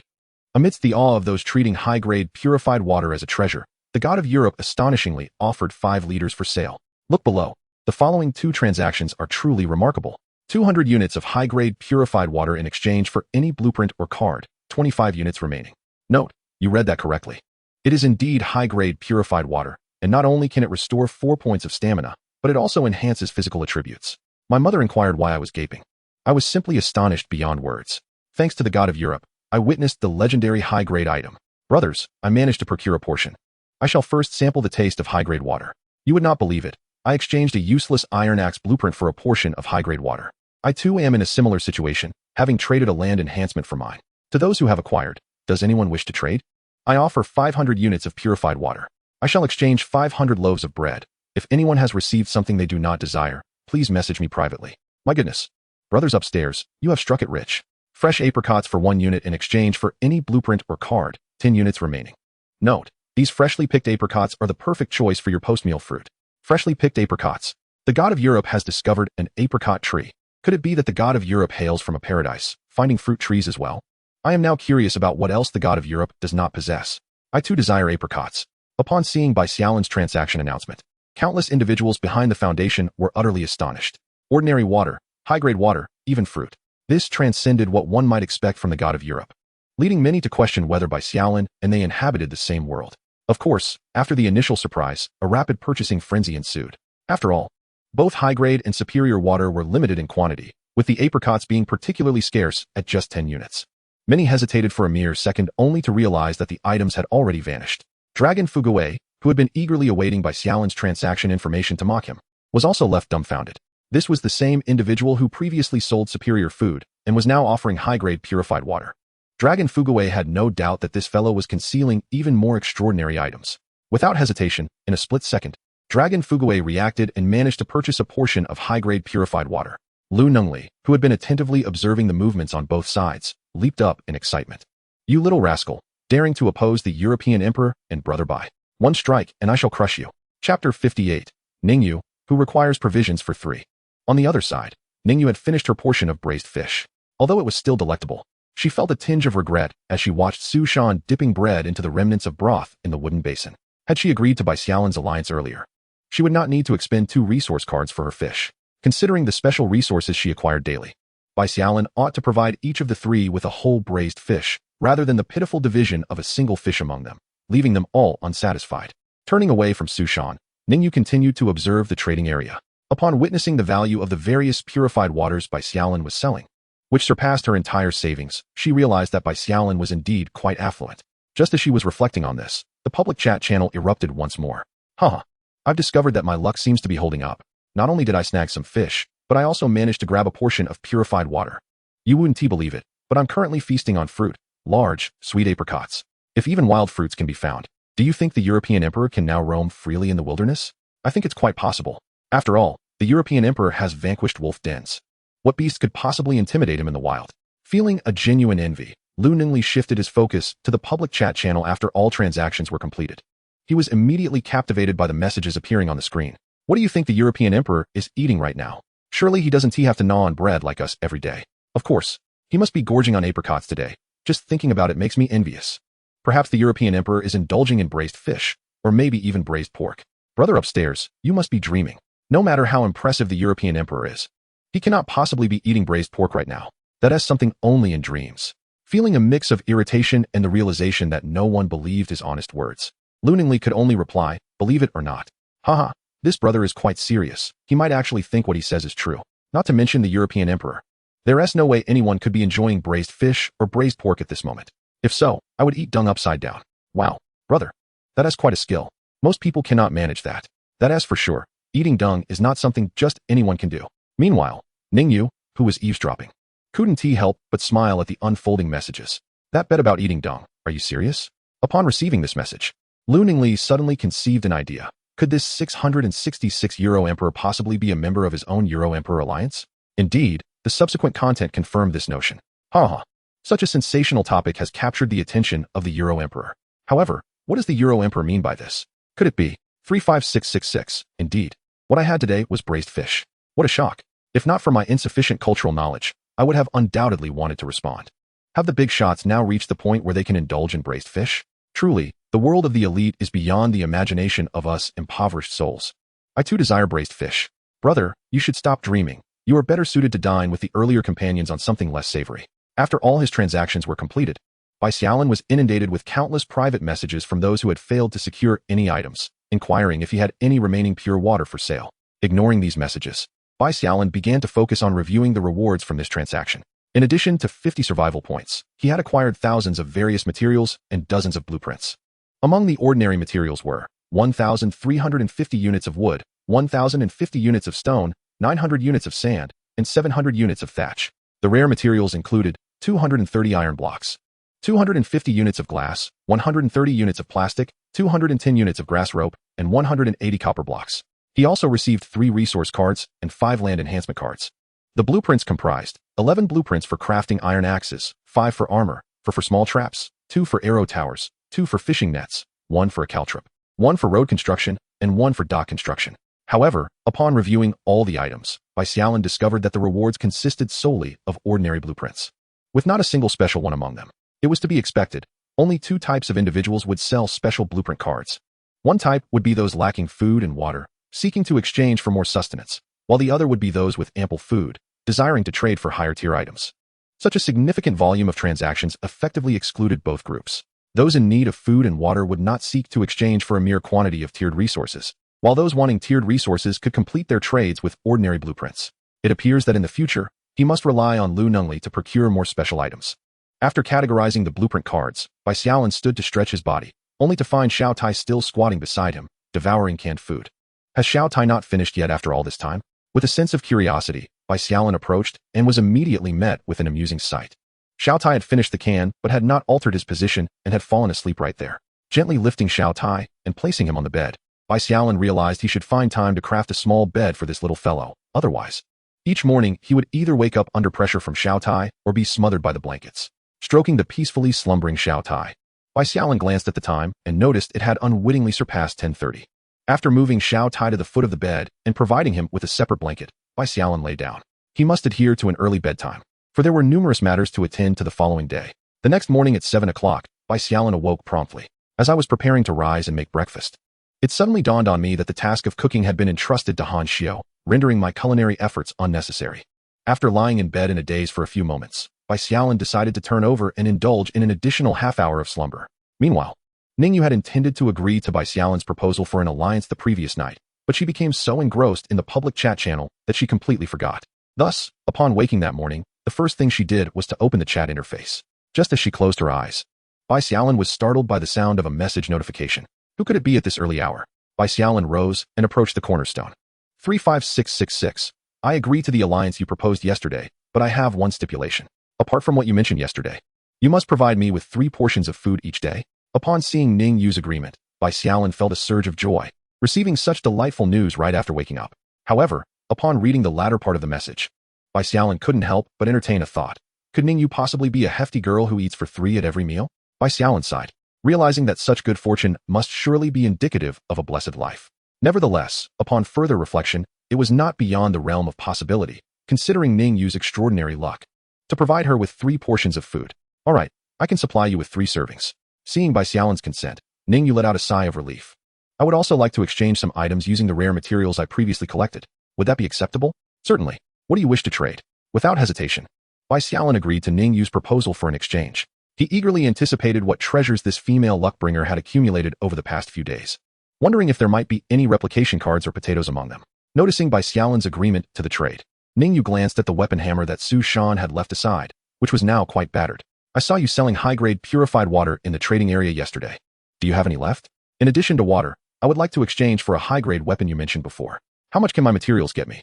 After sending her message, Ning Yu retrieved all the blueprint cards she had accumulated and sent them to Bai Xiaolin for trade. Bai Xiaolin had little reaction upon seeing Ning Yu's request for high-grade purified water, as it was the one thing he had in abundance. However, when he read that she desired a high-grade weapon, he furrowed his brow. Aside from the twin daggers he had given to Lu Nungli suitable for a girl, all his remaining weapons were ill-suited. Even if Ning Yu might be on the heavier side, he couldn't possibly trade her a cleaver. What would she think of that? Chapter 59, Riding on the Luck of the Fortunate. Just as Bai Xiaolin was in a quandary, he noticed the trade information sent by Ning Yu. Eggplant seeds 1. Corn seeds 1. Greenhouse construction blueprint 1. Single bed manufacturing blueprint 2. Water wheel construction blueprint 1. Bow and arrow manufacturing blueprint 2. Land reinforcement card 5. Mow construction blueprint 1. Tradewood 1. 2 packs of seeds, 7 blueprints, and 5 cards. Reading this line of trade information, Bai Xiaolin couldn't help but click his tongue in admiration. Truly, she was the lucky one. Within just a few days, she had amassed such an impressive collection of treasures. Regrettably, Bai Xiaolin found himself lacking the character card, resource card, and replication card he so desired, and it appeared that Ning Yu had already exhausted the supply she had previously acquired. With the transaction successfully completed, Bai Xiaolin contemplated consulting Ning Yu regarding the weapon.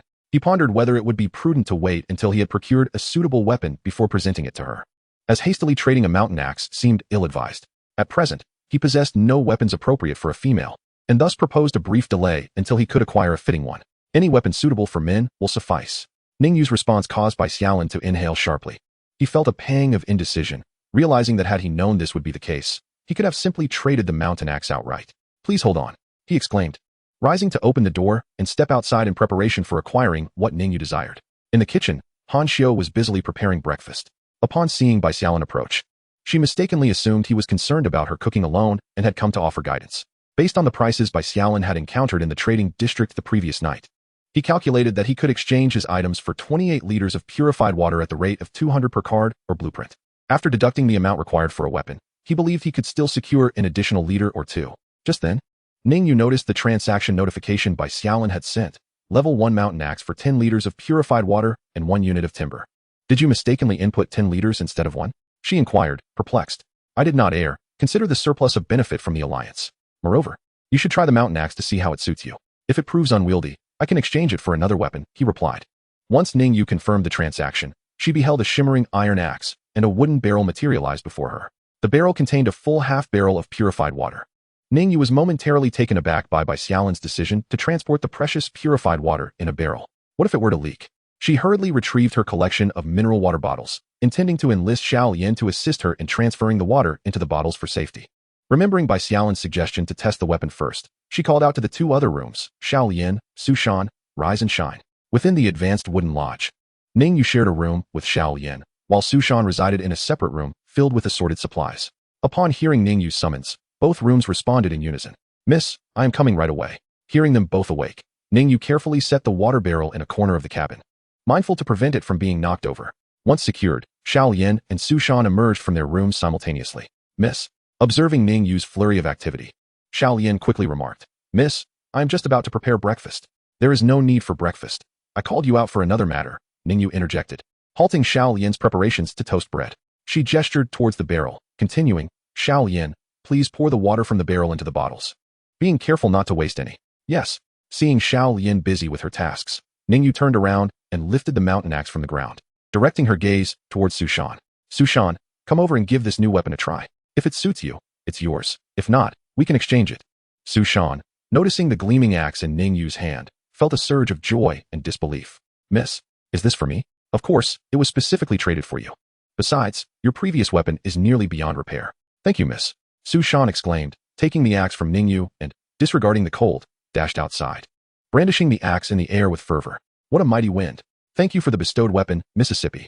I, Sushan, will surely use this to safeguard your safety. I'm glad you like it. Confirming the weapon was a good fit, Ningyu approached the cornerstone. The mountain axe is excellent. My new subordinate is quite fond of it. No need for an exchange. New subordinate? Bai Xiaolin suddenly realized that the weapon Ningyu sought was not for herself. Did that mean the 3 meals she mentioned were not solely for her? Yes, my new subordinate Sushan. His previous weapon was damaged, so I wanted to provide him with a new one. How many subordinates do you have now? 2. Why do you ask? Bai Xiaolin felt a pang of regret. Ningyu already had 2 subordinates, indicating she had utilized 2 character cards. Meanwhile, her own group of 6 had only just obtained 1 character card the day before while gathering supplies. Nothing much. I just wanted to mention that any character or resource cards you acquire in the future should be handed over to me.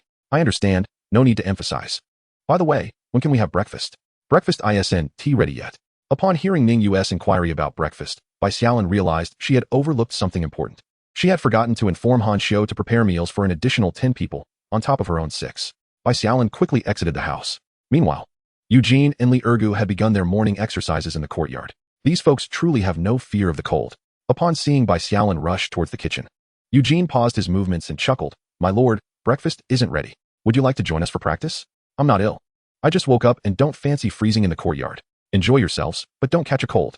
Bai Xiaolin glanced over at Han Xiu, who was frying bread. I forgot to mention earlier, from now on, we need to increase the daily meal quantity by 10 servings. Upon hearing Bai Xiaolin's words, Ningyu looked up and asked, My lord, are there newcomers? Yes, with more hands to work, we will have more mouths to feed. Thank you for your efforts. Thank you, my lord. It's no trouble at all. With that, Han Xiu retrieved the fried bread from the pot and brought over a pile of loaves from the left storage room. Relying solely on Han Xiu would no longer suffice. Bai Xiaolin stepped out of the kitchen and noticed a pot of porridge simmering on the newly set up stove. However, a single pot would not suffice for so many mouths. Pouring out half a bag of rice to rinse, Bai Xiaolin began to prepare a second pot of porridge on another stove. After much contemplation, I retrieved my treasured high-grade rice from the right storage room, intending to entrust it to Han Xiu for her to prepare rice daily. After all, I no longer cooked, and I could not simply leave this exquisite rice in the storage for an indefinite period, waiting for an opportune moment to consume it. I returned to the kitchen, measured out 250 grams of the premium rice, and turned to Han Xiu. Han Xiu, come here. I have something to instruct you. Master, what is it? I handed the remaining high-grade rice to Han Xiu and gestured towards the small pot. From now on, regardless of whether you are cooking rice or porridge, you must prepare the rice from this bag using this measured amount. Do you understand? Understood. Very well, then continue with your tasks. The 250 grams of premium rice would sufficiently enhance my strength attribute by 1 point. Observing Han Xiu resume her busy work, I departed the kitchen and made my way to the left storage room. There, I retrieved all the resource cards I had acquired throughout the previous day, totaling 13 cards. I was ready to commence the enhancement process, which was among the few daily activities I eagerly anticipated, opening blind boxes. Survival points, 13. Survival points, 130. After 2 enhancements, I felt fortunate today. I had drawn 2 high-grade cards, 5 grade 1 cards, and 6 grade 2 cards, with 200 survival points. I attempted to enhance the 2 grade 1 resource cards for a 3rd time, and they astonishingly transformed into 2 high-grade cards. I could hardly believe my luck. Was I perhaps borrowing Ningyu's fortune? Then, with both high-grade resource cards in hand, I began to silently invoke the name of the lucky deity in my heart. Use. Chapter 60, Personnel Grouping. As the 2 resource cards vanished, several items materialized before me. A box of cigarettes, a pair of slippers, a Tang Dao sword, a pair of athletic pants, and an umbrella. Gazing at these items, I was utterly bewildered. Not a single item of nourishment was present, shattering my dreams of swiftly enhancing my attributes. My eyes flitted among the various items, and I fervently prayed that the Tang Dao and athletic pants were indeed high-grade. If so, I would possess both a weapon and a protective garment, though I could hardly fathom the utility of the remaining 3 items. Unfortunately, the 2 items were not of high grade. Next, the description of the umbrella appeared before me. Umbrella blade, high grade, a lethal weapon concealed in the shadows. When an enemy sees it, they are already doomed. Effect, when used. It enhances the user's agility by 30 points. I was taken aback to discover that this umbrella was, in fact, a weapon. and it could augment agility by 30 points. To grasp the significance of this, one must understand that the average agility of an adult male is merely 10 points. An increase of 30 points would quadruple my previous speed, enabling me to easily triumph over foes I could not previously contend with. If I wielded this umbrella blade, my agility would surpass Yujin's, rendering me the fastest man in this realm. Through this umbrella blade, I gained insight into the capabilities of high-grade weapons. They directly enhanced the physical attributes of the user. Bai Xiaolin began to anticipate the remaining tier of items, when suddenly, the introduction of Huazi materialized before him. Cigarette tier, 20 pieces, capable of permanently enhancing mental attributes within a short span. Mental attributes? Bai Xiaolin furrowed his brow, then proceeded to open his personal panel. Name, Bai Xiaolin, 12,133. Race, human. Age, 23. Stamina, 1,010. The average for adult males is 10. Strength, 1212. The average for adult males is 10. Agility, 1212. The average for adult males is 10. The attributes consisted solely of these three: stamina, strength, and agility, with no mention of any so-called mental attributes. Could it be that mental attributes are the fabled hidden traits?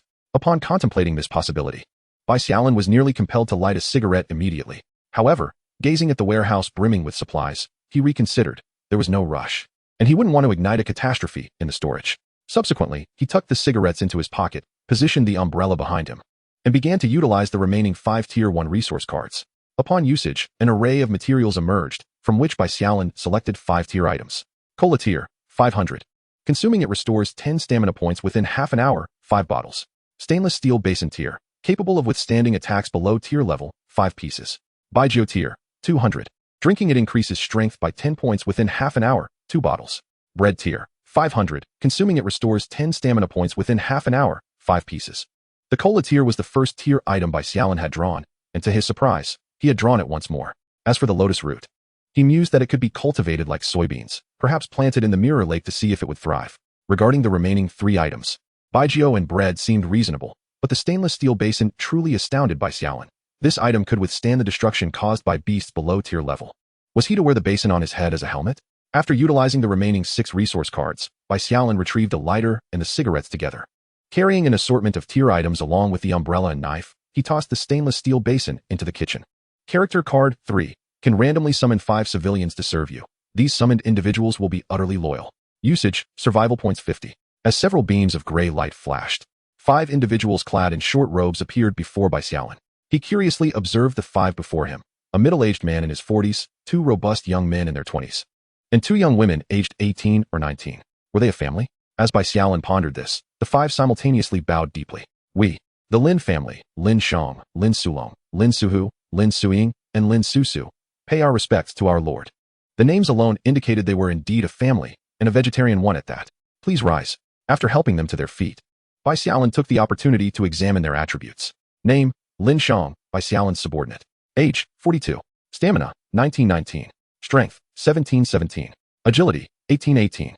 Bai Xiaolin was taken aback to discover that Lin Shang, the eldest among them, possessed an astonishing physical attribute of 19 points, nearing a higher level, which was entirely inconspicuous from his appearance. Name, Lin Sulong, Bai Xiaolin's subordinate. Age, 24. Stamina, 1717.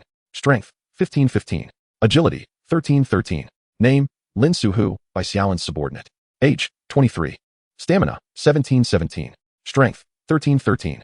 Agility, 1414. These 2 brothers excelled in physical prowess, both reaching a maximum of 17 points, rendering them slightly more formidable than Liurgu, who seemed to be in for another bout of frustration. As for the 2 young women, there was the 20-year-old Lin Suying and the 19-year-old Lin Susu. Their overall attributes were quite similar, with stamina at 11 points, while the other 2 attributes were below 10 points. After reviewing their attributes and becoming acquainted with the 5 individuals, Bai Xiaolin led them out of the room. In the courtyard, Eugene and his companions were engaged in their morning exercises. Just as they intended to greet Bai Xiaolin, they noticed a procession of people following him. The sight of the 2 sisters, Lin Suying and Lin Susu, brought them to attention, especially Zhang Xiao, who blushed furiously at the appearance of the 2 older sisters. Bai Xiaolin paused at the steps of the house, casting his gaze towards Eugene and the others, as well as Han Xiao in the kitchen. Everyone has assembled, and our numbers have increased. I shall introduce you to one another, and I have some other matters to discuss. With Bai Xiaolin himself now numbering 11, he resolved to organize them into groups. This arrangement would facilitate coordinated efforts during work, preventing confusion about tasks later on. The 10 individuals stood facing Bai Xiaolin, forming 2 rows. The first to stand at the forefront was Han Xiao. After a moment of contemplation, Bai Xiaolin pointed at her and declared, Han Xiao shall be our leader of the internal affairs team, with Lin Suying and Lin Susu as her team members. The internal affairs team will be responsible for various duties, including maintaining cleanliness in the courtyard, washing, cooking, and feeding the pigs. They will also need to water the greenhouse promptly and monitor the growth of the vegetables. After this announcement, Bai Xiaolin took a couple of steps forward, standing before Li Ergu, who wore an expression of eager anticipation but remained silent. He then moved a few steps to stand before Eugene. Next, we have our outreach team. Initially, I had planned to divide the production and pioneering teams, but given our current numbers, we will temporarily consolidate them into one. I will serve as the leader, with Eugene and Zhang He as the deputy leaders, while the team members will include Li Ergu, Lin Shang, Lin Sulong, and Lin Suhu. Upon realizing he hadn't even secured the position of deputy leader, Li Ergu's face fell, feeling disheartened despite being a right general. Lord, what about me? You haven't assigned me to a group yet. Standing at the back, Zhang Xiaohu had been chuckling upon hearing that Bai Xiaolin had entrusted the pig-rearing duties to his mother, reveling in the fact that he would no longer have to feed the pigs. However, when Bai Xiaolin concluded without mentioning his name, he began to worry that he had been overlooked. Initially, Bai Xiaolin intended for Zhang Xiaohu merely to assist in the courtyard, considering he was still but a child. However, upon observing the excited countenance of Zhang Xiaohu and the dejected expression of Li Ergu, Bai Xiaolin reconsidered, feeling it was imperative not to disappoint his companions. He then addressed Zhang Xiaohu, stating that Li Ergu would serve as the leader of the transportation team, with Zhang Xiaohu as the deputy, albeit without any team members at the moment. Remarkably, it seemed they had both ascended to leadership roles. Hearing Bai Xiaolin's concluding remarks, Li Ergu, who had previously been disheartened, was instantly invigorated, realizing he too was a leader, reaffirming his loyalty as a trusted aide of the Lord, having shared life and death experiences together. Zhang Xiaohu, equally thrilled, had merely inquired and unexpectedly found himself appointed as the deputy leader, showing little concern for the absence of team members. Signaling for silence, Bai Xiaolin continued, stating that the transportation team would temporarily accompany the external group, undertaking independent actions when necessary. He encouraged them to engage in conversation during breakfast to familiarize themselves with each other's strengths for future collaboration. He then turned his gaze towards Han Xiao, inquiring about the progress of breakfast. Upon receiving the response, he declared it time to eat, instructing that they would work after the meal. Breakfast consisted of rice porridge paired with toasted bread, the golden brown slices smeared with chili powder, a culinary delight. Bai Xiaolin finished his porridge and indulged in 2 pieces of fried bread. He then retrieved several wooden basins from the kitchen to serve the food. As their supply of bowls was limited, wooden basins not only held more, but could also be easily produced. Since Ningyu had 3 individuals, Bai Xiaolin filled 2 small wooden basins with rice porridge and fried bread, delivering them to her. Upon receiving breakfast, Ningyu's initial reaction was one of satisfaction with this arrangement, as it alleviated the daily concern of meal selection. She merely needed to wait for the designated meal times. And each food item sent by Bai Xiaolin was delectable. The tasks for the day had multiplied. While others were still enjoying breakfast, Bai Xiaolin ventured into the greenhouse. The brownish-yellow soil was dotted with the tender sprouts of various vegetables. The little bok choy had already unfurled 2 small green leaves. Beholding these sprouts, Bai Xiaolin's face lit up with joy, knowing fresh vegetables would soon be on the table. Confirming that the vegetables were healthily sprouting without signs of frostbite, he left the greenhouse with peace of mind, entrusting the subsequent care to the internal affairs team led by Han Xiao. Bai Xiaolin had originally planned for everyone to pick apricots in the morning and clear the land within the walls in the afternoon over the next few days. Thus, he decided to alter today's agenda, directing others to clean the courtyard in the morning while he utilized the dock construction and road construction blueprints he had on hand. He proceeded to arrange the tasks. Han Xiao and her team would clean the kitchen, organize the supplies in the storeroom, water the greenhouse, and tend to the pigs. The external team, comprising Eugene, Zhang He, Lin Shang, Lin Sulong, and Lin Suhu, alongside the transportation teams Li Ergu and Zhang Xiaohu, totaling 7 individuals, each armed with 2 tools, began clearing the remaining areas within the walls under Eugene's guidance. After Eugene and the others departed, Bai Xiaolin turned and walked towards the room, preparing to construct a dock and roads. With 2 units of timber and 1 survival point, he heard the notification sound in his ear, signaling that Eugene and the others had commenced their tasks. Once he confirmed that no one was trailing behind him, a small head peeked out from under the bed, and then scampered over, eager to cling to Bai Xiaolin's leg. Looking at Xiao Tai's expression, Bai Xiaolin recognized that this little rascal was once again craving canned food. He only behaved this way when he was hungry. You little glutton. Ruffling Xiao Tai's round head a couple of times, Bai Xiaolin retrieved the half bottle of canned peaches left over from last night. Upon seeing the can, Xiao Tai immediately began to squeal with delight. As Bai Xiaolin poured the contents into a bowl, Xiao Tai promptly released his grip on Bai Xiaolin's leg and dashed over to joyfully devour the peach slices. Once the atmosphere settled, Bai Xiaolin took out the dock construction blueprint along with 2 road construction blueprints, and after contemplating for a moment, He also retrieved a blueprint for an arrow tower. Once the dock across the lake was completed, he intended to place the arrow tower beside it, thereby enhancing the security of the dock. Next came the process of reinforcement. Small dock construction blueprint. A rudimentary small riverside dock, suitable for small fishing boats and ferries. Survival point. 1. Survival points. 10. After 2 rounds of reinforcement, the small dock construction blueprint transformed into a level 2 blueprint, just like the last time. Bai Xiaolin then picked up the 2 road construction blueprints to begin the reinforcement process. Road construction blueprint. Upon use, it allows for the construction of a 1,000-meter-long path in a mountain village. Will 1 survival point be consumed to reinforce the construction blueprint? After reinforcement, the length or grade of the constructed road will receive a random enhancement. Is there a level for roads? What purpose does a higher level road serve? Can it prevent damage from wild beasts? Survival point. 2. Road construction blueprint 1. Upon use, it allows for the construction of a 2,000-meter mountain village path. Road construction blueprint for country road. Upon use, it allows for the construction of a 1,000-meter country road. Chapter 62. Generating new resources. Upon reading the description, Bai Xiaolin realized that the levels of roads were not what he initially imagined. Instead of levels 1 and 2, they had upgraded to country roads, which implied either a wider path or improved materials. After pondering for a few seconds, Bai Xiaolin resolved to construct both the country road and the dock, as the mountain village path might be littered with stones that could cause stumbling. Finally, he examined the arrow tower construction blueprint. Arrow tower construction blueprint. A 3-meter-high wooden arrow tower, capable of detecting incoming enemies promptly. This safety facility also required reinforcement twice. Survival point. 1. Survival points. 10. However, unlike the first reinforcement which resulted in a level 1 structure, this time it transformed into a level arrow tower. Level arrow tower construction blueprint. A 3-meter-high stone arrow tower with enhanced defensive capabilities. Additionally, the unique design of the arrow tower can influence the airspeed at its apex, thereby increasing the velocity of the arrows. This effect is quite impressive. Having Zhang He stationed at the arrow tower using a crossbow would be akin to adding wings to a tiger. Bai Xiaolin could envision that with the construction of this arrow tower, beasts would not even dare to approach, as they would be struck down from a distance. Thus, the construction commenced. Upon selecting the construction option, there was no need to worry about errors in placement. The areas explored by Bai Xiaolin and his companions yesterday had now all manifested on the map. A vast expanse across the mirror lake had illuminated, with even the location of the apricot orchard marked with remarkable precision. The first step was to construct a rural road. A virtual pathway emerged on the map, shifting in tandem with Bai Xiaolin's finger, akin to the previous laying of water pipes. Starting from the apricot orchard and extending exactly 500 meters to the lakeside, Bai Xiaolin then began to pave the remaining road along the lake's edge, intending to connect it with the small bridge constructed earlier.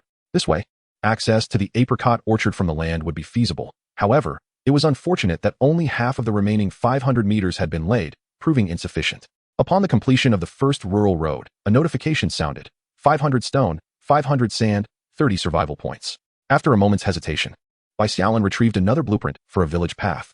Since he aimed to construct a road, he resolved to do it all at once, as dead-end roads were undesirable. Survival points decreased by 10. Road construction blueprint. Rural road 1. Upon use, it allows for the construction of a 2,000-meter-long rural road. He continued to lay the road, extending it along the lakeside to connect with the small bridge, and then began to pave the remaining road alongside the river. Heading towards the mountains, it first passed through a vineyard, then continued until it reached a point merely a few hundred meters from the foot of the mountain. Of course, Bai Xiaolin did not lay the excess road haphazardly. He considered the need to generate and collect resources such as coal and iron ore within the mountains later on. A road would greatly facilitate this endeavor, since it was impractical to generate coal mines in the plains near the courtyard, leaving behind large pits detrimental to development. It was most suitable for mineral resources to emerge at the mountain's edge. With 1,000 stone, 1,000 sand, and 30 survival points accounted for, Bai Xiaolin began the construction of a dock.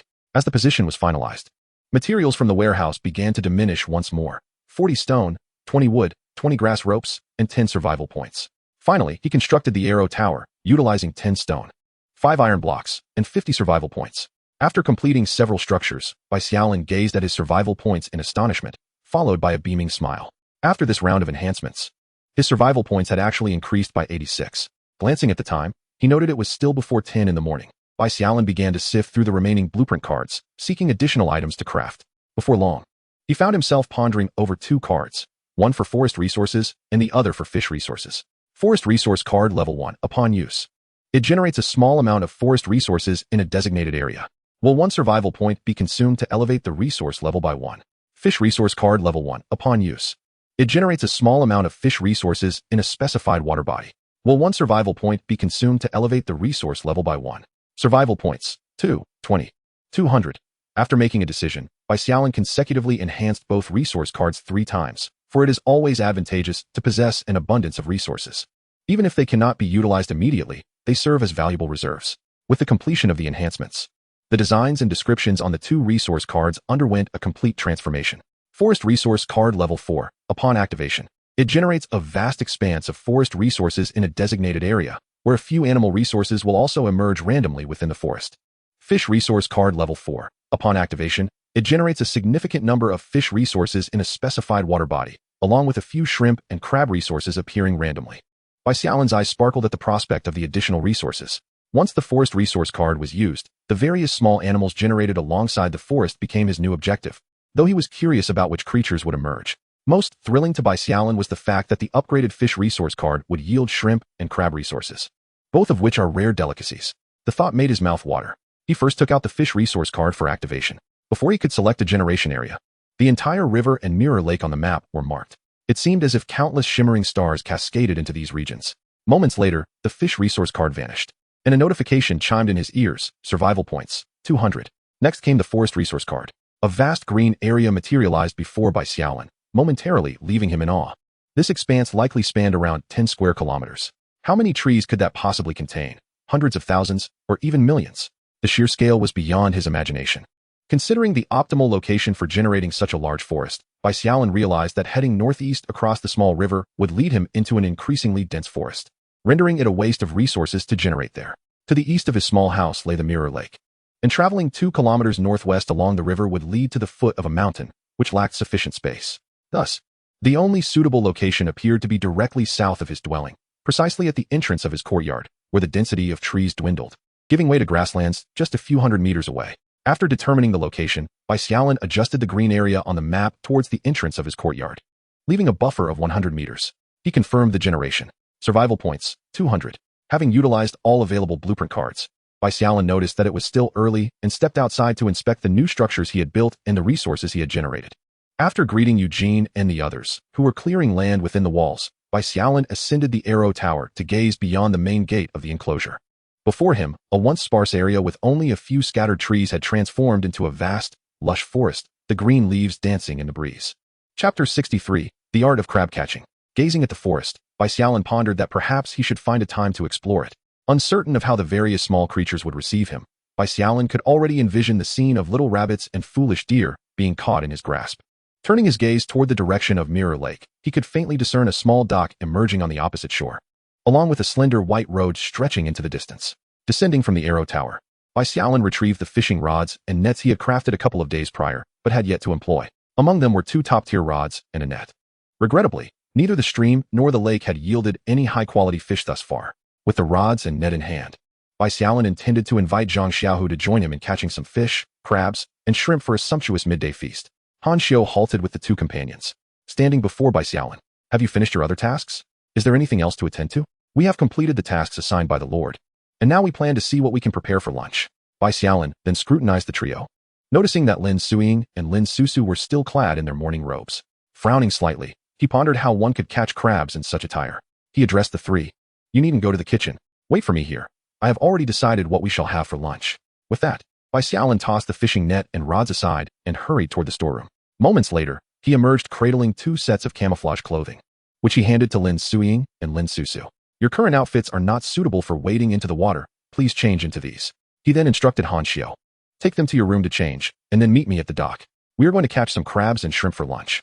After speaking, Bai Xiaolin picked up the net and rods he had discarded and carried a wooden bucket as he exited the small courtyard. Rounding the corner, he found Zhang Xiaohu busily chipping away at stones. Xiaohu, come here. We are going to catch crabs. Though a boy in his teens, Zhang Xiaohu's efficiency in labor might be lacking, but his speed in fishing and shrimping was commendable. Hearing Bai Xiaolin's call, he tossed aside his tools and hurried over, his expression earnest as he regarded Bai Xiaolin. My lord, I have been out on the boat these past few days, and there are only fish in our lake. No crabs. Unable to contain himself, Bai Xiaolin playfully tapped Zhang Xiaohu on the forehead, chuckling. What do you know, child? If I say we are going to catch them, we shall. It's merely a matter of how many you can manage to catch. If you fail to catch enough, you shall forfeit your lunch. With that, he tossed the net to Zhang Xiaohu and turned toward the dock. Keep up. After Bai Xiaolin and his companion departed, Eugene and Li Ergu, who were still at work, swallowed hard in anticipation of the delectable meal ahead. Once outside the walls, Bai Xiaolin positioned himself at the side of the dock. Observing the nearby area where the water was relatively shallow, rich in mud and abundant in aquatic plants, an ideal habitat for crabs and shrimp. Having identified the perfect spot, he prepared for action with a decisive splash. Bai Xiaolin leapt directly into the lake from the side of the dock, relieved to find that the water was only about 1 meter deep, sparing him from drowning. With a splash, Zhang Xiaohu, not to be outdone, followed closely behind Bai Xiaolin into the water. After wading over 50 meters, they finally arrived at their destination and began to rummage through the grass and gravel nearby. A few minutes later, just as Bai Xiaolin had yet to make any discoveries, a loud shout from Zhang Xiaohu broke the silence. "Master, there really are crabs. Big crabs. What luck this kid had." Bai Xiaolin looked up to see Zhang Xiaohu excitedly approaching, holding a crab in his hands. As Zhang Xiaohu drew nearer, Bai Xiaolin could finally see the crab clearly: green back, white belly, yellow hair, golden claws. Bai Xiaolin was taken aback. Wasn't this a hairy crab? Moreover, judging by its size, it weighed at least 2 or 3 liang. Bai Xiaolin couldn't help but swallow hard at the sight of the large crab clutched in Zhang Xiaohu's grip. "Keep going, catch a few more," he urged, handing Zhang Xiaohu a wooden bucket that had been set aside, and bent down to continue searching. Just then, Bai Xiaolin suddenly heard footsteps approaching from a distance. He looked up to see Han Xiao and her companions walking along the lakeshore towards their location. Upon noticing the camouflage outfits worn by Lin Susu and her friends, Bai Xiaolin's eyes brightened. If they were at school during military training, they would surely be regarded as the 2 most beautiful girls. However, before Bai Xiaolin could admire them further, another enthusiastic shout came from Zhang Xiaohu's position. "Master!" Bai Xiaolin turned to see Zhang Xiaohu joyfully waving another crab at him. "Master, here's another one. Keep going. Han Xiao, you 3 should come down and catch crabs and shrimp too." Bai Xiaolin, now devoid of the inclination to admire the beauties, called for Han Xiao and her friends to join in the crab-catching endeavor and resumed his search. Moments later, he heard Han Xiao's voice. "I've got one here." Bai Xiaolin ignored her, focusing more intently on his own search. A few minutes later, Lin Suing chimed in with a laugh. "Susu, I caught one too." Bai Xiaolin had begun a thorough search, stirring even the tiniest strands of water grass to ensure no crab was hiding away. After a few more minutes, Lin Susu softly exclaimed, "Sister, I caught one as well." Listening to the incessant sounds around him, Bai Xiaolin felt a twinge of despair. Was his luck truly this poor? After hesitating for a few seconds, he moved towards the shallower waters. If he couldn't catch any crabs, surely he could catch shrimp. Indeed, shortly after changing his position, Bai Xiaolin spotted a small river shrimp darting among the aquatic plants. A smile spread across his face as he slowly crouched down, reaching out to catch the shrimp. But as soon as his hand touched the water's surface, the shrimp swiftly darted away as if it had sensed his presence. Wow, so agile. However, now that Bai Xiaolin had spotted it, there was no way it could escape. He began to chase after the little river shrimp. Once, twice, thrice. As Bai Xiaolin located the river shrimp for the 4th time, he began to move cautiously, afraid to make any noise that might scare the creature away once more. Suddenly, a delicate, pale hand swiftly plunged into the water, capturing the very shrimp that had eluded Bai Xiaolin 3 times prior. Stunned, Bai Xiaolin looked up to find Lin Susu standing before him, her fair face flushed with embarrassment. Upon noticing Bai Xiaolin's gaze, Lin Susu shyly extended her hand, presenting the captured shrimp to him, and softly said, "My lord, for you." It was then that Bai Xiaolin noticed the others were all watching him intently, particularly Zhang Xiaohu, who had already begun to instruct him as Bai Xiaolin lifted his head. "My lord, when catching shrimp with your bare hands, you must be quick and precise. The moment you spot a shrimp, you must strike with unwavering accuracy." As he spoke, Zhang Xiaohu swiftly plunged his hand into the lake, emerging triumphantly with a shrimp the length of his finger. Just like this. However, Bai Xiaolin paid no heed to Zhang Xiaohu's advice. Instead, he glanced down at his own disheveled appearance, his face flushing with embarrassment. In his pursuit of the shrimp, he had been reduced to an unseemly position. Lying in the water, clearing his throat, he stood up from the water and remarked, "Ahem. My clothes have gotten a bit dirty. I suppose a wash in the water is in order." He then looked at Lin Susu and said softly, "You can just place it in the bucket. No need to hand it to me." Afterward, Bai Xiaolin walked over to Zhang Xiaohu. "Xiaohu, how many crabs and shrimp have you caught? Do you remember what I told you at the beginning? If you catch too few, there will be nothing for you to eat." Hearing Bai Xiaolin's inquiry, Zhang Xiaohu beamed with delight. "My lord, we have already caught 21 crabs and 55 shrimp. Additionally, I managed to catch 3 large fish with my bare hands." "Is that so?" Bai Xiaolin approached and playfully flicked Zhang Xiaohu's forehead twice before turning to inspect the wooden bucket nearby. Indeed, as Zhang Xiaohu had claimed, it was filled to the brim with crabs. Bai Xiaolin was astonished that while he had only pursued shrimp for a few minutes, Zhang Xiaohu and the others had managed to catch so much. However, upon glancing at the time, Bai Xiaolin was taken aback. It was nearly 11:30, meaning they had been at it for an hour. Strangely enough, he had caught nothing in that hour. Perhaps it was due to a lack of rest that his eyes had become blurry, and he sought to excuse himself. He then began rummaging through the other wooden buckets brought by Han Xiao and the others. Ultimately, he discovered that despite the seemingly abundant haul, when divided among the more than 10 people, each individual would scarcely receive 4 shrimp. Indeed, shrimp and crabs were far less plentiful than fish. It seemed that this time they could only indulge in a few bites, waiting for the shrimp and crabs to proliferate before feasting freely. Yes, I shall prepare that right away. Bai Xiaolin was also eager to see just how bountiful the level 4 fish resources truly were. As Bai Xiaolin proceeded on his journey, he casually cast his fishing net into the water, only to retrieve it after approximately 10 minutes. Remarkably, this seemingly unskilled method yielded over 10 fish. This unexpected success filled Bai Xiaolin with delight. Although his prowess in catching shrimp and crabs was lacking, he possessed an undeniable talent for fishing. After meticulously placing the fish into a wooden barrel, Bai Xiaolin counted a total of 17 fish, enough for each of his companions, including Ningyu, to have one. With some leftover. Nodding in satisfaction, Bai Xiaolin stowed the fishing net on his small boat and looked towards Zhang Xiaohu, who was waiting eagerly. Having grown bored during the wait, Zhang Xiaohu exclaimed with joy, "My lord, please hold on." He then swiftly maneuvered the oars. Bai Xiaolin, in the meantime, joined Eugene and the others in transporting materials while also inspecting the fruits of their labor from the morning's land-clearing efforts. Together, the 6 of them, including Zhang Xiaohu who had been summoned earlier, managed to clear nearly 450 square meters, demonstrating a significant improvement in efficiency. In addition to the materials, they had also acquired 5 resource cards, 3 land enhancement cards, 2 blueprints for crossbow production, and 1 blueprint for a glass workshop. Although the number of blueprints was modest, their value was considerable, particularly the blueprint for the crossbow, which promised to yield a formidable weapon. Ultimately, Bai Xiaolin's survival points totaled 423, surpassing the 1,000 mark once more, allowing him to attempt the enhancement of a level item. Gazing at the bright silver spear, the mountain axe, and 2 sleek black spears before him, Bai Xiaolin began to contemplate the distribution of these weapons. While enjoying apricots, it had dawned on him that he ought to equip everyone with weapons for their afternoon excursion to gather more apricots, ensuring their safety. Currently, only the 3 members of the Lin family lacked weapons. Given that several spears were reserved for Eugene, only the mountain axe remained for the Lin family, prompting Bai Xiaolin to consider crafting 2 additional weapons for the group. With this thought in mind, Bai Xiaolin rummaged through his collection of weapon blueprints and was astonished to discover he had accumulated over 10 blueprints for iron axes.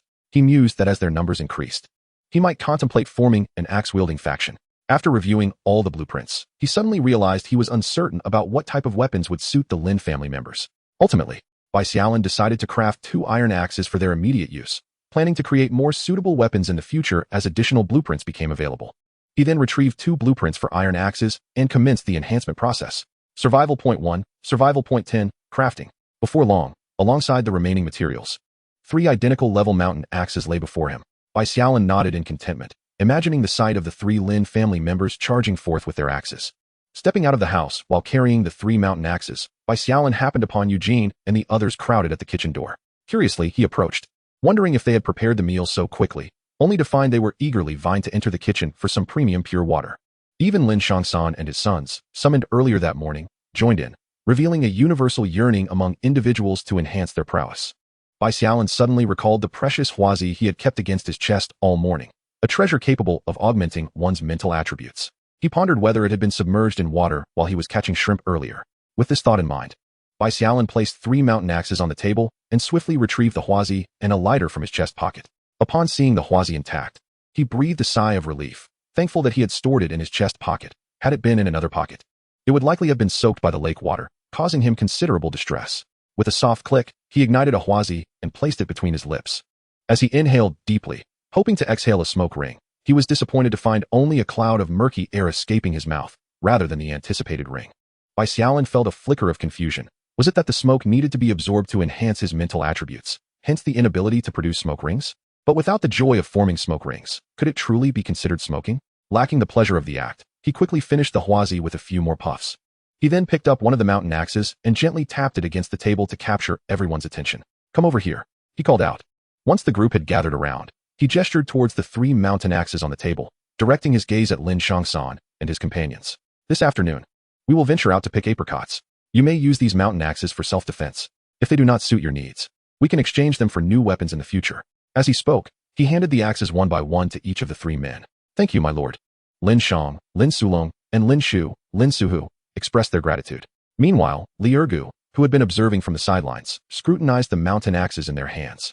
Confirming that none bore his unique mark, he nodded in satisfaction. Chapter 65. The desire for weapons contrasting with Li Erga's satisfaction, Eugene appeared somewhat dejected. The newcomers, having just arrived that morning, had been directly rewarded with new weapons, and it seemed that theirs were far superior to his spear. By this reckoning, his weapon was now the least impressive among them. Lost in his thoughts, Eugene suddenly knelt on one knee, raising his head to face Bai Xiaolin. "I, Eugene, am willing to serve my lord unto death." This scene left Bai Xiaolin and the others utterly astonished. It had been ages since he had heard such a declaration. He hurriedly moved around the group to assist Eugene in standing. "General Yu, what troubles you? My weapon has endured extensive use and is now severely damaged." Bai Xiaolin found himself both amused and exasperated. So it was merely a desire for a new weapon. "Please rise. I have already prepared a new weapon for you. In fact, two, just waiting for you to choose." This revelation left the kneeling Eugene in disbelief. "Two, for me to choose?" His eyes widened as he gazed at Bai Xiaolin. "Indeed," Bai Xiaolin affirmed. It turned out that the reason he had withheld a new weapon from Eugene was to allow him the opportunity to select one for himself. It was clear that others, including Li Ergu, had not been afforded such a privilege. Bai Xiaolin truly valued his left general above all. Upon reaching this realization, Eugene's prior feelings of disappointment and frustration swiftly dissipated, and he proudly rose to his feet. Li Ergu, who had been watching the spectacle nearby, nodded in agreement, acknowledging that the Lord indeed held both him and General Yu in high regard. Outside the room, the group had waited less than a minute when they beheld Bai Xiaolin emerging, cradling 3 long spears. At that moment, Eugene's gaze began to shift in tandem with the long spears nestled in Bai Xiaolin's arms. Once Bai Xiaolin set down the 3 spears, Eugene hurriedly approached, his fingers caressing the weapon with an intensity that set Bai Xiaolin on edge. Just as Bai Xiaolin anticipated that Eugene would select the black spear, after all, he had previously wielded a black one. He was taken aback when Eugene excitedly lifted the silver spear, directing his attention toward Bai Xiaolin. "My lord, this broken mountain spear shall henceforth be my new weapon." Bai Xiaolin was momentarily taken aback. "You've barely glanced at it, yet you've already named it?" Most astonishingly, he had appropriated Bai Xiaolin's own naming inspiration. However, Bai Xiaolin did not voice his objections, for he had indeed given the silver spear the same name. "Very well, it is yours," he acquiesced, casting an apologetic glance toward Bai Xiaolin. Observing their bashful demeanor, Bai Xiaolin planted the black spear into the ground, puzzled at their behavior. "Is there something you wish to convey?" Lin Sulong hesitated for a few moments before pointing at the black spear in Bai Xiaolin's grasp. "Did you not just say that if one finds a weapon unsuitable, they may exchange it? Thus, I wish to swap for a black spear." Bai Xiaolin suddenly understood and turned his gaze toward Lin Sulihu. "You too? Seeking a weapon change?" "Indeed, my lord." Bai Xiaolin had intended to explain that the 2 black spears were actually twin spears, meant for a single wielder. However, upon reflection, he realized that these spears bore little distinction from the black spear previously wielded by Eugene, and it was entirely feasible to allow them to be utilized by 2 individuals. With this thought, Bai Xiaolin nodded. "Very well. These 2 mountain opening spears shall be your new weapons." He then handed the spears to the brothers, accepting 2 mountain axes in return. White craftsmanship. Lin Suying, who had been waiting patiently, could no longer restrain herself upon seeing Bai Xiaolin emerge empty-handed. Not only Bai Xiaolin, but Lin Susu standing beside her also gazed at her sister in astonishment. Once Lin Suying stepped forward, she fixed her wide eyes intently upon Bai Xiaolin. "My lord, do we not possess any weapons?" Bai Xiaolin was momentarily taken aback. "What sort of weapon does your internal affairs team desire? A frying pan?" Although he thought this, he refrained from voicing such a notion. "What weapon do you wish for?" "I desire a longsword." Bai Xiaolin then turned to Han Xiu and Lin Susu beside her. "What about you two? Do you wish for weapons?" Upon hearing Bai Xiaolin's inquiry, Han Xiu and Lin Susu hesitated for a moment before responding in unison. "My lord, I wish for a bow and arrows." Bai Xiaolin nodded in response, realizing he had underestimated these 3. "Very well, I can furnish you with weapons, but alas, we currently lack sufficient materials. We cannot produce bows and arrows or a longsword just yet. You may need to wait a few days." "Thank you, my lord. We are not in a hurry." Upon hearing Bai Xiaolin agree to provide them with weapons, the 3 of them burst into joyous laughter. After resolving the issues of Han Xiu and her companions, Bai Xiaolin turned his gaze to the others, and upon noticing that no one else was stepping forward, he breathed a sigh of relief. "Well then, if there are no further issues, let us disperse. Those who need to cook should do so, and everyone else can attend to their tasks." After Bai Xiaolin departed, the 4 who had received their new weapons began to excitedly examine them. Meanwhile, Li Ergu quietly slipped into the kitchen, seizing the moment when no one was competing with him for water, and leisurely enjoyed a cup of fresh water. In the room, Bai Xiaolin was amusing little Tai with 2 apples, and seeing the little one's anxious and eager expressions made him smile with delight. Knock knock. After more than 10 minutes, just as Bai Xiaolin was having fun, a knock echoed from outside. The door was pushed open slightly, and Lin Susu's little head peeked through the crack. Upon noticing the gaze of both a large and small pair of eyes fixed on her, Lin Susu's face flushed bright red. "My lord, the meal is ready." With that, Her little head hastily disappeared from the doorway. "I'm coming." As he stepped out, the enticing aroma of the meal wafted toward him. How delightful! Upon closer inspection, he saw 2 large pots of rice, a big pot of fish meat seasoned with chili powder that smelled exceptionally spicy, a plate of steamed crabs, and a small bowl of salted shrimp. Observing the river shrimp, which had shrunk after cooking, Bai Xiaolin sighed, then turned to the trio of Han Xiu, who were waiting for their instructions. First, he ladled out the rice, then distributed 1 crab and 3 shrimp to each person. "Let us savor these delicacies for now. When the river is abundant with more shrimp and crabs, we shall indulge ourselves further. Although the crabs and shrimp may be limited, the fish can be enjoyed freely to your heart's content." After Bai Xiaolin spoke, Han Xiu and her companions swiftly sprang into action. Once all the dishes were served, just as Bai Xiaolin intended to enter the kitchen to fetch a bowl for himself, he noticed Han Xiu presenting him with a bowl of specially prepared rice. "Thank you." Chapter 66, Sulfur. After taking the bowl from Han Xiu, Bai Xiaolin remembered that this was his premium rice. He then poured the rice into a small wooden basin and added a scoop of fish meat before sitting down on the steps at the doorway to enjoy his meal. Although it was merely boiled shrimp in salt water, the tender meat and delightful texture compelled Bai Xiaolin to nod in approval. Next came the succulent hairy crabs, which were utterly irresistible, and Bai Xiaolin couldn't help but glance sideways at Eugene, who was cracking the crab shells with a satisfying crunch. Indeed, a man with a strength exceeding 30 points had quite the powerful bite. Unlike Lu Neng and Lei Xing, Ning Yu's portion was served in a large wooden basin, which he then divided and carried into the room for the 3. After hesitating for a few seconds, Bai Xiaolin transferred all the shrimp into his rice bowl and added some fish meat and rice. As for the remaining crabs, it wasn't that Bai Xiaolin didn't want to eat them. Rather, they were simply too laborious to enjoy. Carrying his bowl from the kitchen, Bai Xiaolin glanced at the 7 seated on the steps and the trio of Han Xiu gathered around the table eating. Raising his chopsticks, he called out. In the kitchen, 5 crabs remained, and those who desired to indulge could help themselves. It was a first-come, first-served affair. Bai Xiaolin had scarcely finished his announcement when Eugene, Zhang He, Li Ergua, and Zhang Xiaohu dashed into the kitchen with remarkable speed. This scene left the newly arrived members of the Lin family utterly astonished. Within a minute, Eugene and the others emerged from the kitchen, beaming with pride, while only Zhang Xiaohu remained inside, staring forlornly at the now empty crab basin. On the verge of tears, witnessing this, the others couldn't help but laugh heartily. Ultimately, Zhang He, unable to withstand the piercing gaze of his wife, reluctantly divided the 2 crabs he had garnered, giving one to his son. While Bai Xiaolin and the others reveled in their delightful meal, Lu Nengli and Lei Xing, upon seeing the newly arrived crabs and shrimp, felt a sense of numbness. Even if Bai Xiaolin were to trade dragon meat with them again in the future, they would not be surprised. Taking a deep breath, they embraced the wooden basin and began to eat. Meanwhile, Ning Yu found herself momentarily bewildered by the large basin of food before her. Was this truly enough for 3 people? Beside her, Su Shan, who had been perpetually hungry over the past few days, gazed at the mountain of food with eyes wide open, unable to resist the alluring aroma wafting through the air.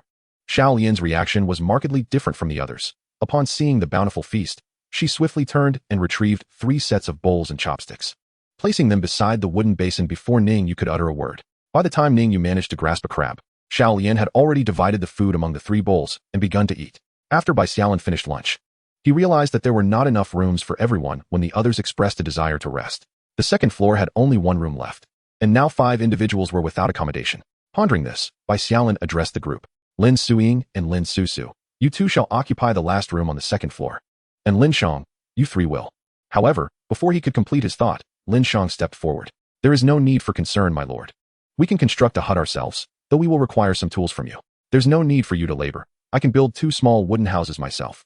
And it won't take long, Bai Xiaolin hastily interrupted, dissuading Lin Shang from the notion of self-construction. Building a house is not as simple as assembling a cooking stove. It cannot be completed in just a couple of hours. In truth, the foundational construction could be accomplished in mere seconds, so there was no need to squander time. Click to build.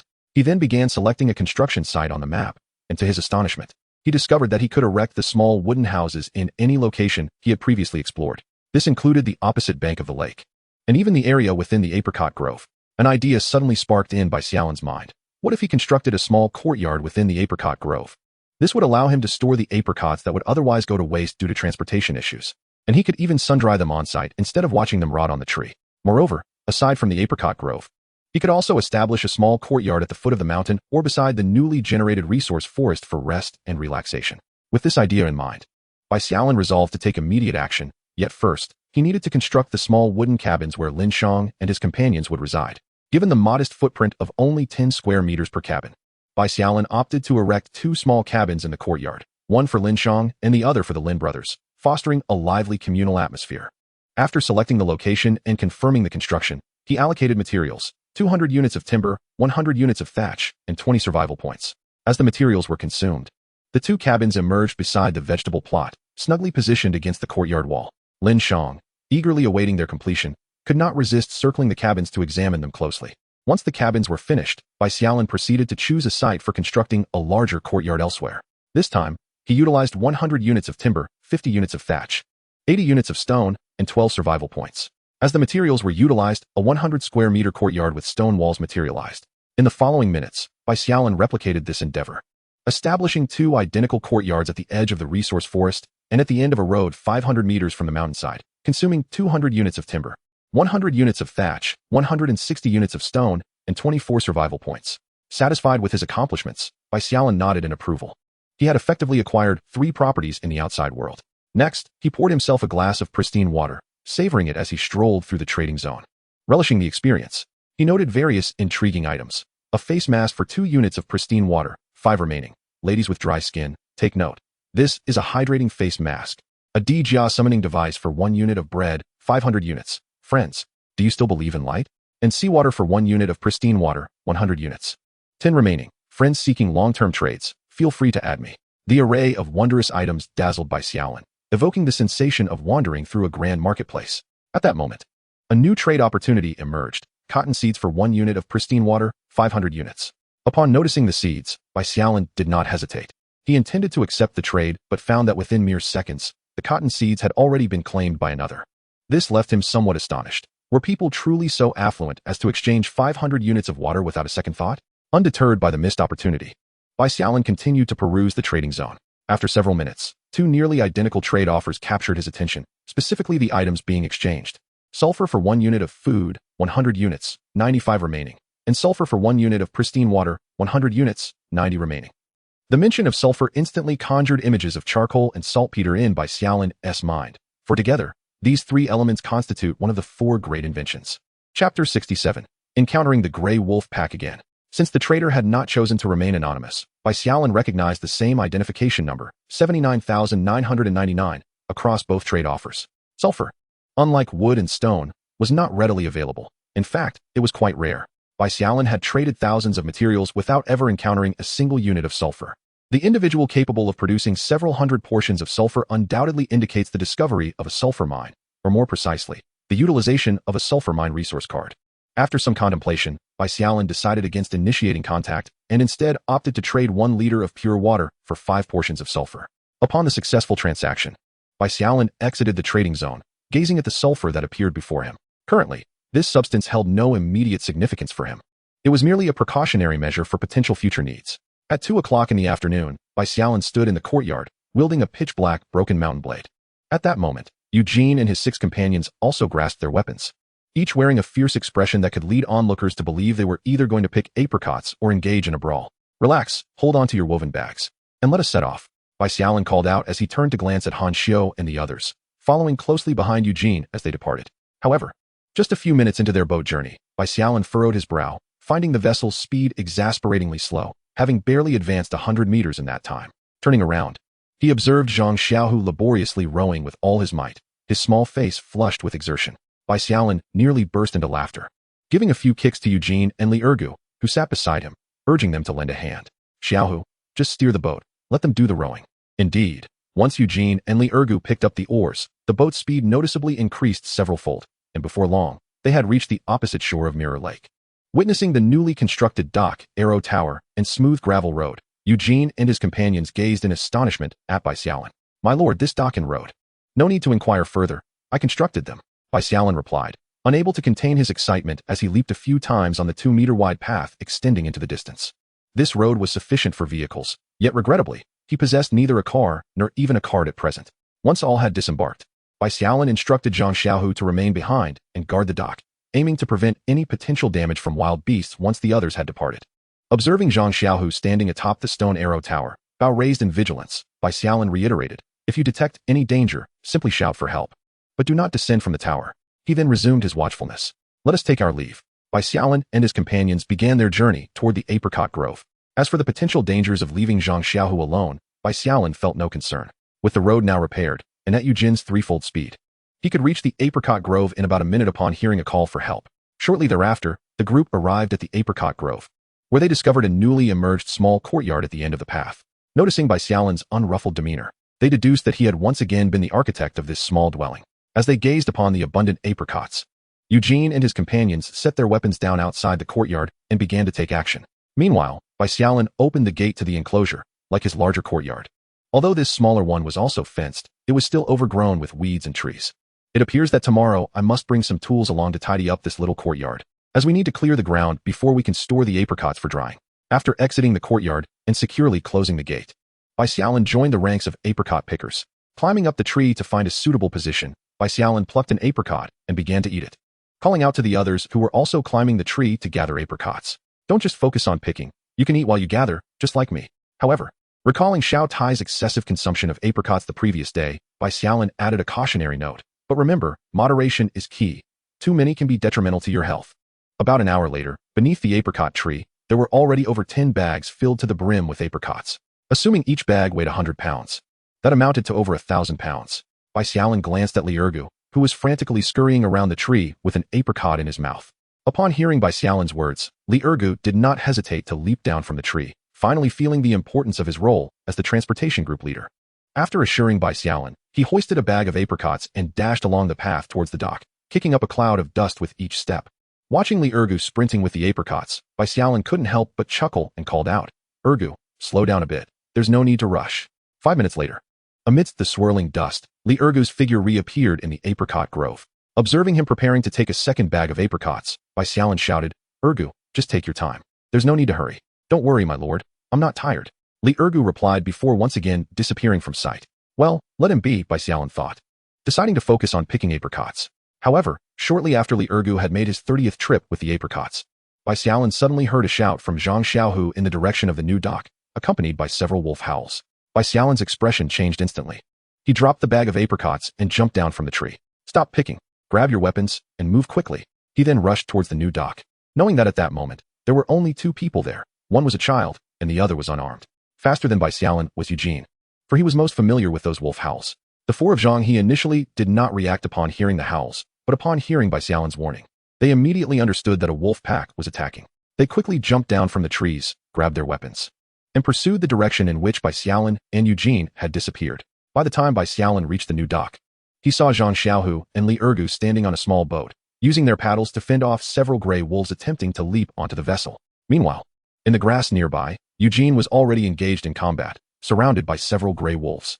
With lightning speed, Eugene's silver spear pierced the throat of one gray wolf, lifting it high and smashing it down onto another wolf that lunged at him. Survival point 10. Survival point 10. With the 2 gray wolves dispatched, consecutive notification sounds echoed in Bai Xiaolin's ears. Upon witnessing Eugene deftly navigating the onslaught of several gray wolves without imminent danger, Bai Xiaolin raised his and charged towards the small boat. The gray wolves besieging the vessel, upon spotting Bai Xiaolin, swiftly redirected their bodies and lunged towards him. After days of rigorous training, Bai Xiaolin had significantly enhanced both his strength and agility. Although he was no match for the wolves, he was capable of momentarily holding them at bay. As Bai Xiaolin fought while retreating, a volley of crossbow bolts suddenly flew from behind him, striking one of the advancing gray wolves with lethal precision. The wolf, caught unaware, had no chance to struggle as its throat was brutally torn apart, collapsing at the water's edge. With one adversary eliminated, Bai Xiaolin felt a substantial alleviation of pressure and began to seek opportunities for counterattack. The remaining gray wolves, startled by the unexpected crossbow fire, warily glanced back towards Bai Xiaolin. Shortly thereafter, 2 more bolts flew forth, again finding their mark on another wolf, leaving only 3 to confront Bai Xiaolin. Seizing the opportunity created by the chaos, Li Ergu leapt from the boat, wielding a paddle to divert one of the wolves' attention. As the number of foes increased, the remaining 2 wolves became visibly agitated. In a moment of opportunity, as the wolves turned their gaze behind them, Bai Xiaolin swiftly slashed upward with his, severing the throat of one wolf. Observing the lifeless body of the fallen creature, he advanced towards the final wolf. This lone wolf, realizing it was now isolated, attempted to flee but was met with a decisive blow from Bai Xiaolin, who cleaved half its skull away, sending it tumbling into the adjacent lake. Meanwhile, the wolf that had been engaged with Li Ergu also succumbed to a 3rd crossbow bolt, collapsing into the mirror-like waters. With all the gray wolves vanquished, Bai Xiaolin exhaled a sigh of relief. He turned his gaze towards the shore, but due to his low vantage point, he could not discern any figures, only faint echoes of distant curses reaching his ears. Zhang He, who had been firing from the shore, grasped Bai Xiaolin's intention. After climbing the arrow tower to survey the surroundings, he called out to Bai Xiaolin, "My lord, aside from a few fleeing gray wolves, all others have been dispatched. General Yu and his men are currently pursuing the remaining few. It will not be long before we capture them all." "Excellent work," Bai Xiaolin replied, ensuring everyone has safety. He settled onto a stone by the dock to rest. Li Ergu and Zhang Xiaohu also breathed a sigh of relief. Having narrowly avoided being startled to death by the sudden appearance of the gray wolves while they were gathering apricots. Before long, Eugene and the Lin family emerged from the thicket, carrying the carcasses of the gray wolves. "My lord, the pack that attacked us has been entirely exterminated. Not a single one escaped. Moreover, upon examining the wounds on the bodies, we can confirm that this is the very pack that had been troubling our courtyard for some time." At Eugene's words, Bai Xiaolin couldn't help but laugh, finally relieved of the tormenting gray wolves that had plagued him for so long. Rising, he dipped his into the lake, shaking it a few times before withdrawing it. Now spotless and gleaming, with the blade of the resting behind him, Bai Xiaolin surveyed the surrounding corpses of the gray wolves and addressed the others. "Yes." Eugene and the others once again delved into the underbrush to search for the bodies of the wolves they had just slain. "I'm joining too," Zhang Xiaohu exclaimed, his face alight with excitement as he followed closely behind, scouring the area. Before long, 14 wolf carcasses lay before Bai Xiaolin. Just as the group was about to act upon Bai Xiaolin's orders, they were interrupted by Li Ergu's voice. "Yes." They proceeded to load all the wolf carcasses onto the boat. As they watched the small vessel depart, Bai Xiaolin and his companions made their way back toward the apricot grove. At this time, it was still before 6 o'clock. Yet the successful extermination of the wolf pack felt like a bountiful harvest. To Bai Xiaolin's delight, their victory had increased his survival points by 140, pushing his total past the milestone of 1,200 points. This allowed him the opportunity to attempt upgrading an item once more, and he still had sufficient survival points for enhancing other possessions. Upon returning, Li Ergu and the others, seizing the early hour, began processing the wolf carcasses outside the walls. With over 3,700 pounds of apricots, it was evident that their small group could not consume them all, making selling them in the trading area the most prudent choice. Naturally, they could not list all of them at once, as doing so would surely result in prices plummeting to that of rotten cabbage. Reflecting on the individual he had seen selling sulfur in the trading area earlier, Bai Xiaolin speculated that there were likely many others who had utilized resource cards in a similar manner. Perhaps he could seize this opportunity to exchange apricots with these individuals for a wealth of rare materials. With this thought in mind, Bai Xiaolin resolved to list a portion of his apricots in the trading area that evening, hoping to lure out those possessing abundant rare materials for private transactions. Alongside the apricots, he also intended to sell some wolf meat, as it was clear that his small group could not consume the meat of over a dozen wolves in a short span, necessitating the sale of some to prevent spoilage. After returning to his room, Bai Xiaolin retrieved a cigarette, lighting it as he began to rummage through his collection of supplies. Before long, a card appeared in his hand. Land Enhancement Card, Level. This card can enhance an area of land measuring up to 10 square meters. Upon enhancement, the soil's fertility increases, and the growth time of crops is reduced by 70%. Having obtained this level land enhancement card during a previous enhancement, Bai Xiaolin had been patiently waiting to accumulate 1,000 survival points for a fourth enhancement, and now he had finally amassed enough. Cradling the card in his palm, he whispered the name of the auspicious deity. Enhance. With 1,000 survival points at stake, Bai Xiaolin carefully began to rub the card, slowly revealing a golden tip.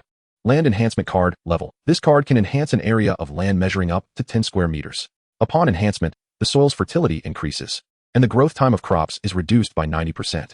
Additionally, using water sources of level or above for irrigation can further accelerate crop growth. The higher the water source level, the more pronounced the acceleration, with a maximum reduction of 99% in growth time. Bai Xiaolin was astounded upon reading this description. This was the effect of the level land enhancement card, in addition to the anticipated reduction of growth time by 90%. It could also utilize water sources to further shorten the growth period. In other words, watermelons that originally required 80 or 90 days to grow can now be cultivated in merely a week, or even a single day. Chapter 69, Greenhouse Number 2. Bai Xiaolin could no longer suppress his smile and took out the only copy card he had been cherishing. Copy card, upon use. It allows the duplication of any item in one's possession. Glancing at the remaining 200 survival points, Bai Xiaolin hesitated not at all and chose to enhance it 3 times consecutively. Survival points, 1. Survival points, 10. Survival points, 100. He then began to anticipate the effects of the enhanced copy card. Copy card level 3. Upon use, it allows the duplication of any item in one's possession, with 3 uses remaining. Haha, Bai Xiaolin could no longer contain his laughter. He would soon possess 2 more level cards. He then placed the copy card alongside the level land enhancement card. Duplicate. As a radiant light flashed, the level land enhancement card in Bai Xiaolin's hand transformed into 2. Just as he prepared to continue duplicating, a prompt suddenly appeared before him. An original card can only be duplicated once. Duplicates cannot be copied. Bai Xiaolin was taken aback. Such a limitation existed. This meant that to duplicate again, he would have to wait until he enhanced another level item. It was indeed a pity. He then glanced at the 2-level land enhancement cards in his hand. One could be used to plant level watermelons, while the other could be utilized for potatoes. However, his survival points were insufficient, and planting potatoes would require 2 days of waiting. Thus, he decided to plant the watermelons first. With this thought, Bai Xiaolin stored the copy card and 1-level land enhancement card away, placing the remaining level land enhancement card in his pocket. He then retrieved the remaining half a pack of watermelon seeds and excitedly dashed out of the room. My level watermelons, here I come. First, he fetched a bucket of premium water from the kitchen and then hurried towards the greenhouse. For every hour he could plant earlier meant an hour earlier for harvest. Upon entering the greenhouse, Bai Xiaolin discovered Han Xiao and the others watering the various sprouted vegetables, but they were not using the irrigation system. Instead, they were employing wooden buckets. This struck Bai Xiaolin as peculiar. Why aren't you using the automatic irrigation system? Watering one by one is rather slow. Hearing Bai Xiaolin's words, Han Xiao paused in her actions. We plan to use the irrigation system to water once all the crops have grown in a couple of days. So that was it. Bai Xiaolin suddenly realized that he could not use the level land enhancement card in this greenhouse. Unlike other levels, the level card, when used, could accelerate crop growth with high-grade pure water. If utilized here, the crops would inevitably be watered with ordinary water from the irrigation system, which would certainly affect their growth speed. In this case, it would be necessary to construct a new greenhouse to employ the level land enhancement card. Well, I shall take my leave. You all continue your work. After exchanging pleasantries with Han Xiao and others, Bai Xiaolin turned and left with a water bucket in hand. The blueprint for constructing a greenhouse appeared before him, a 100 square meter structure designed to ensure the flourishing of crops in frigid conditions. However, as he contemplated the blueprint, Bai Xiaolin hesitated, pondering whether he should enhance it. While upgrading it seemed feasible, he worried that if he were to fortify it to 500 square meters, the additional space might go to waste.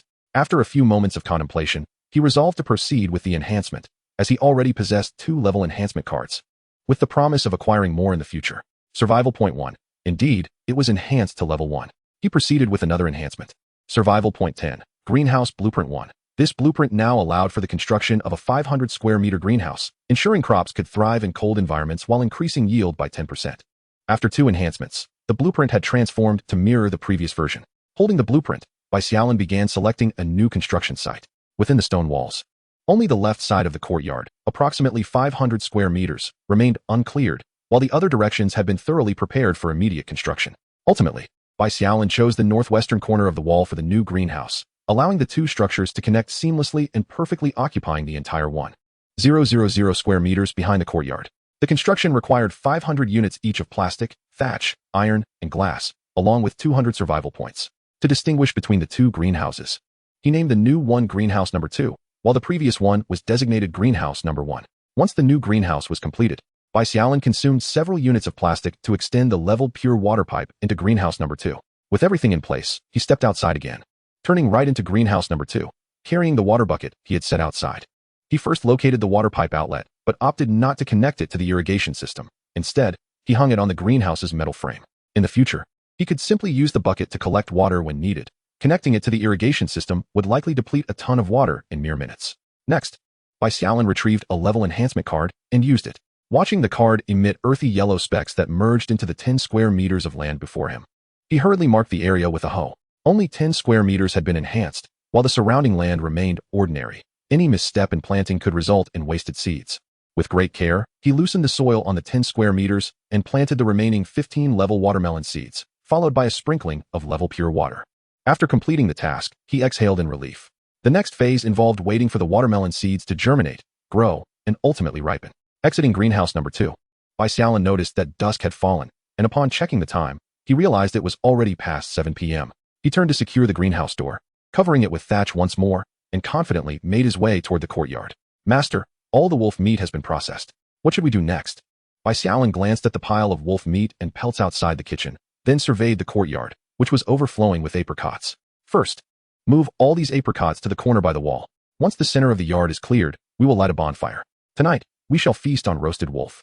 Indeed, Eugene turned to address the others. If you wish to indulge in delicious food, let's get to work swiftly. Once we finish moving, we can prepare dinner. Upon overhearing the conversation, Li Erga dashed towards the apricots, exclaiming, howling, I'm coming for the roasted wolf.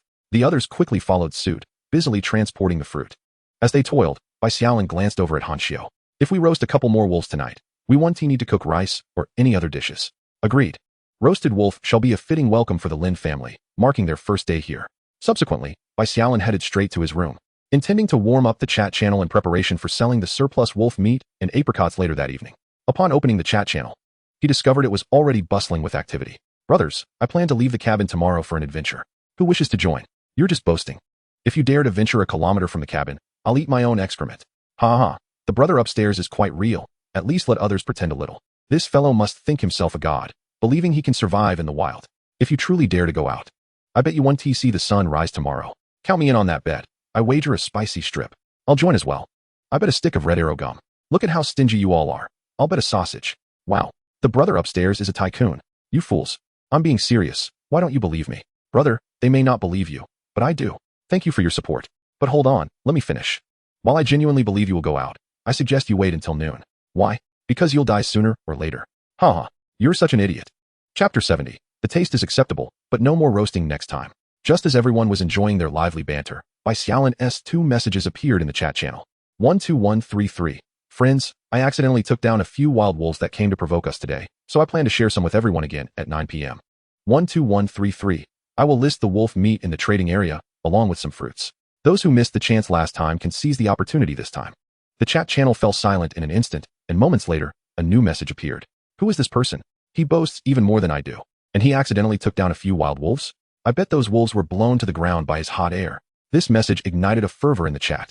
Thanks to the god for yet another generous offering. And to the one upstairs.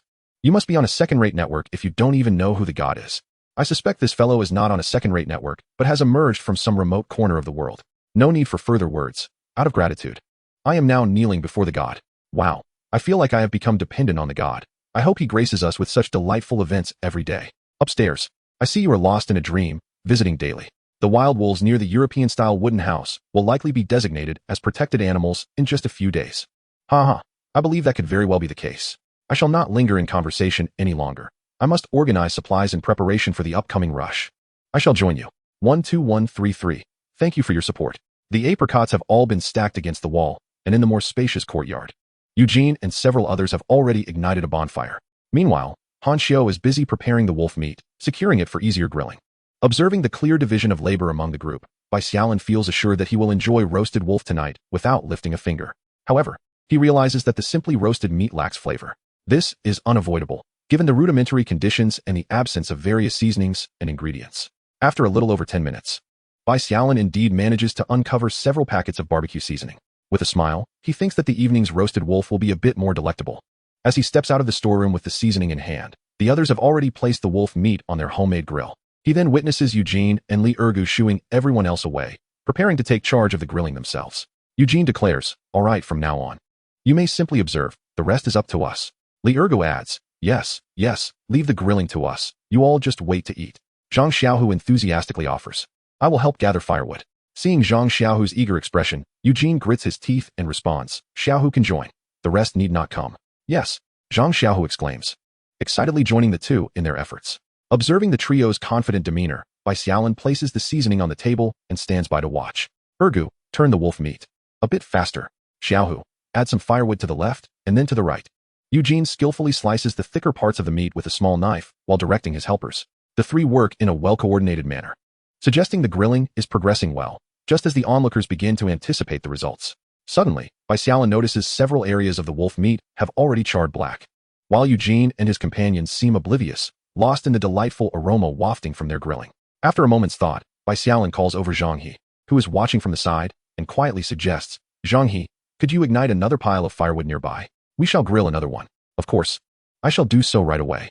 Zhang He, thinking Bai Xiaolin is concerned about the pace of grilling, swiftly gets to work. Bai Xiaolin approaches Han Xiao and the others, who are still preparing the remaining wolf meat. He first slices into one of the secured pieces, then lightly applies a layer of oil. Once Zhang He ignites the second pile of firewood, Bai Xiaolin lifts the prepared meat onto the fire and calls over the Zhang brothers, instructing them to take turns rotating the meat to ensure even cooking. At that moment, Eugene approaches, holding a piece of already grilled wolf meat, and presents it to Bai Xiaolin.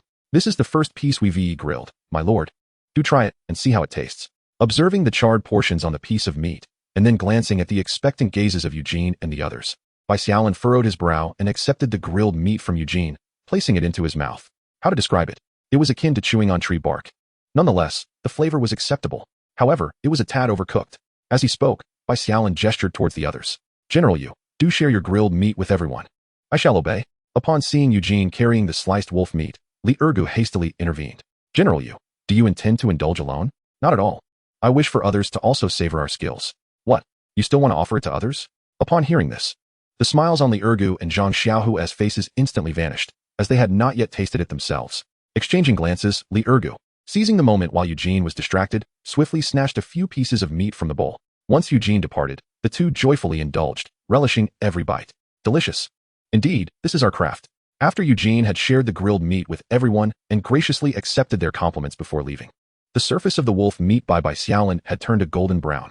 Bai Xiaolin took the barbecue seasoning that had been prepared beforehand and sprinkled it evenly over the wolf meat.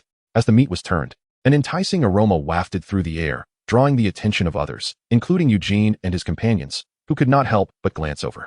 Observing Bai Xiaolin merely sprinkling some powder over the wolf meat, which enhanced its fragrance, Eugene nudged Li Ergu with his elbow, signaling him to procure some of the seasoning. Li Ergu, enticed by the aroma, swallowed hard and, after a moment's hesitation, quietly approached the substantial bag of barbecue seasoning that Bai Xiaolin had left on the table. Just as he intended to take it all, he felt his hand being seized, and upon looking up, he found Bai Xiaolin beaming at him. Find a bowl and pour some out. If you take it all, what will I use? My lord. Li Ergu quickly released his grip and dashed towards the kitchen. With the barbecue seasoning secured, Bai Xiaolin resumed his task of sprinkling it over the meat. A few minutes later, he cut a piece of golden brown, perfectly grilled exterior from the increasingly fragrant meat and placed it into his mouth. The crispy skin combined with the aromatic seasoning made Bai Xiaolin nod in approval. It was far superior to what Eugene and the others had prepared. After cutting another small piece and savoring it, Bai Xiaolin turned to the others, who were eagerly swallowing their saliva. Stop staring. If you want to eat, help yourselves. Hearing Bai Xiaolin's words, the others wasted no time and swiftly sprang into action. So delicious. After a few bites, Bai Xiaolin glanced at Han Xiu and his companions, who were still busy preparing the wolf meat. At that moment, they had secured two more, each meticulously sliced open and coated with oil, just as Bai Xiaolin had demonstrated earlier. About 4 pieces should suffice. There's no need to prepare the rest. Bai Xiaolin remarked to Han Xiu and his companions. Hurry over to eat. If you delay, this one will likely be devoured. Ha! Of course, this was merely Bai Xiaolin's exaggeration. Chapter 71, The Well. As Han Xiu and her companions exchanged glances upon hearing Bai Xiaolin's words, they quickly cleaned the grease from their hands and jogged a few steps towards the barbecue. Stopping beside the grill, they couldn't help but swallow their saliva. The aroma had been tantalizing from a distance, but now, in close proximity, it was utterly irresistible. However, as they gazed at the rotating meat over the fire, they found themselves at a loss on how to proceed. At that moment, the quick-witted Lin Suing snatched a piece of meat freshly cut by Lin Sulong, and soon, she, along with Han Xiu and Lin Susu, gathered together to slice it and share the delicacy. Observing Lin Sulong's dazed expression, Bai Xiaolin couldn't help but burst into laughter. In the ensuing minutes, Han Xiu occasionally snatched pieces of grilled meat from Zhang He, while the Lin sisters did the same from their brothers. Much to the annoyance of Lin Sulong and Lin Suhua, who couldn't refrain from tapping lightly on their sisters' heads in frustration. As for Zhang He dared not show his ire and instead hastened his efforts in slicing the meat. Meanwhile, on Eugene's side, when Li Ergu brought over a bowl of barbecue sauce, Eugene intended to emulate Bai Xiaolin by sprinkling it over the meat, only to be thwarted as Li Ergu deftly sidestepped him. Eugene, ready to question the other, was taken aback when he saw Li Ergu maneuver to cut a piece of meat and toss it directly into the bowl. In the next moment, as Li Ergu popped the sauce-coated meat into his mouth, his expression radiated satisfaction, leaving Eugene and Zhang Xiaohu momentarily speechless at the unconventional method of consumption. After swallowing a mouthful, Li Ergu licked the remnants of sauce from the corner of his mouth, exclaiming how delightful it was. With a hint of pride, he glanced at Eugene and the others, asserting that while sprinkling the spices on the meat indeed created an enticing aroma, much of it ended up wasted in the fire. Instead, he argued, savoring the meat with the sauce was the most delectable approach, ensuring none of the spices were squandered. Seeing the incredulous expressions on their faces, Li Ergu extended the bowl of sauce toward them. Try it, and you'll see I'm not fibbing. It's far more flavorful than the way the master does it. Observing Li Ergu's earnest demeanor, Eugene cut 2 pieces of grilled meat, passing one to Zhang Xiaohu while cautiously dipping the other into the sauce before placing it in his mouth. After a few chews, his eyes lit up. Xiaohu, you must taste this. The flavor is indeed remarkable. Upon hearing Eugene's words, Li Ergu nodded and offered the sauce to Zhang Xiaohu. A few minutes later, the trio was huddled together, dipping their meat into the sauce and nodding in approval, with Eugene acknowledging that Li Ergu had done quite well this time. By around 8:30, the 2 whole wolves had been nearly consumed, their meat sliced away layer by Bai Xiaolin and his companions. Remarkably, While there were 8 individuals on Bai Xiaolin's side, only 3 were present with Eugene. After satisfying their appetites, Bai Xiaolin wiped his mouth and instructed Eugene and Zhang He to secure the remaining 2 pieces of wolf meat on the grill for continued cooking. Extracting a jar of canned peaches for the approaching Xiao Tai, Bai Xiaolin observed as Xiao Tai quietly began to eat. He then settled beside the cornerstone and opened his chat interface. The private message page was once again inundated with messages, among which Bai Xiaolin found one from Ningyu and her companions. First was Lu Nengli, who wrote, "Brother Bai, all the bread and water have been traded today. I will send the items to you. Transaction information from 16433. Moreover, Brother Bai, I cannot believe you have taken down several wild wolves today. Your prowess is truly remarkable." Upon viewing the transaction details, Bai Xiaolin clicked to agree, and an array of resources materialized before him. 2 schematics for iron axes, 1 for an iron sword, 1 for a broadsword, 1 for a small bridge, and 1 for a single bed.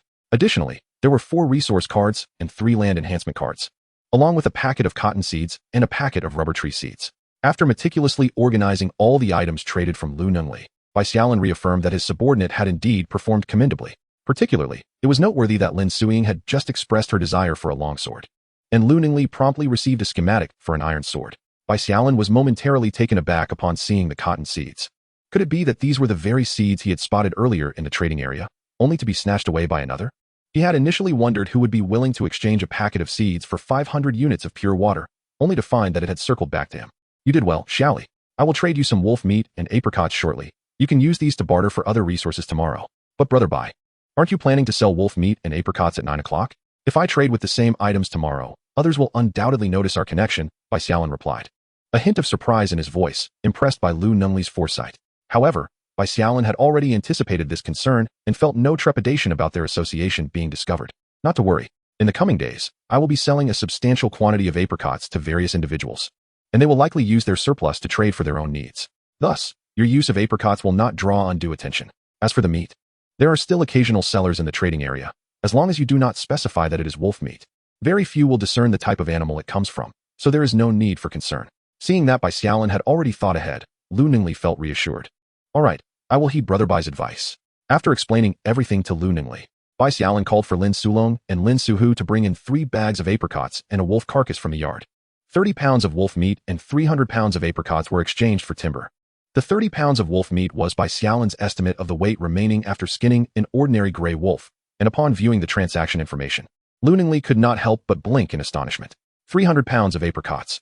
Brother Bai, you must have discovered a wild apricot grove. Indeed, Lu Nengli's guess was correct. As for whether the large quantity of apricots would raise inquiries about their source, Bai Xiaolin was unperturbed. Even if someone did inquire, he had decided to disclose the truth. If anyone doubted him, they could venture a few kilometers away from the cabin to search for themselves. If they failed to find it, it would simply be their misfortune. And should they succeed, Bai Xiaolin would gladly commend their efforts. With the transaction completed, Lu Nengli hurriedly placed the entire wolf carcass onto a wooden board that appeared before him, and as he gazed at the 3 bags of apricots, he could not help but salivate. Just then, Bai Xiaolin sent another message. "Xiaoli, aside from using this wolf meat and apricots for the trades I require, feel free to barter some materials for yourself to expedite the upgrading of your wooden cabin. As for the apricots, indulge as you please. I shall procure more for you in the coming days." Lu Neng was deeply touched by Brother Bai's selflessness. "Thank you, Brother Bai." After responding to Bai Xiaolin, Lu Neng opened a bag of apricots, gazing at the fruit, and already envisaging their delightful blend of tartness and sweetness. With a gulp, Lu Neng seized 2 apricots from the bag and began to savor them. So sweet. After concluding his conversation with Lu Neng, Bai Xiaolin opened a message from Ningyu. "Bai Xiaolin, these are the special items I've acquired today, all for trade with you. 3 resource cards and 1 blueprint for constructing a well. Bai Xiaolin, when's dinner? Are we having wolf meat tonight? Will there be fruit?" "Yes, there will be both wolf meat and fruit, and it will be more than sufficient." After sending the message, Bai Xiaolin accepted the trade information Ningyu had previously sent, and soon, 3 resource cards and 1 blueprint materialized before him. Curious, Bai Xiaolin picked up the blueprint for the well, a question bubbling in his mind. A well? Is it akin to the water resource cards? Chapter 72. Can having fans lead to merchandise? With this query in mind, Bai Xiaolin began to examine the blueprint for the well. Well construction blueprint. A 10-meter deep drinking water well capable of providing an ample supply, 1 ton, of pure drinking water daily, serving as a vital source of potable water for ordinary people. Upon reading the description, Bai Xiaolin was taken aback. A well that could supply sufficient drinking water. Most notably, this was merely a blueprint, implying that there would certainly be more than one. Others would undoubtedly acquire them in due course. As he contemplated the blueprint in his hands, Bai Xiaolin suddenly considered a possibility. The previous water purifier might have been just a transitional product. The well could be the true source of drinking water for his group. As the purifier's daily output was woefully inadequate given the increasing number of people, when an abundance of well construction blueprints became available, it would signal the obsolescence of the water purifier, indicating that others would no longer lack access to drinking water. Realizing this, Bai Xiaolin felt that his window for selling ordinary purified water in exchange for materials was rapidly closing. He needed to maximize his sales of regular purified water before others constructed their wells. Glancing at the clock, he noted that only a few minutes remained until 9. Bai Xiaolin exited the chat interface and stepped to the doorway, looking out into the yard. Noticing everyone was busy, he turned his gaze to the Lin brothers, who were eagerly awaiting their meal. Su Long, Su Hu, come here. Upon hearing their names called, the two hurriedly set down their knives and rushed over. Master, what is your command? Bai Xiaolin pointed to the apricots and the remaining wolf meat. Su Long, please bring me 5 more bags of apricots from my room. Su Hu, go fetch the wolf meat. Bring all of it except for 2 pieces. Yes. Seeing them spring into action, Bai Xiaolin took 2 wooden buckets and made his way to the small vegetable plot to collect pure water. At precisely 9 o'clock, 2 trade notifications appeared in the trading zone. Fresh apricots were offered for exchange with one of several materials: iron blocks, glass, plastic, or hemp rope, with 500 portions remaining. Note: if you wish to exchange apricots for other rare materials, feel free to message me privately. Bulk transactions may receive a discount. Wolf meat was similarly available for trade, also with one of the aforementioned materials, and 50 portions remaining. Note: all of the wolf meat is freshly slaughtered from the day, and if missed this time, it may not be available again for some time. Each apricot is generally priced around 100, and Bai Xiaolin has listed 500 pounds, equating to precisely 500 portions. As for the remaining apricots, Bai Xiaolin has left some hints in the notes. 1 wolf, consisting of 30 pounds of pure meat, has been listed, totaling 7 wolves at 210 pounds, while he keeps the last 2 for himself. As noted, the next opportunity may not present itself soon. As the 2 trade notifications emerged, the comment section erupted once more, particularly beneath the apricot trade. The god of Europe strikes again, punctual to the minute at 9 o'clock. What on earth am I witnessing? 500 apricots. It seems the god of Europe has not merely discovered an apricot tree, but an entire grove. What incredible luck. This is akin to waiting for a hare to present itself. I have no doubt that if the god of Europe were famished, pastries would indeed fall from the heavens. The apricots are also significantly cheaper this time.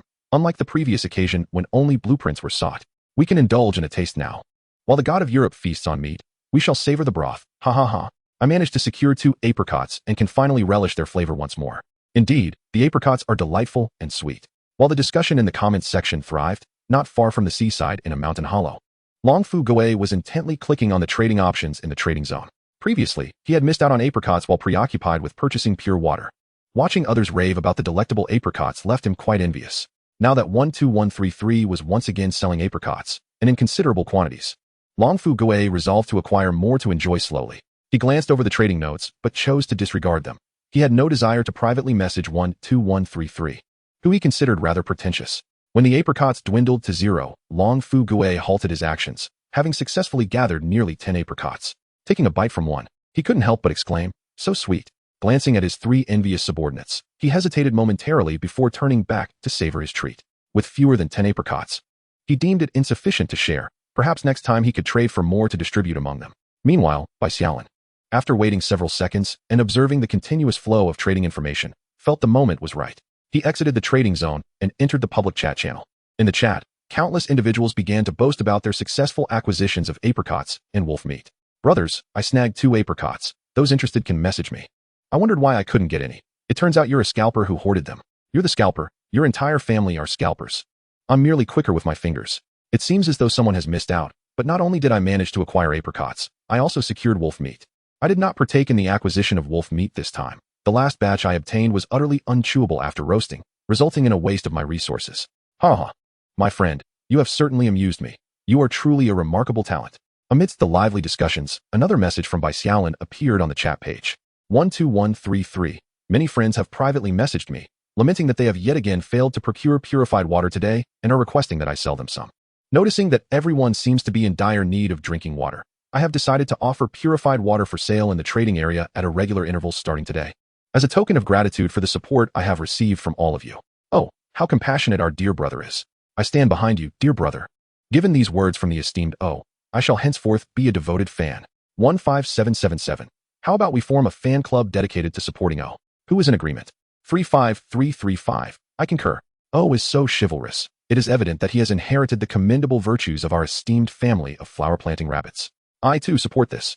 O shall forever be our deity.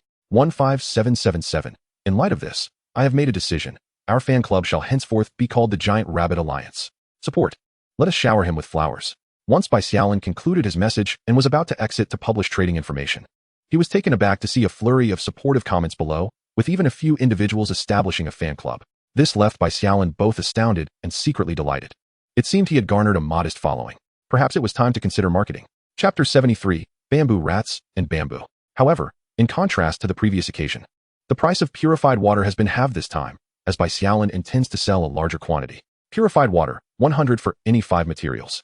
Remaining, 400 portions. Note, for those who did not manage to acquire any, do not fret, more will be available later. Bai Xiaolin swiftly accessed the crafting page to create 20 wooden barrels and called upon the Lin brothers to assist him in fetching water. A few minutes later, another trading message appeared. Purified water, 100 for any 5 materials. Remaining, for 1,000 portions. The Giant Rabbit Alliance has arrived. Oh, we will support you forever. I find myself at a loss for words to express my emotions. I can only declare that O has become my role model from this day forth. Oh, could you elucidate how such a vast quantity of purified water has been procured? Even with several hundred purifiers, it would be impossible to purify so much water in a single day. There must be a secret. If we were privy to this secret, would we not be free from the worry of water scarcity? Surely, there might even be surplus for sale. Could O come forth to clarify? What are you to demand such answers from me? Given the significant quantity of purified water for sale, the comments section, aside from supportive messages, also contained inquiries seeking to uncover the source of this abundance. However, Bai Xiaolin did not notice these messages. As soon as the 20 barrels of purified water were listed in the trading area, he heard Eugene and his companions calling for him from outside. As the evening's offerings were fully prepared and merely awaited transactions, Bai Xiaolin promptly stood up and exited upon hearing a sound. Upon stepping outside, he noticed Eugene and others had already roasted the second batch of wolf meat. Having busied himself for over half an hour, Bai Xiaolin felt a pang of hunger and joined the others in their repast. After several minutes of feasting, he was suddenly reminded that Ning Yu and her companions were still awaiting their dinner. After a few simple chews, he swallowed the roasted meat and turned to Eugene and the others, who were savoring their barbecue sauce-dipped morsels. Please hold off on eating for a moment. We shall resume shortly. Intrigued, Eugene and his companions glanced at Bai Xiaolin, seemingly questioning what could be more pressing than their meal. Kindly fetch all the wooden barrels from my room and bring in 4 sacks of apricots. It won't take long. Upon his utterance, the Lin brothers exchanged glances, set down their skewers, and stood up. Master, we shall handle it, they exclaimed before sprinting toward the room. Observing their retreating figures and the still dazed expressions of Eugene and the others, Bai Xiaolin couldn't help but sigh. Su Long and Su Hu are quite diligent. Perhaps I should consider rewarding them. At this pronouncement, Eugene and his companions quickly regained their wits and hastened to gather the apricots. Witnessing this scene, Bai Xiaolin smiled, reflecting on their lack of enthusiasm for chores. Rising, he retrieved a kitchen knife and severed 3 roasted wolf legs, contemplating for a moment before slicing off half a breast and belly portion. Understanding the thoughts crossing the minds of the trio, Bai Xiaolin chose to ignore them and walk past them to the cornerstone. Just as he was about to sit down, he heard Eugene's cautious voice behind him. Master, what did you mean by a reward? I thought you wouldn't inquire. Bai Xiaolin smirked. Your reward is to consume all the remaining roasted meat. At this, Eugene and his companions froze, their expectations dashed. Hurry along. If you tarry, it will be overcooked and unpalatable. Oh, watching them shuffle outside with drooping spirits, Bai Xiaolin chuckled and turned to open a private chat channel. He first initiated a trade for Lu Nengli and Ning Yu's dinner, which besides the wolf meat, included 200 pounds of apricots. Both Lu Nengli and Ning Yu were taken aback by the appearance of the roasted wolf legs. While Ning Yu had indulged in roasted wolf meat before, she had never encountered it seasoned with barbecue sauce until now. Moreover, the 200 pounds of apricots astonished her. She had merely inquired if there would be fruit with dinner, and Bai Xiaolin had directly traded the apricots to her. This led Ning Yu to reflect on the advantages of being part of Bai Xiaolin's alliance. After dispatching dinner to the two, Bai Xiaolin was unaware of their current thoughts and instead opened the message from Lei Xing. He had intended to discuss matters with Lei Xing, but was interrupted by the blueprint for the well that Ning Yu had traded. Brother Bai, today, in addition to supplies and materials, I have captured something rather splendid, and I shall trade it to you. What splendid thing?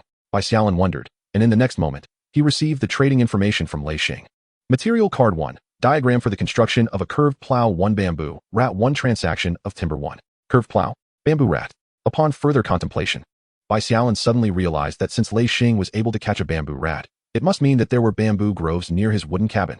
With bamboo at hand, he no longer needed to worry about Xiao Tai's future sustenance. Most importantly, Any iron-eating beast that did not consume bamboo would surely be looked down upon. Agreeing to the transaction, Bai Xiaolin observed the bamboo rat that had appeared before him for a few moments, then opened the door and tossed it outside to Zhang Xiao. He then began to inquire about Lei Xing. Brother Lei, do you have bamboo over there? Of course, not far from my wooden cabin. There are vast stretches of bamboo forest. Upon receiving confirmation, Bai Xiaolin couldn't help but gently ruffle Xiao Tai's little head. Little one, you will have bamboo to eat. This news prompted the recently fed and sleepy Xiao Tai to kick his little legs in excitement. With a smile, Bai Xiaolin continued, Brother Lei, please trade some bamboo to me tomorrow, and if possible, could you bring some bamboo shoots as well? Sure, there are plenty of bamboo shoots in the grove. I'll dig some up for you in the morning. With bamboo secured, not only was Xiao Tai's food problem resolved, but the materials for crafting bows and arrows were also assured. After finalizing the arrangements, Bai Xiaolin traded the prepared roasted wolf leg and 200 pounds of apricots to Lei Xing. Seeing the roasted wolf leg, Lei Xing, who had not eaten all afternoon, quickly took a bite and could not help but exclaim, Brother Bai, your culinary skills are truly remarkable. This is far more delectable than my own roasted wolf meat. He then glanced at the 2 bags of apricots, marveling at Bai Xiaolin's generosity while fretting over when he would be able to consume such a large quantity of fruit. At that moment, Bai Xiaolin sent another message. These apricots, aside from being for your own consumption, can also be traded for other resources. Do let me know once you finish them. Understood. Chapter 74. Shall we engage in a friendly spar? After conversing with several individuals, Bai Xiaolin opened the trading interface, discovering that all items had been successfully exchanged. He then began to assess the gains from the evening's transactions. In addition to 302 survival points, he had acquired a total of 22,000 ordinary materials, with timber and thatch each totaling around 7,000 units, while the quantities of stone and sand were comparatively lesser, at approximately 4,000 units each. The rare materials amounted to 17,750 units in total, with iron blocks, plastic, glass, and grass rope all hovering around 4,500 units each. Upon reviewing everything, Bai Xiaolin realized that with the materials acquired today, his stock of timber had surpassed 17,000 pieces, and even the quantities of several rare materials had exceeded 7,000 units. The sheer magnitude of these numbers left Bai Xiaolin in awe. While most individuals could only gather dozens or at most hundreds of materials each day, the prospect of thousands of materials seemed almost unbelievable. And this was merely the beginning. In the coming days, even more materials would be traded and stored in the warehouse. This led Bai Xiaolin to contemplate whether he should construct additional warehouses, as the existing ones would likely reach capacity within a day or two. However, that matter could wait until tomorrow. For now, there was another pressing issue at hand. Having amassed over 300 survival points, there was no longer any need to wait a day or two. Bai Xiaolin could now attempt to enhance the level of his potatoes. Simultaneously, he pondered a crucial question. How many survival points would be consumed for the first enhancement of the level of the potato? Would it directly cost 10 points? Or would it, like all other items, only require 1 point for the initial enhancement? With this question lingering in his mind, Bai Xiaolin retrieved the level potato he had stored for several days from the warehouse. Potato level. Consuming it increases vitality within half an hour and aids in bodily recovery. Does the enhancement of items consume 1 point of survival? Post-enhancement. The item will receive random improvements. A smile spread across Bai Xiaolin's face upon discovering that it required merely 1 survival point. If that were the case, then in the future, if he were to obtain level items directly, perhaps only a few hundred survival points would be necessary to enhance them to a higher level, or even beyond. The mere thought of this made Bai Xiaolin feel as though he might awaken from his slumber with a grin. After indulging in 2 minutes of daydreaming, Bai Xiaolin commenced the enhancement of the potato. Survival point 1. Survival point 10. Survival point 100. After 3 consecutive enhancements, a brand new potato description materialized before his eyes. Potato level 1. Consuming it can rapidly enhance physical attributes for a short duration. The enhancement of physical attributes also aids in wound recovery. Does the enhancement of items consume 1,000 points of survival? Post-enhancement, the item will receive random improvements. Wonderful. As long as he could cultivate the potatoes, he would have yet another attribute to augment. Bai Xiaolin resolved to plant them first thing in the morning. After carefully placing the potatoes away, he drifted into a deep, blissful sleep. For many who had seized wolf meat, apricots, and purified water that night, it was also a time filled with joy. The following morning, undisturbed by Xiao Tai, Bai Xiaolin indulged in an extra half-hour of slumber before gradually rising from his bed. Meanwhile, Xiao Tai was soundly asleep in another cozy nest prepared by Bai Xiaolin. After stretching his limbs, Bai Xiaolin approached the cornerstone to review the private messages he had received the previous night.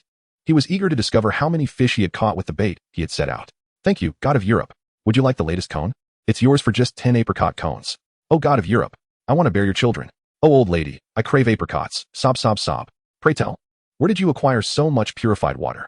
After deleting some inconsequential private messages, Bai Xiaolin began to sift through the remaining content. Moments later, A message from someone caught his eye. 79999. Hello, God of Europe, I noticed in your trade note that there are discounts for larger quantities of apricots. I wonder how many apricots I could obtain for 500 portions of sulfur? It was the individual he had encountered yesterday who might possess a sulfur mine. Yet he only had 500 portions of sulfur, even with a 1-to-1 exchange rate. It would only require 100 pounds of apricots, quite a departure from Bai Xiaolin's earlier notion of trading several hundred pounds.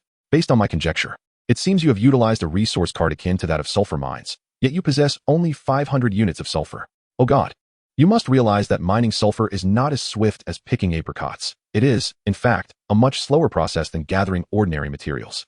This meager 500 units was accumulated over several days by just 2 of us. Even if resource cards generate several tens of thousands, or even hundreds of thousands of minerals, the number of miners available daily is merely 1 or 2, thus limiting the quantity that can be collected. Bai Xiaolin contemplated a shift in his trading strategy, transforming his initial concept of a one-time bulk transaction into a more gradual and sustained approach. An idea sparked in his mind. Perhaps he could designate this individual as his exclusive miner, tasked solely with the collection of sulfur in the future. My friend, 500 units of sulfur is rather scant. I cannot offer you too great a bargain, so I can only agree to exchange for units of materials for 1 apricot. However, I have an alternative proposal. Aside from today as 500 units of sulfur, I would require you to supply me with 100 units daily henceforth. In which case I could offer you 3 units of materials for 1 apricot. Bai Xiaolin was confident that, provided the other party was not foolish, they would undoubtedly opt for his second proposal, which, based on the trading prices from the previous day, was nearly half the cost. Meanwhile, the young man rubbed his eyes in disbelief, astonished that he could exchange merely 3 units of materials for 1 apricot, a price significantly lower than that in the trading district. Oh God, I choose the second option. Upon witnessing the other's decision, Bai Xiaolin smiled gently. This person would indeed become his prospective miner. Choosing the second option is acceptable. Yet I must caution you. Should there come a day when you cannot gather 100 units of sulfur, I shall immediately cease our trade. Fear not, oh God. Even if I forego sleep, I shall certainly gather 100 units of sulfur daily. Very well, send over the trade. After exchanging 50 pounds of apricots with his counterpart, Bai Xiaolin began to seek his next target. Oh God, how many apricots can 300 units of coal be exchanged for? After a little over half an hour, Bai Xiaolin successfully negotiated 2 more trades, one for coal and the other for iron ore. The prices mirrored those of sulfur, all negotiated on the basis of a long-term trade of 1 apricot for 3 units of materials. Initially, Bai Xiaolin had not intended to trade for these materials, as coal held little immediate value, and he already possessed a sufficient quantity of iron. Most importantly, he had both coal and iron resource cards in hand. However, with the intention of resource accumulation, he reconsidered and agreed. After all, apricots were not something he could indefinitely store or consume, and this would allow him to retain his resource cards for future needs. At this juncture, Bai Xiaolin lost the inclination to continue his exploration. The available resources were still too scant.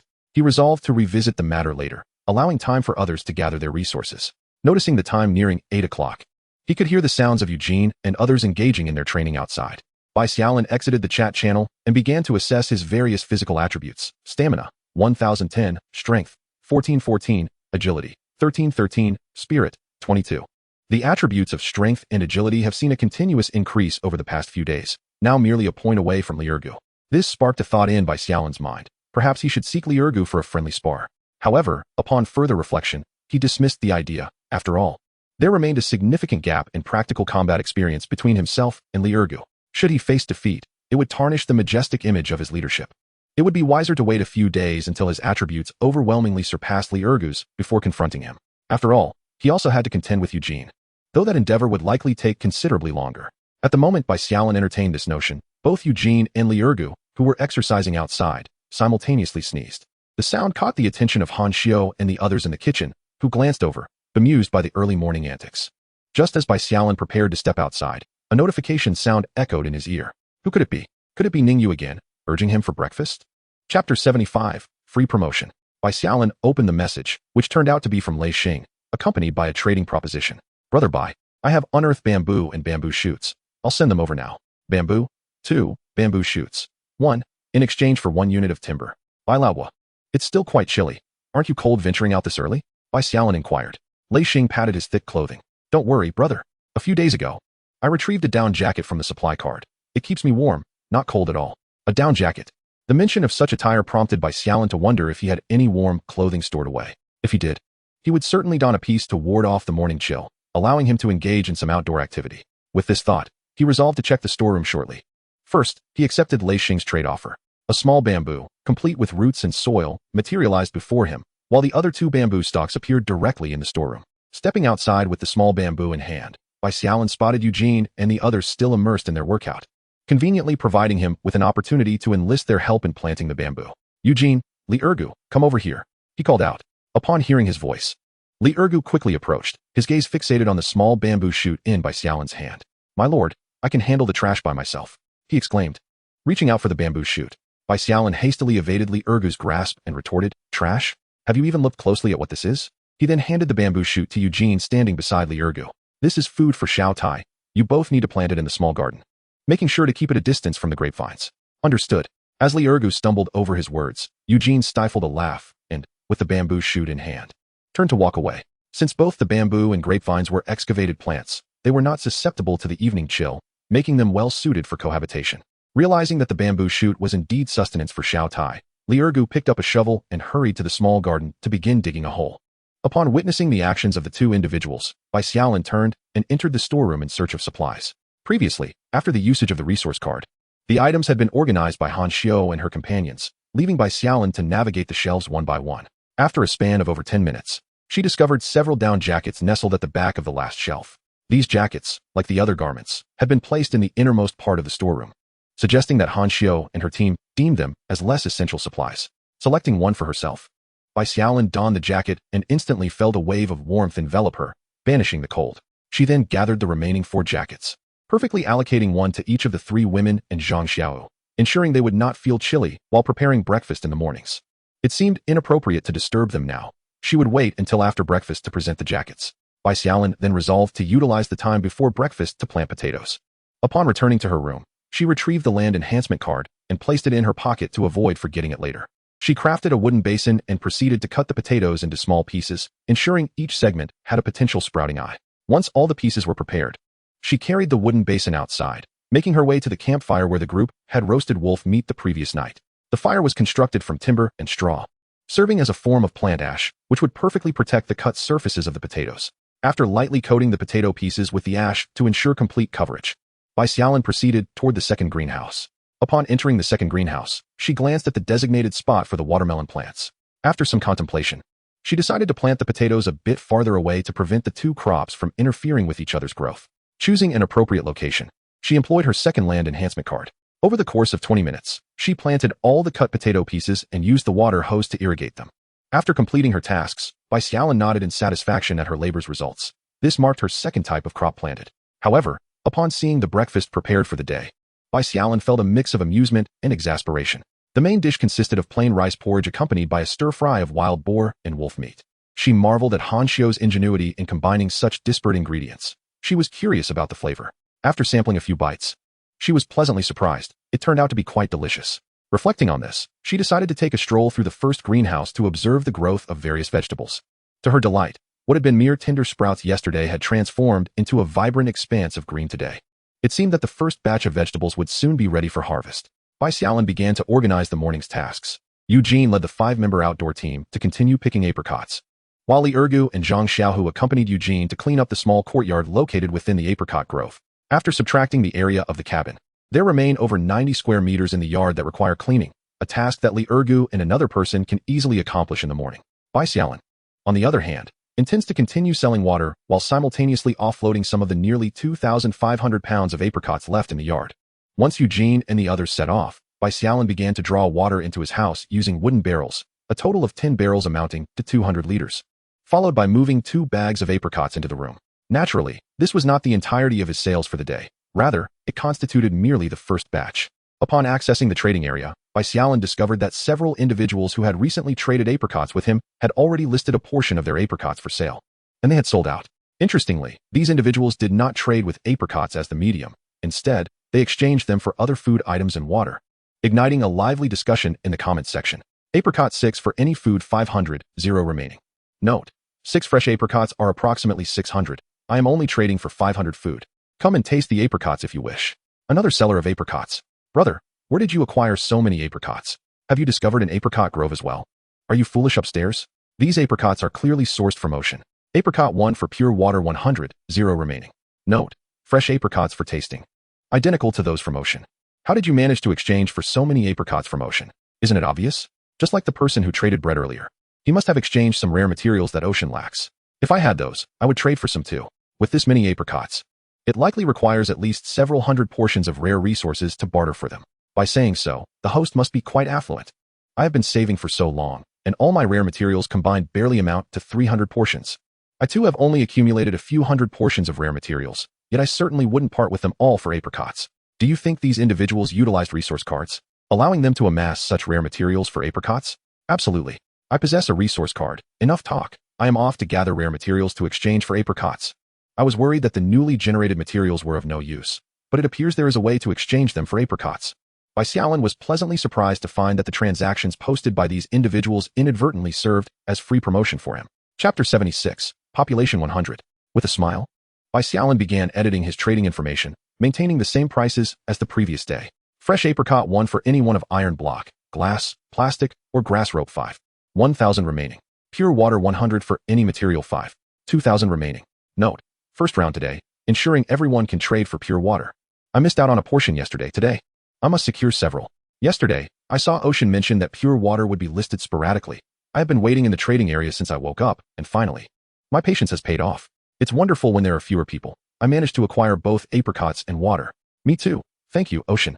Although the pace of transactions after listing was noticeably slower than the previous evening, Bai Xiaolin remained unperturbed. As the temperature has returned to normal, it is quite common for 90 to 95% of the populace to have ventured outdoors to gather resources, resulting in a slower transaction pace. Upon exiting the trading district, Bai Xiaolin resolved to construct a medium-sized warehouse. Given his trading plans for the upcoming days, the previously limited space in his warehouse would undoubtedly be insufficient for storing materials. Just as Bai Xiaolin navigated to the basic construction page, his little companion, Xiao Tai, finally stirred from slumber. Stretching its 4 tiny paws languidly, it gazed at Bai Xiaolin, who was seated nearby. As Xiao Tai prepared to scurry over for a morsel, a sudden scent caught its attention, prompting a look of curiosity to adorn its small face. It descended from the bed and slowly made its way toward the door. Upon glimpsing a patch of green in the vegetable garden, its large eyes sparkled with delight, and it swiftly scampered outside. Once outside the vegetable patch, Xiao Tai tilted its head, donning a contemplative expression. However, instead of rushing to uproot the bamboo shoots for a snack, it circled the garden twice. Then, seizing a few apricots from a nearby basket, it settled on the ground to indulge in its feast, all the while keeping a watchful eye on the bamboo shoots. Unbeknownst to Bai Xiaolin, who was engrossed in the basic construction page, Xiao Tai had awakened behind him. After determining a suitable spot for the warehouse, Bai Xiaolin decided to construct 2 new medium-sized warehouses, positioned 2 meters apart in front of the existing intermediate warehouses.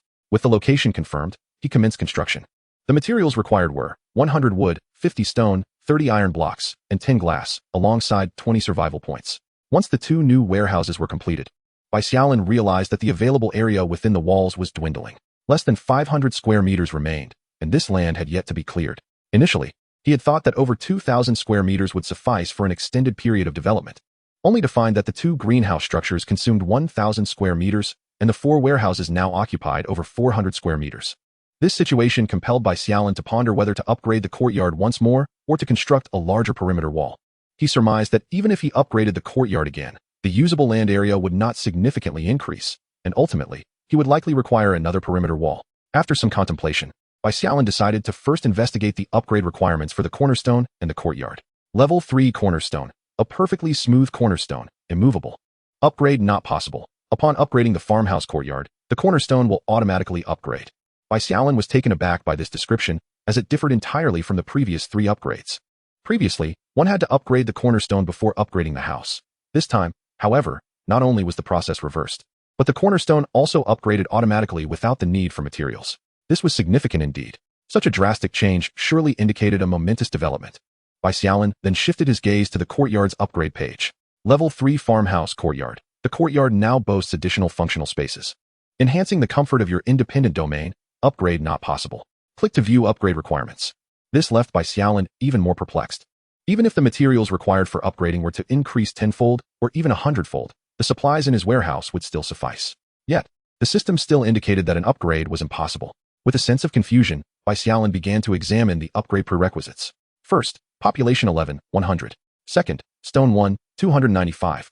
010, 000. Wood 1, 787. 550, 000. Sand 86, 025, 000. Thatch 126, 045, 000, Blast 70, 761, 000. Population. Bai Xiaolin could conjure numerous possibilities. Yet he never anticipated that his most significant shortfall would be in population. He had initially thought that having 10 subordinates was sufficiently ample, only to discover the vast gap that lay before him for the upgrade. Bai Xiaolin finally comprehended the emergence of crop seeds, land reinforcement cards, and the necessity for farming, as well as the rationale behind the existence of wells. Everything was designed to cater to the needs of the population. It is only through agriculture that sustenance for 100 individuals could be procured, and only wells could provide the requisite water for that same number. Everything was fundamentally aimed at ensuring the well-being of the population, which is why the first condition for upgrading the small courtyard is population. Moreover, with the population requirement established, the previously recurring blueprints for cement workshops, brick kilns, and blacksmith shops all found their explanations. Bai Xiaolin suddenly realized that all of this was intended to guide his people towards developing their dwelling in the direction of ancient towns. A town is characterized by a sufficient population and the ability to be self-sufficient. If he was not mistaken, after upgrading the farmhouse, the next level would undoubtedly be a village or a small town. Reflecting on this, Bai Xiaolin began to regret not having further investigated the upgrade requirements when he initially upgraded the advanced wooden house to the farmhouse. Had he discovered these details at that time, he could have allocated several days to gather character cards and increase the population. Now, it was likely that some individuals had already upgraded their wooden houses to advanced wooden houses, amassing the materials needed for further upgrades. Once someone upgraded a wooden house to a farmhouse, they would uncover the secret of population. As more individuals became aware, it was probable that over 90% would refrain from selling character cards, even if the selling price would undoubtedly soar to several times, if not tenfold, the current value. Bai Xiaolin realized that the time left for him to collect character cards was dwindling. With this thought in mind, Bai Xiaolin swiftly grabbed 2 wooden buckets and headed to the kitchen to fetch 40 liters of purified water. Upon returning to his dwelling, he began to contact Lu Nengli. Lu Nengli, having finished breakfast, was leisurely enjoying apricots while seated beside the cornerstone, sifting through rare items that could potentially appear in the trading area. Just as Lu Nengli was about to indulge in another apricot, a notification sound suddenly chimed. Upon hearing the alert, Lu Nengli's immediate reaction was that Bai Xiaolin's contact at this hour must pertain to an urgent matter. He quickly opened the message sent by Bai Xiaolin. Xiaoli, I am trading you some purified water, and then you should use this water to reach out to those individuals who previously messaged you privately. Striving to procure character cards from these individuals, I shall temporarily suspend the acquisition of other items. Furthermore, I will likewise offer some premium purified water in the trading area for the exchange of character cards, setting the price at 500 each. You may negotiate with these individuals at prices of 550 or even 600, as they are likely to be enticed by the prospect of a lucrative deal. Following these 2 messages is a trading notice. 20 liters of premium purified water for 1 unit of timber. 20 liters of premium purified water. Lu Ning couldn't help but be astonished. Such a quantity is something many would scarcely dare to imagine. Rest assured, Brother Bai, I shall exert every effort to gather character cards. After the transaction was successful, upon witnessing the full barrel of premium purified water before him, Lu Neng began messaging those who had privately contacted him over the past few days, expressing interest in premium items. On Bai Xiaolin's end, after trading a barrel of premium purified water to Lu Neng, he reopened the trading area. Fresh apricots for 1 unit of iron block, glass, plastic, or grass rope. One of these materials for 5, remaining 0. Purified water for 100, trading any material for 5, remaining 0. More than half an hour passed, and the recently listed purified water and apricots were entirely traded. The last transaction occurred 5 minutes ago. It seems that very few remained at the foundation during this time. A minute later, a new trading notice reappeared in the trading area. Premium purified water for 500, trading for 1 character card, 40 remaining. Note, friends wishing to enhance their attributes should hurry to purchase. As long as you drink enough, becoming a superhero is not merely a dream. Goodness, goodness, goodness. 20 liters of premium purified water. I am utterly numbed. Oh God not only possesses an abundance of ordinary purified water, but now even premium purified water is being sold in dozens of liters. What on earth is happening? Has Oh God laid bare all his treasures? Brother, you underestimate Oh God terribly. It seems to me that he may have become indifferent to premium purified water, thus choosing to sell it in such large quantities. Do you think Oh God now possesses enough premium or even higher grade purified water, hence selling this surplus that holds little value for him? What effect does premium purified water have? Does drinking it allow one to effortlessly defeat the whimpering monsters? Is this the disparity? I have yet to even encounter premium purified water. Brother, you are not alone. Minutes after the listing of premium purified water, Bai Xiaolin discovered that not a single transaction had been completed, while the comments below were merely filled with idle chatter. This led Bai Xiaolin to ponder. Could it be that those who possess character cards are no longer in need of premium purified water?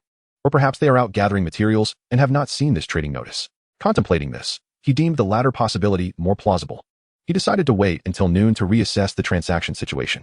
Exiting the trading area, Bai Xiaolin prepared to bring in another batch of apricots and ordinary purified water, ready to commence a second round of sales. However, upon re-entering with 200 pounds of apricots and 200 liters of purified water, he suddenly noticed a flurry of private messages since listing the premium purified water. Did someone find 500 too little and wish to acquire more? With a sense of curiosity, Bai Xiaolin began to examine these private messages. The very first one brought him a delightful surprise, though it was not a character card but a taming card. Oh God, do you accept the taming card? Of course, I can offer you 500 units of level pure water, equivalent to the character card's value. Thank you, oh God. But could you exchange the level pure water for higher grade and provide a bit more? Bai Xiaolin was somewhat puzzled. Did he desire higher grade? At that moment, the other party sent another message. I wish to exchange for more items that can quickly restore stamina, so I can gather more resources. Ah, now it made sense. Bai Xiaolin understood the other's intention. By exchanging for more level pure water, one could recover stamina swiftly and accumulate resources. After all, acquiring an additional 100 units of level pure water equated to an extra 2 points of stamina. Comparatively, while higher grade pure water could permanently enhance attribute points, the increase was still quite minimal. After some contemplation, Bai Xiaolin decided to offer an additional 500 units of level pure water and see if the other party would agree. I can provide you with 500 more units of level pure water. Would that be acceptable? Absolutely. Thank you, oh God. Upon receiving the other party's agreement, Bai Xiaolin hurried to check the results from several water purifiers over the past couple of days. Since the last transaction, approximately a day and a half had passed, and he had accumulated around 7 liters of level pure water, along with over 3 liters of higher grade pure water. After packing the level pure water, Bai Xiaolin turned his attention to the higher grade purifier, with the water tower now providing a ton of higher grade pure water daily. The utility of the higher grade purifier had become almost negligible. Bai Xiaolin pondered whether he should seize the opportunity to sell this higher grade purifier. Of course, if he were to sell it, he would certainly aim for a high price. 1 liter of pure water exchanged for 1 taming card. The transaction completed, Bai Xiaolin grasped the taming card that appeared before him and resumed checking his private messages. Big guy, I have 3 bottles of kidney treasure for you. It's very inexpensive. Kidney treasure? Is it the kind of elixir that grants eternal life with just 3 bottles? No, I can't accept that. Appa, just 500 units of level pure water, and I could be your girlfriend. Darn, almost misread that. Alarmed, Bai Xiaolin hastily blocked and ignored that individual. Oh God, with all that water. Could you spare some for me? You have plenty of water. Your entire family has plenty. And spare you some? Surely, you must be dreaming. After several minutes of sifting through unhelpful private messages, another caught Bai Xiaolin's attention. Big brother, I have a character card, but I don't want level pure water. Could you give me some ordinary pure water and food instead? Another who did not desire level pure water. This left Bai Xiaolin somewhat perplexed. He had initially thought that level pure water would be highly sought after, yet others seemed to prefer higher grade, or even ordinary. Are today's youth so lacking in ambition?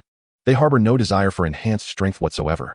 Would 1 liter of pure water and 1 kilogram of fresh apricot suffice? That will do, thank you, big brother. The other party was utterly astonished. Previously, the most substantial amount of food he had obtained while using the resource card was merely this quantity. Upon the completion of the transaction, Bai Xiaolin gazed at the character card that appeared in his hand, silently reciting to himself, the first one. Chapter 78, Unsellable Pure Water. After a moment's contemplation, Bai Xiaolin chose not to delve further into the private messages, but resolved to enhance the character card he held. After all, every additional minute of usage meant that the summoned character could assist him for another minute. With his current survival points hovering just above 600, summoning individuals would enable them to clear the courtyard, thereby augmenting his survival points. Survival points, 1. Survival points, 10. Survival points, 100. After 3 consecutive enhancements, the level of the character card in Bai Xiaolin's hand had ascended to level 1. Character card, level 1. Capable of randomly summoning 2 individuals to labor for you, one of whom will be a level character with absolute loyalty to you. He began to anticipate the summoning of a general akin to Eugene, hoping that this time the summoned general would be more competent. Usage, survival points, 60. As a gray light flashed, 2 figures materialized before Bai Xiaolin. Student Song Yi, Su Arai, pays respects to the Lord. Upon seeing their attire, Bai Xiaolin was taken aback. These 2 were not the armored warriors he had envisioned, but rather donned long robes and wielded paper fans. They identified themselves as students, not generals. There is no need for such formalities. May I inquire what you were engaged in prior? Upon hearing Bai Xiaolin's query, the man in the silk robe, holding the paper fan, bowed once more. Bai Xiaolin was astonished. He had not summoned the generals and soldiers he desired, but rather the county magistrate and his attendant. However, Song Yi's physique appeared nearly as frail as his own. How had his attribute points surpassed 30? Pondering this, Bai Xiaolin began to assess the attributes of the 2 individuals. Name, Song E, Bai Xiaolin Subordinate. Age, 31. Stamina, 1313. Strength, 1111. Agility, 1010. Intelligence, 3333. Ability, a competent governance talent. Capable of enhancing labor efficiency of personnel within a kilometer by 10%. Intelligence. Upon reviewing Song Yi's profile, Bai Xiaolin comprehended. Song Yi did not possess the three fundamental attributes typically associated with level breakthroughs. Rather, his intelligence attribute had exceeded 30 points, thus attaining level status. Furthermore, the ability possessed by Song Yi left Bai Xiaolin in awe. It bore similarities to that of Eugene, both being enhancement traits. However, while Eugene augmented the combat prowess of soldiers, Song Yi enhanced labor efficiency. Turning his attention to Su Arai's attributes also elicited surprise from Bai Xiaolin. Name, Su Arai, Bai Xiaolin's subordinate. Age, 29. Stamina, 1717. Strength, 1919. Agility, 1717. Su Arai, who also exuded an air of scholarly demeanor, had a maximum strength attribute reaching 19 points, indicating that with just a slight increase, he could attain level status. It appeared that Su Arai was not only the attendant of Song Yi, but also his protector. As Bai Xiaolin pondered, Song Yi turned to him and inquired, "What could our lord possibly need us for by summoning us at this time?" A sudden thought struck Bai Xiaolin. It may not be entirely appropriate to send a county magistrate clad in a silk robe to chop down trees. After a moment's reflection, he addressed the two men. "Please wait here for a moment. It is indeed unsuitable for one in elegant attire to engage in such labor, as it could easily become soiled. Kindly change into these work garments. They will facilitate your tasks." With that, Bai Xiaolin handed them the clothes and then turned to the cornerstone, preparing to craft some tools for them. Moments later, as Han Xiao and the others were about to water the greenhouse, they were taken aback by the sight of two men in camouflage gear, tools in hand, trailing behind Bai Xiaolin. It dawned on them that their lord had once again recruited new members. After introducing the five to one another, Bai Xiaolin led Song Yi and the others out of the small courtyard, directing them to the remaining unkempt area within the walls. "Students, at your service." The two men began their work with the tools provided, though Bai Xiaolin could not help but chuckle at their clumsy attempts at tree felling. It appeared they had indeed been scholars from a young age, lacking any skill in such practical endeavors. Their efforts were even less adept than his own first attempts. Nevertheless, Bai Xiaolin refrained from interrupting their labor, reasoning that they would become accustomed to it with practice. "Continue your work. I have other matters to attend to." In the coming days, should he persist in acquiring character cards, the increasing population would necessitate the construction of additional facilities, as the current kitchen and restroom would surely become inadequate. Furthermore, the residences for the summoned individuals would require ample space for proper habitation. While approximately 500 square meters within the walls remained unkempt, the area available for new constructions was limited after accounting for essential pathways. However, this concern was not immediate, as housing upgrades were currently off the table. Thus, expansion was the primary focus. Bai Xiaolin planned to erect a larger stone wall to encircle a more extensive area. This time, he aimed for a more substantial expanse to avoid the previous predicament of inadequate space shortly after construction. After inspecting the map, Bai Xiaolin contemplated the location for the new wall. To the north lay a small river, and to the east, Mirror Lake, neither of which were viable options for expansion. To the south, 100 meters away, was a 10-square-kilometer forest that Bai Xiaolin had yet to explore. After some deliberation, he resolved to extend the wall directly to the forest's edge, as this might invite small animals to inadvertently wander within the confines. Enclosing a square courtyard measuring 150 meters on each side would result in a 9-fold increase in area, which would certainly suffice. Having chosen the location, he confirmed the construction, 1,000 stone, 8 wood, and 100 survival points. Given the considerable area, Bai Xiaolin decided against limiting the entrances to just 2 directions, opting instead to construct wooden doors on all 4 sides of the new wall. Upon the completion of the wall's construction, Bai Xiaolin prepared to check his private messages. However, he decided first to glance at the trading area to see if any level purified water had been sold. Level purified water 500, trading character card 1, 40 remaining. Note: friends wishing to enhance their attributes should seize the opportunity. With ample consumption, becoming a superhero is not merely a dream. Oh God, when does the second round of trading commence? We wish to purchase more ordinary purified water. I don't want purified water, but I would love to eat some apricots. Alas, not a single unit sold. Chapter 79, on the various methods of preparing duck. The comments below, however, encouraged Bai Xiaolin to continue listing ordinary purified water. Bai Xiaolin felt perplexed. Was level purified water truly so unpopular? Nevertheless, he did not dwell on it for long and began editing the trading information, preparing for the second round of transactions. Although the acquisition of character cards was urgent, the sale of ordinary purified water was even more pressing. Accumulating materials to upgrade the wooden house required time, yet the blueprint for the well could be obtained at any moment. The items for the second round of trading included 200 gene of freshly picked apricots and 200 liters of purified water.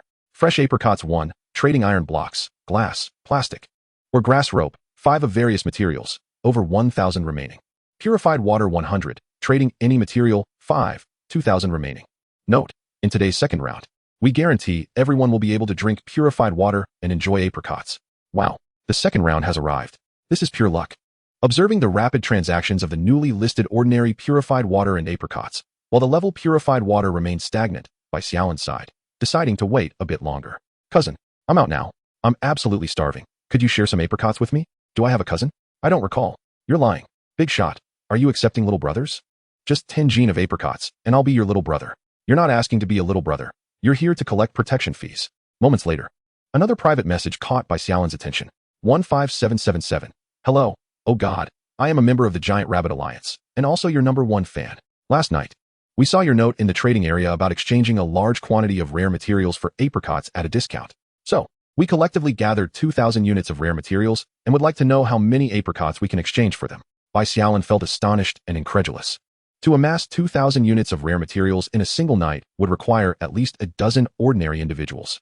It was worth noting that the brothers he contacted in the morning, who spent the entire day mining, could only collect 100 or 200 units of rare materials. After some contemplation, Bai Xiaolin chose not to refuse. Since these individuals could gather such a substantial amount of special materials in a day, they might accumulate even more in the future, thus indirectly fulfilling his intention to trade apricots with affluent buyers. Hello, dear fan. I can currently offer you a price of 4 units of materials for 1 apricot. If you can consistently provide me with various rare materials, I can consider a 3-for-1 rate. In a wooden cabin at the foot of a mountain. I have chosen the second option, long-term trading. After sending the message, I began to count on my fingers. Upon seeing the message, Bai Xiaolin fetched another bag of fresh apricots from outside and subsequently sent the trading information to the other party, 550 fresh apricots for 2,000 rare materials. On the other side, Lin Shanshan scrutinized the numbers, rubbing her cheeks in confusion. She had calculated thrice and realized it was indeed 500 apricots. Why had Shun offered 550? Was his arithmetic flawed? Just as this thought crossed her mind, a new message appeared. Since you claim to be my fan, consider the extra apricots a gift from me. A gift? Lin Shanshan could hardly believe it. That amounted to 50 apricots, over 5,000 grams of food. And Shun had generously bestowed them upon her. Thank you. Shun, I am immensely grateful. No need for thanks. Should you or your friends require anything to trade, feel free to approach me for various resources, and rest assured, my offers shall always be the most favorable. Noticing that the number of apricots had diminished by over 100 pounds, Bai Xiaolin exhaled softly, resuming his perusal of private messages. However, after more than 10 minutes, he found no further valuable information and exited the chat channel. He then rose and made his way to the storeroom, intending to see if there were any items he no longer needed that could be traded for resources. It seemed his memory was indeed lacking, as he had forgotten about this item. Nearby the spot where he had previously caught crabs, he constructed a semicircle of walls measuring 55 units, creating a small pond by partitioning off a section along the water's edge. After emerging from the dock with tools and lotus roots, Bai Xiaolin immediately spotted the newly erected wall extending into the distance, along with the small pond not far away. He began walking along the edge of the wall towards the pond, opting not to leap into the lake as he had done previously. In retrospect, that had been quite foolish. The pond was located at the edge of the mirror lake, and this area was quite shallow. The deepest point near the lake was merely about 10 centimeters, perfectly suited for the sprouting of lotus roots. After employing a level 1 land enhancement card on the small pond, Bai Xiaolin dug it out and planted the lotus roots. Quack! Ducks! Bai Xiaolin swiftly turned his head to see a flock of gray wild ducks flapping their wings as they flew toward the mirror lake, landing nearby to forage. Wild ducks! Bai Xiaolin was overjoyed. The forest's resources included wild ducks, and a multitude of duck dishes instantly sprang to mind. Stewed duck, roasted duck, braised duck, dry pot duck, beer duck, spicy duck heads. As he contemplated these dishes, Bai Xiaolin began to salivate, counting the wild ducks. 2, 4, 6, 7, 8, 27 ducks. That could last several days. Wait, he couldn't consume them all. He needed to keep a few for breeding. After some thought, Bai Xiaolin decided not to disturb the flock and instead turned to leave with his tools. Upon returning to the courtyard, he discovered that Han Xiao and the others had already begun preparing lunch. As noon approached, Bai Xiaolin set down his tools and turned towards the left storeroom. He retrieved the 15 resource cards he had accumulated yesterday. Chapter 80, The Disciple of Gongshu. Just as he was preparing to enhance their usage, he discovered that the approximately 30 square meter storeroom was now brimming with an assortment of supplies acquired over the past few days. To his delight, not only had the second round of apricots and water sold out, but even the premium purified water had found a buyer. At that moment in the public chat channel, someone exclaimed, "Haha, while chopping trees today, I stumbled upon lion's mane mushrooms growing on one of them, and they're top tier. Another chimed in, "What incredible luck, my friend. Are you trading those mushrooms? Contact me if you are. I'll exchange 1 liter of purified water for them." The first responded, "No deal. I want to keep them for myself. I'll reach out again after I find more this afternoon. I'm not interested in lion's mane mushrooms. I'm more concerned about when the third round of trades by the European god is set to commence. Missing out on the morning S2 rounds feels like losing out on 2 billion. Another lamented, "I echo the inquiry about the start of the third round. I can hardly wait. I'm not keen on trading for premium water. I do prefer to exchange for more ordinary food." User 12133 replied, "Thanks for the invitation. The third round of trades is imminent. Grateful to the European god. I'm heading to the trading area right now." After addressing the chat, Bai Xiaolin busied himself transporting water and apricots into the house, preparing for the third round of trading. Regarding the exchange of character cards for apricots and ordinary food, he decided to wait a few hours to see if more premium purified water could be sold. Minutes later, the third round of trading appeared in the trading area. Unlike the previous 2 rounds, the offerings were as follows. Fresh apricots traded for one of several materials including iron, glass, plastic, or rope, with over 2,000 remaining. And purified water could be exchanged for any 5 materials, with 4,000 remaining. Note, in today's third round, we guarantee that everyone can enjoy purified water and apricots. Subsequently, Bai Xiaolin exited the trading area and picked up the second character card acquired from today's trades, ready to enhance it. Survival points, 1. Survival points, 10. Survival points, 100. After 3 enhancements, another level 1 card appeared before Bai Xiaolin. He suddenly felt a strong affinity towards level 1 character cards. Out of the 5 he had enhanced thus far, 3 were level 1. As for the imagined level general, it had yet to materialize. Continuing the enhancement, he reached survival points, 60. Commoner Gong Shuyu, Yun San Yang, greets the Lord. I wonder what commands my husband and I are summoned for. Bai Xiaolin gazed at the young couple before him, momentarily stunned upon hearing their names.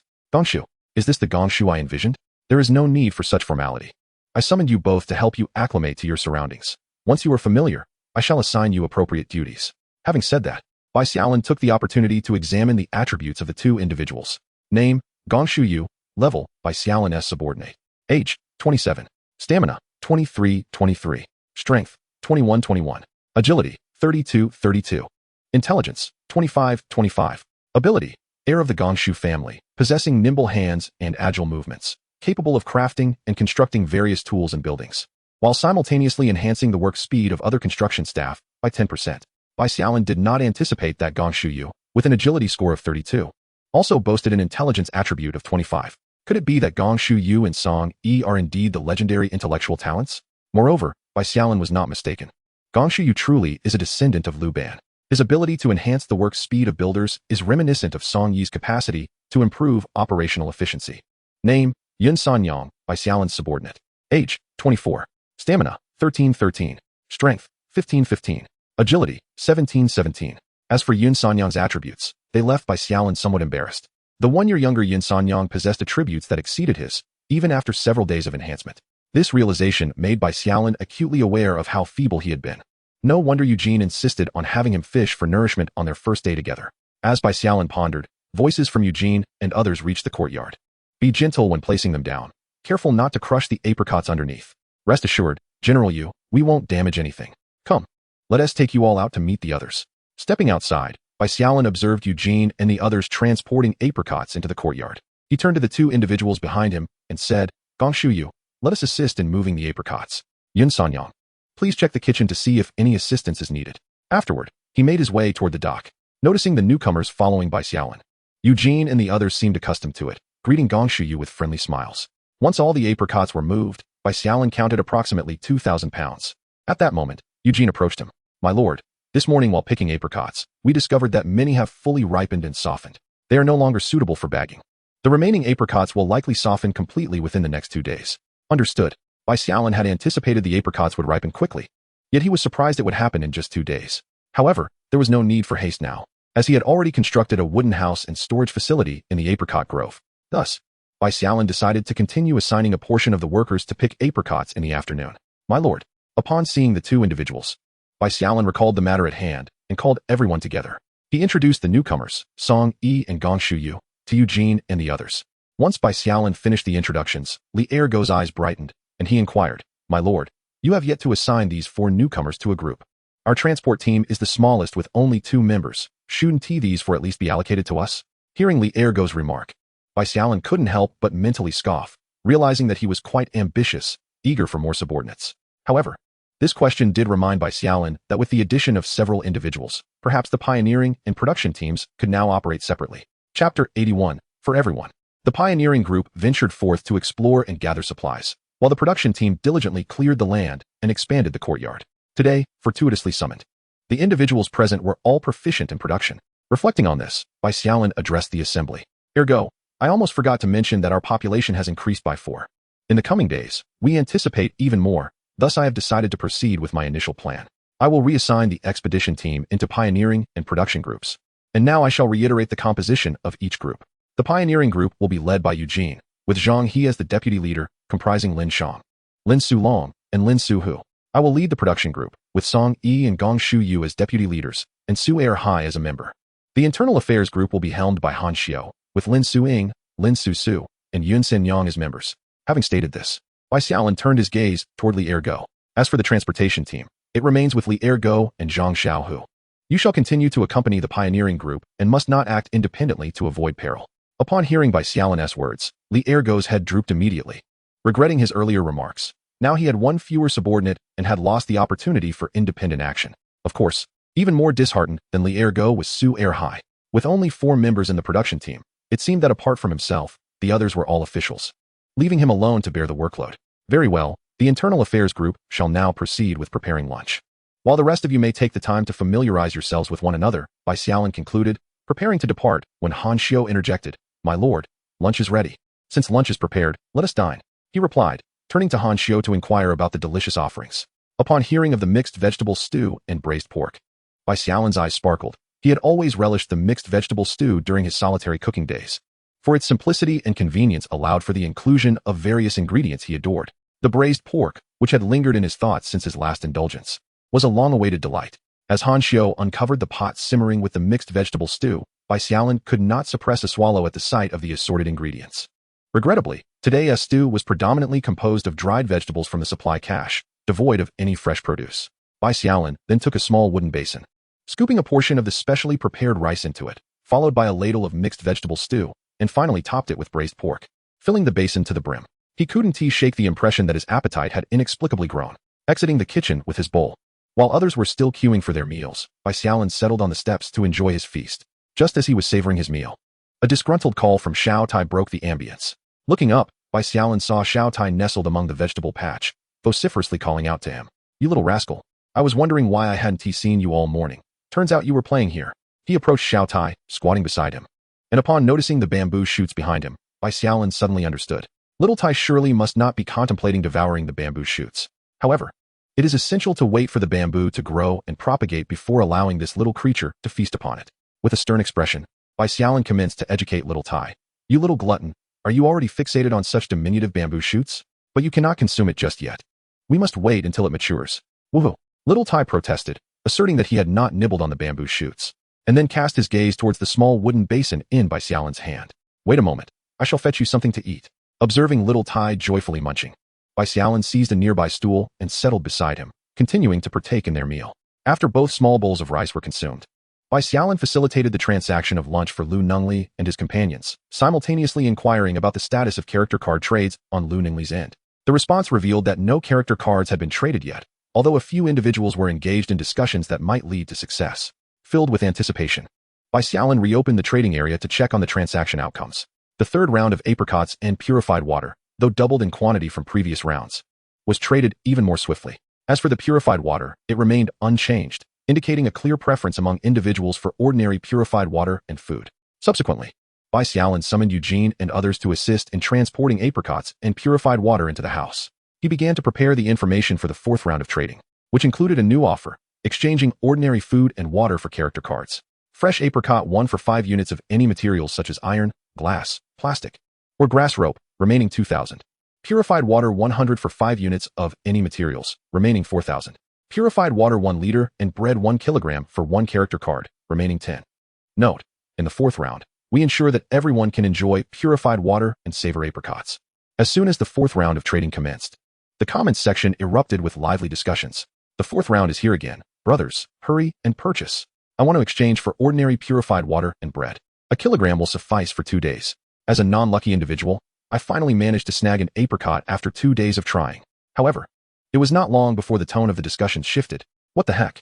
Another 400 liters of purified water. Where on earth is God, procuring such an abundance of purified water? It is impossible for a water purifier to yield this much purified water. It must be sourced from other channels. Can God disclose this? If we knew, no one would suffer from thirst. Indeed, for the sake of others. I hope God reveals the source of this abundant purified water. Since this 12,133 can trade such a vast quantity of purified water, he surely has even more. The value of 100 purified water for him is likely as trivial as the leaves by the roadside. Yet, he uses it to exchange for our 5 rare materials. Everyone, cease trading. We must compel him to reveal the source of the purified water. Let us not forget the apricots. Surely, such a large quantity was not obtained through normal means. Yes. I hope God will also disclose the source of the apricots. If I were in his position, I would certainly share it. For everyone. A few minutes after the 4th round of trading commenced, although the transaction volume was rapidly increasing. With even 2 character cards exchanged, Bai Xiaolin noticed a shift in the comments section. Aside from a select few eager to uncover the source of the pure water, there were unexpectedly individuals attempting to tarnish his reputation. Chapter 82. The stir caused by the well blueprint. Remarkably, even the origins of the apricot were mentioned in the comments.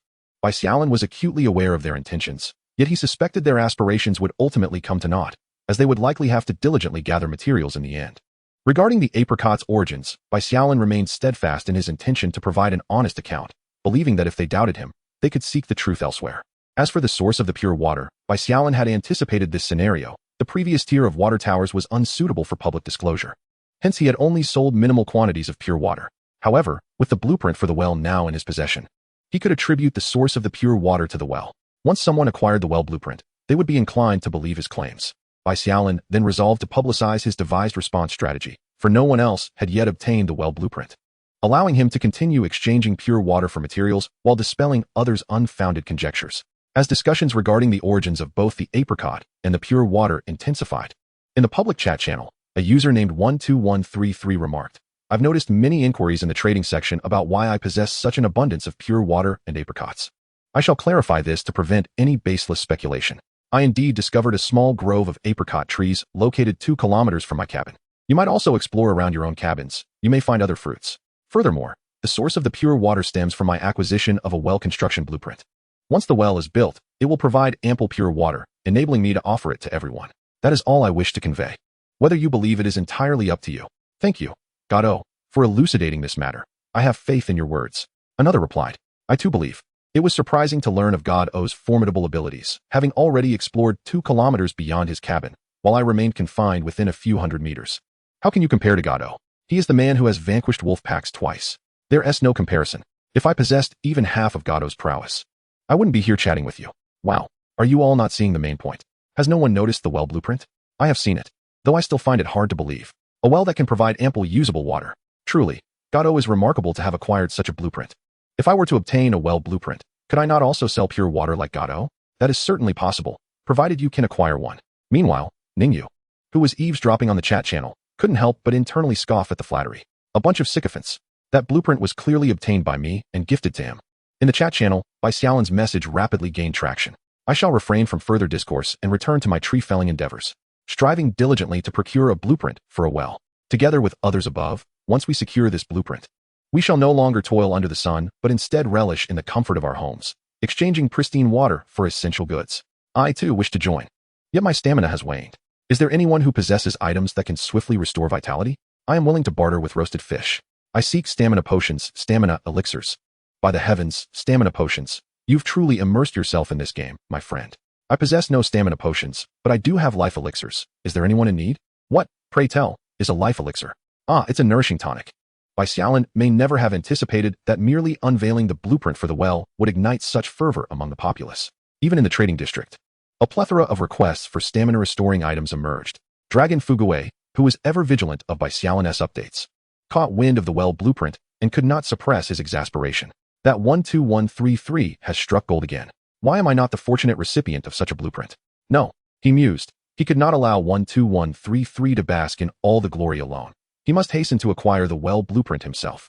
Resolving this, Dragon Fugue intended to summon a few subordinates to join him in the tree-felling venture, only to discover that those who had spent the morning fishing were utterly drained of energy. Yet, in pursuit of the blueprint, he gritted his teeth and shared his hoarded supply of pure water among them. Armed with tools, they they ventured forth from the wooden cabin. Observing the rapid transactions of pure water in the trading district, Bai Xiaolin could not help but smile, though a sigh soon escaped him. Such a lucrative exchange could yield thousands of materials in a single day. Alas, it could not endure. Exiting the trading district, Bai Xiaolin resumed his perusal of private messages, eager to uncover any significant updates he may have overlooked. The first message that appeared captured his attention. 35335. Oh God. I wish to exchange a character card for some resources, and by the way, those apricots from this morning were delightful. Another character card. However, this individual did not wish to trade pure water, nor ordinary pure water with bread. What could they be after? With curiosity piqued, Bai Xiaolin inquired, Dear friend, may I ask what resources you hope to exchange for your character card? Oh God, I am your fan, a member of the Giant Rabbit Alliance. Bai Xiaolin was taken aback, another admirer. Was he truly enjoying such popularity today? Thank you.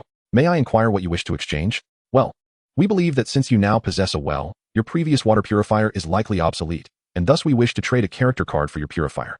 Upon reading this, Bai Xiaolin began to ponder. He had indeed contemplated selling the nearly obsolete ordinary water purifier. However, this device was a Model 2, capable of purifying nearly 5 liters of pure water daily. One character card would hardly suffice. He decided to inquire if they possessed any other rare items before considering the sale. I do have a water purifier I wish to sell, but this one can purify 200 liters of pure water per hour. The value of a character card is undoubtedly insufficient. I wonder if you possess any other rare items. Initially, aside from the water purifier, I intended to exchange for some pure water of a higher grade. To my astonishment, Bai Xiaolin is now offering a water purifier that is worth 4 times that of an ordinary one. Consequently, the 3 character cards I hold cannot even procure a single water purifier. Indecisive, Lu Xiaoxi began reaching out to others. Have the fans been driven away? Chapter 83, A New Investment Object. Just as Bai Xiaolin was preparing to check other private messages, Lu Ningli suddenly sent a message. Brother Bai, I have managed to secure 2 character cards. However, the other party has unexpectedly decided against the higher grade pure water and wishes to exchange for more stamina restoring items of the same grade. Bai Xiaolin was taken aback. It seems stamina restoring items are currently in high demand. It appears that everyone is eager to acquire the well blueprint as soon as possible. However, while others may lack stamina restoring items, Bai Xiaolin does not. Glancing at the 6 liters of higher grade pure water remaining from his earlier transactions, Bai Xiaolin began to compose a message. I will provide you with some higher grade pure water. Negotiate with them. Higher grade pure water. 6 liters for 1 piece of wood. Alright. Brother Bai. After the transaction was completed, Bai Xiaolin looked at the higher grade pure water that had not been traded earlier that morning. After some contemplation, he decided to trade 9 liters each to Ningyu and Lei Xing, since he could not consume it all himself. Giving it to Ningyu and the others would be far more valuable, whether for restoring stamina or for trading necessary items. As soon as the trade was sent, Bai Xiaolin received a message from Lei Xing. Brother Bai, what is this? These higher grade waters are for you to drink, and you can also use them to restore stamina. Once you've consumed them, feel free to ask for more. Upon reading this, Lei Xing felt thoroughly embarrassed, considering his meager gains over the past few days. Brother Bai, the supplies I have gathered in these 2 days are utterly dwarfed by what you have provided in food and water. I am at a loss as to how to thank you. Bai Xiaolin smiled. It's merely mutual assistance. If you feel indebted, just provide me with some fresh bamboo in the future. Rest assured, brother, I can provide as much bamboo as you need. Lei Xing, seeing the half bucket of higher grade pure water before him, immediately took a cup and filled it, eagerly awaiting the restoration of his stamina. Meanwhile, after lunch, Xiao Yan and Su Shan had already gone to rest, while Ningyu continued to monitor the latest messages in the public chat channel. Just then, a notification from Bai Xiaolin chimed in. Transaction information from 12133, higher grade pure water, 9 liters for 1 piece of wood. After agreeing, Ningyu gazed at the half bucket of higher grade pure water, which looked almost identical to the last batch. Bai Xiaolin, whom are you exchanging higher grade pure water with this time? Bai Xiaolin replied, bewildered, what exchange? I'm not taking any of your resources. This higher grade pure water is a gift for you to drink. When you finish, just come back for more. Ningyu glanced again at the half bucket of higher grade pure water. A gift. Last time, I had to exchange all my accumulated cards and blueprints to obtain 10 liters, and this time I got 9 liters without giving a single piece of wood. How fortunate. However, upon reflecting on how much resources his water well blueprints had garnered for Bai Xiaolin, it seemed only fitting for him to express gratitude by presenting some grade A purified water to himself. Thank you. You're welcome. Xiao Yan, don't sleep just yet. Ningyu was preparing to rouse Xiao Yan, intending to bottle the remaining grade A purified water. After communicating with the two, Bai Xiaolin lit a cigarette and resolved to take a brief respite, having been occupied since morning without a moment's rest. Once he finished his cigarette, he lay down on the bed and succumbed to slumber. When he groggily awoke, he realized it was already 2:30 in the afternoon. Startled, Bai Xiaolin sat up. He had slept for over an hour. This was bad. He had delayed his companion's work time. He quickly sprang from the bed and exited the room. only to find Lin Susu alone in the yard, tending to the grapevines in the small vegetable garden, while Xiao Tai observed nearby. The others were nowhere to be found. Bai Xiaolin scratched his head. After his nap, he had unwittingly become a lone commander. His subordinates had vanished. Hearing the door creak, Lin Susu looked up to see Bai Xiaolin emerging and hurriedly set down her small hoe to approach him. "My lord, you're awake." Glancing at the cautiously approaching Lin Susu, Bai Xiaolin inquired, "Why are you the only one left? Where's everyone else?" "General Yu has taken some people to pick apricots, and my sister and the others went to water the greenhouse, while a few have gone to tidy up the yard." Bai Xiaolin was taken aback. His subordinates could work independently without his oversight. This realization made him ponder the prospect of a much easier life ahead. By assigning a few group leaders to guide the others, he could free up more time to attend to other matters, perhaps even indulge in some leisure. With this thought in mind, Bai Xiaolin turned to Lin Susu. "I understand now. You may continue your work." "Yes." Opening the chat channel, Bai Xiaolin immediately spotted a message from Luningli. "Brother Bai, the 2 character cards have been completely traded. I used 2 grade A purified waters and a few apricots. Character card 2 traded for 1 wood." Upon seeing the transaction details, a smile crept across Bai Xiaolin's face. He could summon a few more subordinates. "Well done. Continue contacting the others. As for the untraded grade A purified water, keep it for yourself to enhance your physical condition." Luningli almost failed to comprehend the message. 20 grade A purified water, Brother Bai just gifted to me to drink. Isn't that a bit extravagant? Upon clicking to check, Bai Xiaolin instinctively rubbed his eyes. 35335, European God. I have 3 character cards and 2 resource cards here. Can I exchange them for your water purifier? The content of the message nearly made Bai Xiaolin think he was hallucinating. Upon careful inspection, it was indeed 3 character cards. "You have 3 character cards? They're not mine. These 3 character cards and 2 resource cards were pulled together by a few friends of mine. We initially intended to trade for a water purifier and some great items from you, but now we only have enough to exchange for the water purifier." Upon reflection, this is quite similar to that individual who exchanged over 100 pounds of apricots for 2,000 units of rare materials earlier in the morning. Bai Xiaolin felt compelled to confirm this matter. "Did you exchange some apricots with me using materials this morning?" "Indeed. We must thank you, O God, for the additional dozens of apricots." Bai Xiaolin was genuinely astonished that these individuals had managed to gather 2,000 units of rare materials earlier and now procured 3 character cards. Perhaps this is the advantage of having a larger group. An idea suddenly struck Bai Xiaolin. Perhaps he could consider these individuals as his next investment opportunity.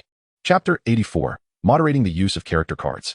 By offering a bit more in trades, he could enlist these individuals to help gather rare resources.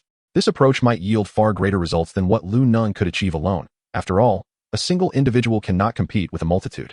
It is no small feat for you all to collect 3 character cards. Aside from the water purifier, I shall generously provide you with some additional apricots. Water purifier 1. Fresh apricots 60 pounds. Character cards 3. Resource cards 2. When he mentioned some, Bai Xiaolin promptly traded the entirety of the remaining half bag of apricots beside him.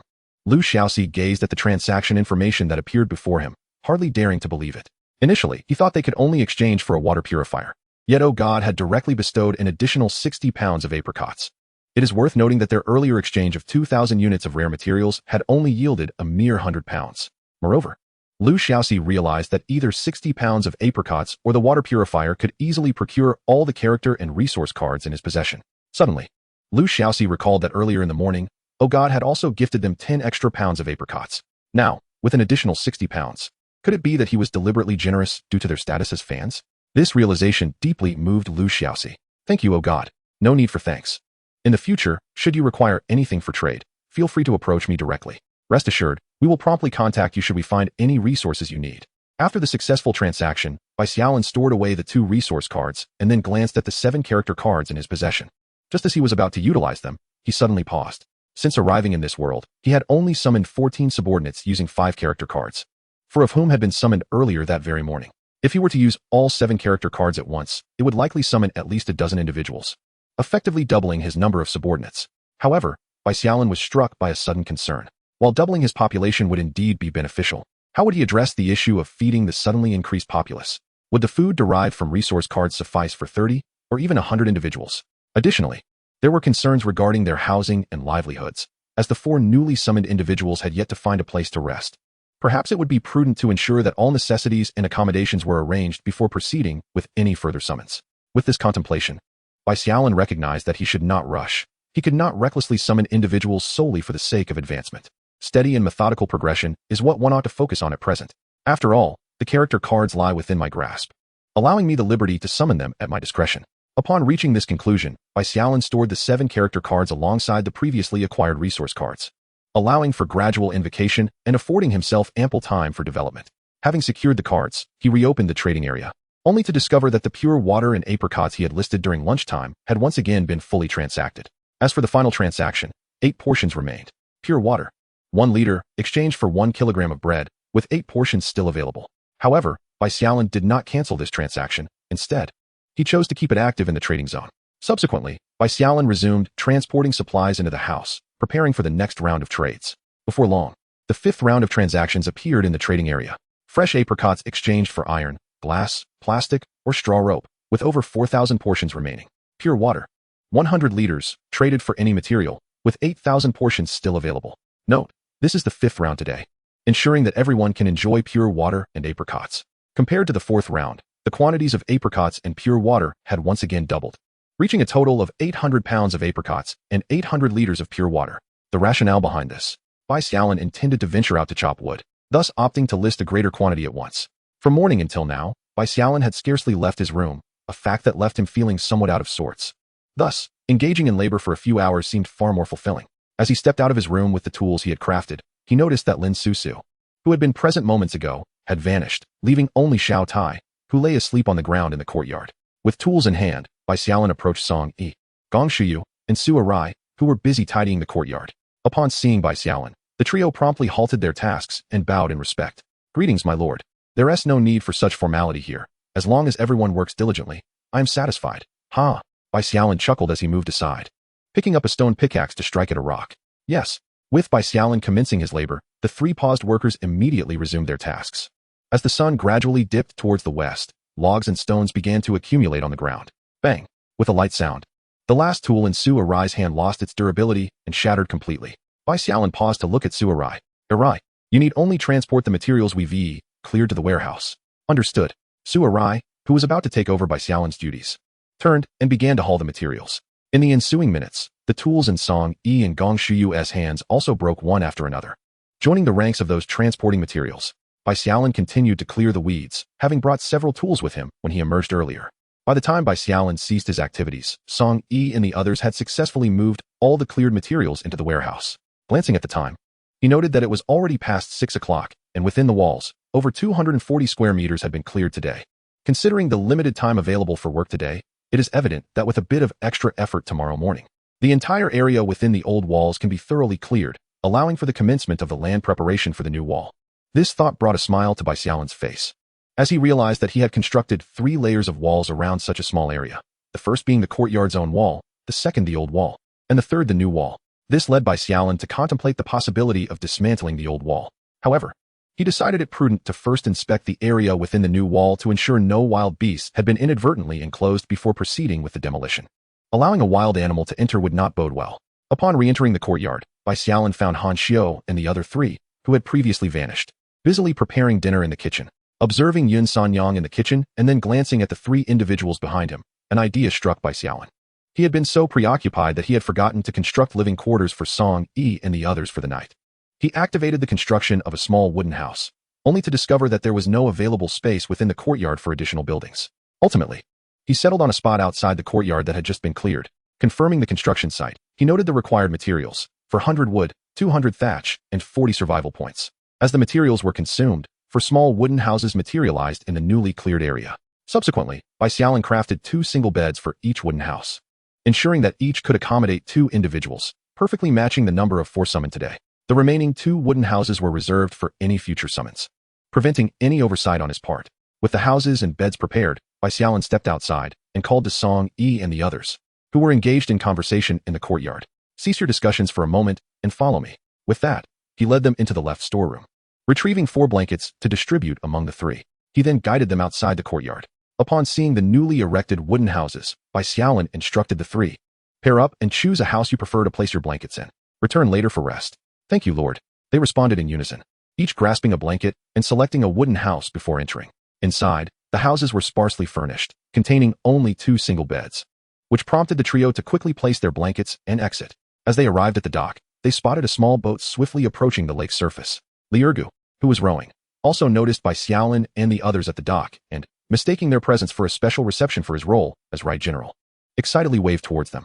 Lord, hearing Li Ergu's exuberant call, Bai Xiaolin felt a twinge of curiosity, wondering what treasure could have inspired such enthusiasm. Once the boat reached the shore, Bai Xiaolin inquired of the exuberant Li Ergu, Ergu, have you stumbled upon something remarkable, or perhaps improved your abilities? Not at all. Bai Xiaolin brushed past Li Ergu, bemused by his excitement over nothing, before turning his attention to the others. First, everyone should move the apricots down to the dock. And ergo, you go fetch the others. Yes. As the last of the apricots were unloaded from the boat, Bai Xiaolin watched as Li Ergu swiftly rowed away in his small vessel. Moments later, with the arrival of the boat once again before Bai Xiaolin, it bore not only Eugene and a few others, but also a bountiful cargo of apricots, over 1,000 pounds. Upon seeing Bai Xiaolin standing at the dock, Eugene leapt from the boat and approached him to report. The remaining 2,200 pounds had ripened too much for transport, so they were stored in the wooden shed beside the apricot orchard. Eugene's words left Bai Xiaolin quite astonished. He could see that a considerable quantity had been harvested, yet he had not anticipated that they had gathered over 5,000 pounds. Recognizing the diligence of his subordinates warranted a reward, he pondered for a moment before addressing the group. Everyone has performed admirably, so I have decided that once all the apricots are picked, I shall reward each of you with a bowl of rice that enhances your strength attributes. Eugene and the others were momentarily taken aback, then almost in unison expressed their gratitude. Thank you, my lord, for your generosity. Yes. The group, brimming with excitement, began to transport the apricots. Especially Eugene and the others who had tasted the enhanced rice once before, working with remarkable zeal. For who would not yearn for that exhilarating sensation of rapid strength enhancement a second time? After all the apricots from the second boat were moved into the courtyard, Bai Xiaolin strolled around the yard. Suddenly, he noticed that the materials in the two small warehouses had been entirely depleted after several days of use. Gazing at the empty warehouses, he contemplated for a moment and called Eugene and the others to select the damaged apricots from the transport process, while the rest were to be placed directly into the small warehouse. The two small warehouses would henceforth be designated for storing apricots and dried apricots, facilitating future transactions without the need for constant relocation. After more than half an hour, all the intact apricots were placed into the small warehouse, while the selected spoiled ones were set aside in wooden baskets outside, ready to serve as feed for the little pig over the following days. Just as Bai Xiaolin was preparing to take a brief rest, he suddenly caught a whiff of a familiar aroma wafting from the kitchen. What is that? The scent of steamed buns. Bai Xiaolin felt a surge of delight as he glanced toward the kitchen. Indeed, atop the large iron pot, several layers of wooden steamers were placed, from which the enticing fragrance of buns emanated. He hurried to the kitchen door and inquired of Han Xiu and the others within. Where did you find these steamers? Who made them? Bai Xiaolin distinctly remembered that he had never crafted such an item. Hearing his query, Yun Sanyang stepped forward. My lord, I made these steamers this afternoon.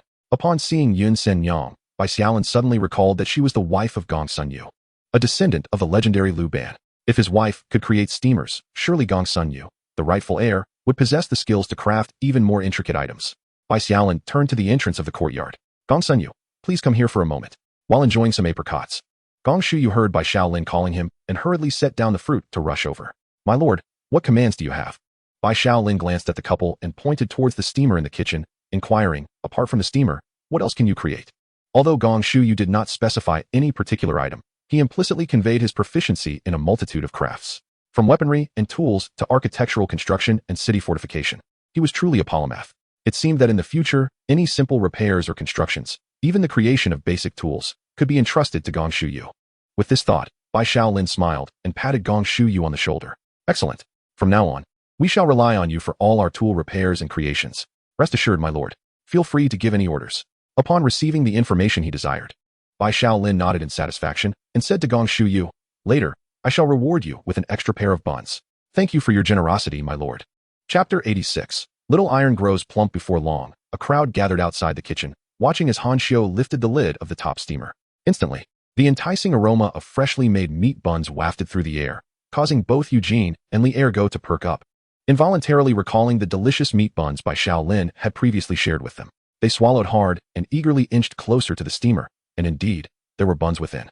Although they appeared somewhat misshapen, with some filling even oozing out, the delightful fragrance was undeniably more enticing. After clearing away the layers of steamers, Han Xiu turned to Bai Xiaolin. My lord, we have used up all the wild boar meat and prepared a total of 5 steamers with 125 buns, 75 pure meat buns, and 50 meat and vermicelli buns. Additionally, concerned that there may not be enough, we have also cooked a pot of porridge. Hearing Han Xiu's words, Bai Xiaolin nodded approvingly. Well done. You have indeed thought this through. It was obvious that, given the appetites of Eugene and the others, the buns would likely not suffice. averaging only about 6 buns per person.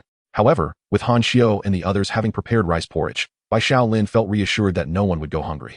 He then addressed Han Xiao and the others, bring all the buns out to the courtyard, allowing everyone to take whichever filling they prefer.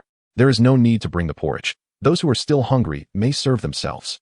Turning to the others who were eagerly anticipating, he added, each person may take 6 buns, picking their desired filling, and those who are still hungry can help themselves to the porridge. He then looked at Gong Shuyu and added, oh, and Gong Shuyu, you may take 2 extra. Upon hearing that they were allotted only 6 buns each, Eugene and Li Ergo's expressions immediately fell, having hoped that this time they could indulge to their heart's content. However, it seemed they were limited to just 6. Once the buns were served, Bai Xiaolin was the first to grab one and take a bite, relishing the delectable flavor of freshly steamed buns. Others quickly followed suit, especially Eugene, Li Ergo, and Zhang Xiaohu, who eagerly clutched their 6 buns and squatted to devour them ravenously. Zhang Xiaohu, this pork and vermicelli bun is delectable. Li Ergo, I still prefer the pure meat ones. They are simply delightful. Eugene, are you all foolish? The most flavorful way is to enjoy both together. Zhang Xiaohu and Li Ergo exchanged glances and simultaneously exclaimed, how did we not think of that? Bai Xiaolin couldn't help but chuckle at the scene. These 3 were undoubtedly a remarkable bunch. Just as Bai Xiaolin finished his 3rd bun, Eugene and the others had already devoured their 6 buns. They then each took a bowl of plain congee and sat around the remaining buns, glancing at the buns and sipping their congee, creating a rather melancholic tableau. This sight left Bai Xiaolin both amused and exasperated, feeling like a wealthy landlord, relishing the meat buns while the others settled for congee. A few minutes later, unable to bear the sight of his companions, Bai Xiaolin stood up after finishing his bun and addressed them, one more can still be eaten. This is the last one. If you wish to indulge again, you must wait until we catch another wild boar. No sooner had he spoken than Eugene and the others swiftly reached for a bun, delighting in the last morsel.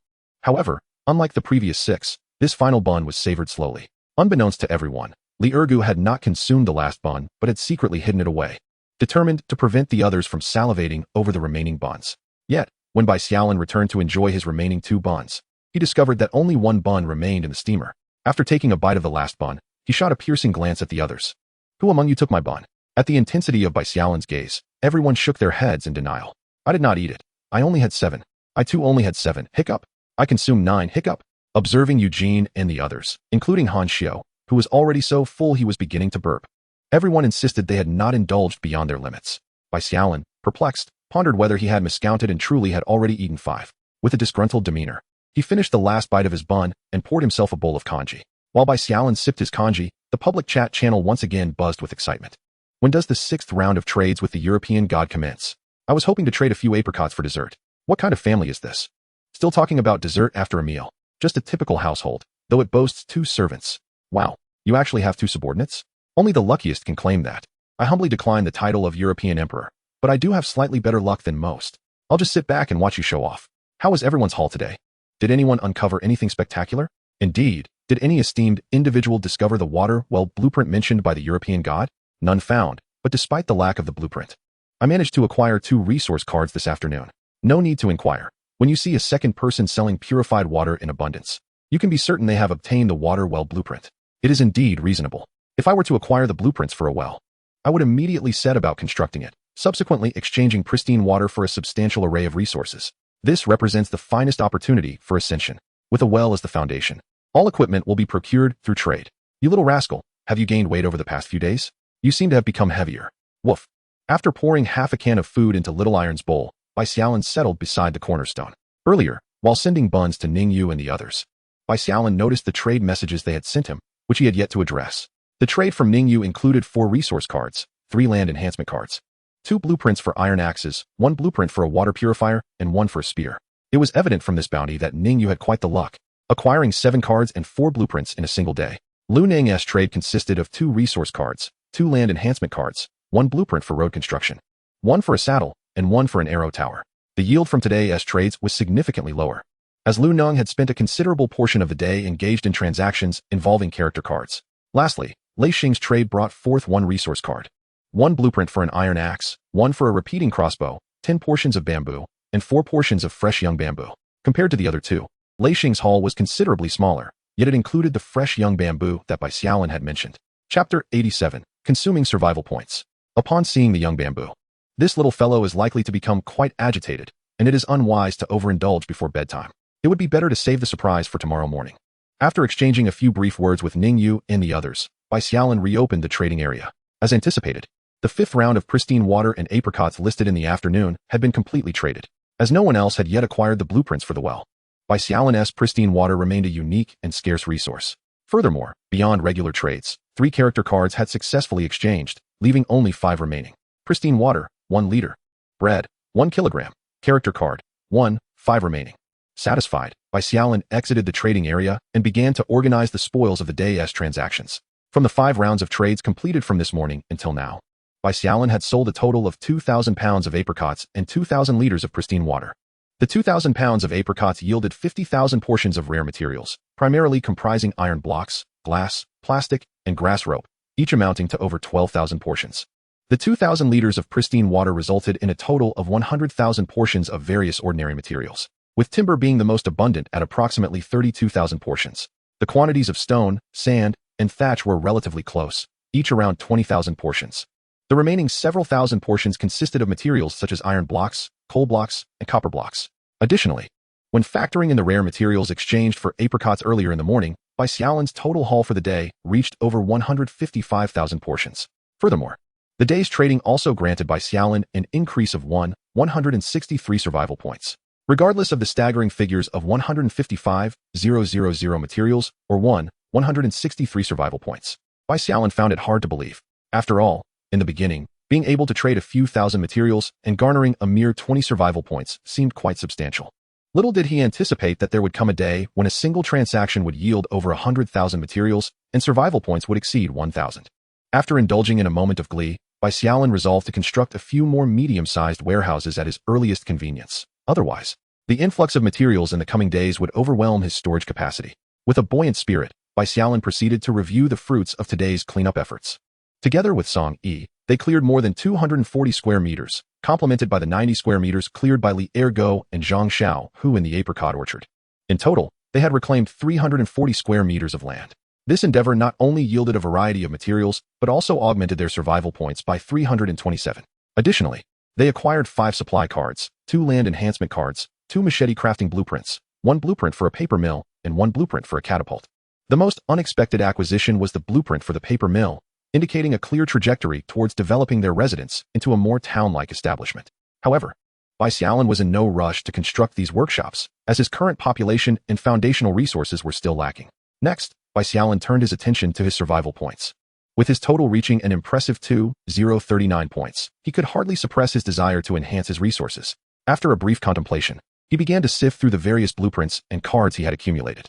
Upon thorough examination, he discovered that while most cards were applicable, many blueprints were of little use at present. Among the various cards, the only blueprint worth enhancing at the moment was that for the water well. He already possessed a level land enhancement card, so he decided to postpone its enhancement for now. The taming cards were similarly put aside, as even if they were upgraded, he would first need the capability to incapacitate level beasts. The resource cards also remained untouched regarding enhancement, given that his recent trades had provided an ample supply. Thus, the only items left for potential enhancement were character cards, supply cards, and the water well blueprint. The latter was imperative to enhance. Upgrading the water well blueprint to level 3 would ensure a sufficient supply of pure water, enhancing the abilities of his subordinates. As for the remaining enhancement opportunity, Bai Xiaolin decided to first evaluate the effects of the water well blueprint before proceeding further. Extracting the water well blueprint, Bai Xiaolin mentally invoked the name of Fortune. Water well blueprint, a 10-meter deep drinking water well that provides an ample supply, 1 ton, of pure water daily, serving as a vital source of drinking water for ordinary people. Enhancement. Survival points, 1, 10, 100. After 3 consecutive enhancements, Bai Xiaolin began to assess the effectiveness of the blueprint enhancements, pondering whether a 4th enhancement would be worthwhile. Blueprint for well construction level 1. The depth of the well has been increased to 20 meters, providing an ample daily supply of 5 tons of pure water. With the depth extended to 20 meters, the volume of drinking water has risen to 5 tons, quintuple the amount provided daily by the water tower, warranting further enhancement. Survival points, 1,000. Blueprint for well construction level 1. The well's depth has been increased to 20 meters, offering a substantial daily supply of 5 tons of pure water. Upon seeing the phrase pure water, Bai Xiaolin suddenly had a realization and hurriedly examined the description of pure water. Pure water, long-term consumption can swiftly enhance one's agility attribute. Indeed, the effect remained unchanged, leaving Bai Xiaolin both amused and exasperated. Although the enhancement successfully met his expectations, it appeared that the attribute increase was still in agility. It seemed that he was destined to mold all his subordinates into swift contenders. Having confirmed the effects of the Well's enhancement, Bai Xiaolin resolved to utilize the remaining enhancement opportunity on a character card. According to his calculations, any attribute point exceeding 20 would be considered level 1. Exceeding 30 would be level 2, and thus surpassing 40 or 50 might yield level 3, and so forth. With ample pure water at his disposal, he believed that by enhancing a few level 1 character cards and summoning several level 1 subordinates, he could potentially elevate their strength to level 1 in just a few days. This would significantly amplify his overall power in a short span of time. Moreover, with enhanced strength, he could safely and swiftly explore more regions, potentially discovering more wild fruits like grapes and apricots. After confirming his intention to enhance the character cards, Bai Xiaolin took out all 10 character cards he had accumulated throughout the day. Character card. Randomly summon a civilian to labor for you. This civilian will be unequivocally loyal to you. Survival points, 10. Survival points, 100. Chapter 88. Another day envious of the European god. After 2 consecutive enhancements, his remaining survival points were insufficient to enhance all 10 character cards for a third time. Bai Xiaolin began categorizing the enhanced character cards to determine which ones should undergo a third enhancement. In less than a minute, 3 level 2 character cards, 4 level 1 character cards, and 3 level 1 character cards were laid out before him. After scanning through them, Bai Xiaolin picked up the 3 level 1 character cards and proceeded with the enhancement. Survival points, 300. After the third enhancement, the 3 character cards in Bai Xiaolin's possession transformed into 2 level 1 cards and 1 level 2 card. It was somewhat disappointing that from 10 character cards, only 1 reached level 2. Nevertheless, 1 was better than none, once summoned. This individual would allow him to truly comprehend the specific strength attributes of level 2 and even higher characters. This knowledge would be invaluable when encountering beasts of level 2 or above, guiding him on whether to flee or retaliate. Gazing at the level 2 character card in his hand, he mused, Level 2 character card. Randomly summon a level 2 character to labor for you. The summoned character will be utterly loyal to you. He hoped that this card would summon a character with martial prowess, thereby granting him access to a more formidable level of combat strength. Regarding the decision to replicate the character card, Bai Xiaolin pondered for a moment before opting against it. The character, as conjectured, did not seem particularly formidable. Merely consuming some high-grade purified water would suffice to reach it. Thus, it was not worth squandering a replication opportunity. Subsequently, Bai Xiaolin placed the character card and the blueprint for the well together, intending to utilize them simultaneously the following day. As for the remaining cards and blueprints, he meticulously stored them away, awaiting a more opportune moment for their use. Noticing that the survival points were dwindling, Bai Xiaolin prepared to embark on the 6th round of trading for the day. However, upon observing the room filled with small water buckets, he contemplated briefly before accessing the basic construction page. With 10 units of wood and 2 iron blocks, 2 colossal wooden barrels materialized in the room, reminiscent of the ancient bathing tubs portrayed in television dramas. Each could hold a ton of water, equivalent to 1,000 liters, while occupying minimal space, thereby alleviating the need for an array of small buckets as seen during the day. Bai Xiaolin then summoned Eugene and a few others to commence filling the large barrels with water, while the apricots had already been stored in the warehouse, ready for immediate trade without the need for transportation. Once the barrels were filled, Bai Xiaolin began to finalize the last trading round of the day, maintaining the same volume as the 5th round in the afternoon, considering the longer duration of the evening. Fresh apricots were traded for either iron blocks, glass, plastic, or grass ropes, with a remaining stock of over 4,000. 100 units of purified water were exchanged for any material, with 8,000 units left. Note, the 6th round is also the last. Friends who could not make a purchase need not worry, as trading will resume tomorrow. Once again, it was a day filled with envy towards the European deity. Before retiring for the night, Bai Xiaolin made a wish, hoping to acquire the blueprint for the well come morning. I too wish for something. In addition to the well blueprint, I hope to discover some wild fruits tomorrow. Brother, you are quite greedy. Of course, one should make multiple wishes. Perhaps one will come true. That is reasonable. I wish for an endless supply of delectable food and refreshing water every day, and ideally, 2 fair-skinned, beautiful long-legged companions. Hold on. This is wishing, not dreaming. I don't desire so much. I merely hope not to go to bed hungry again tomorrow. Closing the trading area, Bai Xiaolin glanced at the time. Another day had passed peacefully. The next morning, Bai Xiaolin awoke early, shivering as he emerged from his cocoon of blankets. He quickly donned a down jacket that had been carelessly tossed aside, instantly feeling a surge of warmth. Upon exiting the room, he noticed Han Xiao kindling a fire in the kitchen, while the other 3 were busily preparing breakfast. Good morning, he greeted the 4. Good morning, my lord. They chorused back. As Bai Xiaolin entered the left storeroom to retrieve the remaining down jackets, he lamented that only 4 pieces were left, with none for Zhang Xiao. Upon emerging from the storeroom with the jackets in hand, Han Xiao and the others noticed the garments. Do not just stand there. Come over and select your preferred ones to wear. You need not fear the cold any longer. My lord, you mean these are for us? Han Xiao and the others responded with surprise. Of course. Hurry and choose. Those who delay may find their options limited. Understood. Han Xiao and her companions hurried out of the kitchen, one of them quickly donning a down jacket, feeling an immediate warmth envelop her body. They were astonished as they touched the soft, comfortable, and warm fabric, which was far more comforting than their previously worn heavy cotton coats. Observing all four of them adorned in the jackets, Bai Xiaolin nodded in satisfaction.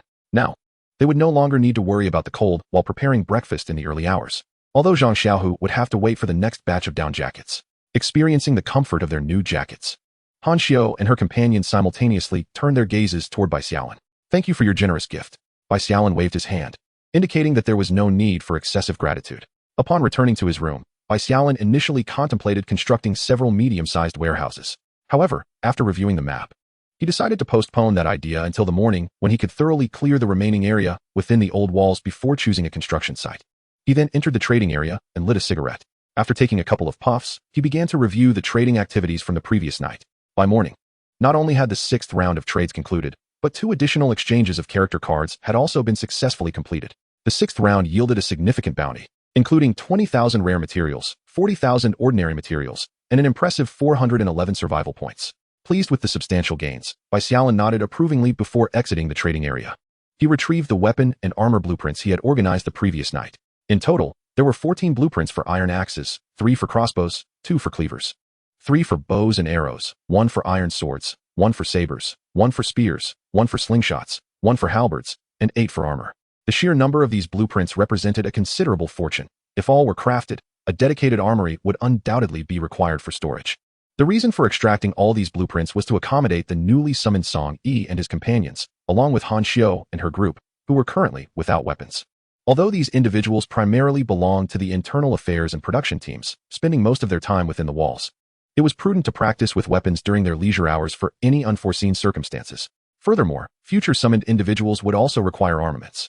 Thus, Bai Xiaolin resolved to take advantage of the time available to enhance all these weapon blueprints and produce a batch of weapons. Chapter 89, the Weapon Series. Gazing at the numerous blueprints before him, Bai Xiaolin deliberated and ultimately decided to set aside the blueprints for the halberd and slingshot. The slingshot was deemed unnecessary for the time being, while Bai Xiaolin anticipated the arrival of a capable general worthy of wielding the halberd. With those 2 blueprints put away, the remaining blueprints requiring enhancement amounted to 33. Most of these weapon blueprints only necessitated upgrading to level 1 or 2, and thus Bai Xiaolin's current supply of survival points was sufficient for the task. Survival points, 33. Survival points, 330. After 2 consecutive enhancements, Bai Xiaolin began to assess the effects of the upgrades. A total of 9 advanced blueprints emerged, comprising 4 for iron axes, 1 for a repeating crossbow, 1 for a bow, 1 for a spear, and 2 for armor. Additionally, there were 11 level 1 blueprints, which included 5 for iron axes, 1 for a machete, 1 for a bow, 1 for an iron sword, and 3 for armor. 13 level 2 blueprints surfaced, consisting of 5 for iron axes, 2 for repeating crossbows, 1 for a machete, 1 for a bow, 1 for a saber, and 3 for armor.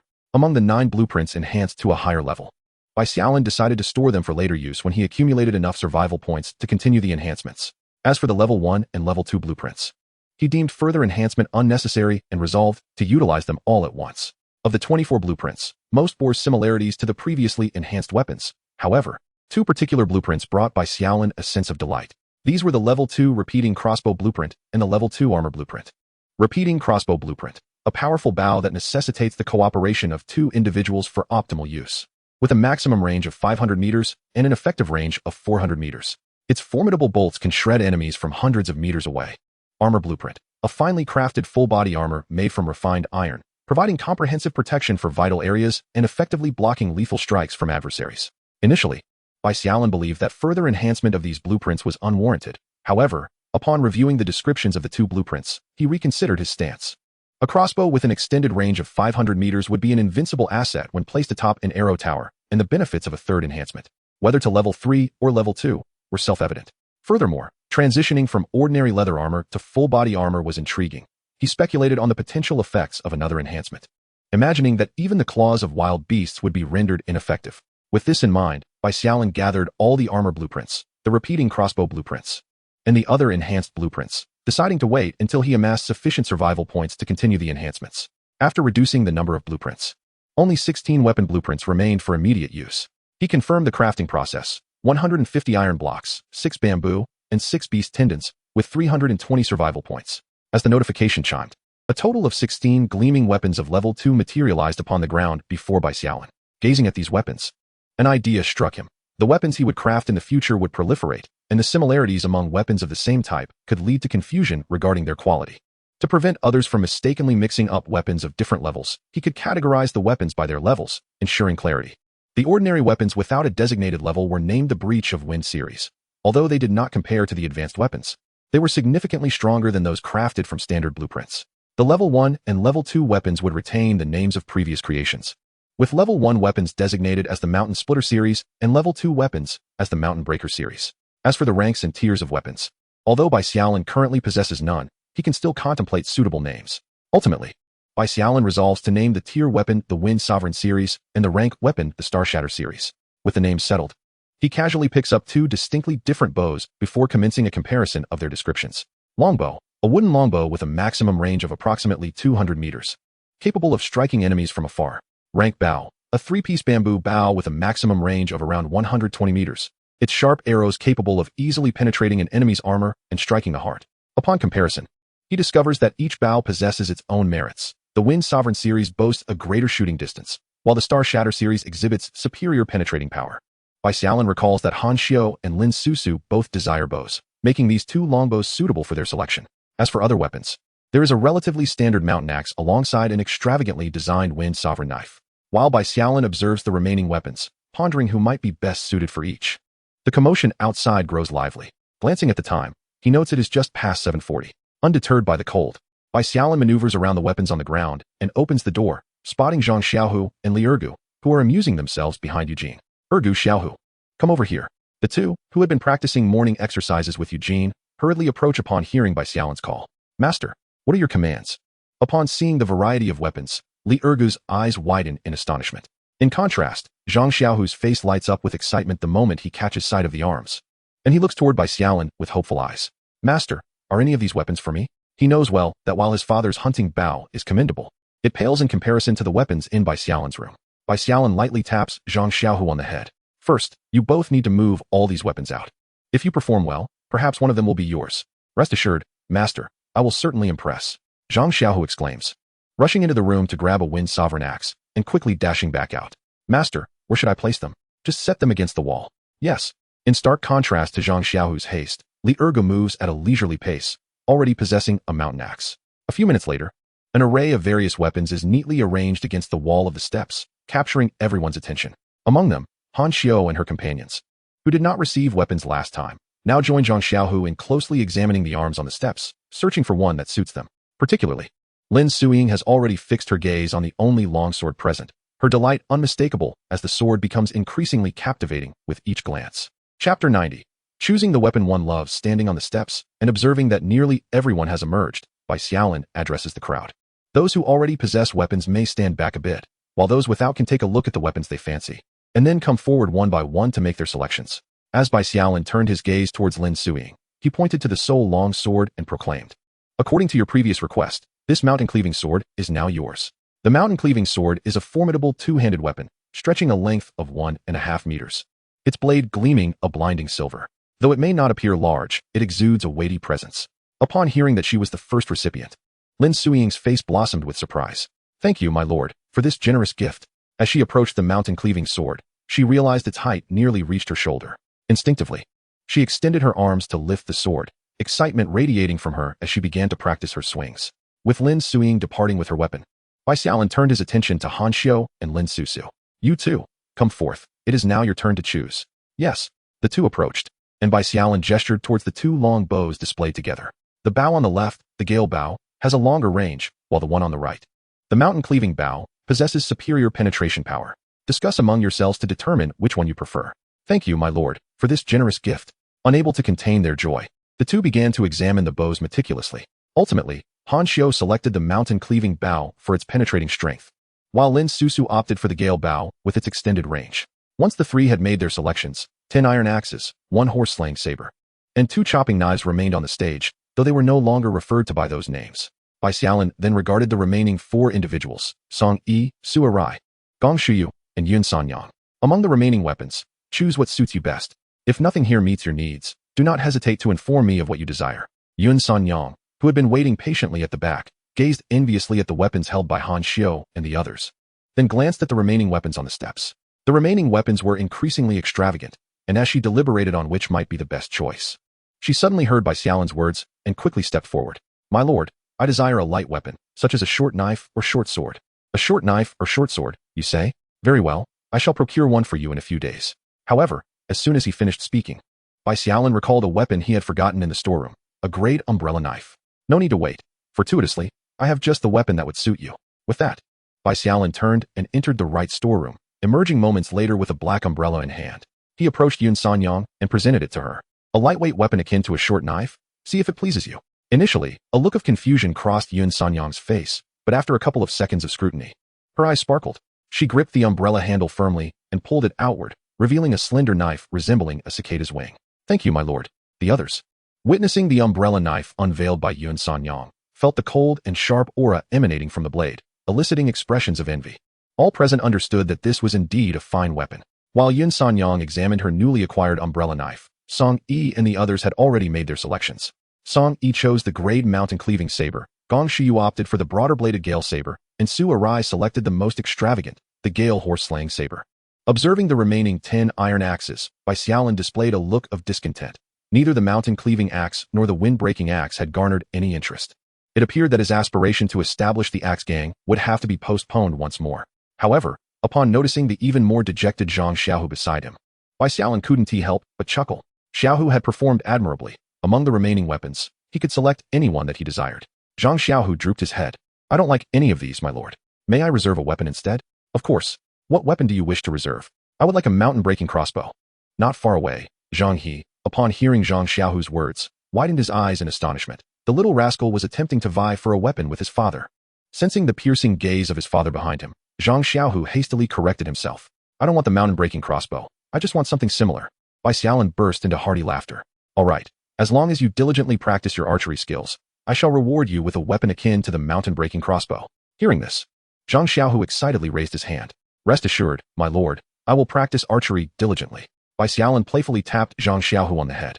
I see your determination, but next, you both need to move all the remaining weapons to the storage room on the right. Yes. Following this, Zhang Xiaohu and Li Ergu transported the remaining iron axes into the right storage room, placing them alongside the 2 mountain-cleaving axes that had been left behind. Once all the axes were relocated, Bai Xiaolin noted that it was nearly time and summoned Eugene and his team to fill the giant wooden barrel in his room with water.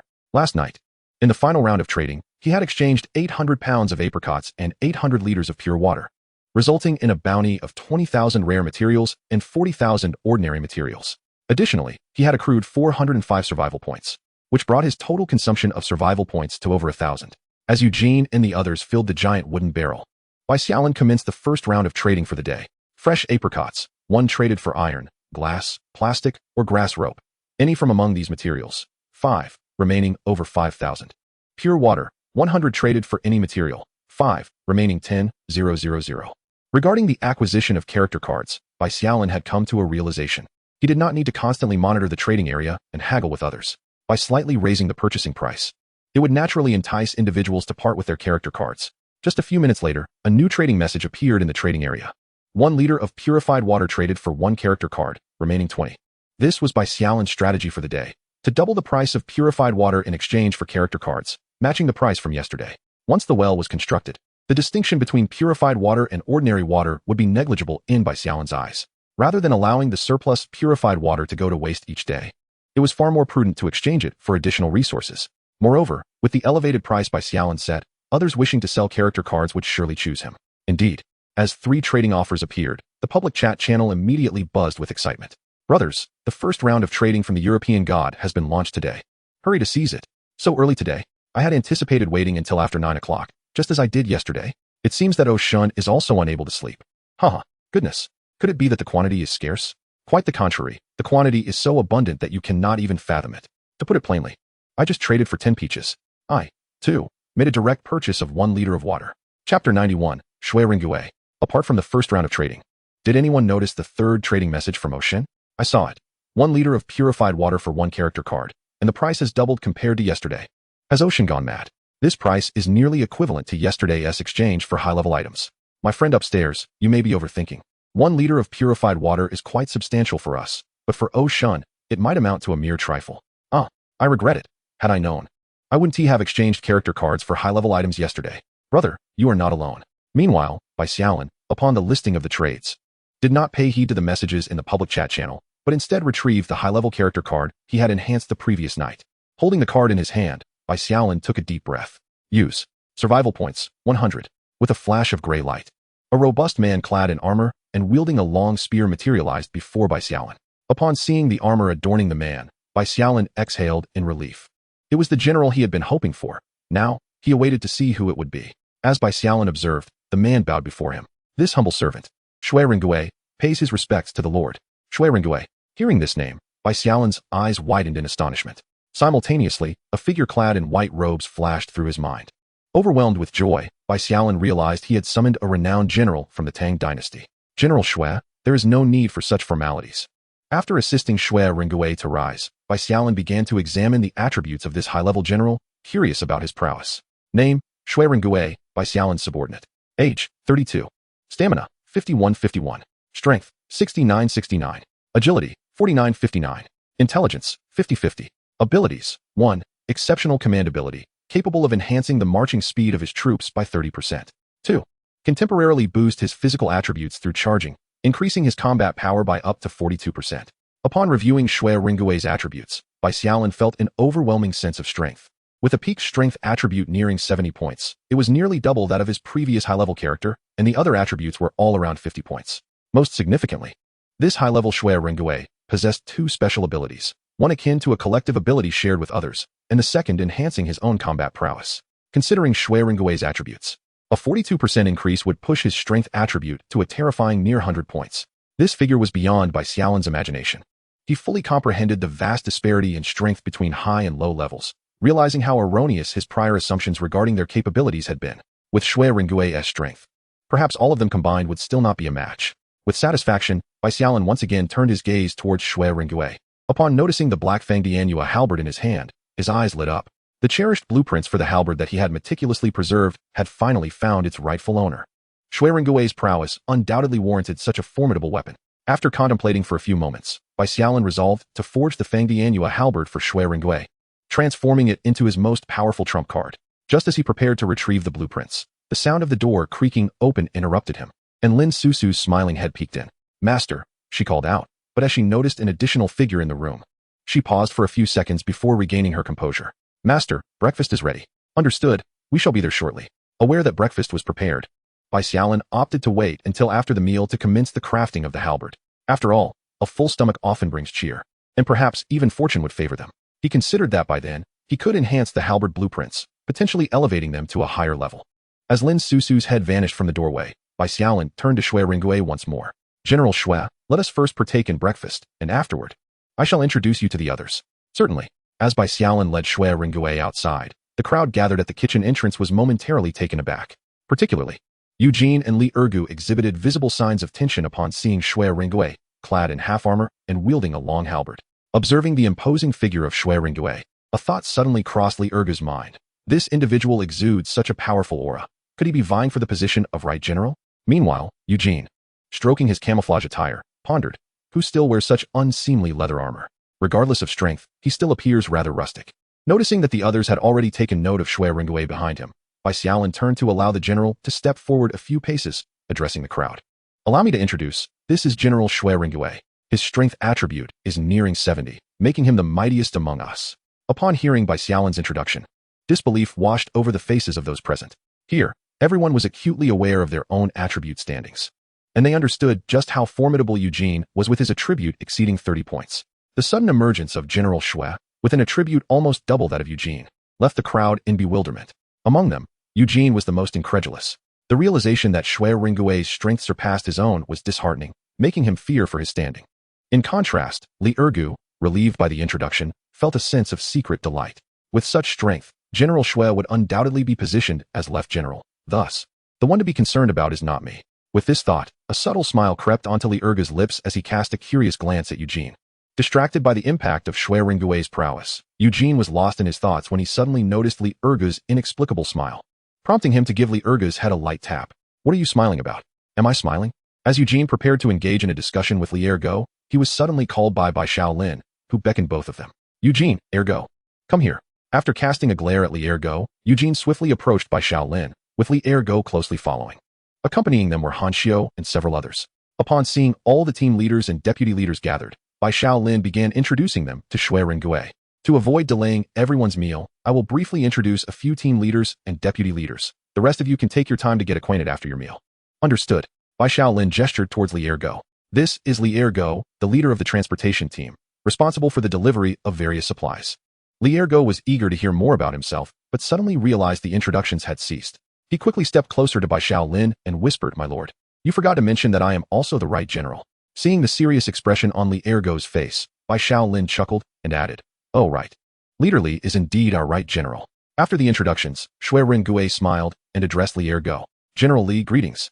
Upon hearing the title of general, Li Ergo's face lit up with satisfaction. "Greetings, General Shui." Noticing Li Ergo's expression, Bai Xiaolin quickly signaled Shui Rengui to look at Eugene. "This is General Eugene, the leader of our pioneering team, responsible for exploring and gathering resources. General Yu is also our left general." Upon hearing Bai Xiaolin introduce him, Eugene instinctively straightened his posture, determined not to let the newcomer underestimate him, despite the fact that the latter was currently more powerful. "Greetings, General Shui." "Greetings, General Yu." The two exchanged smiles and nods. Bai Xiaolin then introduced Han Xiao and the others to Shui Rengui. "This is Han Xiao, the leader of the internal affairs team. And this is Zhang He, the deputy leader of the pioneering team." After concluding the introductions, Bai Xiaolin turned to Shui Rengui once more. "I am at your service." He then addressed the others. "That should be sufficient introductions. We can commence the meal." Agreed. Breakfast consisted of congee and toasted bread. Just as Bai Xiaolin was enjoying his bowl of congee, he suddenly noticed Li Ergo sneaking into the kitchen. Observing that Li Ergo seemed to be hiding something, Bai Xiaolin's curiosity piqued, and he tiptoed over, cradling his wooden basin. Once in the kitchen, Li Ergo glanced around to confirm the absence of others, then slowly retrieved a paper package from his clothing, unveiling a bun. He intended to discreetly hide his last bun to savor the taste of the roasted buns once more, but alas, he had been discovered by Bai Xiaolin. Peering into the kitchen, Bai Xiaolin observed as Li Ergo placed the bun beside the charcoal fire. A mischievous smile crept onto Bai Xiaolin's face as he quietly approached and stood behind Li Ergo, lowering his voice to a husky whisper. "Ergo, so it was you who stole my bun last night." Engrossed in watching the steaming buns, Li Ergo was startled into the air by an unexpected voice from behind.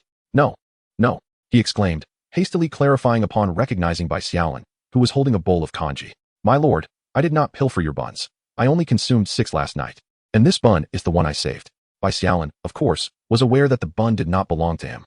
He had recalculated while drinking his congee the previous night and realized that everyone else had eaten one more bun, while he had eaten one less.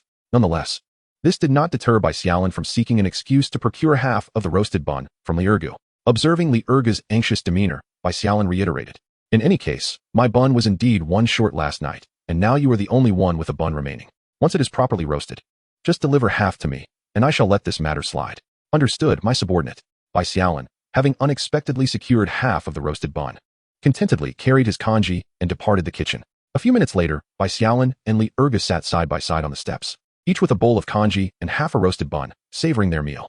At that moment, the aroma of the roasted buns captivated the attention of the others, particularly Eugene, who, upon seeing that both Bai Xiaolin and Li Ergo had roasted buns while he had none, felt that the congee in his bowl had suddenly lost its allure. "Have I truly fallen out of favor?" he pondered. "I must hasten to enhance my strength.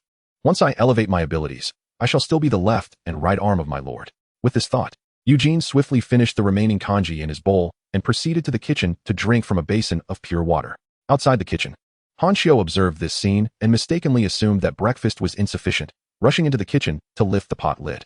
Upon discovering that there was still a substantial amount of congee remaining, she looked quizzically at Eugene, who was drinking water instead of congee. Under her gaze, Eugene explained, "I choked on the congee, so I'm drinking some water to clear my throat." Han Xiao's expression grew even more perplexed. "General Yu, what are you saying? I find myself struggling to comprehend." Having finished a full bowl of congee along with the half-roasted bun obtained from Li Ergo, Bai Xiaolin contentedly patted his belly. He then proceeded, as was customary, to trade breakfast for Ning Yu and the others. While contacting Lu Nong, he also traded 20 basins of pure water to him, advising him to raise the prices of the trading character cards today, while the prices for other cards and blueprints would remain unchanged. After a brief conversation with the three, Bai Xiaolin realized that it was nearly 9 o'clock. He then created some tools and moved them out of the room. By the time Bai Xiaolin emerged, everyone was already gathered in the courtyard, ready for their assignments. As he placed the tools on the ground and was about to speak, he suddenly glanced at Gong Shuyu, Yun Sen Yang, and Shui Ringgui. Noticing their mismatched attire compared to the others, Bai Xiaolin turned back to the storeroom, retrieved several sets of camouflage uniforms, and handed them to the three, instructing them to change. A few minutes later, gazing at the neatly attired assembly before him, Bai Xiaolin nodded in satisfaction and proceeded to delegate tasks. The internal affairs team, comprising Han Xiao and her three companions, continued their usual routine of efficiently organizing their chores, watering plants, and feeding the pigs. Meanwhile, the pioneering group, led by Eugene, persisted in their mission to harvest apricots from the orchard, now bolstered by the addition of Shui Ringgui, increasing their number from 7 to 8. Bai Xiaolin, on the other hand, took charge of the production team, diligently clearing the remaining areas within the old wall. As he observed Eugene and his companions departing from the dock, Bai Xiaolin distributed the tools he had crafted to Song, Yi, and the other two, urging them to work diligently to clear the remaining land by morning. Unlike the others, Bai Xiaolin wielded a mountain axe for his lumberjack endeavors. These iron axes had been crafted but remained unused, and they could not be left to rust indoors, so Bai Xiaolin had decided to bring one along today. He was eager to test the speed of the mountain axe in felling trees and to assess its impact on his stamina. If it proved to be more efficient than the ordinary iron axe, he would contemplate exclusively using the mountain axe or the wind-breaking axe for timber collection in the future. Chapter 93, The Ambitious Li Ergu. With a series of resounding thuds, 2 logs appeared before Bai Xiaolin, eliciting a glimmer of excitement in his eyes. The mountain axe's speed in felling trees was at least double that of the ordinary iron axe. Next, he needed to evaluate the expenditure of stamina. With a satisfied expression, Bai Xiaolin quickened his pace, searching for more trees to fell. Thud, thud. Just as Bai Xiaolin was becoming increasingly adept at his task, a line of blue notifications and a line of golden notifications simultaneously materialized before him. Low stamina. Efficiency in work diminishes when stamina is critically low. It can be restored through rest or nourishment. Spending 1 survival point can restore 10 stamina points. Would you like to restore? Stamina depletion. Bai Xiaolin was somewhat taken aback. Such a situation had not arisen in the morning before, and it appeared that the mountain axe consumed stamina at a significantly higher rate. Setting down the mountain axe, he noted the time was just approaching 11 o'clock, indicating that the stamina he had expended over the past 2 hours was essentially double that of before. After surveying the remaining area, he realized that only a few trees remained to be cleared, and completion was imminent within half an hour. Without further hesitation, Bai Xiaolin decided to expend a survival point to restore his stamina and resumed his work with the mountain axe. 20 minutes later, all the remaining trees had been cleared. Bai Xiaolin turned his attention to Gong Shuyu and his 3 companions. Well construction blueprint level 1. The well's depth has been increased to 20 meters, providing a sufficient daily supply, 5 tons, of purified water. He then began to ponder where to situate this well. Once constructed, all water for drinking and cooking would undoubtedly need to be sourced from this purified supply. Considering future convenience, it would be most suitable to place the well within the small courtyard. However, there was no additional space available there. After careful contemplation, Bai Xiaolin resolved to assist Lin Sulong and Lin Suhu in relocating. The newly constructed courtyard featured 4 quaint wooden cabins, with 2 remaining available, one for Shui Ringgui and the other for the Lin brothers, perfectly accommodating their needs. Consequently, 1 cabin in the courtyard would be vacated, ideal for the construction of a well. Moreover, with the shelter provided by the wooden cabins, concerns regarding rainwater and other contaminants tainting the well water would be alleviated.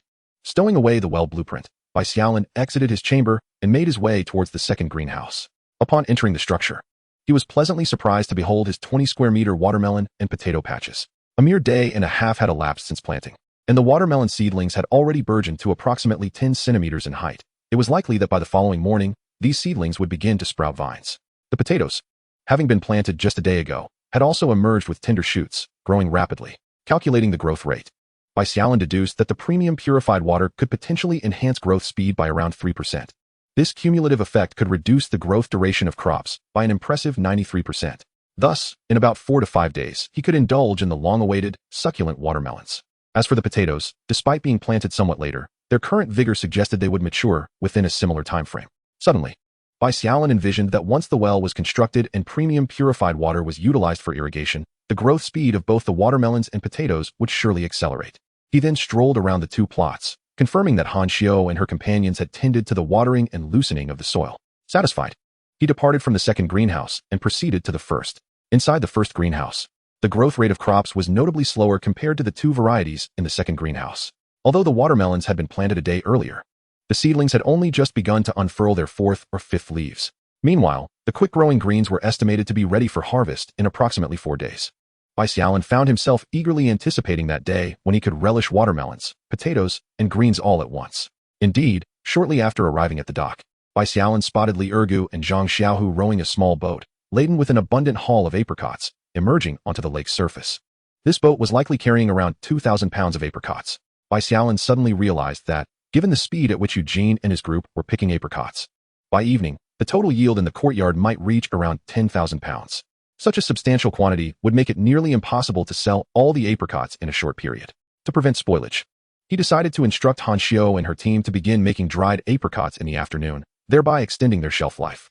As the boat approached, and Bai Xiaolin confirmed that only Li Ergu and Zhang Xiaohu were aboard, he turned and summoned Song Yi and his companions, who had finished clearing the weeds. Upon seeing Bai Xiaolin standing at the dock, Li Ergu conceived a new idea. With Eugene and the others currently absent, perhaps he could make a favorable impression. Perhaps the Lord, in a moment of delight, might bestow upon himself some rewards, thereby enhancing his own prowess. With this thought in mind, Li Ergu gazed at Bai Xiaolin and his companions, as if returning victoriously, beginning to wave and cheer. Once the small boat reached the shore, Li Ergu leapt off, leaving a bewildered Zhang Xiaohu behind, and strode confidently towards Bai Xiaolin. Upon hearing the number of apricots was in line with his expectations, Bai Xiaolin nodded. Although he found it curious that Li Ergu had suddenly adopted a serious demeanor, he nonetheless complimented him, saying, "Well done.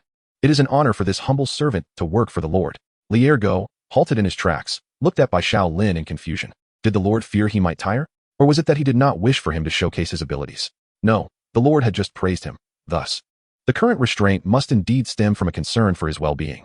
Surely, he would always be the Lord's trusted confidant.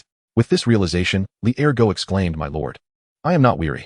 As soon as he spoke, Bai Xiaolin replied, "If you are not tired, then first unload the apricots from the boat.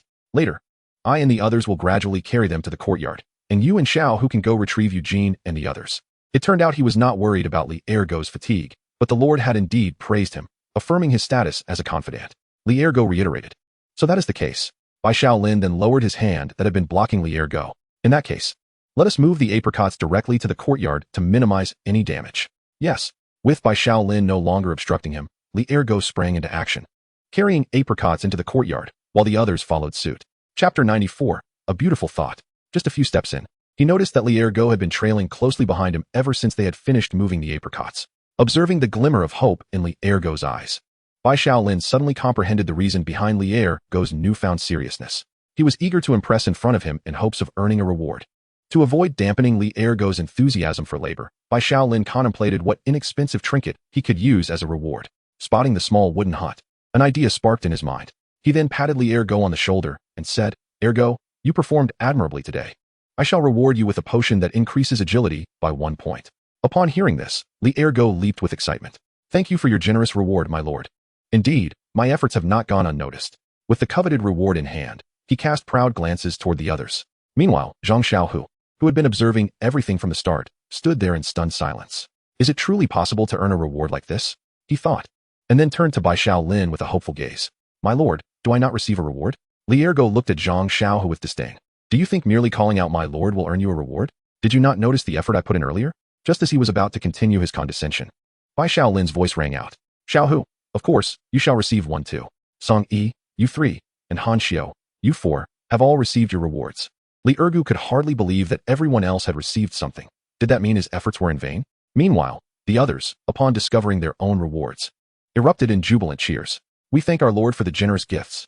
Bai Xiaolin raised his hand to signal for silence, and then turned to the still stunned Li Ergu, saying, "Of course, Li Ergu performed admirably. Later, you shall receive 2 rewards." Following this announcement, the group began to celebrate together.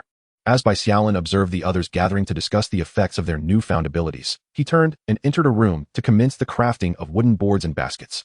With 150 units of wood, he produced 50 boards and 10 baskets.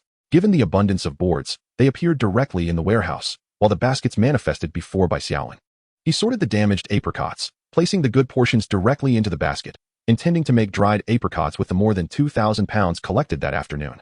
Just as they had nearly finished selecting the apricots, Eugene and Shui Renge entered from outside. "My lord, we heard the sounds of small animals within the new enclosure." Bai Xiaolin's eyes brightened. This meant that his newly erected wall had inadvertently captured some nearby wildlife. With these creatures enclosed, it was only a matter of time before he could catch them. Amused by this turn of events, Bai Xiaolin chuckled, realizing that despite his efforts to set traps for days, a mere wall had effectively corralled the animals.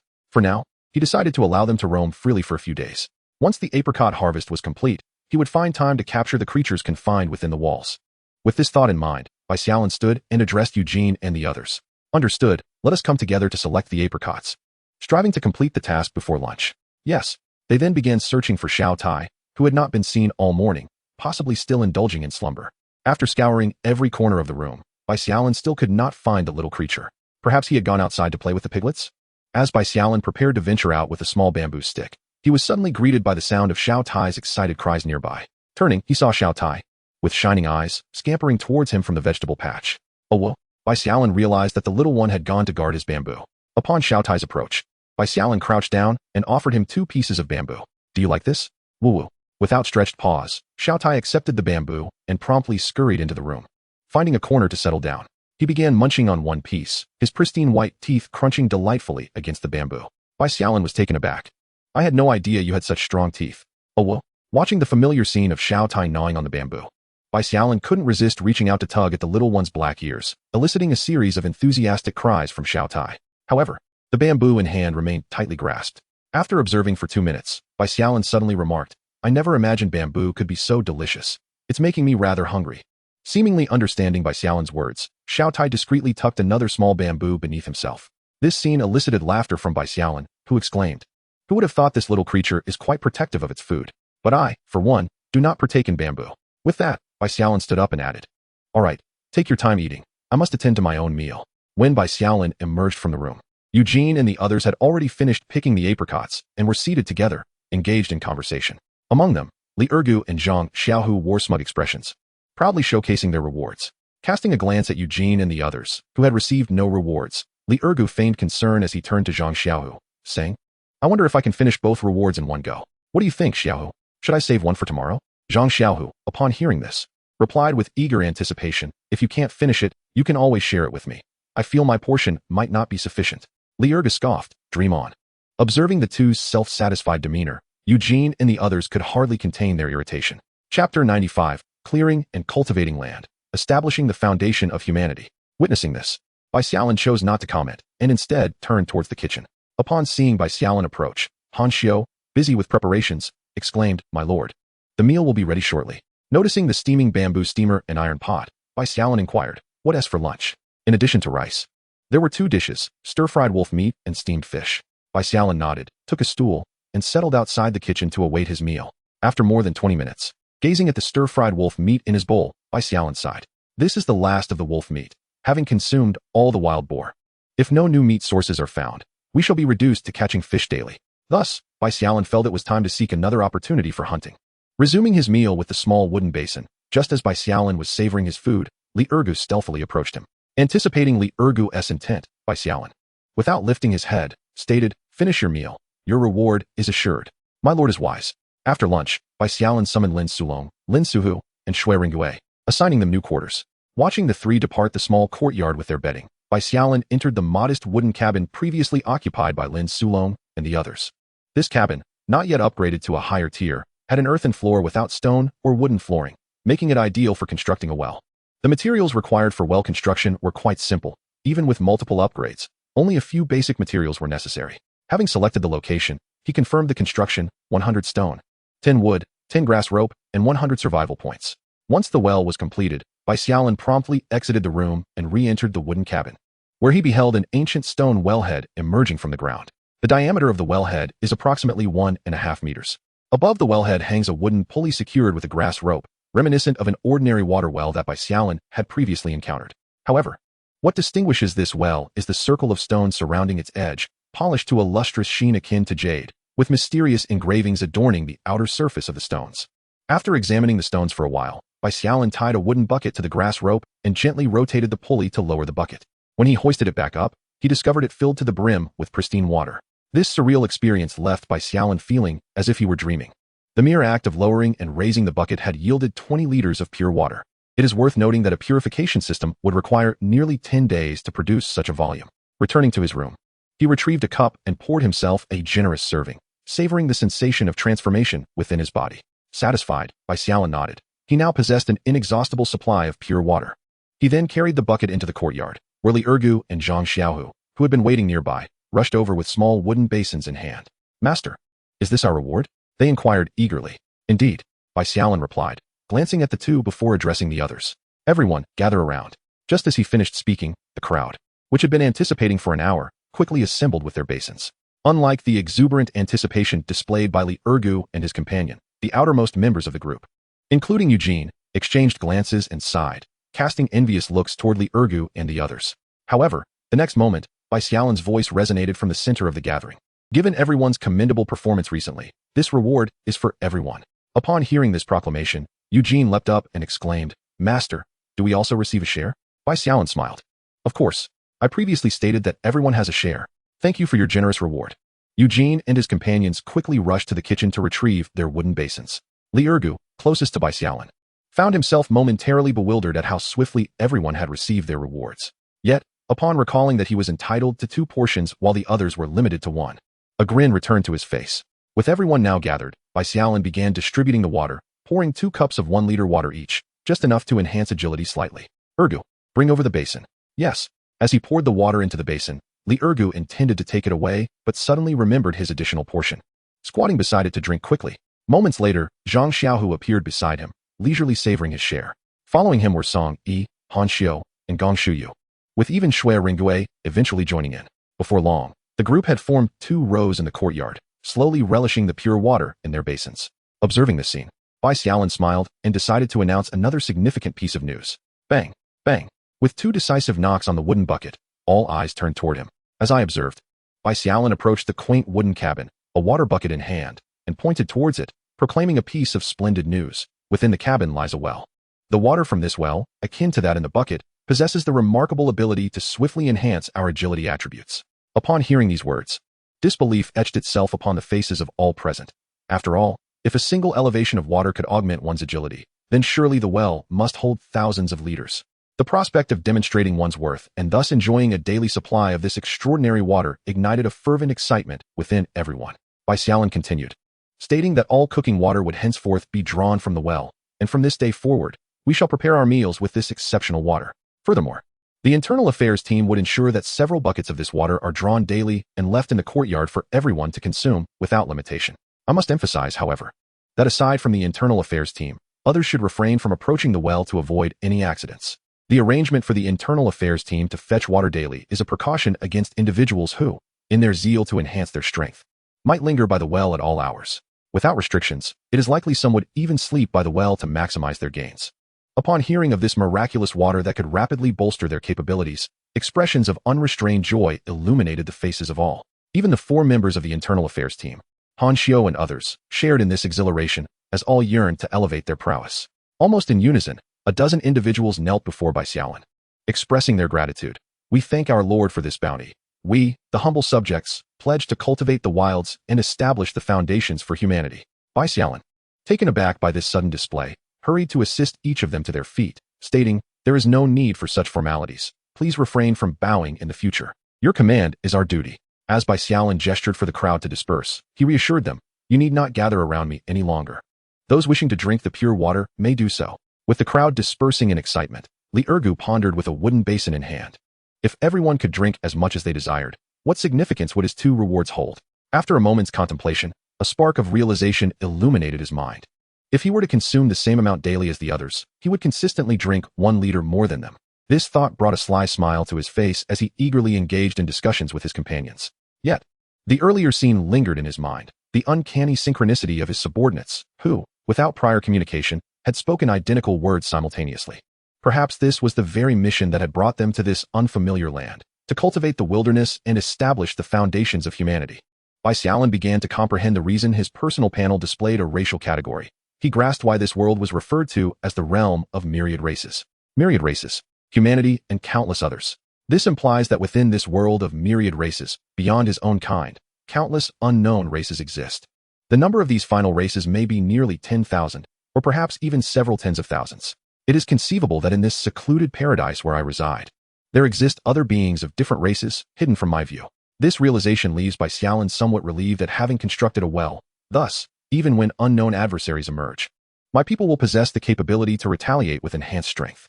However, until such races manifest, all of this remains mere speculation. The primary focus now is the rapid development of this small courtyard. Casting aside previous thoughts, Bai Xiaolin accessed the construction page. having already cleared the area within the old walls that morning. He could now proceed to build several medium-sized warehouses to store the various materials he would trade for in the coming days. Bai Xiaolin had previously determined the construction site for the new warehouses, planning to erect 2 more side-by-side in front of the 4 already built, thus utilizing the entire area in front of the courtyard with 2 rows of 6 warehouses. Construction confirmed. Wood 100, stone 50, iron blocks 30, glass 10, survival points 20. With the completion of the 2 medium-sized warehouses, Bai Xiaolin contemplated further and navigated to the small warehouse construction page. The materials cleared from the apricot grove were still outside, necessitating the creation of a small warehouse for storage. In addition to the materials, the apricots harvested later and the dried apricots also required a place for storage. 1 small hut would certainly be insufficient. Construction confirmed. Wood 60, stone 30, thatch 30, survival points 6. As materials were consumed, 3 small warehouses appeared side by side on one side of the apricot grove courtyard, perfectly suited for storing materials, apricots, and dried apricots. With all warehouses completed, Bai Xiaolin opened the trading area. After a morning's time, the first round of trades for the day had already concluded. Additionally, the trade from yesterday involving the character card exchanged for bread and water had successfully completed another transaction. Furthermore, 5 character cards for the enhanced purified water had been traded throughout the morning. Purified water 1 liter for 1 kilogram of bread, character card 1, remaining 2. Enhanced purified water 1 liter, character card 1, remaining 15. Since this morning, the character cards had increased by 8, surpassing the number Bai Xiaolin had monitored in the trading area yesterday. This is the advantage of raising prices. There is no need for arduous haggling, as transactions naturally occur when there is demand. He then called to Eugene and the others, who were satiated and seated in the courtyard, basking in their growing strength, to continue fetching water for the giant barrels in the room. Bai Xiaolin began to draft the second round of trades for the day. Fresh apricots 1 for one of the materials, iron blocks, glass, plastic, or grass rope 5, remaining over 5,000. Purified water 100 for any material 5, remaining 10,000. Yet again, it was a day devoid of obtaining the well blueprint. Is the probability of acquiring the well blueprint truly so low? Aside from the European deity, has anyone else, perhaps another fortunate soul, obtained the well blueprint? If no one secures this well blueprint soon, I shall begin to question whether the European deity is deceiving us. The European deity has clearly stated that not obtaining it simply indicates a lack of luck. As I lingered in the trading zone, idly chatting, I couldn't help but think it would be quite extraordinary to acquire the blueprint for a well who has been fixated on the trading area. I merely opened it during my lunch break to take a glance. It has only been a day, why the urgency? Perhaps by tomorrow, someone will indeed obtain the blueprint for a well. That is a valid point. Just as the fervent discussion reached its peak, a message suddenly appeared in the comments section, capturing everyone's attention. 35666. There's no need to wait until tomorrow. I obtained a well blueprint yesterday, though I have yet to use it. You received the blueprint for a well yesterday. Is that true? I recall 666 boasting about his findings in the chat channel previously. Who would have thought this low-key lucky fellow had also acquired a well blueprint? This marks the first well blueprint aside from that of the luck god. 666. Since you possess the well blueprint, why not utilize it? This is an opportune moment to exchange for resources. Ningyu, who impulsively spoke, found herself perplexed by the issue that emerged on the cornerstone. Simultaneously, she couldn't help but mutter to herself, I wish to use it too. But the blueprint has already been utilized by someone else. Just as Ningyu decided to dismiss the matter, a notification sound suddenly rang in her ears. Who could it be? Exiting the trading area, she discovered a message from Bai Xiaolin, along with a trading proposal. I will trade you some purified water. You can post it in the trading zone to exchange for materials, and then send a message in the public chat channel stating that you have already used the blueprint to construct the well. Purified water, 1,000 liters for wood, 1. Upon reading the message, Ningyu displayed a look of confusion.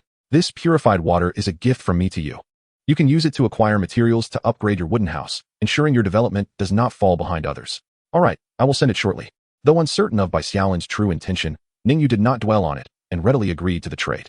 The transaction was completed, and a brand new, enormous wooden barrel appeared before Ningyu, filled to the brim with purified water. Gazing at the large barrel, a thought suddenly struck her. With so much purified water, could she perhaps reserve some for bathing? Yet, after some consideration, she dismissed the idea, recognizing that purified water is far too precious at present. First, she would complete the task assigned by Bai Xiaolin and then trade for some inexpensive river water for bathing next time. Chapter 97. The Shattered Star Spear. Meanwhile, Bai Xiaolin, observing the newly crafted large water barrel disappear, awaited the moment Ningyu would post in the chat channel and trading area. The notion of having Ningyu falsely claim she had constructed a well and was selling purified water in the trading area had emerged suddenly when Bai Xiaolin noticed the trading comments. Furthermore, in the following days, Bai Xiaolin even planned to have Lu Nengli and Lei Xing do the same. There were 3 reasons for this strategy. effectively hitting 3 birds with 1 stone. The first reason was to create a smokescreen, with more individuals selling purified water in the trading zone. Others would not fixate solely on him, ceaselessly questioning his actions. The second reason is the potential for overt competition within the trading area, creating a facade of rivalry while actual monopolization occurs. Consequently, all materials designated for water exchange will coalesce into the hands of a select few. The third reason is that Ning Yu and her companions can utilize the substantial materials acquired through trade to swiftly upgrade their residence, ensuring they possess the means to retaliate when faced with an attack. Should circumstances permit, they might even evolve into the most formidable force within their region. When confronted by other races in the future, it remains uncertain who would truly fear whom. While Bai Xiaolin awaited developments, the public chat channel buzzed with excitement. It was rumored that yet another fortunate individual had procured the blueprint for a well. No way. Is that true? Don't listen to him. He is clearly spouting hearsay, likely from some obscure source. If someone had genuinely obtained the blueprint, they would undoubtedly be selling clean water in the trading area by now. He is not fabricating it. I just saw a comment under the transactions of the Euro God, where one proclaimed they obtained the blueprint yesterday. It sounded very credible. I shall investigate. Do you think this Euro God is merely boasting? If not, why hasn't he sold any clean water? Whether he is bragging, only he knows. Friends, allow me a moment to share. Though I Haven T secured the blueprint for the well, I mustered my courage this morning to explore an additional 200 meters and stumbled upon a small patch of wild blueberries. The important part is that blueberries are now available in the trading area, so those weary of apricots should consider purchasing a portion to taste. Wow. There truly are wild berries to be found. Why am I devoid of such luck? I cannot believe a brother discovered blueberries. I thought I was the sole finder of wild fruit today. Wow. Brother, you too found wild fruit? What did you discover? While it pales in comparison to the blueberries above, I found wild jujubes, having gathered less than 10 pounds this morning. Just as the discussion shifted from the well blueprint to various wild fruits, a new message appeared on the chat page. 35666. There are so many blueprints that I nearly forgot about the well blueprint I acquired yesterday, thanks to a reminder from a friend in the trading area. I have now located the well blueprint and successfully constructed the well. I will be selling some clean water in the trading area. All are welcome to purchase. Wow. What those earlier gentlemen mentioned turned out to be true. I, Zhang San, openly express my envy for the second Euro God to construct a well. I, Nicholas Zhao Si, share the sentiment and hope to catch a bit of that luck. Wishing all Euro gods a fortunate day. In a mountain hollow near the seaside, Long Fu Gui and several subordinates were mending fishing nets with grass ropes. Upon seeing the messages in the chat channel, he couldn't help but curse, another lucky fool. He also lamented why such good fortune had eluded him, leaving him without the well blueprint. To avoid falling too far behind these two, Long Fu Gui resolved to exert extra effort in the afternoon to expedite his acquisition of the blueprint. Amidst the lively chatter in the channel, Ning Yu's trading information also surfaced in the trading area. Pure water 100 transactions for any materials remain at 5,000. The price is the same as Bai Xiaolin's. Yet the quantity is merely half of what Bai Xiaolin possesses. It is presumed that Ning Yu intends to divide the pure water into 2 rounds for sale. A thought that crossed Bai Xiaolin's mind. Confirming Ning Yu's transaction in the trading area, he began to divert the attention of others. Bai Xiaolin exited the trading area and retrieved the blueprint for the Fang Tian Hua Ji. Fang Tian Hua Ji blueprint, a finely crafted weapon of the long spear category. Mastering it will render you invincible. Survival points, 1, 10, 100. Bai Xiaolin held the highest expectations for this Fang Tian Hua Ji, thus he directly reinforced it 3 times.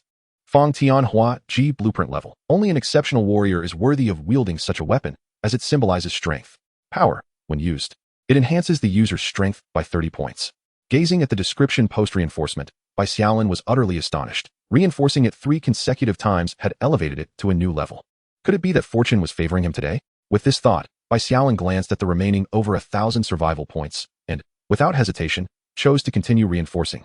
As this was a rare opportunity to enhance the weapon to a higher grade. Survival points, 1,000. Fang Tian Hua Ji blueprint level, an exceptional weapon. It embodies the essence of a war god and the epitome of invincibility. Mighty force. When used, it doubles the user's strength. Upon witnessing the results of the 4th reinforcement, Bai Xiaolin could hardly contain his excitement and leaped in joy. Level. Simultaneously, the level ability of the Fang Tian Hua Ji amazed Bai Xiaolin. Unlike the fixed enhancement of 30 points at the previous level, this level doubled the attributes. If Bai Xiaolin were to wield it, it might not surpass the capabilities of the previous level weapon. However, if entrusted to Shui Ringui, the doubled strength attributes, combined with Shui Ringui's charging ability, could elevate his power to a terrifying degree approaching 200 points in a short span. It is worth noting that Bai Xiaolin's own strength currently stands at just over 10 points. To comprehend the magnitude of 200 points, one might surmise that a mere fingertip could easily overpower Bai Xiaolin. Even the formidable war god Lu Bu would likely not reach such a level of strength. The capabilities of a level weapon can be aptly described in 4 words. The strong shall remain strong. Bai Xiaolin has begun to anticipate the true form of this level weapon. However, there is no rush to manufacture it just yet. Bai Xiaolin smiled and rummaged through his collection of duplication cards. This particular duplication card still holds 2 opportunities for use. It is perfectly suited for duplicating a level weapon. Duplication. As brilliance flashed, the level blueprint in Bai Xiaolin's hands transformed into 2 once more. One would be used now, while the other would be reserved for summoning a stronger general in the future. After securing the duplication card and blueprint, he confirmed the manufacturing process. Iron blocks, 10. Survival points, 500. Before Bai Xiaolin, a weapon emanating both weight and sharpness materialized, its aura enveloping him and creating an immersive experience. It felt as though a heavy halberd was pressing down upon his shoulders, compelling him to submit. Any resistance would result in the razor-sharp blade swiftly severing his throat. Shaking his head to dispel such thoughts, Bai Xiaolin turned his gaze once more to the weapon before him, the formidable halberd. The long weapon appeared to consist of 2 parts, the prominently gleaming blade and the robust shaft. Yet, these 2 components harmoniously merged, creating an impression of natural perfection. Bai Xiaolin's attention was immediately captivated by the black shaft, adorned with intricate carvings. It depicted a tawny tortoise coiled around the shaft, the design elucidating the halberd's weighty aura. After observing for 2 minutes, Bai Xiaolin reached for the halberd, attempting a few swings before halting. He realized that while he could manage to lift the weapon, engaging in combat with it would likely prove impossible within a minute, given his current strength. Replacing the halberd, Bai Xiaolin resolved to bestow upon it a new name. Opting for the title Shattered Star Halberd from the series of 5 names he had previously devised for advanced weapons. Chapter 98. What lies deep within the forest. Once his tasks were complete, Bai Xiaolin noted that time had slipped past 1:30. To avoid oversleeping, he decided against taking a nap. He then ventured to the courtyard, pouring himself a cup of pure water, and sat on the steps to savor it. As he drank, he could faintly discern the sounds of weapons clashing from beyond the walls. Realizing that the others, having imbibed the pure water, had regained their strength, Bai Xiaolin understood they were seizing the opportunity to practice with their new weapons during the respite. Listening intently to these sounds, he nodded in satisfaction. Everyone was diligently striving to enhance their abilities, which boded well for their collective future. By the time he finished his drink, the clock was nearing 2. Noticing the new weapon in Bai Xiaolin's hand, all eyes turned to Shui Ringgui. Among them, only he lacked a new weapon, and being the sole wielder of a long weapon, it was evident that this new armament was tailored specifically for him by their leader. Emerging from the room, Bai Xiaolin's gaze too fell upon Shui Ringgui. Upon seeing the black halberd in Shui Ringgui's grasp, a singular thought surged through Bai Xiaolin's mind. In the midst of the astonished stares of his companions, he raised the Shattered Star halberd and swung it diagonally toward Shui Ringgui. However, Shui Ringgui remained unfazed, swiftly raising his own halberd to block the attack. At the moment of contact between the 2 weapons, a soft sound echoed as Shui Ringgui's halberd shattered into 2 pieces. Bai Xiaolin, jolted by the force of the impact, staggered backwards several steps, an effect compounded by the fact that Shui Ringgui had merely defended himself without counterattacking. Though the Shattered Star halberd had temporarily doubled Bai Xiaolin's power attribute, it still paled in comparison to Shui Ringgui's fundamental strength. Coming to a halt after a few steps, Bai Xiaolin hurled the Shattered Star halberd toward Shui Ringgui. General Shui, give your new weapon a try? Shui Ringgui discarded the broken long spear in his hand and deftly caught the Shattered Star spear thrown by Bai Xiaolin with one hand. The moment his palm made contact with the spear, Shui Ringgui's eyes sparkled with delight, swiftly revealing an expression of joy. Thank you for your generosity, my lord. How long can you wield the Shattered Star spear at full strength, General Shui? If I exert my full power, I can maintain it for no longer than a minute. However, as my strength increases, so too will the duration of my usage. After all, the demands on my body will increase significantly once my power doubles. Managing 10 minutes of full exertion would be quite commendable. Bai Xiaolin then turned to Shui Ringgui once more. General Shui, you are now our paramount combat force. It is imperative that you practice diligently whenever time permits, so as to unleash even greater prowess. I shall indeed train rigorously, living up to your expectations, my lord. Nodding in agreement, Bai Xiaolin then addressed the others. You all must practice diligently as well, now that you have acquired new weapons. Yes. Glancing at the clock, which indicated nearly 2 o'clock, Bai Xiaolin commenced organizing the afternoon's tasks. Now, let us outline the agenda for the afternoon. He gestured towards a basket of apricots beside him, looking at Han Xiu and the others. You and the Internal Affairs group are to finish your other tasks this afternoon before splitting these apricots open to dry. As for the materials needed for drying, I have prepared some wooden boards in the warehouse for your use. Understood. Bai Xiaolin then addressed the remaining members. This afternoon, aside from the Internal Affairs group, all others shall go apricot picking, striving to complete the harvest swiftly to attend to other matters. As soon as Bai Xiaolin finished speaking, he noticed Li Ergu raising his broken mountain axe, proclaiming with bravado, "Rest assured, my lord, I can carry as much as you all can pick." Enough banter. Let us set off. The group of 12, armed with various weapons and sacks, boarded a small boat heading towards the apricot grove across Mirror Lake. Upon reaching the dock on the opposite shore, Zhang Xiaohu was left behind to guard the dock, while the rest proceeded with great vigor towards the apricot grove. With a larger number of people, the collective spirit seemed to rise, and they marched boldly into the grove without hesitation. Once they halted, Bai Xiaolin circled the apricot grove and noted that, after 2 days of harvesting, over half of the apricots had already been picked. By estimation, this grove would yield approximately 25,000 pounds of apricots in a year. Observing the others climbing trees to gather apricots, Bai Xiaolin exited the grove and entered a small courtyard. This modest courtyard, spanning merely 100 square meters, had been thoroughly cleaned, with harvested materials stacked neatly in a corner by the wall. Upon entering the small wooden house, Bai Xiaolin discovered a pile of apricots resting atop thatch. These must be the apricots harvested by Eugene and others yesterday, as well as those collected this morning but not yet taken away. Having fully ripened, they could not withstand the pressures of transport and thus were stored here. Contemplating the sizable mound of apricots, Bai Xiaolin decided it was prudent to split them open for drying now. Otherwise, they would likely spoil if left piled for another 2 days. As Bai Xiaolin stepped out of the small courtyard, he summoned Song Yi and 2 others from the production team to assist in moving the materials stacked in the corner into a small storeroom. Once the courtyard was entirely cleared, Bai Xiaolin prepared to begin drying the apricots. Lacking wooden boards, he spread a layer of straw across the ground, placing each halved apricot meticulously upon it. With the trees in the courtyard having been thoroughly cleared, there was no concern about them casting shadows and preventing the apricots from basking in sunlight. After squatting for an hour to have the apricots, Bai Xiaolin stood up. Stretching his back, the prolonged bending had taken its toll. Venturing deeper into the apricot grove, he noticed that the surrounding trees were becoming increasingly dense and towering. As he gazed at the foliage that was nearly obscuring the sun, a thought suddenly crossed his mind. He pondered whether, beyond the jungle's depths, there existed other creatures apart from the myriad of wild beasts. If so, what might these beings look like? Would there be the legendary half-orcs or elves? The curiosity stirred within him, prompting a desire to delve further into the jungle.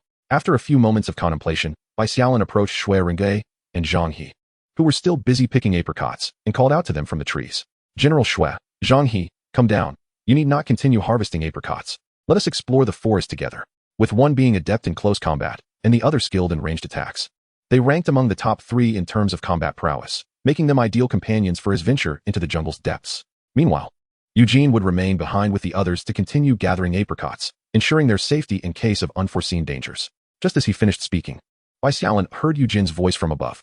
My lord, should I not accompany you? Looking up, he saw Eugene perched expectantly on a tree branch. Choosing to disregard Eugene's eager gaze, Bai Xiaolin replied, You need not go. There are more pressing matters for you here. Upon hearing this, Eugene's eyes sparkled with intrigue. What is it, my lord? Command me. Instantly, he stood upright on the branch. Rest assured, even at the cost of my life, I shall protect the other's safety. Bai Xiaolin, feeling exasperated, retorted, Enough. Continue picking apricots. Yes. After sending Eugene on his way, Bai Xiaolin turned to Shui Rengui and Zhang He, who stood ready behind him. Arm yourselves. We shall set forth. With that, he stepped forward, and within minutes, the 3 figures vanished into the depths of the jungle.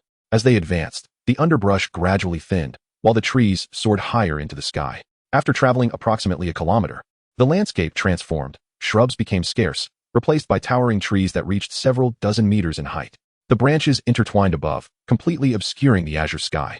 Countless thick vines either coiled around robust trunks or hung low in the air. The ground was blanketed in lush green moss, with the occasional sighting of colossal fallen trunks, which required several people to encircle. These too were now draped in moss. Amidst the desolate trees and entwining vines, countless small creatures scurried about, their appearances rendering Bai Xiaolin and his companions utterly astonished. Blood-red ants the size of fingers, mantises as long as arms, and black spiders the size of palms populated the surroundings. The scene evoked in Bai Xiaolin a sense of entering a primeval forest, albeit one distinctly different from the primordial woods he had previously known. The creatures before him were unlike any he had ever encountered in his former world. As Bai Xiaolin and his companions observed, sudden roars erupted from deeper within the jungle. The instant he heard the cries, Bai Xiaolin was momentarily taken aback, for the sound was one he recognized all too well, the anguished screams of a human in distress. A chilling thought crossed his mind. Could there be a small cabin inhabited by others hidden within the depths of the forest, and was someone currently under attack?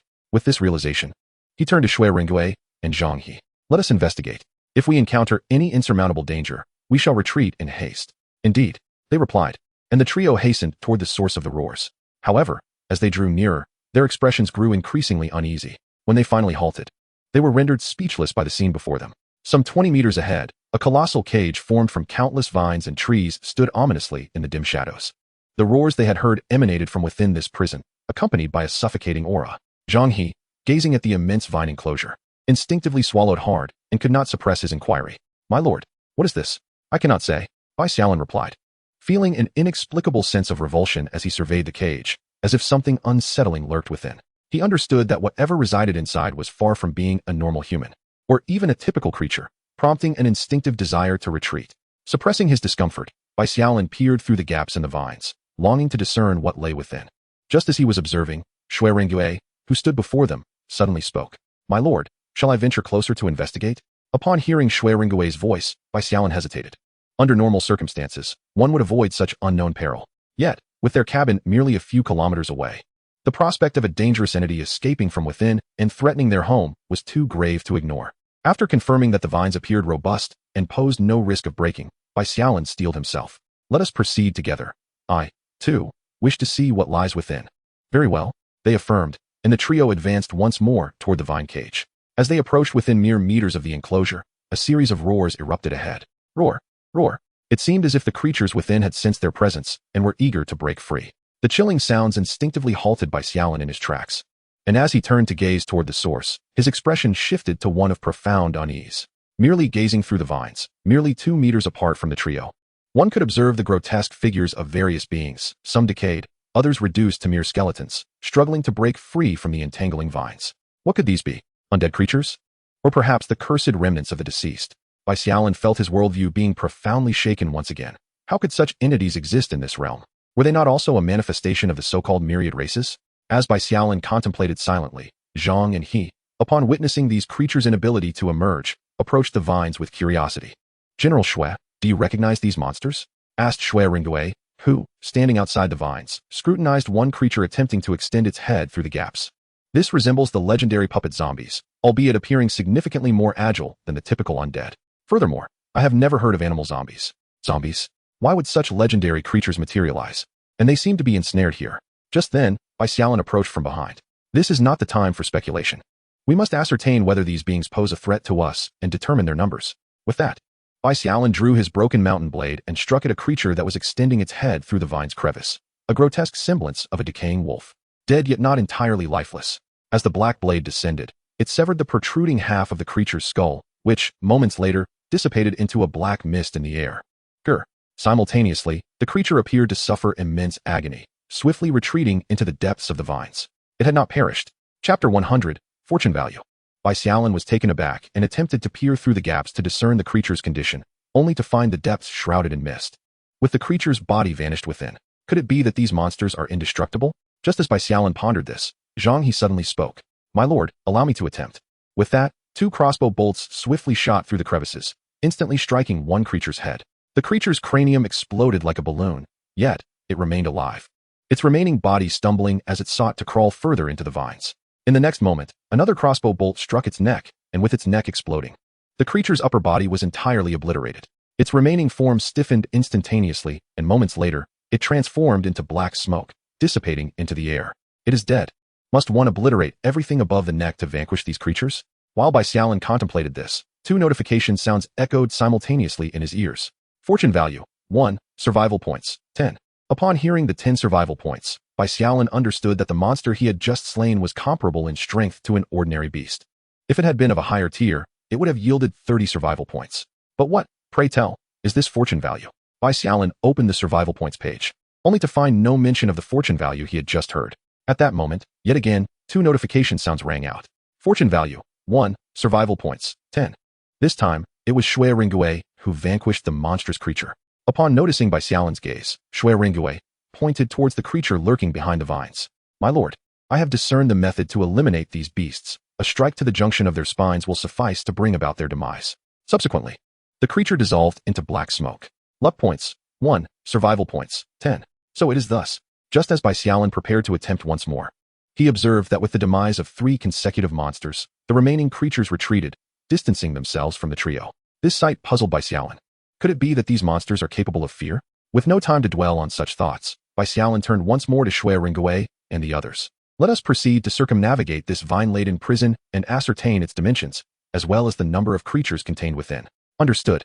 Having spoken, the three selected a direction and began patrolling along the perimeter of the vines.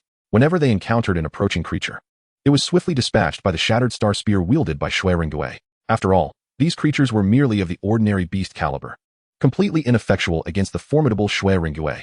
However, after more than half an hour, Bai Xiaolin glanced at the time and then at the seemingly endless expanse of the vine prison, halting their patrol. Once halted, he turned to his companions. Indeed, the trio had traversed nearly a kilometer over the course of the last half hour, encountering over 100 monsters along the way. If one were to consider the uncharted regions, how many more creatures might be lurking within the prison? Perhaps thousands, or even tens of thousands. The very thought sent a shiver down Bai Xiaolin's spine. Should these monsters escape and find their way to his humble abode, it would likely be overwhelmed and destroyed in no time. While Shui Ringgui and Zhang, he could easily dispatch solitary ordinary monsters. Facing a multitude of over 1,000 would undoubtedly spell doom. After all, the adage rings true, a multitude of ants can fell an elephant. Bai Xiaolin resolved to frequently assign individuals to monitor this area, ensuring that they could detect any emerging threats in a timely manner, thus allowing for adequate preparation. Seizing the opportunity for survival points that presented itself, with a mere glance from Bai Xiaolin, Shui Ringgui, and Zhang, he launched their weapons into action, swiftly eliminating 2 more creatures. Luck points, 2. Survival points, 20. Upon witnessing Bai Xiaolin's arrival, Eugene nimbly descended from the tree. Bai Xiaolin glanced at Eugene and then at the pile of apricots on the ground. Indeed, Bai Xiaolin estimated that the accumulated apricots weighed approximately 5,000 jin, indicating that the remainder could be harvested completely by tomorrow. Then, addressing the apricot trees, Bai Xiaolin proclaimed, "Everyone, come down.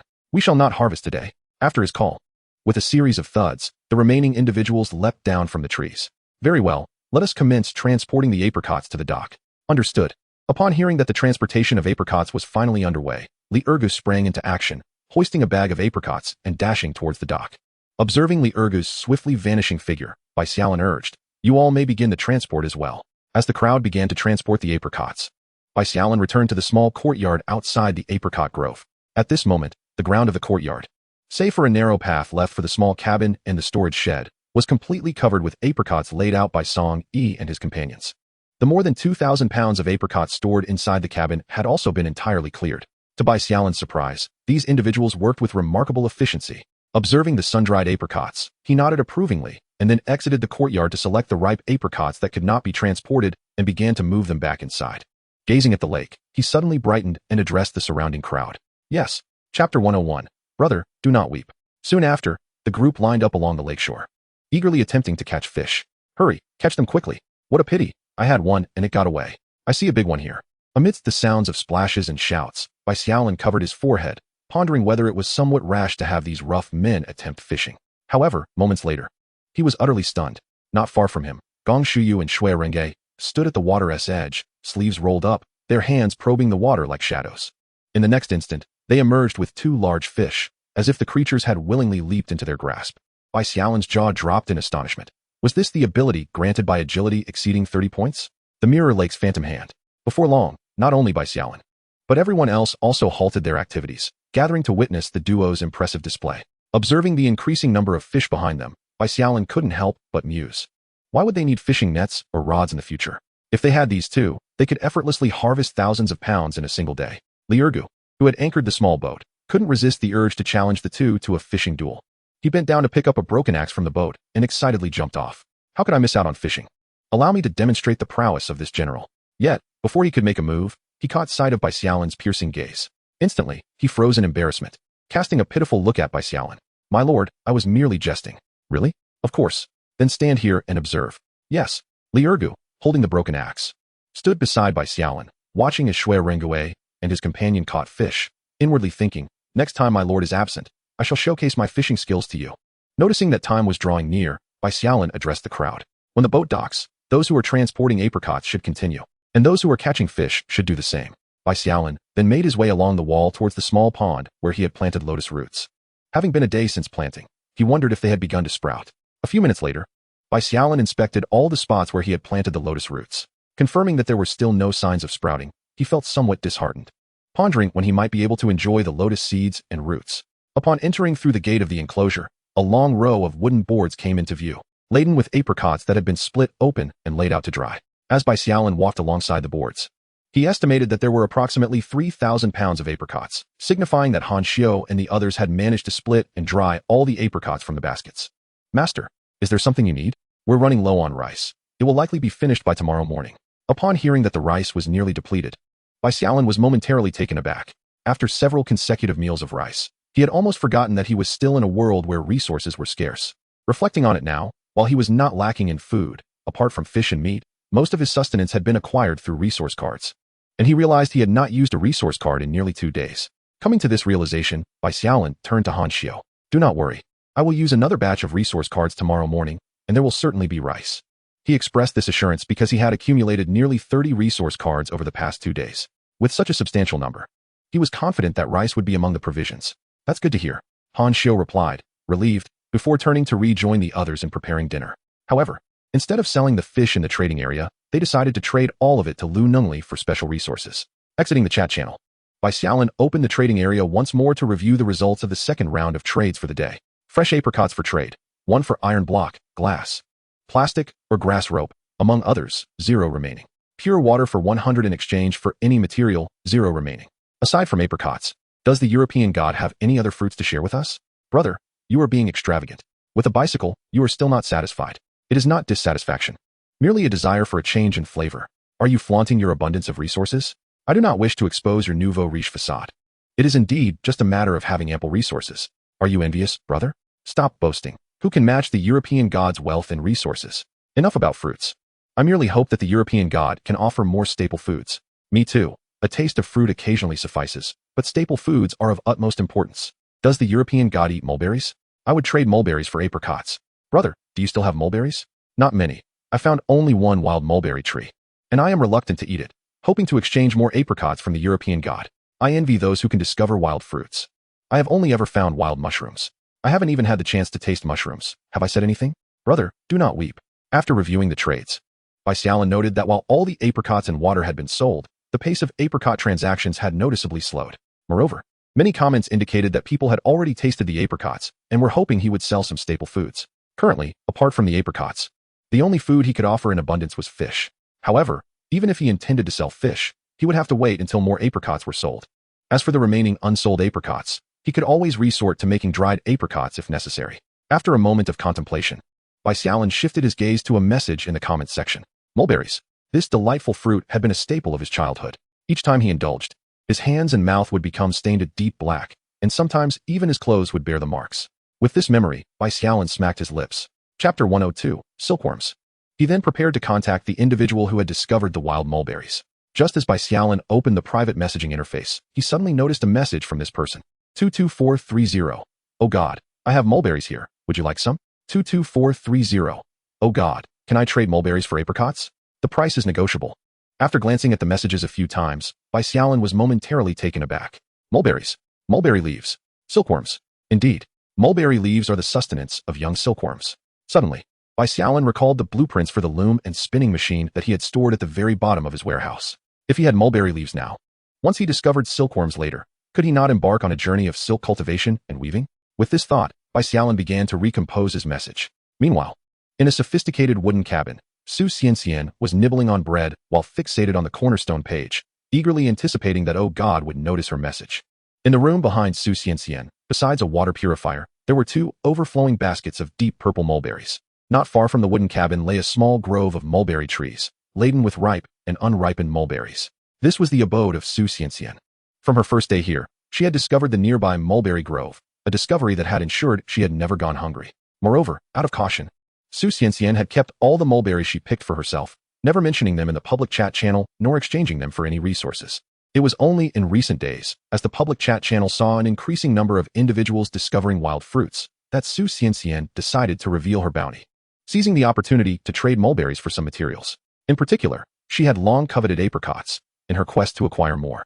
She had sent Bai Xiaolin several private messages over the past few days. At that moment, a notification sound chimed. Su Xianxian quickly opened the private messaging interface and glanced at the number displayed. 12,133. 12133. I can trade some, but do you have any mulberry saplings? If you have one, I can offer you more apricots. Upon reading the message, Su Xianxian was taken aback. What could Oh God possibly want with mulberry saplings? Thank you. Oh God, but I have only discovered one large mulberry tree. I will look around tomorrow, and if I find any saplings, I will certainly trade them to you. But may I ask, what do you need them for? I wish to cultivate them myself. Once the saplings mature, I will have an abundance of mulberries to enjoy. How long would it take for the saplings to grow and bear fruit? It sounded like a mere pretext. Su Xianxian understood that God likely wished to keep his true intentions hidden, fabricating an excuse instead. She began to ponder the potential uses of mulberry saplings when she suddenly noticed a few silkworms she had been nurturing nearby. As Su Xian contemplated the silkworms feasting on mulberry leaves, a notion crossed her mind.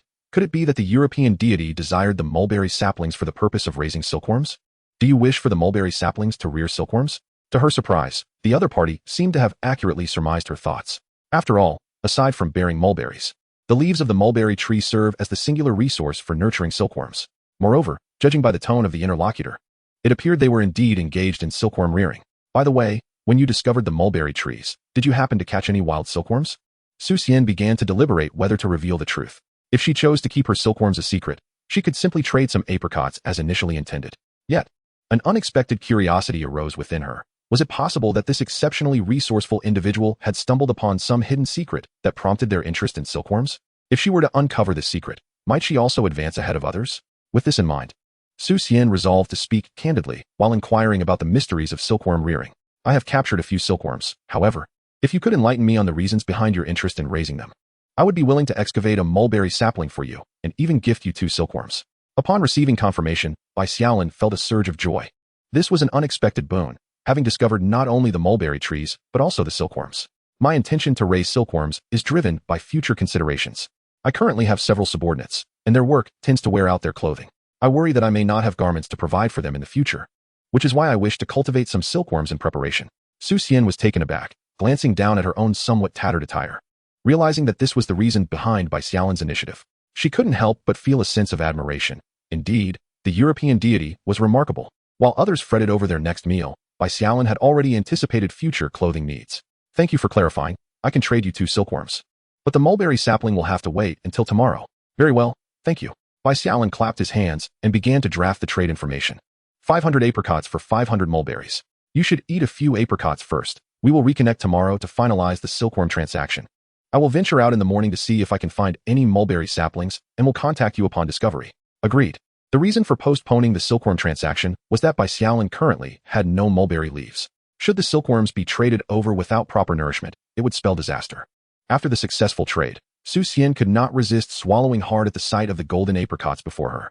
At last, she had a fruit other than mulberries to savor. She picked one up, gently wiped it, and placed it in her mouth.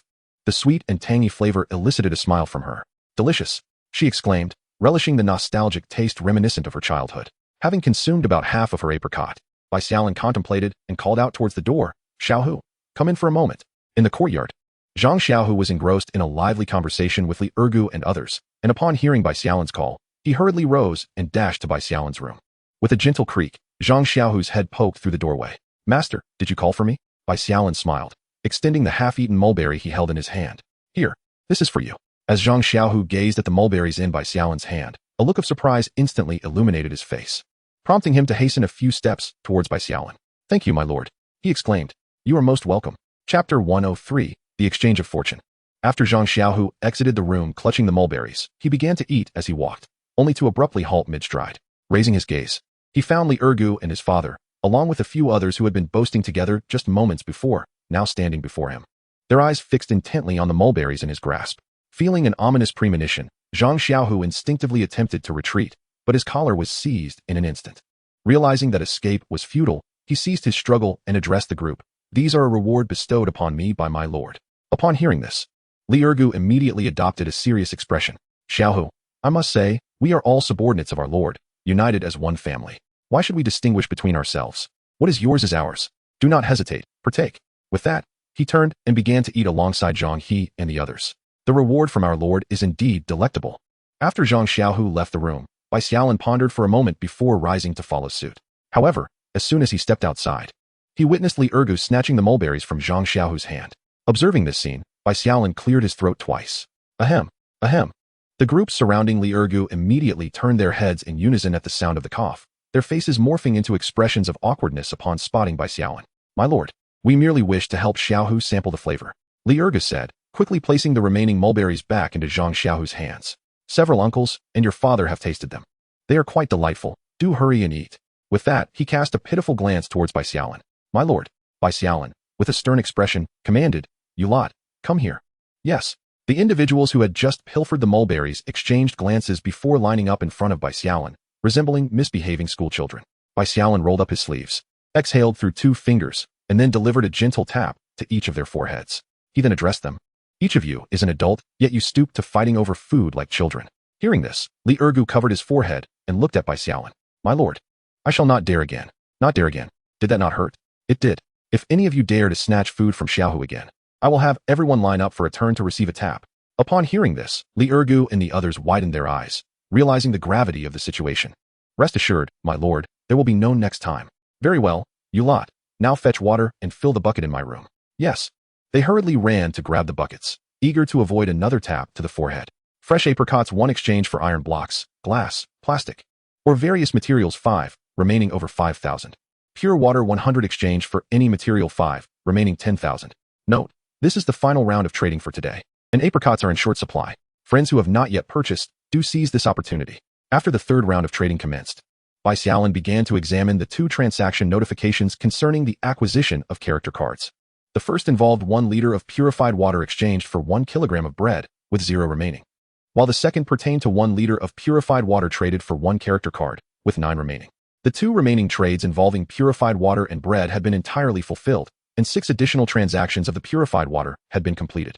The total of these 8 character cards, when combined with several acquired earlier in the morning, surpassed the quantity Bai Xiaolin had obtained the previous day. After gathering these character cards, Bai Xiaolin exited the trading zone to review the statistics of today's various acquisitions. The first category of gains stemmed from the last round of trading last night and the first 2 rounds today.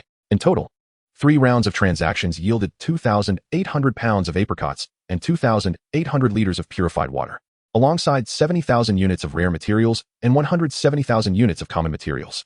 Additionally, the trading activities augmented his survival points by 1,379. The second category of gains consisted of the harvest collected by Bai Xiaolin and his companions this morning. Beyond a modest quantity of materials, they acquired 3 resource cards, 3 land enhancement cards, 2 ordinary blueprints, and a total of 262 survival points. The third category of gains comprised the acquisitions made by Ningyu, Lu Nengli, and Lei Xing today. Collectively, they traded 7 resource cards, 8 land enhancement cards, 6 various weapon crafting blueprints, 1 blueprint for a porcelain workshop, 1 taming card, and 3 packets of vegetable seeds. Moreover, Lu Nengli also traded 6 character cards, with the transaction prices slightly elevated as Bai Xiaolin had suggested. The fourth category of gains was derived from today's apricot harvesting. In addition to several thousand pounds of apricots, they unexpectedly discovered a colossal vine cage deep within the jungle. The presence of this cage posed a significant threat to his wooden dwelling, making its early detection fortuitous. Furthermore, hunting the monsters within the cage yielded 140 survival points and 14 luck points. These constituted all of Bai Xiaolin's acquisitions for the day, the quantity of which was beyond what others could fathom. Observing the vast accumulation of various materials now exceeding several 100,000 units, Bai Xiaolin pondered for a few minutes and made a decision. Starting tomorrow, he would delegate the acquisition of materials via purified water transactions to Ningyu and her companions, while he would focus on collecting various blueprints and cards. This strategy would ensure a balanced accumulation of resources, especially as the scarcity of these items would likely escalate once others recognized their value. After stretching his body, Bai Xiaolin began contemplating the forthcoming developmental trajectory. Once the apricot harvest concluded tomorrow, he would consider exploring other directions to ascertain the presence of other humans or exotic races in the vicinity. Additionally, he needed to investigate whether any of the monsters observed in the vine cage earlier that afternoon remained nearby. It was imperative to identify and mitigate potential dangers proactively. He could not afford to wait for enemies to arrive at his doorstep before preparing for a counterattack, as that would be too late. In this train of thought, Bai Xiaolin suddenly recalled the luck points he had acquired earlier that afternoon, pondering their potential utility. With this in mind, he began to explore his personal page on the foundation stone. In the section of personal information pertaining to subordination options, a new choice appeared, Fortune. Upon clicking it, a new page materialized before Bai Xiaolin, yet it contained only 2 lines of text. Fortune value, 14. Fortune exchange. Bai Xiaolin was taken aback. This fortune value could indeed be exchanged for items, but for what exactly? Cards or resources? With a sense of curiosity, Bai Xiaolin selected the fortune exchange option, only to be met with another surprise. Fortune exchange. This function is not yet available. What does it mean that the function is not yet available? Does having fortune value imply it cannot be utilized? After several attempts that yielded the same message, Bai Xiaolin decided to abandon the inquiry and check back in a few days. The following morning, Bai Xiaolin awoke to the enticing aroma of breakfast. Glancing at the clock to find it nearing 8 o'clock, he chuckled to himself, realizing he had grown somewhat lazy, having indulged in a rare lie-in. Just as he prepared to rise from bed, a knock echoed from outside, accompanied by Lin Susu's voice. "My lord, breakfast is ready." "Understood, I will be there shortly." "Yes." Once Lin Susu's voice faded, Bai Xiaolin hastily got out of bed, donned his down jacket, and opened the door. In the courtyard, Eugene and a few others were gathered, engaging in their exercises, though one could only speculate about their effectiveness. "Come eat first, you can continue after." After a moment's thought, Bai Xiaolin decided to transfer 1,000 liters of purified water to Ningyu for sale in the trading area, while Lu Neng and his companions could wait until noon. After a simple breakfast, Bai Xiaolin observed the energetic Eugene and his group, ready to resume their training. He recalled that Han Xiu had informed him that the staple food was depleted. As for why he hadn't utilized the supplies in the previous storeroom, it was because he possessed nearly 40 supply cards, and using them all would exceed the storage capacity of the small warehouse. With this in mind, Bai Xiaolin addressed Eugene and the others, aside from Han Xiu and her group. Everyone else should grab their tools and head outside to train. As he spoke, Bai Xiaolin retrieved various tools from a corner of the yard, distributing them to the group before leading them to the new walled area to begin clearing the land. As the others commenced their task, Bai Xiaolin gazed at the distant wall obscured by grass and trees, contemplating. He called Eugene, Zhang He, and Shui Ringgui to his side. "Continue clearing the area, you three spread out, and inspect the new wall for any safety hazards." Yes. The reason for this inspection was that a warehouse was to be constructed in this area, and with the increase in population, it would eventually serve as a residence. Furthermore, it had been confirmed that small animals were trapped within the walls, and to mitigate any potential dangers posed by these creatures, a preliminary inspection was warranted. Just 2 minutes after the trio dispersed, while Bai Xiaolin was cutting down trees, he suddenly heard what seemed to be animal calls emanating from the direction of the resource forest. Pausing his work to listen intently, he indeed discerned a few familiar sounds. Quack, quack, quack. Bai Xiaolin felt a surge of joy. It was the very flock of wild ducks he had spotted by the mirror lake the previous day. Realizing this, he turned to Li Ergu, who was not far away, and noticed that Li Ergu had also ceased his activities to gaze into the distance. Bai Xiaolin set down his iron axe and approached Li Ergu, raising his hand to signal him to speak softly. Bai Xiaolin then whispered, "Let us go take a look. But remember to keep your voice down." Yes. The two men concealed themselves within the grass and slowly crept towards the source of the sound. Minutes later, a large congregation of wild ducks appeared before Bai Xiaolin, their numbers several times greater than those he had seen by the lake. What delighted Bai Xiaolin even more was the sight of several female ducks accompanied by a small group of fluffy ducklings. It seemed that this flock had taken up residence within the walls, bringing the ducklings along with them. Glancing at the 2-meter-high walls surrounding the area, Bai Xiaolin was uncertain how the ducklings had entered, but that was of little consequence now. What mattered was that since they had ventured into Bai Xiaolin's territory, there was no way he would let them escape. A broad smile spread across his face. While adult wild ducks might take flight, the ducklings surely could not. If he could capture these ducklings and raise them, he would not only gain a new source of food, but also a continuous supply of meat. However, as he contemplated the large number of wild ducks, Bai Xiaolin felt a pang of worry about how to catch so many. After staring at the flock for 2 minutes, an idea suddenly struck him. He gestured for Li Ergu to quietly retreat. After they had moved back more than 10 meters, Bai Xiaolin spoke softly to Li Ergu. "I've thought of a plan. We can catch the wild ducks using a fishing net, just like catching fish. Once ensnared in the net, not even the adult ducks, with their wings, will be able to fly away." "Understood." Li Ergu nodded, lowering his footsteps as he swiftly made his way towards the small courtyard. Bai Xiaolin settled down in place, keeping a watchful eye on the flock of ducks to prevent them from fleeing unexpectedly. "Master, I brought the fishing net. What shall we do next?" Bai Xiaolin took the net, unfurling it, and pondered before quietly instructing. "Now, fetch 2 small stones." Li Ergu immediately turned and began to carefully search through the nearby grass. Before long, the 2 corners of the net were tied with small stones. The 2 men each grasped a corner and stealthily approached the ducks. When they were close enough, Bai Xiaolin signaled to Li Ergu. In the next moment, both men hurled their stones towards the center of the duck flock, following them with the unfurling net. The resting ducks, caught off guard by this sudden calamity, panicked as the net descended upon them. They flapped their wings in a frantic attempt to escape, even the ducklings flailing their little wings in a desperate bid for freedom. However, it was too late. Aside from a few alert adult ducks that managed to evade capture, the remaining wild ducks, along with all the ducklings, were ensnared beneath the net. Upon witnessing the success of the plan, Bai Xiaolin swiftly dashed towards the location of the fishing net. "Hold down the net." In close proximity, Li Ergu exuberantly sprinted forward. "Rest assured, my lord, not a single one shall escape my grasp." As Li Ergu approached the net, he promptly crouched down, firmly pinning 2 wild ducks that were attempting to burrow out from beneath. Gazing at the dozens of wild ducks beneath the net, Bai Xiaolin could not suppress a swallow. Roasted duck would soon be within reach. Moreover, if these young ducks were nurtured, it would not be long before a continuous supply of duck meat would be available for consumption.